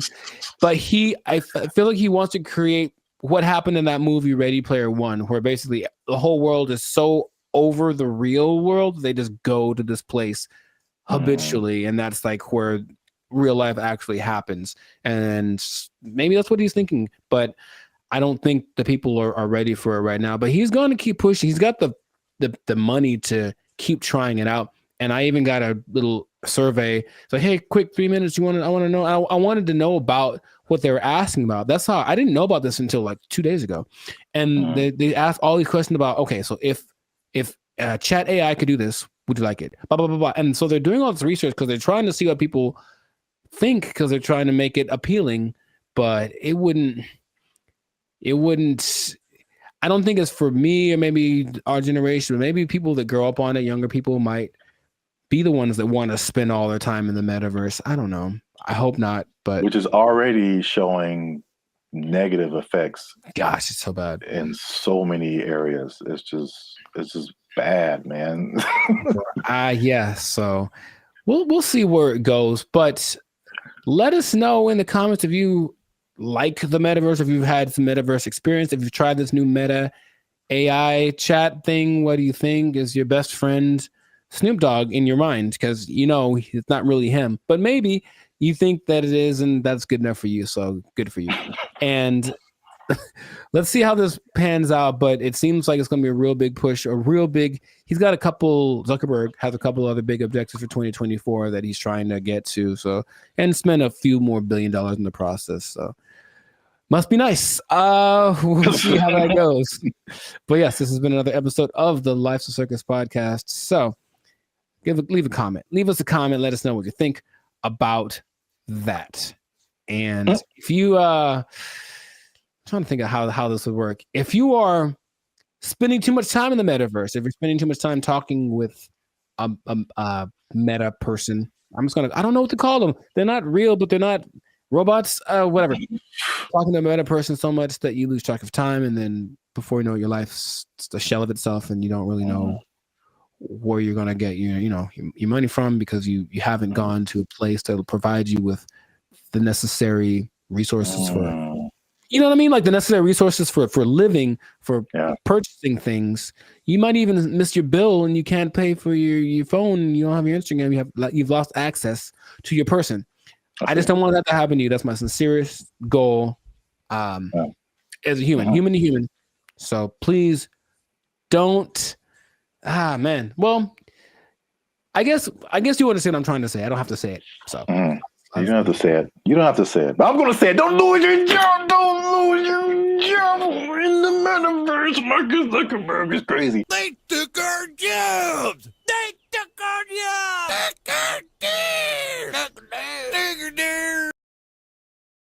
The place that is offering this is the Southeast Technological University in Carlow. I think that's how you pronounce it. Ireland. That's a bad start. That's a really bad start. All right, let's just stop. Hold up. Hold the presses just for a second. All right, so Ireland. Okay, I think. Okay, where do I begin? Okay, man.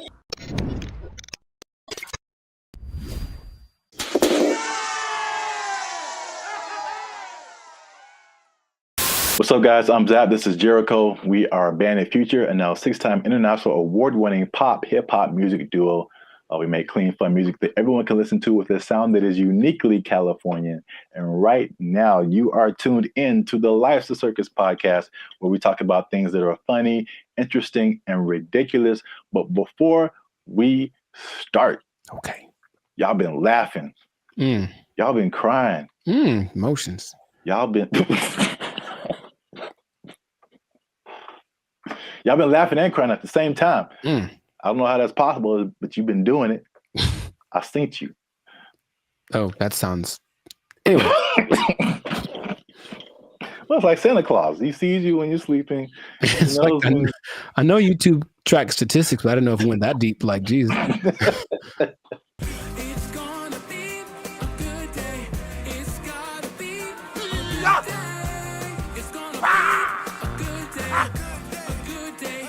So today,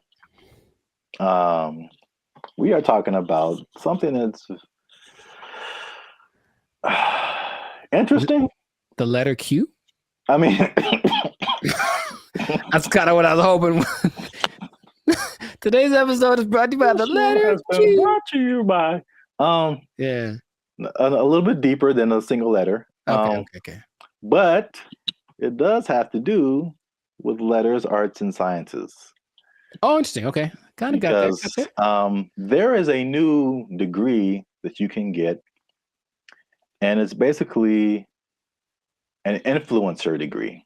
That's right, ladies and gentlemen. You can go to school and major in a degree that makes you a certified influencer. We're here. It's a thing that's happened. We're here. That doesn't surprise me, but go on. I want to know more. Yeah, forget about engineering or what else is there? Business, law, math is a thing still, I think. Medical. You need to bet your entire future career on becoming an influencer. So this is the place that is offering this is the Southeast Technological University in Carlow. I think that's how you pronounce it, Ireland. That's a bad start. That's a really bad start.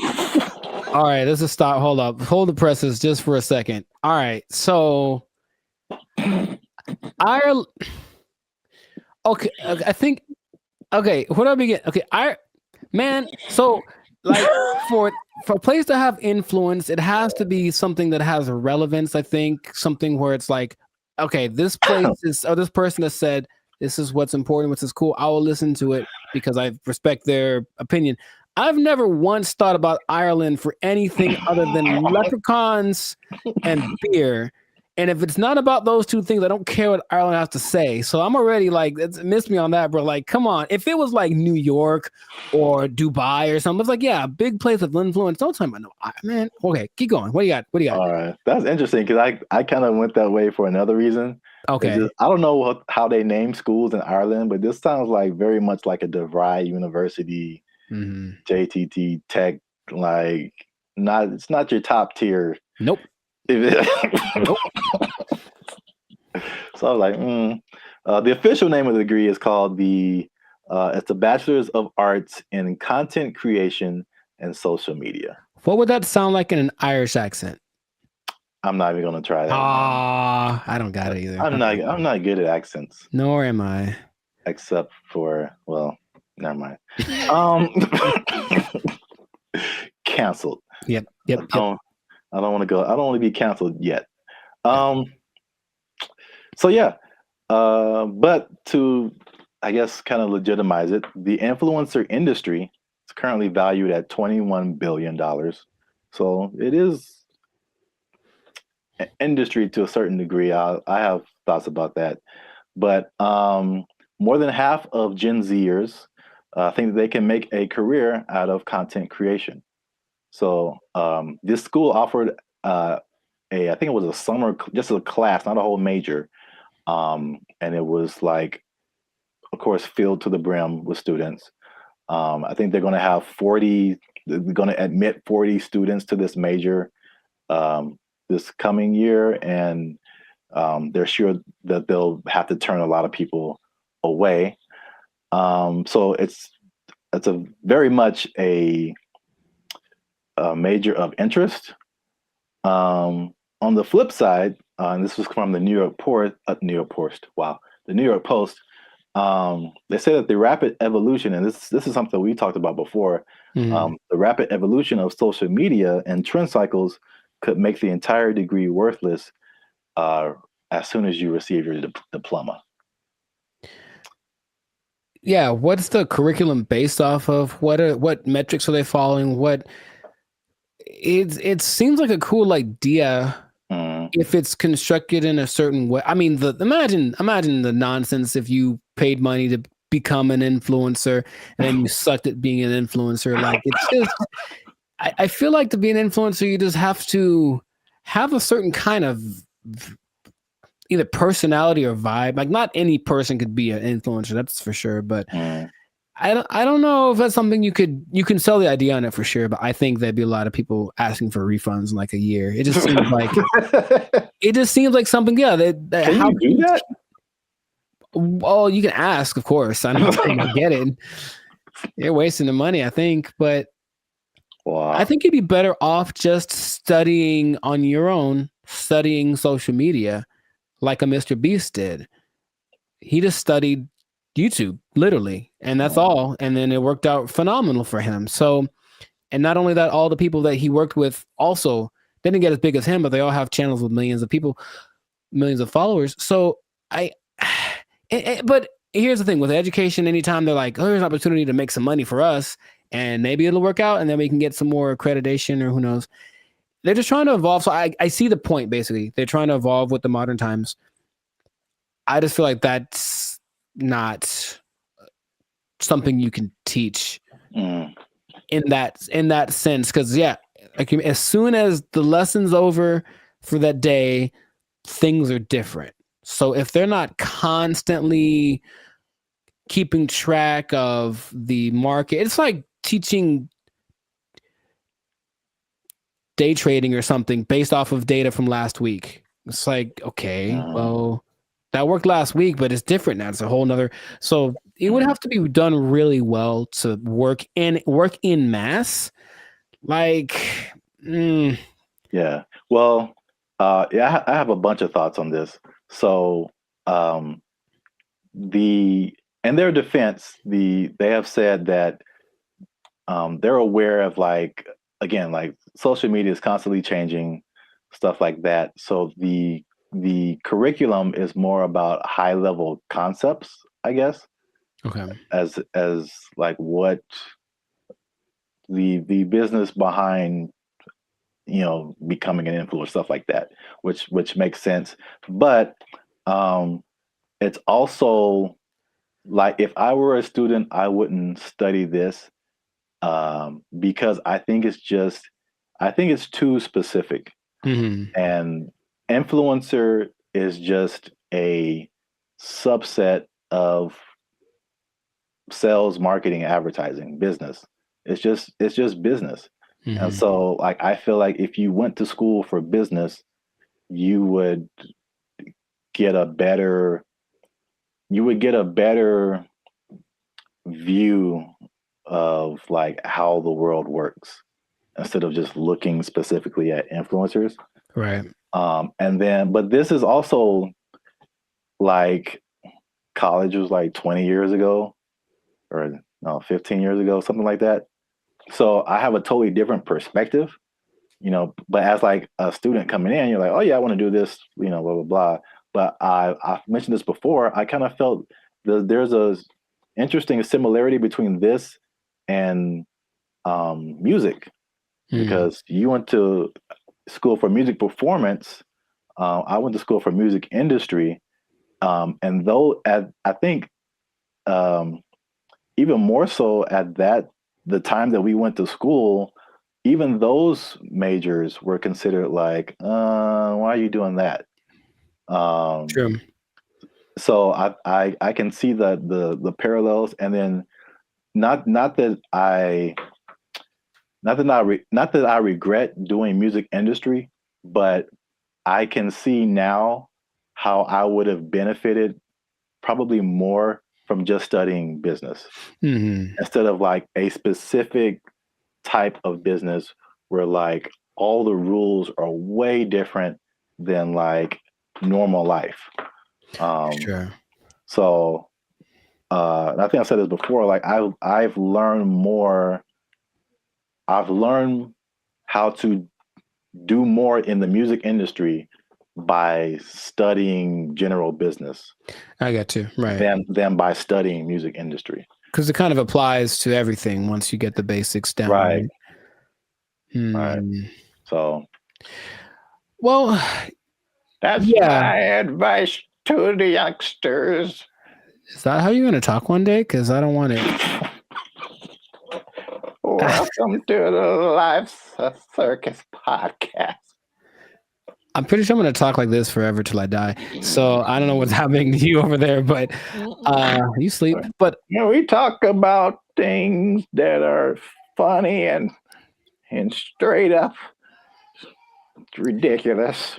All right, old man River. Look, yeah, but you know what you said about the students. I guess now that college is becoming more of a option as far as like, well, what's the point of going to college if they at least offer something that people want to be? Then I see the point. I do. I just don't know how they'll pull it off. But if they do, more power to them. Yeah. I don't know. Maybe we're just short-sighted, and then influencer will become all the rage, and people will make gajillion dollars and be like, "I told you so." Hey, you know what? Good for you. If you get there, I'll give you a cookie. No, those are addicting. Oh, I'm sorry. I'm sorry. Jeez, I keep forgetting the rules. Cookies are sometimes food. So this has been another episode of the Life of Circus podcast. Make sure you like, subscribe, comment, and share this video with somebody who might want to be an influencer major. That doesn't even sound right. No, it really doesn't. But maybe we'll talk them off the ledge with this video. Because if you're trying to be an influencer now and you got someone coming up behind you that has a degree in it, they might take your job. They might take your job. They got a degree from Ireland. Does anybody Lucky Charms. Lucky Charms. They took our jobs. They took our jobs. We want more money. Higher minimum wage. That's right. That's what's happening right now. People.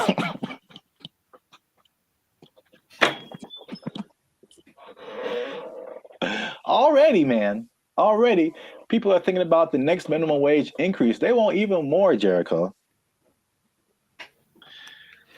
No. No. And I'll tell you why. But first, no. What's up, everybody? I'm Zap, and this is Jericho, and we are the now 8-time international award-winning pop hip-hop music duo band and future. We do clean, fun music that everyone can listen to with a sound that is uniquely Californian. And right now, you're tuned into the Life of Circus podcast, where we talk about everything that's funny, interesting, and ridiculous. Before we jump into today's topic, make sure you do us one big favor. Make sure you share this video, share this podcast with somebody who is affected by minimum wage increase, because it's still a thing, man. It's very much a thing. It's a lot going on in these streets, man. And make sure you stay to the end of the video, because as much doom and gloom as we're seeing with businesses closing and failing, and especially in places where we are, like California, people leaving the state, there are surprisingly two things that are positive coming out as a result of this minimum wage increase. Every business isn't failing. Some businesses are doing better, and so make sure you stick around to the end so you can understand why that's happening. So we talked about the minimum wage increase specifically for fast food, like 6 months ago when they were putting it together, and we were like, I wouldn't do it. Wouldn't be prudent. Yes, and we since then we made even another video saying we told you so. So for those of you who are living under a rock, fast food minimum wage has increased in California to $20 an hour, like a 25% jump, pretty much overnight for restaurants, big chains, even some smaller restaurants, and the results have been largely negative, at least in the press. I mean, I haven't heard any businesses that are like, "Hey, this is great." So not at all. No. So food prices were high; they're even higher now. They said that at over 10,000 people, fast food workers have lost their jobs because the companies can't afford to pay them that high of a wage overnight, and a lot of places there's a laundry list of places that are just shutting down. They're just like, we can't do this. Either that or they're leaving the state. But guess what, Jericho? Tell me now. That's not enough. We want more money, higher minimum wage. That's right. That's what's happening right now. People.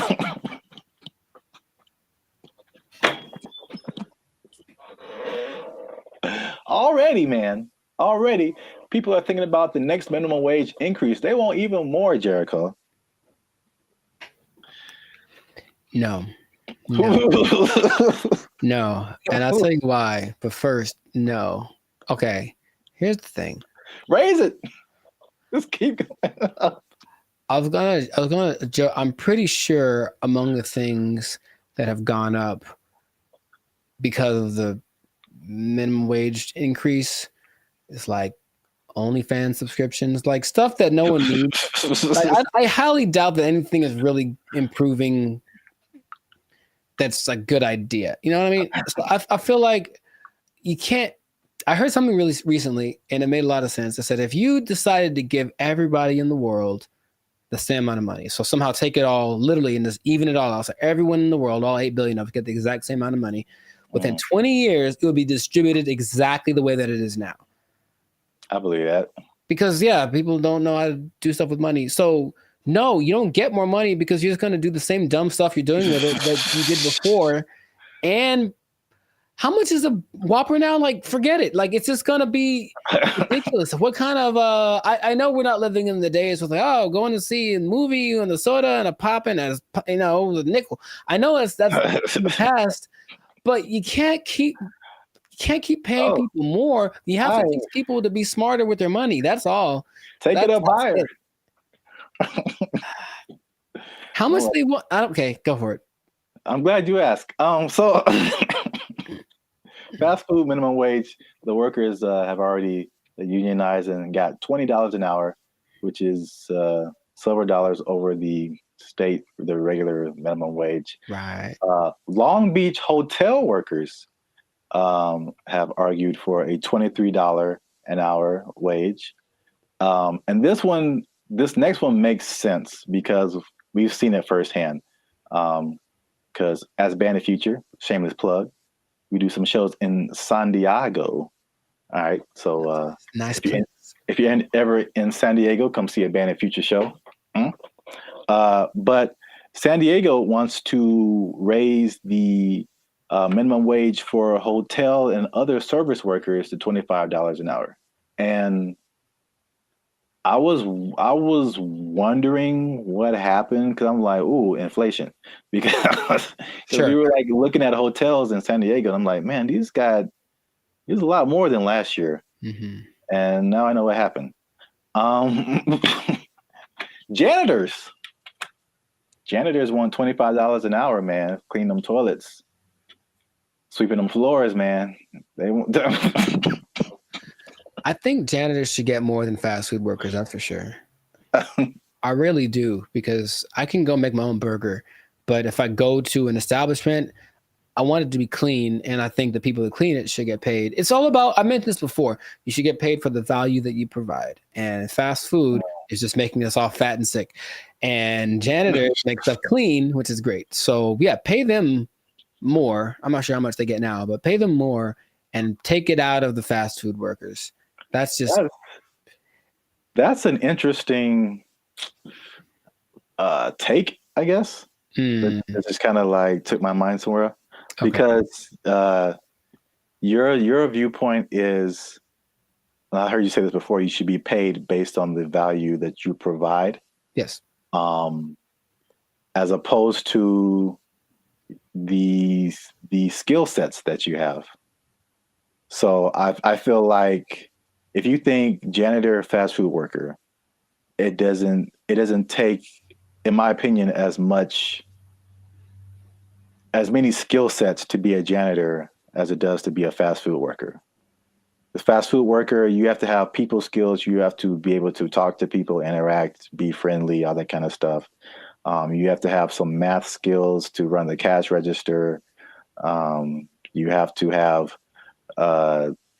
just skills in terms of food preparation and something like, I think you have to have like a food handler's license and all this kind of stuff. So there's a lot more skills involved than being a janitor. But in your opinion, the janitor provides more value than the fast food person. Yeah. And if you had 9 PhDs, okay, you went to school for a long time, you're very smart, and what you got PhDs in doesn't help us at all, you shouldn't get paid more than anyone. Why would you? What are you doing to help? Right? To me, I watch them all the time, and I'm really grateful at the gym, for example, which is a disgusting place. Think about it's disgusting without the janitors. If they weren't there, think about how gross it would be. Or oh my God, the bathrooms at the beach. Oh my God, I get like PTSD going to some of those places. And I remember the last time I went to Venice, there was a person like cleaning them as people were standing in line. And I'm like, that's one, disgusting. Two, thank you. How much you getting paid? You deserve more. We all need you more than we need somebody to get our Big Mac done faster. I really think that's true. So yeah, I would, if I ruled the world, I would pay people based off of the value. I'm kind of with you, but I'm kind of like trying to play the devil's advocate. Like, oh, I understand. And of course, the system we have is that you went to school for more time for this and that, or you were required to think more, or whatever the thing that is, whatever the commodity it is that you acquired, that's the thing that you should get paid for. And my position is that sometimes, sure. But also, no, definitely not. I need the janitors more. I need the people that rake the leaves more. The people that make sure that the streets don't have potholes. We need them more than we need. Remember, maybe I'm talking about necessity versus convenience. Like I can make my own burger. I can go put together a Chipotle style burrito if I want to. All the ingredients are at the store. I just got to try, right? But I can't fix the street. I don't know how to do that. So if you know how to do that, you should get paid more than someone. Oh yeah, yeah. So it's something to think about. Yeah, an idea, but that is how I feel about it. But wait, there's more. 25. Well, that's a lot. 23, 25. That's a lot. San Diego Community College District has already raised its minimum wage to $30 an hour. And I think it's just community college employees, I think, something like that. Okay. And then the Los Angeles airport workers want $30 an hour by 2028. So the train is moving fast, man. Well, sure, but the question is where's the money coming from? I think it's just going to get more. Well, this is the problem too. So I read an article by some guy. I don't remember his name. I'm sure he's very smart. Good view, smart guy. He is the person who pointed out that, there's a couple of things where businesses are actually doing okay with the minimum wage, but he said, like, obviously this is not a long-term solution, because you think about, okay, minimum wage, and you kind of touched on it. It's like, what are you spending your money on? And then for like 99% of people, what are your biggest expenses? Food, shelter, transportation. All of those things are sky high, abnormally high in California than anything else. And so I don't necessarily think people are just wasting their money on whatever, but it's I mean, they could be, but I don't know the life. The fact still remains that there's a for real housing shortage. The average housing cost is like, I think almost double, if not double, than some other places. So that's a huge thing. We already know the food is high. It was already high, and it got higher. And then like gas is like $5-6 a gallon, $7 a gallon. Like too high. It's too high. So it's like, because he pointed out, is just like those things are like at the root of this. A lot of it, but it's like we're not trying to solve those things. Or maybe they are, and they just haven't found a solution yet. I thought that was an interesting point. It is. Because we're still in a cycle of like you raise minimum wage, and then businesses are, we can't pay people. We got to raise prices, and then like everything goes up. So then what's the point? Right. your rent is higher, your food is higher, gas is higher. Now we need more. Now we need more money. Right. This doesn't make any difference, basically. But it makes people feel good. Yeah. But like I said in the beginning, this guy also pointed out that there are two things that he pointed out where businesses are actually doing okay with the minimum wage, and it's actually been a good thing. And it's not OnlyFans?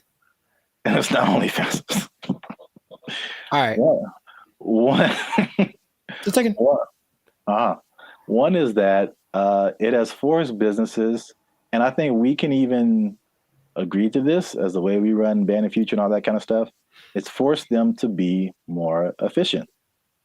And I've definitely gone into places or worked in businesses where like you can tell the money is flowing.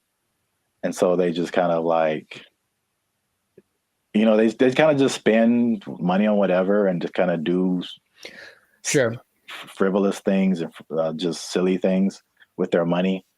But it's forced some businesses to be more efficient. So it's like, it's actually, some businesses are saying that their businesses are working better because they've been forced to like cut the fat of the company to basically pay for the workers. So I think that's the thing that we've experienced as just dealing with. I think that anybody experiences that, the inflation, the high prices, you get laid off from work, or you don't get a check that you thought you're going to get, or a car repair costs you $2,600. Sounds like real life right there, bro. It's make sure you like, subscribe, join the channel so I can pay for my car. I'm tired of walking everywhere. I digress. But yeah, I mean, we do this in our personal lives all the time. It's just like, okay, how little can I eat this week to pay for? So yeah, so that's the thing. Second thing is that worker retention is up. So you think about fast food, not fast food, but just minimum wage jobs in general. It's like a throwaway job, right? Sure. So it's like you're making the least, you don't get the maximum effort, you don't really care. It's just like, this job sucks, I'm not making a whole lot of money. And I think it has a high turnover rate. So meaning people quit, they have to find new people, train them, get them going, and then they're there for like a month or 2 or 6 months or whatever, then they quit and they just find a better job or whatever. Sure. So with the higher wage now, fast food worker is like the premium job of minimum wage jobs. So you think if you work in some other job for $16 an hour, $17 an hour, you can flip burgers for $20 an hour. Sure. You're gonna, if you're in that that minimum wage level, you're gonna stay there for a minute, because unless you can move up to some other job, you're doing better than other minimum wage jobs. So why would you leave? Right. So yeah, so people are staying, and people are happier, they say, just coming to work, which I mean makes sense if you're getting paid more. But there's less incentive to leave, and then people don't understand that it costs businesses a lot of money to hire people and put up ads to hire people and then train them and all this kind of stuff, get all this stuff going and find the people, and then they're only there for a little bit, and you got to do it all over again. Yes, that's a big expense. So there you have it. Minimum wage going up, prices going up. Some businesses are leaving, some businesses are shutting down. Some people don't care. It's happening in their business. A lot going on. Let us know what you think in the comments. Is this good? Is this bad? Should we do the idea of this guy in the article and just let's fix the housing and the food and the gas and all this stuff and just bring that down instead of raising the money we get? Cost of living is too high. Yeah, man. A lot going on. Gotta invest in some meme coins, man. Just take advantage. It's a bull market, man. Let's get into it. Are meme coins the answer to the minimum wage problem? I would say probably not. But, you know, somebody, it might work out. For most people, not so much. Yeah, we out because we are. But for real, join the YouTube channel because your boy needs his car. All right, there we go. They took our jobs. They took our jobs. This person falls down the stairs. See, like, that's really messed up to say though. Like, I didn't mean to say that, dude. That's the crazy thing about that. That came out so natural. If laughter is your thing, my thing is like, where the hell did that come from? That's concerning. I'll be honest. What's up, everybody? I'm Zap. That's Jericho, and this is Bandit Future. And I found this on the internet. Say hello, Jericho, to your new robot butler. I don't know why that gets the accent, but it does. Humanoid robot Neo has a new AI model that's unlocking new capabilities as it's being tested in the homes of 1X employees. The robot's new abilities include... Doesn't this look not creepy at all? Here's the thing. Let's say what the future. I said what the, put another word F in there. Man, oh my God. I hate this so much. Whole body control, improved coordination, running, multi-directional walking, stairs, and more. Neo's new stair mode uses the robot's onboard cameras to estimate the height of the surrounding floor, without the use of LiDAR sensors, which are commonly used by competing robotics companies for the same purpose. Video from 1X also shows Neo stepping sideways downstairs, stumbling a bit over the last step, and catching itself. To perform tasks that require Neo to get lower to the ground, 1X showed the robot sitting, kneeling, and standing up from those positions, including an example. Come on, Jericho, look at you. Man. It's going to help you fix your car. It's going to do your laundry. Man. It's going to go running with you. It's too big, man. It's too big. It's too coordinated. It looks like it's got like a fencing suit on. Nah, man. It's got like arms are kind of buff. Like it's kind of swole. I mean, I guess so it can lift.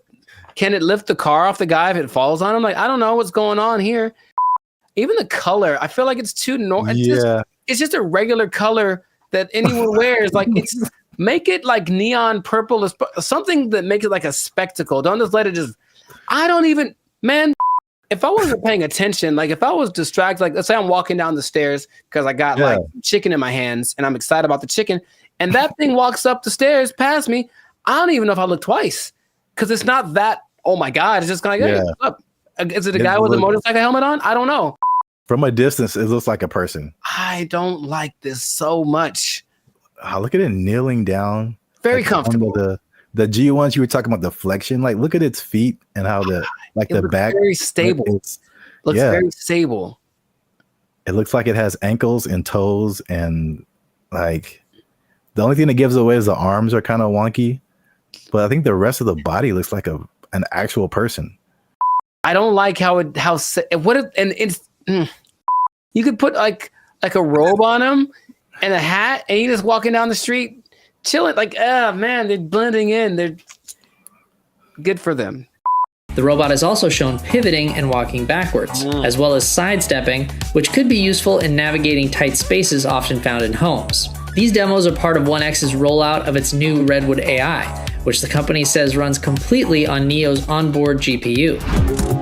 The company also shared updates on its 1X world model, which is designed to help bridge the gap between the robot's training simulations and real-world action. The model is trained on video inputs, observations from the robot, and input action trajectory, allowing the robot to simulate various potential future actions from a given starting point. Examples on 1X's website show this in action, where a slider moves between generated imagery and real-world imagery from the robot's POV, doing laundry, opening a door, and cleaning. 1X also showed off new details about how its robots learn to do new tasks. In the example of opening an air fryer, the company shows how the AI model begins by hallucinating that the air fryer basket is inseparable from the whole of the air fryer. After the robot has had some experience with the air fryer, the data gathered is then added to the mix, and the simulated air fryer interaction becomes much closer to the real thing. See, like, I think you caught that. Like, that part is really crazy. One person in the comments said it was like similar to visualizing something, like how does this thing work, and then you kind of like, as you keep trying to do it, you figure it out, and then it's just like, that's crazy. You know how back in the day they're like, oh, in the future we're gonna have flying cars, and then that never happened. We're having future stuff happening now all the time. Like the future is so now, it's crazy. So that's cool, but also this guy, he looks polite. He looks like I'm gonna walk down the street, and he's like, "Oh, excuse me," and I'm like, "Was that a robot? I won't know." And then later I found out he took my girlfriend, and then like I'm mad. So I can't. I have so many feelings about this, but they're mostly not great. When will this be affordable to where like everybody has this in their home? Not long. And then it's just like, think of the people who do like a house cleaning and stuff like that. There's people who do laundry for you, like all that stuff. Your robot's just gonna do it. Yeah. I'm sure it's gonna be able to like cut your lawn, wash your dishes, fold your clothes. Like anybody who's in the like that kind of, whoa, what if they have them at hotels? You get a knock on your door, it's like housekeeping. No, that's the thing. It's gonna sound normal. It's gonna have a normal voice. It's gonna be like, I'm Greg. I'm like, what the hell, Greg? For future generations, it's just going to be extra normal. I grew up with a robot delivered me from my mother's room, and now I just have the special place in my heart for all robots. Like, yeah, that's where we're at. I don't think it's as doom and gloom as some of the other stuff we talked about. This is the more, I think I'm saying this right. Like dystopian is kind of negative and utopian is positive, right? Are those words related? I'd believe you whatever you said because I'm not sure. Go with that. But there's like the dystopian or negative AI, like the Matrix, right? That's a negative version of our future and robots and AI and all that kind of stuff. But then you have, you know what this reminds me of is the Jetsons. Where right, that was the future. That was flying cars, blah blah, in 1950. Yeah, you know. But now it's like this is actually happening. But you remember they had that robot named Rosie. Yep. And she was basically this. Yeah. And it didn't seem she was like really part of the family. She was part of the family. It was like she had jokes. Wasn't she cracking jokes on Jetson? Oh, she cracked mad jokes, bro. But didn't she like sometimes like wouldn't she sometimes throw like George down the trash chute? I don't really remember a whole lot of the Jetsons. I feel like remember something like that would happen because she would get mad because I remember her eyes would light up. And so here, okay. Bad things. Yeah, she had bad things. Okay. These robots are definitely able to learn, which is advantageous. But what if they're in an environment, they have a person who's a high-strung individual, and so they're always popping off and losing their temper and beating stuff and whatever. If this robot's around, I feel like it could learn that behavior and at least be capable of it because it absorbed it. And then over time, the more human these things become, they'll be like an influent, like impregnable. Yeah. Impregnable child or whatever. And I'm mad. And then now it's beating stuff up because it learned it from its owner. Like I could see all that happening. And that's what I do not like, among other things, but I don't like it. Greg. His name is Greg. It has to be. Let us know what you think in the comments. Are you ready for your robot butler? I don't know. I'm not too. I want to at least try it out, man. I want to at least try it out. 7 thumbs down. Just make it affordable, man. I might get me a robot butler, and I'm just not even gonna tell you. You're just gonna come by one day and walk right out, and it's gonna answer the door. Take his power supply. I'm gonna walk right out. You starving to death, Greg. Let us know what you think. Share this video with somebody you think would find it enjoyable as I have. And that's it, man. We found this on the internet. We out. Doesn't this look not creepy at all? Here's the thing. Let's say what the future. I said put another word F in there. Man, I hate this so much. These guys will just decide one day I'm not going back to work and just kind of sit in their room. And it's so strange because they try to interview these people. They're very antisocial to the point where they regress in their ability to express ideas. They can't even really talk that good. Just sitting in their room all day. And then their families are just forced to take care of them. What's going on, everybody? I'm Jericho. This is Zap, and we are the now six-time international award-winning pop hip hop duo Bandit Future. We make clean, fun music that we make clean, fun music that everyone can listen to with a sound that's uniquely California.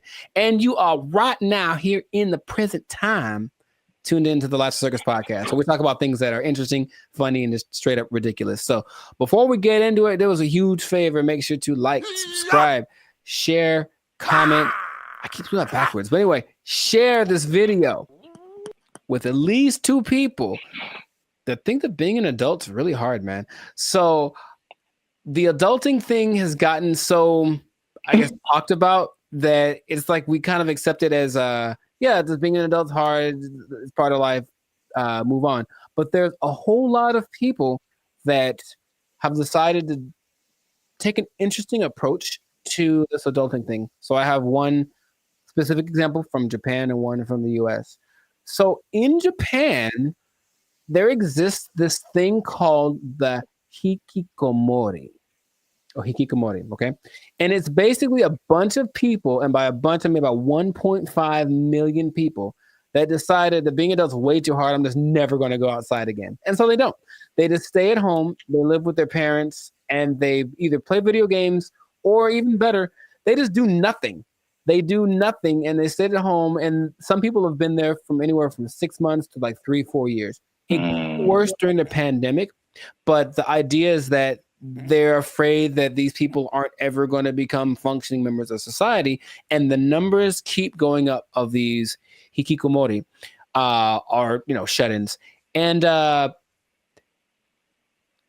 read this one case where a guy basically like people are abandoning their families. So I mean, like that's why it gets really bad. So you are the breadwinner for your family. You're a guy in Japanese society. You typically are the guy who works. The woman doesn't work. You have kids. These guys will just decide one day I'm not going back to work, and just kind of sit in their room. And it's so strange because they try to interview these people. They're very antisocial to the point where they regress in their ability to express ideas. They can't even really talk that good, just sitting in their room all day. And then their families are just forced to take care of them, right? And that's one way to react to adult life, I suppose. It's very bizarre. Have you... What's my question? Do you know anyone that you think would do that? And besides me? Yeah. I don't know if I know anyone who I think would do that, but I totally get it. I've heard a lot of people. I mean, again, that's Japan, so I don't know. I've never been there. I don't know what happens there. But in the U.S., at least, there's been a substantial growing frustration with people and their jobs. And again, 2020 kind of like poured fuel on that fire big time, where like a lot of people just didn't go back to work, or they just kind of, are in some kind of alternative situation now, or they're just more like reclusive, I guess, more just trying to just do what they want to do outside of just working. But then there's also I've heard about men in particular. I don't know if the Japanese thing, I'll be interested to see what the ratio is of men to women. All of the people that I saw that were interviewed were men. Yeah. Because I've heard that about men, what they call here, checking out of society. And it's a lot of like the video game culture too. Sure. Yeah. Where that's just like what you do. And they just find more enjoyment, fulfillment in doing that, as opposed to like doing other quote unquote normal things in society. And it's, again, I don't know anybody like that, but I totally understand it, because I think we've all had times where like you have to go to work and you just like, I don't want to do that. Yeah. Not today, devil. Yeah. PlayStation looking real good right now. Yes. Yeah, I think we've all been there. But and this on a societal level, I know I've been to Japan. I know they're kind of isolated already. Just in general, they don't really speak to each other in the streets so much. They don't have what we consider affection. They do, but it's just not quite as physical outward like we have it. But it's like, okay, now I'm sure I'm not gonna name any names, but I have a couple of relatives that have been doing that for a long time. Like they would just be in their rooms, and I mean adults like in their 30s, and now they're in their 50s, and they're still just in their room. They don't work, and the family takes care of them. And it's like, okay, so that's one way to approach this. And I don't know what the prime cause of it is, but from a couple of the people that were interviewed in this Japanese video about the people in Japan, it's just that they had this image of what adulthood would be. They got to it and they're like, oh, this is nothing like I thought. And they just couldn't put it together. They couldn't just. So that's just an approach. I just won't go outside. And people it gets kind of bad because there's a committee of people that are assigned to help these people. So, they'll have go have a class in the park. How you get them out of their house, I don't know, but you got to help them out. And some of them have been rehabilitated, if you will. There's also a crew that is designated to going to see the people that are alone to see if they've died yet, basically. And that's just part of their thing too. And they'll be like, oops, yep, gotta fix it up. Yes, a lot of men. In America, I think what is a more prevalent thing that isn't quite so morbid, kind of sounds cool, is going off grid and just being like, okay, I'm done with this. I'm just going to live someplace else. So my dad is a great man, and he's been fascinated with this place called Slab City for a long time in like the desert over in California. It's hot there, man. I went there. Yeah, a year or two ago. And so a year or two ago, I decided to take my dad just so you could see it. He could say he's been there. And it's just, if I can paint the picture, it's just I don't know when it started, but it's just a bunch of people living in these makeshift houses, campers converted into houses, whatever. I don't think they're relatively close to an actual town. So there's still like police, and if something bad happens, they can get medical care. But they're far enough off that they don't have connection to running water, and the government doesn't seem to care or bother them too much. But it's a few hundred people that are living out there, and a lot of them have actually become popular thanks to YouTube. So there's a lot of people that have YouTube channels from out there getting donations and whatnot. But I went there. Very nice people. They have a hotel. You can stay there if you want. They have a library. But most of the time, the people just occupy themselves with what you consider being more like natural, like living off the land, growing stuff, projects, construction. They have this big, it's not like a museum, but it's like a big structure that someone built. And you can go, oh, look at the big thing. And that's another approach. I heard another place in Michigan that's the same. So another approach is I just won't deal with the laws, and I'll just go someplace else where they don't apply anymore. Would that be something? So what is that? Mm-hmm. Is Slab City like an actual city? Like legally? I would say no. I don't think you could look it up on a map. You just have to kind of know that it's to the north of, I don't remember the name of the city. It's a small place. And that part of California is very spaced out. There's not a lot of people there. It was kind of already for people that wanted to be away from everything. There's literally nothing there. But this place specifically is called Slab City because it's just a put together ramshack kind of a situation. And they have like people that run it. So it's an informal, not a mayor, but there's like community leaders, if you will.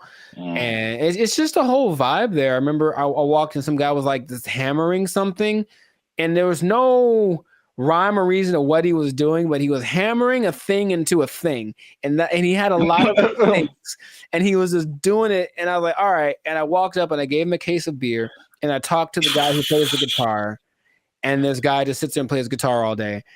And they seemed very nice. And I didn't get much of their story, but they had been there for a long time.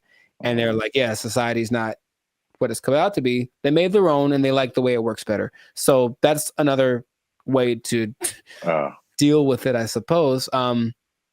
but you got to deal with the heat. I think every one of these places is very inhospitable in general, so you got to make it work, or just not go outside for certain parts of the year because it gets really bad out there. Yeah, straight up desert. Yeah. Yeah, like I said before, I totally get it. And then I was just thinking about, like, just throughout history, there's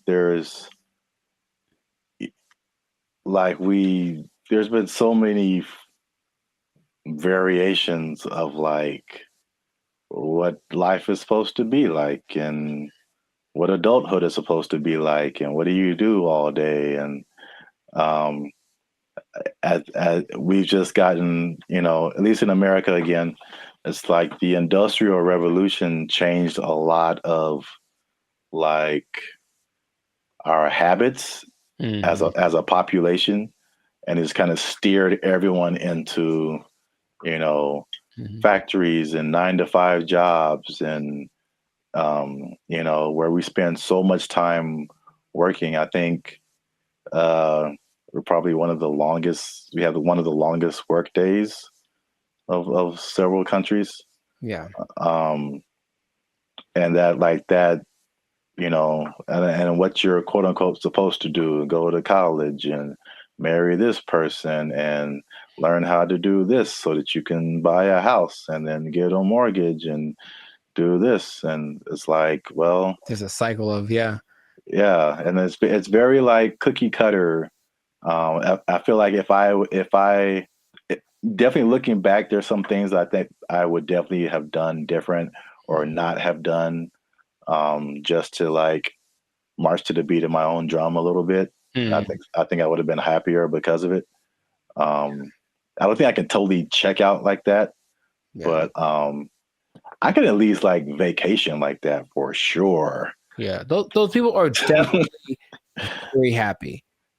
Much they have good community, have little get together every Friday. They play music and hang out and drink and whatever. But yeah, they're just happier. So it's like you can define what your success is or what makes you happy. But these people have decided, I don't need all the glitz and glamour. I don't need to go to a 5-star restaurant to feel good about myself. I can just hang out in the desert with my cactus buddies and be vibing. And really, it was a very, like, every place has like their own vibe. And when I got there, I was like, this is cool. This is cool. There was the guy over there standing on his van yelling at everyone with a bullhorn about how you're going to go to hell. He was fun. And then, I still think about him to this day. And then, there was like the little curator lady. I think she was like senile. I think she thought she was mowing something because she was walking around with her hands like this, just kind of going. And there's no grass for one, but she's like kind of just going and doing. I was like, you go, girl, whatever. Cocaine is a hell of a drug, man. I mean, she was moving too slow for that, but you know what I mean? I think that she was in a good place, and that's cool to see. So it's just another option for people to have a different, outcome with their life. So, that's just an interesting way people live. So, I see both sides of it. I mean, it's last thing is I know we run out of time. But like, I guess the devil's advocate, or just like the other side of it, is just like, well, what does it mean to be a contributing member of society? And so like, if nobody's working and nobody's doing anything, like, somebody needs to do something for like this whole thing to function. Yeah. So there's that aspect of it too, for sure. I think they figured out what they have to do to survive, because of course none of them could just do it by themselves. But some people have little gardens, some people cook stuff. I think they have I wasn't gonna go, but they do have a restaurant. I don't know what's on the menu, but I'm pretty sure it's a little exotic, maybe a little crunchier than it should be. I don't know. I didn't want to find out what the restaurant was like, but a society is an interesting entity because it does have to have certain things in place to work. There has to be people that are in charge of certain things, and people have to do things. Otherwise, it's just like, the one person living on an island. If you want to do that, you can do that. And that is an option. I've heard of people doing that, but I don't think that's quite as common. as people that actually get together and say, we'll be in our society. Just the big old thing is too much. So let's just make our own little pocket and then work with that. And I ain't mad at him. Do your thing, Slab City. Yeah. It's right out there. If you want to go ahead.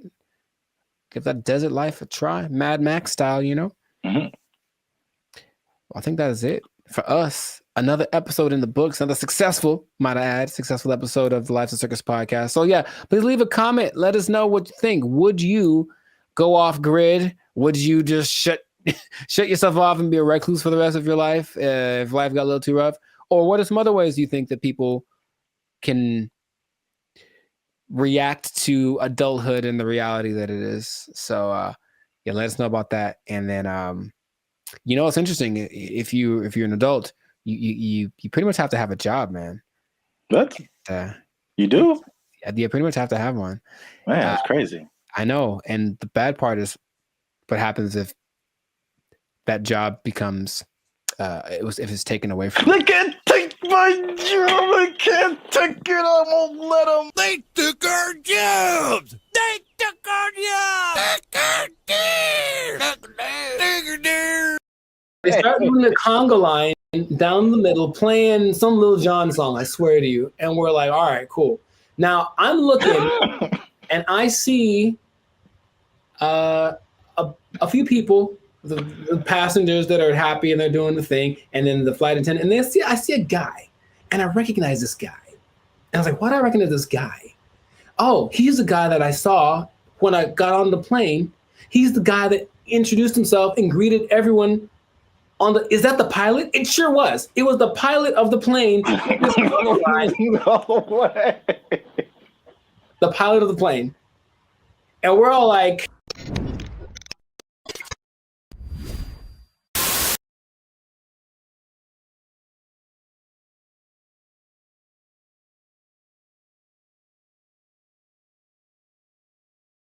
what's up, everybody? I'm Jericho. This is Zap, and we are the now 6-time international award-winning Papa Bop duo, Banded Future. Papa Bop? Papa Bop. Papa Bop. Papa Bop. Papa Bop. Yeah, Papa Bop. That's how we do. We make Papa Bop. But we make clean, fun music everyone can listen to with a sound that's uniquely California. It's called Papa Bop. And you are now tuned into the Live Circus. That's kind of fun to say. Papa. And you're now tuned into the Live Circus podcast. We talk about things that are funny, interesting, and just straight ridiculous. So before we get into this thing and this Papa Bop thing, that is really, man, can we use that? We have to make up a new thing. Papa Bop. Oh, man. Before we get into our Papa Bop, make sure to like, subscribe, comment, and share this video with at least 2 people who have flown on Spirit Airlines. Okay, because here's what happened. Spirit Airlines lost the baby. They lost the baby over And it's like, let's talk about this. I've mentioned them before, but I haven't gone in on them like this. So apparently, in Fort Myers, Florida, of all places, they lost a kid named Casper. He sit on the plane by himself. Already a bad decision. Does it say how old the kid was? He's 6. Okay. I think that's still too young to fly. You shouldn't be under 40 if you fly Spirit Airlines. But he was sent to visit his grandma in Florida, and he was put on the wrong plane. And he ended up 160 miles away. Not too bad, but if you're 6 years old, that's probably pretty terrifying. And the flight attendant's like, the grandma's waiting at the airport, and she's like, hey, where's my grandson? And she's like, oh, there's no kids on here. And that was it. And so then they panicked, and they eventually figured that out. And I saw that, and I was like, yeah, that sounds about right. Because I've been on Spirit Airlines one time, and that was enough. So first question, have you ever, I've got a story. Like, it's so crazy how many stories in one experience I have, but have you ever flown the Spirit? I can't remember, but I feel like you remember. Yeah, that's what I'm about to say. I can't remember that it probably did happen. Oh my! I can't believe how accurate all of like the stereotypes are, and they make fun of it on so many things that I was like, this can't be real, right? But let me just I'll tell you my Spirit Airlines experience. For one, it's cheap for a reason. And if you have to be someplace, if you absolutely have to be somewhere, fly Southwest. That's all I'm going to say. Don't. So this is what happens, right? I'm going to Nashville, Tennessee, and I get to the airport at LAX, and the first thing when I finally get to the Spirit thing, and I'm greeted by a lady, and she's like, "Hey, are you going to Savannah, Georgia?" And I said, "No." And she's like, "Oh, good." And then that was it. And I was like, wait a minute. So then I kind of hang back for a little bit because I'm on time. So I'm just I want to see what this is. Because she didn't explain anything. The person behind me walks in and they're all kind of rushing. And then she's like, "Hey, are you going to Savannah, Georgia?" And the guy's like, "Yes." And she's like, "The flight's been canceled." And he just loses it on her. So he cusses her out. She cusses him out. And she's right. She's ready with him. And I'm like, oh, that's how it starts. So already I can tell that they don't have the whole, hey, alert system, because they have the app and everything, but there's nothing that says, hey, your flight's been canceled. Sorry, don't come back. They just have a person in the lobby waiting for you to have gone all the way to the airport to tell you that your flight got canceled. I'm like, oh my God. So I'm like, okay, cool. So I get to the line. We have to check your bags and do the x-ray thing or whatever. And it's just a bunch of people yelling across, like literally, the yelling across the space. There's all those lines with the conveyor belts, and one person over here, and they're cussing out somebody over here, and this person is getting back, and they're running back and forth, and that's not my job, and blah, blah, blah, and bleep you, and all this kind of stuff. And it's all happening as people are just like, I just want to get to Nashville. That's all we're doing. So that is how everything started. I'm like, this is a movie. It's really like a movie. So we finally get to the plane part of it, right? We get on the plane. The flight's supposed to leave at, let's say, 3 p.m. So I'm sitting on the plane, 3 p.m. Cool. 3:10. Cool. 3:20. All right. 3:30. Right. Just do the math. It's about 4:30, right? Yeah. We've been sitting there for an hour and a half, and we're all just kind of disgruntled. We're like, man, what the deal?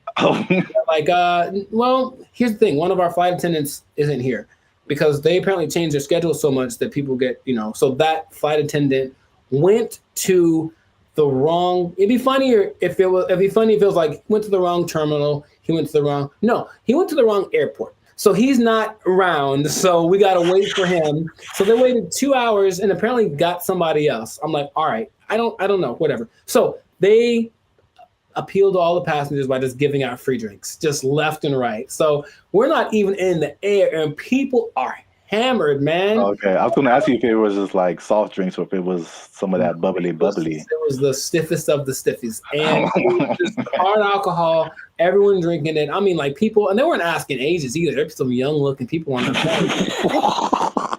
I'm so serious, man. And I have to, like there's so much more to it. I don't want to just, well, okay. So we finally get in the air and we're going and it's like not going well because everyone's drunk and complaining loud and stuff, right?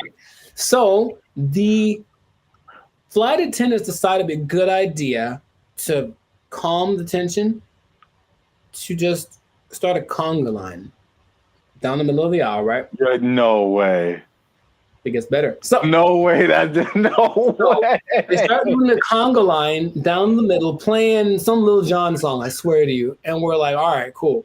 Now I'm looking and I see a few people, the passengers that are happy and they're doing the thing, and then the flight attendant, and I see a guy, and I recognize this guy. And I was like, why do I recognize this guy? Oh, he's the guy that I saw when I got on the plane. He's the guy that introduced himself and greeted everyone on the. Is that the pilot? It sure was. It was the pilot of the plane. No way. The pilot of the plane. And we're all like, I don't believe I'm like, you have to. No way. Yes. Okay. So that. I can't believe you haven't shared this before either. This is. I don't know. I did mention Spirit Airlines before, but I didn't like go in like this. So that was like part of my first experience. Okay? That was on the way there, and then when I get, oh man, that landing is not. Dude, it's just crazy. Wow, just, you got the full experience. And you just kind of get that like whiplash kind of thing. You're like, can I sue? And they're like, no, when you sign the waiver, you said like, we're here. Like, yeah, I know. So that's already interesting. Cool. So that was on the way to Nashville. Got to Nashville, ate some chicken, had a good old time, right? Came back, Spirit Airlines again, right? And I get to the terminal. I'm like, all right, so what's going to go wrong this time? So we get on the plane. Now, remember the last time I got on the plane, the pilot greeted me, and then later he was on the conga line? Well, this time I get there, the pilot does not greet me. And I said, oh, okay, maybe he's in the bathroom, whatever. So I just sit down in my seat, and I'm just waiting there. The seats are, they're not any smaller than regular planes. They just feel like it because it's Spirit. Or I was sitting next to some biggins. I don't know what it was. But so I'm just kind of like this sitting there, right? And the flight's supposed to leave at like 5:30, and we're going like this. This is happening again. Why are we late? Why are we late this time? They finally make an announcement like an hour into it of us just sitting there. Like, so the pilot wasn't told that he was supposed to fly today. So he's not here. So we're trying to find another pilot. And dude, I swear they almost went like, does anyone here know how to fly a plane? I felt like that's where it was going, but it's okay. So a pilot, I don't know if he was the original guy, or a pilot finally shows up about 2 hours late. Right? He's in there for 2 hours. Were we all hammered again? Yes, because that's their remedy. Just get everyone drunk and they'll be happy. The flight from Nashville to LA is about 5.5 hours. Okay. So I'll let you do some math here. I'm trying to think of it myself. But we left at 7:30. We were supposed to get back with the 2 hour difference. It's like we would have gotten back around like 8:30, right? So we didn't leave until 7:30, which is 2 hours later, right? Tell me why we got to LA at like 8:42.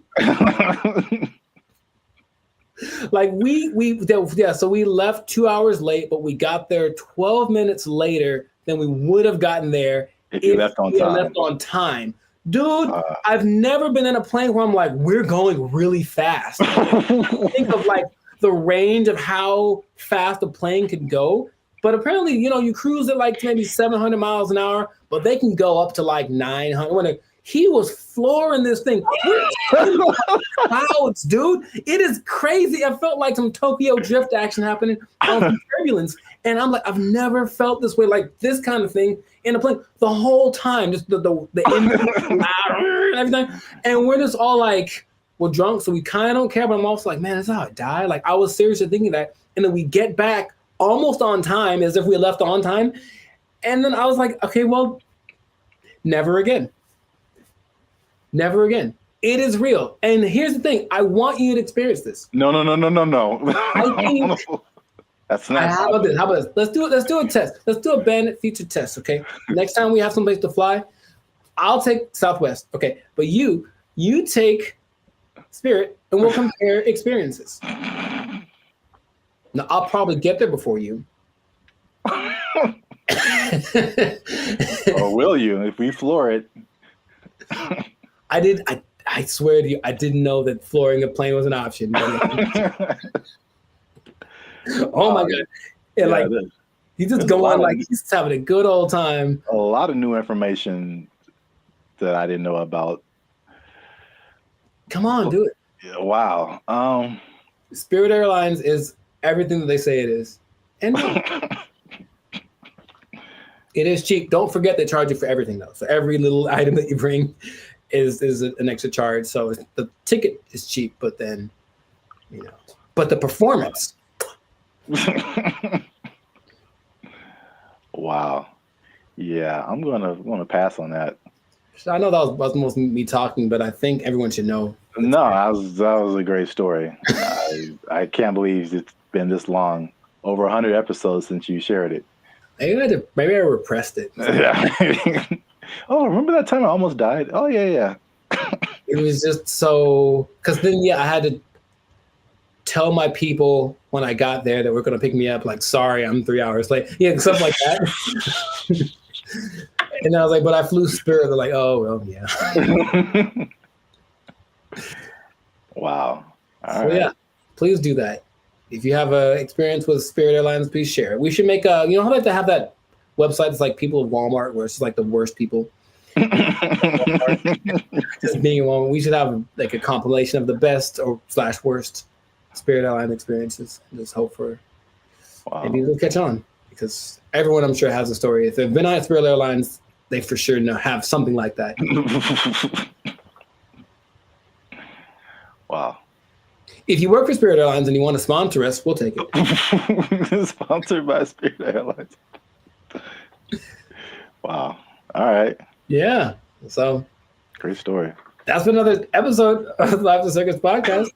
Make sure to like, subscribe, comment, and share this thing. Let people know about the glory of Spirit Airlines. Let us know if you think that Spirit Airlines and Waffle House should have a merger, because I feel like they should just get it over with. Just put a Waffle House on a Spirit Airlines and just see what happens. A Waffle House on top of a Walmart on top of a Spirit Airlines. Oh, the trifecta of... Or let us know if you like Papa Bop. Yeah, that too. That's our new thing. That's our new thing. So, if you work for Spirit Airlines, you're pretty sure you're going to lose your job.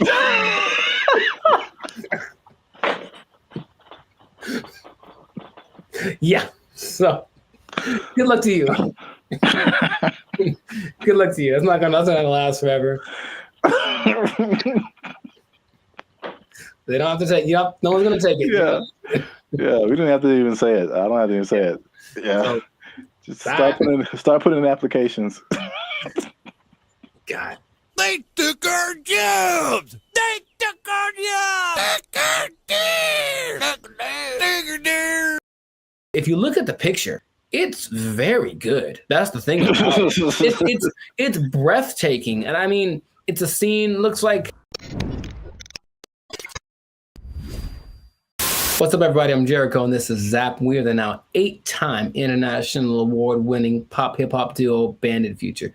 We make clean, fun music that everyone can listen to with a sound that's uniquely California. And right now, you are tuned into the Life of Circus podcast, where we talk about things that are funny, interesting, and just straight up ridiculous. So before we get into this thing, make sure, do us a big favor. Come on, y'all. Make sure to like, subscribe, comment, share this video with at least 2 people who would be really mad if they lost an art contest to AI. Because that's happened. It happened. So what basically in Colorado, there was an art contest in one of their state fairs. This guy, Jason Allen, said, it'd be a great idea if I entered this art competition. Oh, wait, I don't know how to draw. That's going to make it very hard for me to win. And then he said, what I'll do? Jason Allen first made headlines in 2022 when his AI-assisted artwork won a digital arts competition at the fair in Pueblo.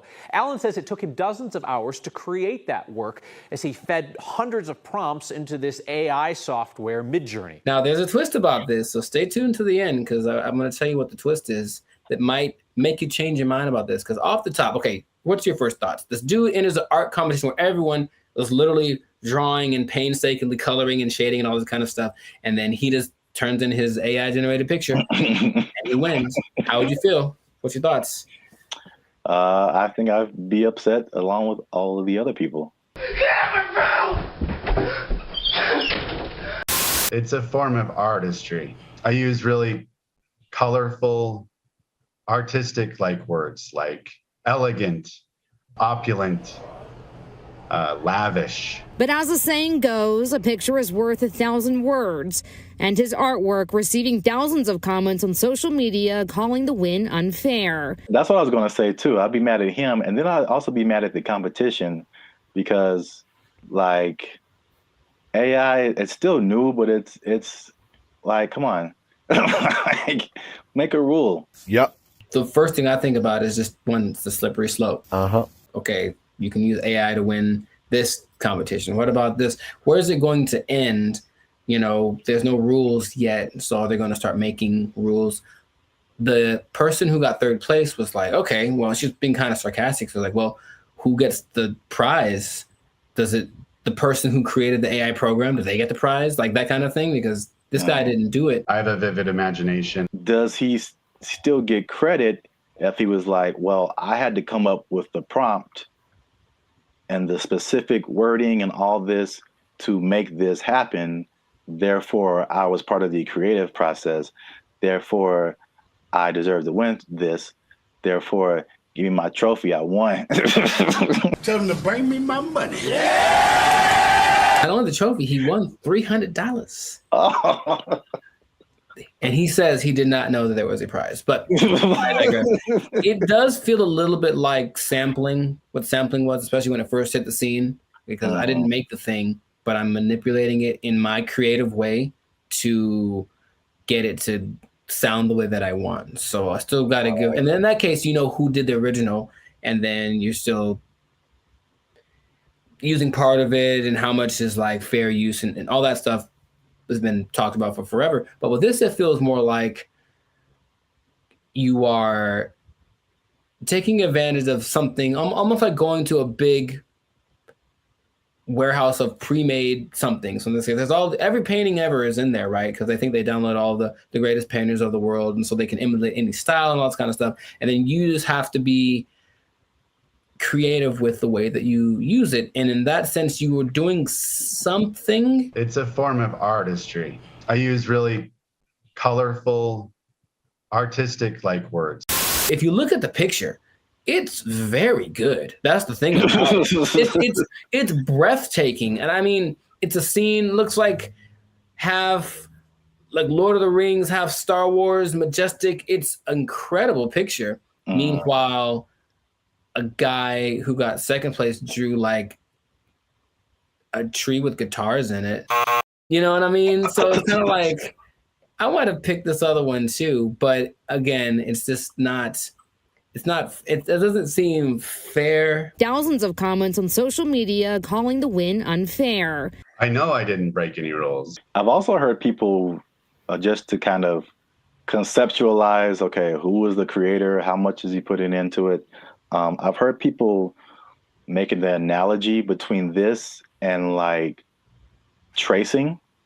Sure. Mm-hmm. Where you already have a picture, but you just kind of trace over it, and you really didn't create the picture, but you kind of did. And so I think that's not as close as an analogy, but it kind of like at least gets people to think of, okay, how did he contribute at least something to this? AI is a tool just like a paintbrush is a tool.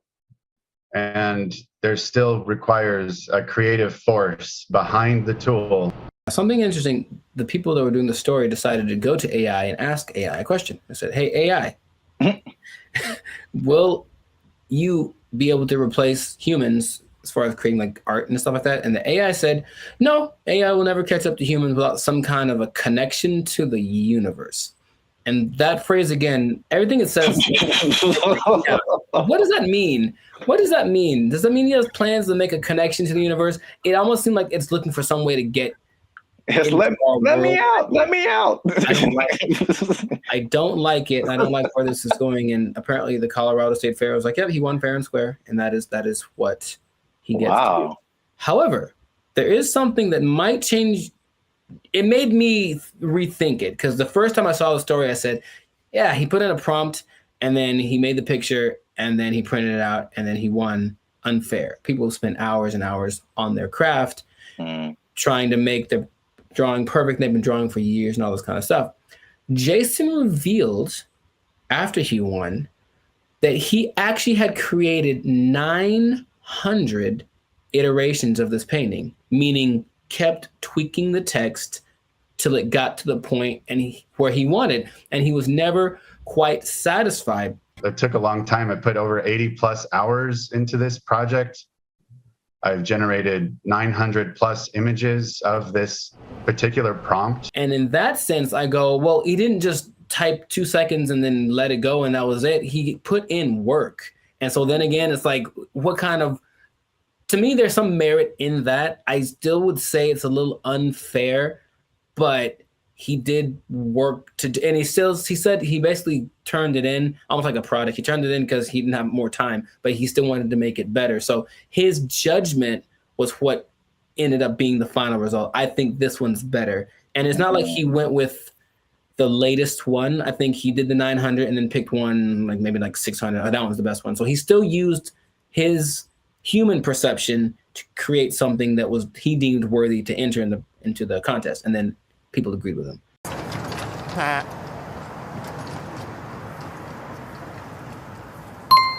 It makes me think for sure. Okay. Because it, again, going back to music, that explanation, especially when you said his judgment, that made me think of DJs. Mm-hmm. And just for the longest, like even me just kind of wrestling with like, are DJs really on the level of musicians? Right. Like they didn't create the music. They're just organizing it. Right. Just like he was just organizing that, you know, that piece of art. And there's a skill in that for sure. I've heard some very bad DJs. Yeah. Where did you even learn? Wikipedia. The way he made it sound, it's not like not just anybody could do this either, because he came with a concept, but he also had the wherewithal to look at it and say, this one's, and I think he looked at it for a while, like trying to judge the color bone. It's almost like he still knew what to look for, even though he didn't have the training to execute it. Maybe like a producer of a Rick Rubin category, or even a DJ Khaled, who, from what I understand, doesn't really do anything as far as like pushing the buttons and doing the level, but they do the analysis and go, they ain't believe in us. God did. I'll say this. Is it just him personally? Is he a creator? Yes. Did he put in work? Yes. Mm-hmm. But I do think he should not be able to compete like that with the other artists. Mm-hmm. And I think there should be either a separate contest or a separate category that is just for AI art. And I think that will, because it's two different, they're both a level of artistry, but it's two different types. Mm-hmm. That is hard to judge together. Again, the DJ example. I don't do song requests. I know, because you can't. What? It's a battle of the bands, and you have a DJ in the battle of the bands. That doesn't make sense. Mm-hmm. Or you have a scratching like contest, and you put a band in there. Sure, it doesn't make sense. There's just two different things. They're both musically artistic, but I think a separation would just kind of make more sense and more fair for everybody. They know what they did. They know what they did for sure. We'll see if it keeps going or if there's more cases of it. But in this case, congrats to Jason Allen. Hey, let me get $300, man. I know you got it. He says he didn't know the prize. Let me get $300, man. I'll pay you back on Tuesday. He doesn't quite talk like that either, but you know what? It's funny to think of he does. It's funny to substitute most people for Ant Edwards. That's what I'm trying to tell you. Yeah, you were the best player on your team. Is that now we talking? A1 from day one, AI from day 5. What? Bars. This has been another episode of the Lifestyle Circus podcast where we're talking about things that are... Anyways, make sure to like, subscribe, comment, share this video with two people who have been unjustly defeated by AI in some kind of competition. And just keep your eye out, because AI is coming for us and we got to be ready for it. We got to be ready. I can paint that, Mike. I can paint it. I paint it. Stupid. We'll catch y'all in the next episode. Ugly painting. I can do that. They took our jobs. They took our jobs. I'm in Hollywood, just eating a sandwich, as you do, and the robot comes along, and it's apparently like one of those delivery service things, and it's looking for somebody, and you can see it kind of doing this thing. Like it doesn't have eyes, like a box on wheels, but it just was looking around. And I swear to you, it looked at me kind of like, "Hey, what am I supposed to do?" And I was like, "Bro." Like, bro, I don't know you, bro. I don't know you looking for. You ain't my block, son. What's up, everybody? I'm Jericho. This is Zap, and we are the now 6-time international pop hip hop duo. Why is this so hard for me? we got awards. We're good. We're banned at Future, son. Anyways, check it. We make clean fun music that everyone can listen to. What? I'm making a compilation of this. We make clean fun music everyone can listen to with a sound that's uniquely Californian. And you are now, right now, in this moment in time, tuned into the Life's a Circus podcast. We talk about things that are fun, interesting, and straight up ridiculous. So before we get started, do us a huge, huge favor. Make sure to like, subscribe, share, and comment on this video.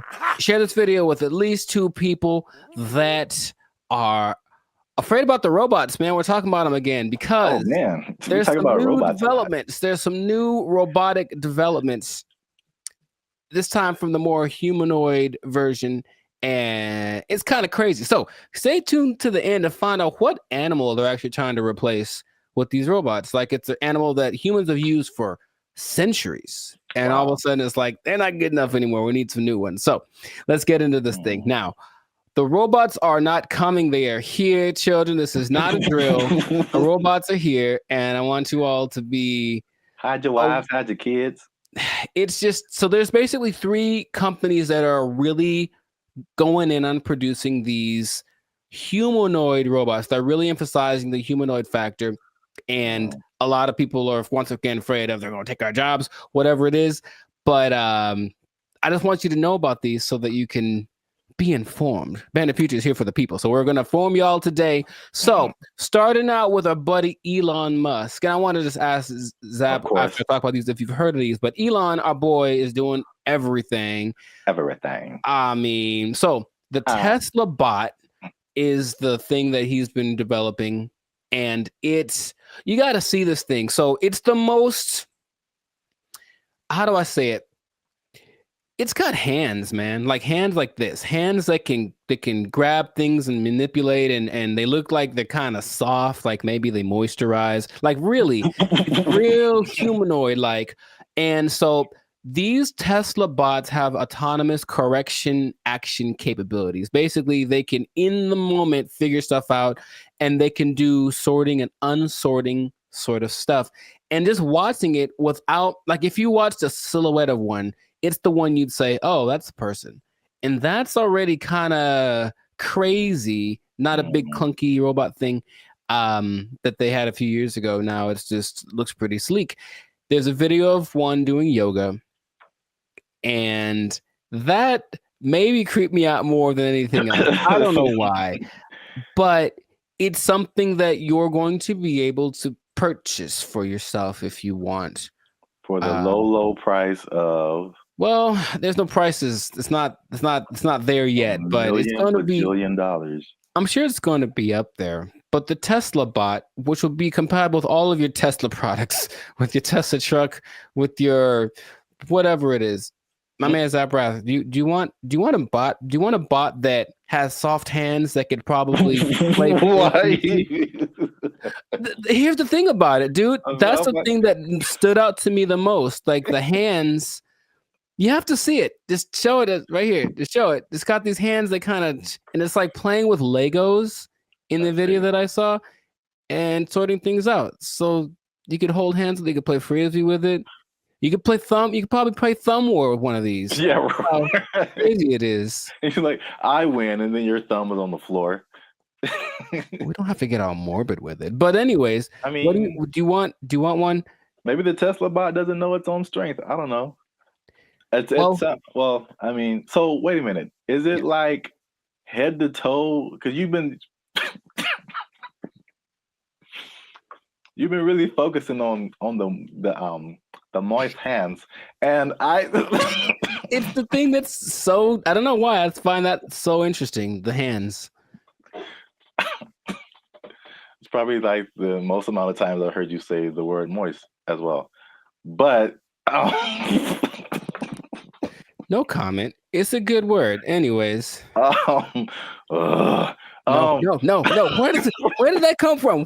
I didn't. That doesn't have anything to do with. Oh my god! It doesn't. All right. For those of you who have no idea what's going on, just trust me when I say you don't want to know. There's a guy who appears every once in a while. He's not real though. I won't let him into the podcast today. Good Lord. So wait a minute. Does it have? It's more than hands, right? It's like head to toe. Oh, sure. Yeah, it's an entire complete thing, but it's like our height. They may be about 5'8", 5'9", and they just look like I said, if you saw a silhouette of one of these specifically, I think you'd figure it out for the movements after a while. Like, that's not a human, but for a second, it looks extremely. Of the ones I'm going to mention, it's the most human-like in its features and all of the aesthetics of it. Okay. Does it like when it talks? Does it move its mouth and all that, and the eyes and all that, or is it just? It doesn't talk, but it can understand, which is so anyway. Yeah. But the face looks like a human. It's got dots. It's got dots and like a nose thing. I see. So it's getting there. That's like the one that's the most. I mean, the first when you said, I mean, because you focus on the hands, like moving stuff and then building Legos. My first thought was laundry. I don't know why. Well, you know what? It's interesting because people are thinking about these robots for all the big, heavy, crazy, whatever that you could possibly do. But this one seems like it's got this precision. They're going for that angle. They want want robots that can do laundry and wash dishes and all that kind of domestic stuff. Yeah. Although, I mean, we do have dishwashers. True. I don't think, but the laundry thing for sure. But how much? Take note of the hand. How much are you willing to pay for someone to fold your laundry? Yeah, I don't know, but that's the Tesla bot's like the first one. The next one, and it's actually creating an interesting thing. This whole process of robotics, it feels a bit like the .com thing because there are robotics startups now that are trying to get their thing happening. So one's called Apptronic, and it has this robot called Apollo, and this is the most ready, it seems, as far as like, it doesn't seem super ambitious. It is once a robot that can walk around and do normal stuff without falling over. Like, seriously, there's a whole combination of robots just falling over, and it's hilarious. But the Apollo can lift up to 55 pounds. It looks more like a version of, what's that Disney movie? My Friend Robot or something? Oh, the Big Heroes 6? There we go. Yeah. It looks a lot like that. Okay. And you just watch it and it just walks around and it's picking things up. But this Apptronic is trying to make robots for practical everyday use. And it seems the most ready. It's like a small company, but I just find that interesting that all of these little things are popping up and they're going to be in competition with each other, or one company's going to buy the other. I can just kind of see that aspect of it happening.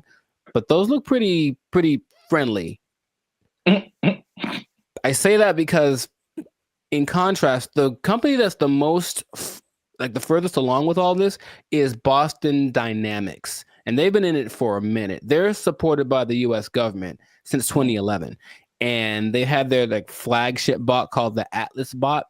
And they've been just working on it and getting it better. So I don't know if you've seen the video, but maybe there'll be a video here of maybe of a robot that's running like this obstacle course with like this duffel bag, and it's like jumping over the thing and then putting the duffel bag down and then climbing up to the next level and picking up the duffel bag and then running and putting it, and it looks so I always thought it was like maybe like fake, like animated, but it's just the way that it moves. It's very robotic. That's the thing that they're going for. But at the same time, it has so many interesting things that it can do and interesting versions. That's the company that made the dogs that we talked about earlier. The dogs that are gonna, whatever. And I had an interesting robot experience a couple of days ago. I don't think I told you, or maybe I did, where I'm in Hollywood just eating a sandwich, as you do. And the robot comes along, and it's apparently like one of those delivery service things, and it's looking for somebody, and you can see it kind of doing this thing. Like, it doesn't have eyes, like a box on wheels, but it just was looking around, and I swear to you, it looked at me kind of like, hey, what am I supposed to do? And I was like, bro, I don't know you, bro. I don't know you. You just ain't my block, son. But it's just like, and everyone was walking past it like normal. Like, yeah, there's a robot. So that's slowly becoming a thing. And Elon specifically said it's not going to happen overnight. So there's this assimilation of robots. But the Atlas bot thing, yeah, since the 2011, been backed by the Department of Defense. They're supposed to be used for all of the dangerous things, tending to nuclear reactors, putting out big fires. But they're also making these to wash dishes and fold laundry. Maybe do small tasks. They have the version called the Cheetah that can run 30 miles an hour. And they swear that they don't have any military intentions. Now, just if I said, we assure you we don't have any military intentions, what do you think is actually happening, sir?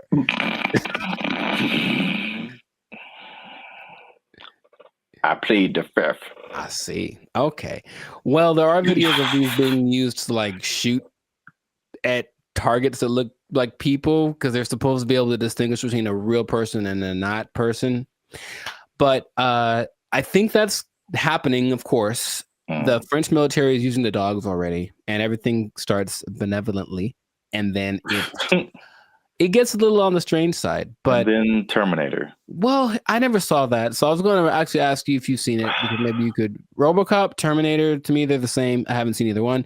What goes on? Oh, RoboCop is way different. Oh, okay. Well, at least the stories are way different. Sure. I should watch more movies, but the idea is there are definitely videos of these robots being used in the military activities, and they're linking them with Boston Dynamics. So Boston Dynamics refutes any association with military, blah, blah, blah. Right. So these things can, in general, there's a video of a bunch of these robots just together. They can dance, they can carry up to 80 kilograms, jump over obstacles, throw around irregular objects. They have this thing inside called an MPC, a model predictive controller. So it can basically learn. So if it learns to jump on a platform that's a foot high, you put a platform that's 2 feet high in front of it, and it'll like, okay, it's just double. And it starts to figure that stuff out. So it's just, these things have flown military jets. These things can fly. There's one that can fly. And so where is this going, man? That's my question, because every time I see it, it's a little more ridiculous than the last time. And I don't know. Are we getting replaced? Is this the end times? What's going on with all this? Are you asking me? Yeah. I don't know, man. I thought you were the expert in all robotics. This is the robotics division of Band of Future. That was all you. Yeah. It's all new information to me. Oh, okay. It just seems, it seems like we want to replace as many people as possible with robots who just do it all better and faster. Basically. They're all the branches that you can get a job controlling these robots, and there we go. But they're starting until they make a robot to control the robots. Well, that's the thing eventually. Yeah, you're going to have to be the person that programs the robots to control the robots. And then Terminator. Then they How does that movie end? With everybody dying? Is that what it is? No. Oh. But, I mean, supposedly it's a whole time travel, whatever. But I think eventually the humans defeat the robots or something. I don't remember. But it's like, hey, you just build robots, and especially intelligent robots, who eventually say, you know what? We're a lot better than the people who made us. We should be in charge. And then they become in charge and enslave humanity. Cool. It's just so weird that they do. The movie has been written already. And they keep doing it, just like the dinosaur thing. People like trying to bring dinosaurs back. Yeah, and I'm like, No, there's a movie. There's a bunch of movies that tell you what happens, and it's not good. So stop it. Just stop it right now. They're not gonna stop. But you can't stop, won't stop. But they are supposed to be the next. Anyways, everything is so nice that they're gonna be replacing your pets. Because think about it, a dog that's a robot doesn't need food. It doesn't poop on the floor. Like, you know, it'll wag. They'll give it a tail to wag, and it'll protect the hell out of your house. Because anyone that comes in is dead. Trust me. Like, yeah. So they're doing that. But I promised you all that you'd find out about an animal that they're replacing, and yeah, they are replacing the mule. Can you believe it? Ah. Well, because the mule's always like. I was gonna say a horse. Mm-hmm. So I was once you said it's been around for thousands of years, or whatever. Yeah. That makes sense because all mules do is just carry stuff and pull stuff. Yeah, but this robot mules exist now, and they're things that you don't have to feed or nothing. It'll carry up to, I think, 350 kilograms just wherever you need it to go. So I can just imagine, just do the logical progression. Those things are going to continue to happen, but that's where we are right now. That's like can you ride a robot mule down the street? Oh, I think I know it's going to happen, and I think it'll just be the weirdest thing. Interesting. Or like a robot horse, yeah, instead of a car. That'd be kind of cool. I still vote for Transformers. I think that'll be fun. I think that'll be cool. Yes. Oh yeah, you have your robot companion or whatever, and then you're like, "Yo, I need to go to the grocery store," and you turn into a car. Yeah. And then it does it. Yeah. I see where you're going. I like it. Well, we're ending on an optimistic note then. I like that. Stay with that because everything else is doom and gloom. But that sounds fantastic. So this has been another episode of the Lights and Circus podcast. So make sure to like, subscribe, comment, share this video. Let us know what you think about the robot revolution that is among us, because it's just it's happening without us really being aware of it too much. And just know that with great robots comes great responsibilities. I didn't think that through. That didn't sound too smooth. Anyways, the thing is, yeah, I could have done better. I should have practiced. The thing is, these robots are eventually going to look exactly like you, and they're going to walk in one day to your boss and be like, "Hey, Clark, I'm here." Clark. And so what that means is that robot might have effectively permanently taking your job. I think my microphone fell off. I'm not sure. Oh. They took our jobs! They took our jobs!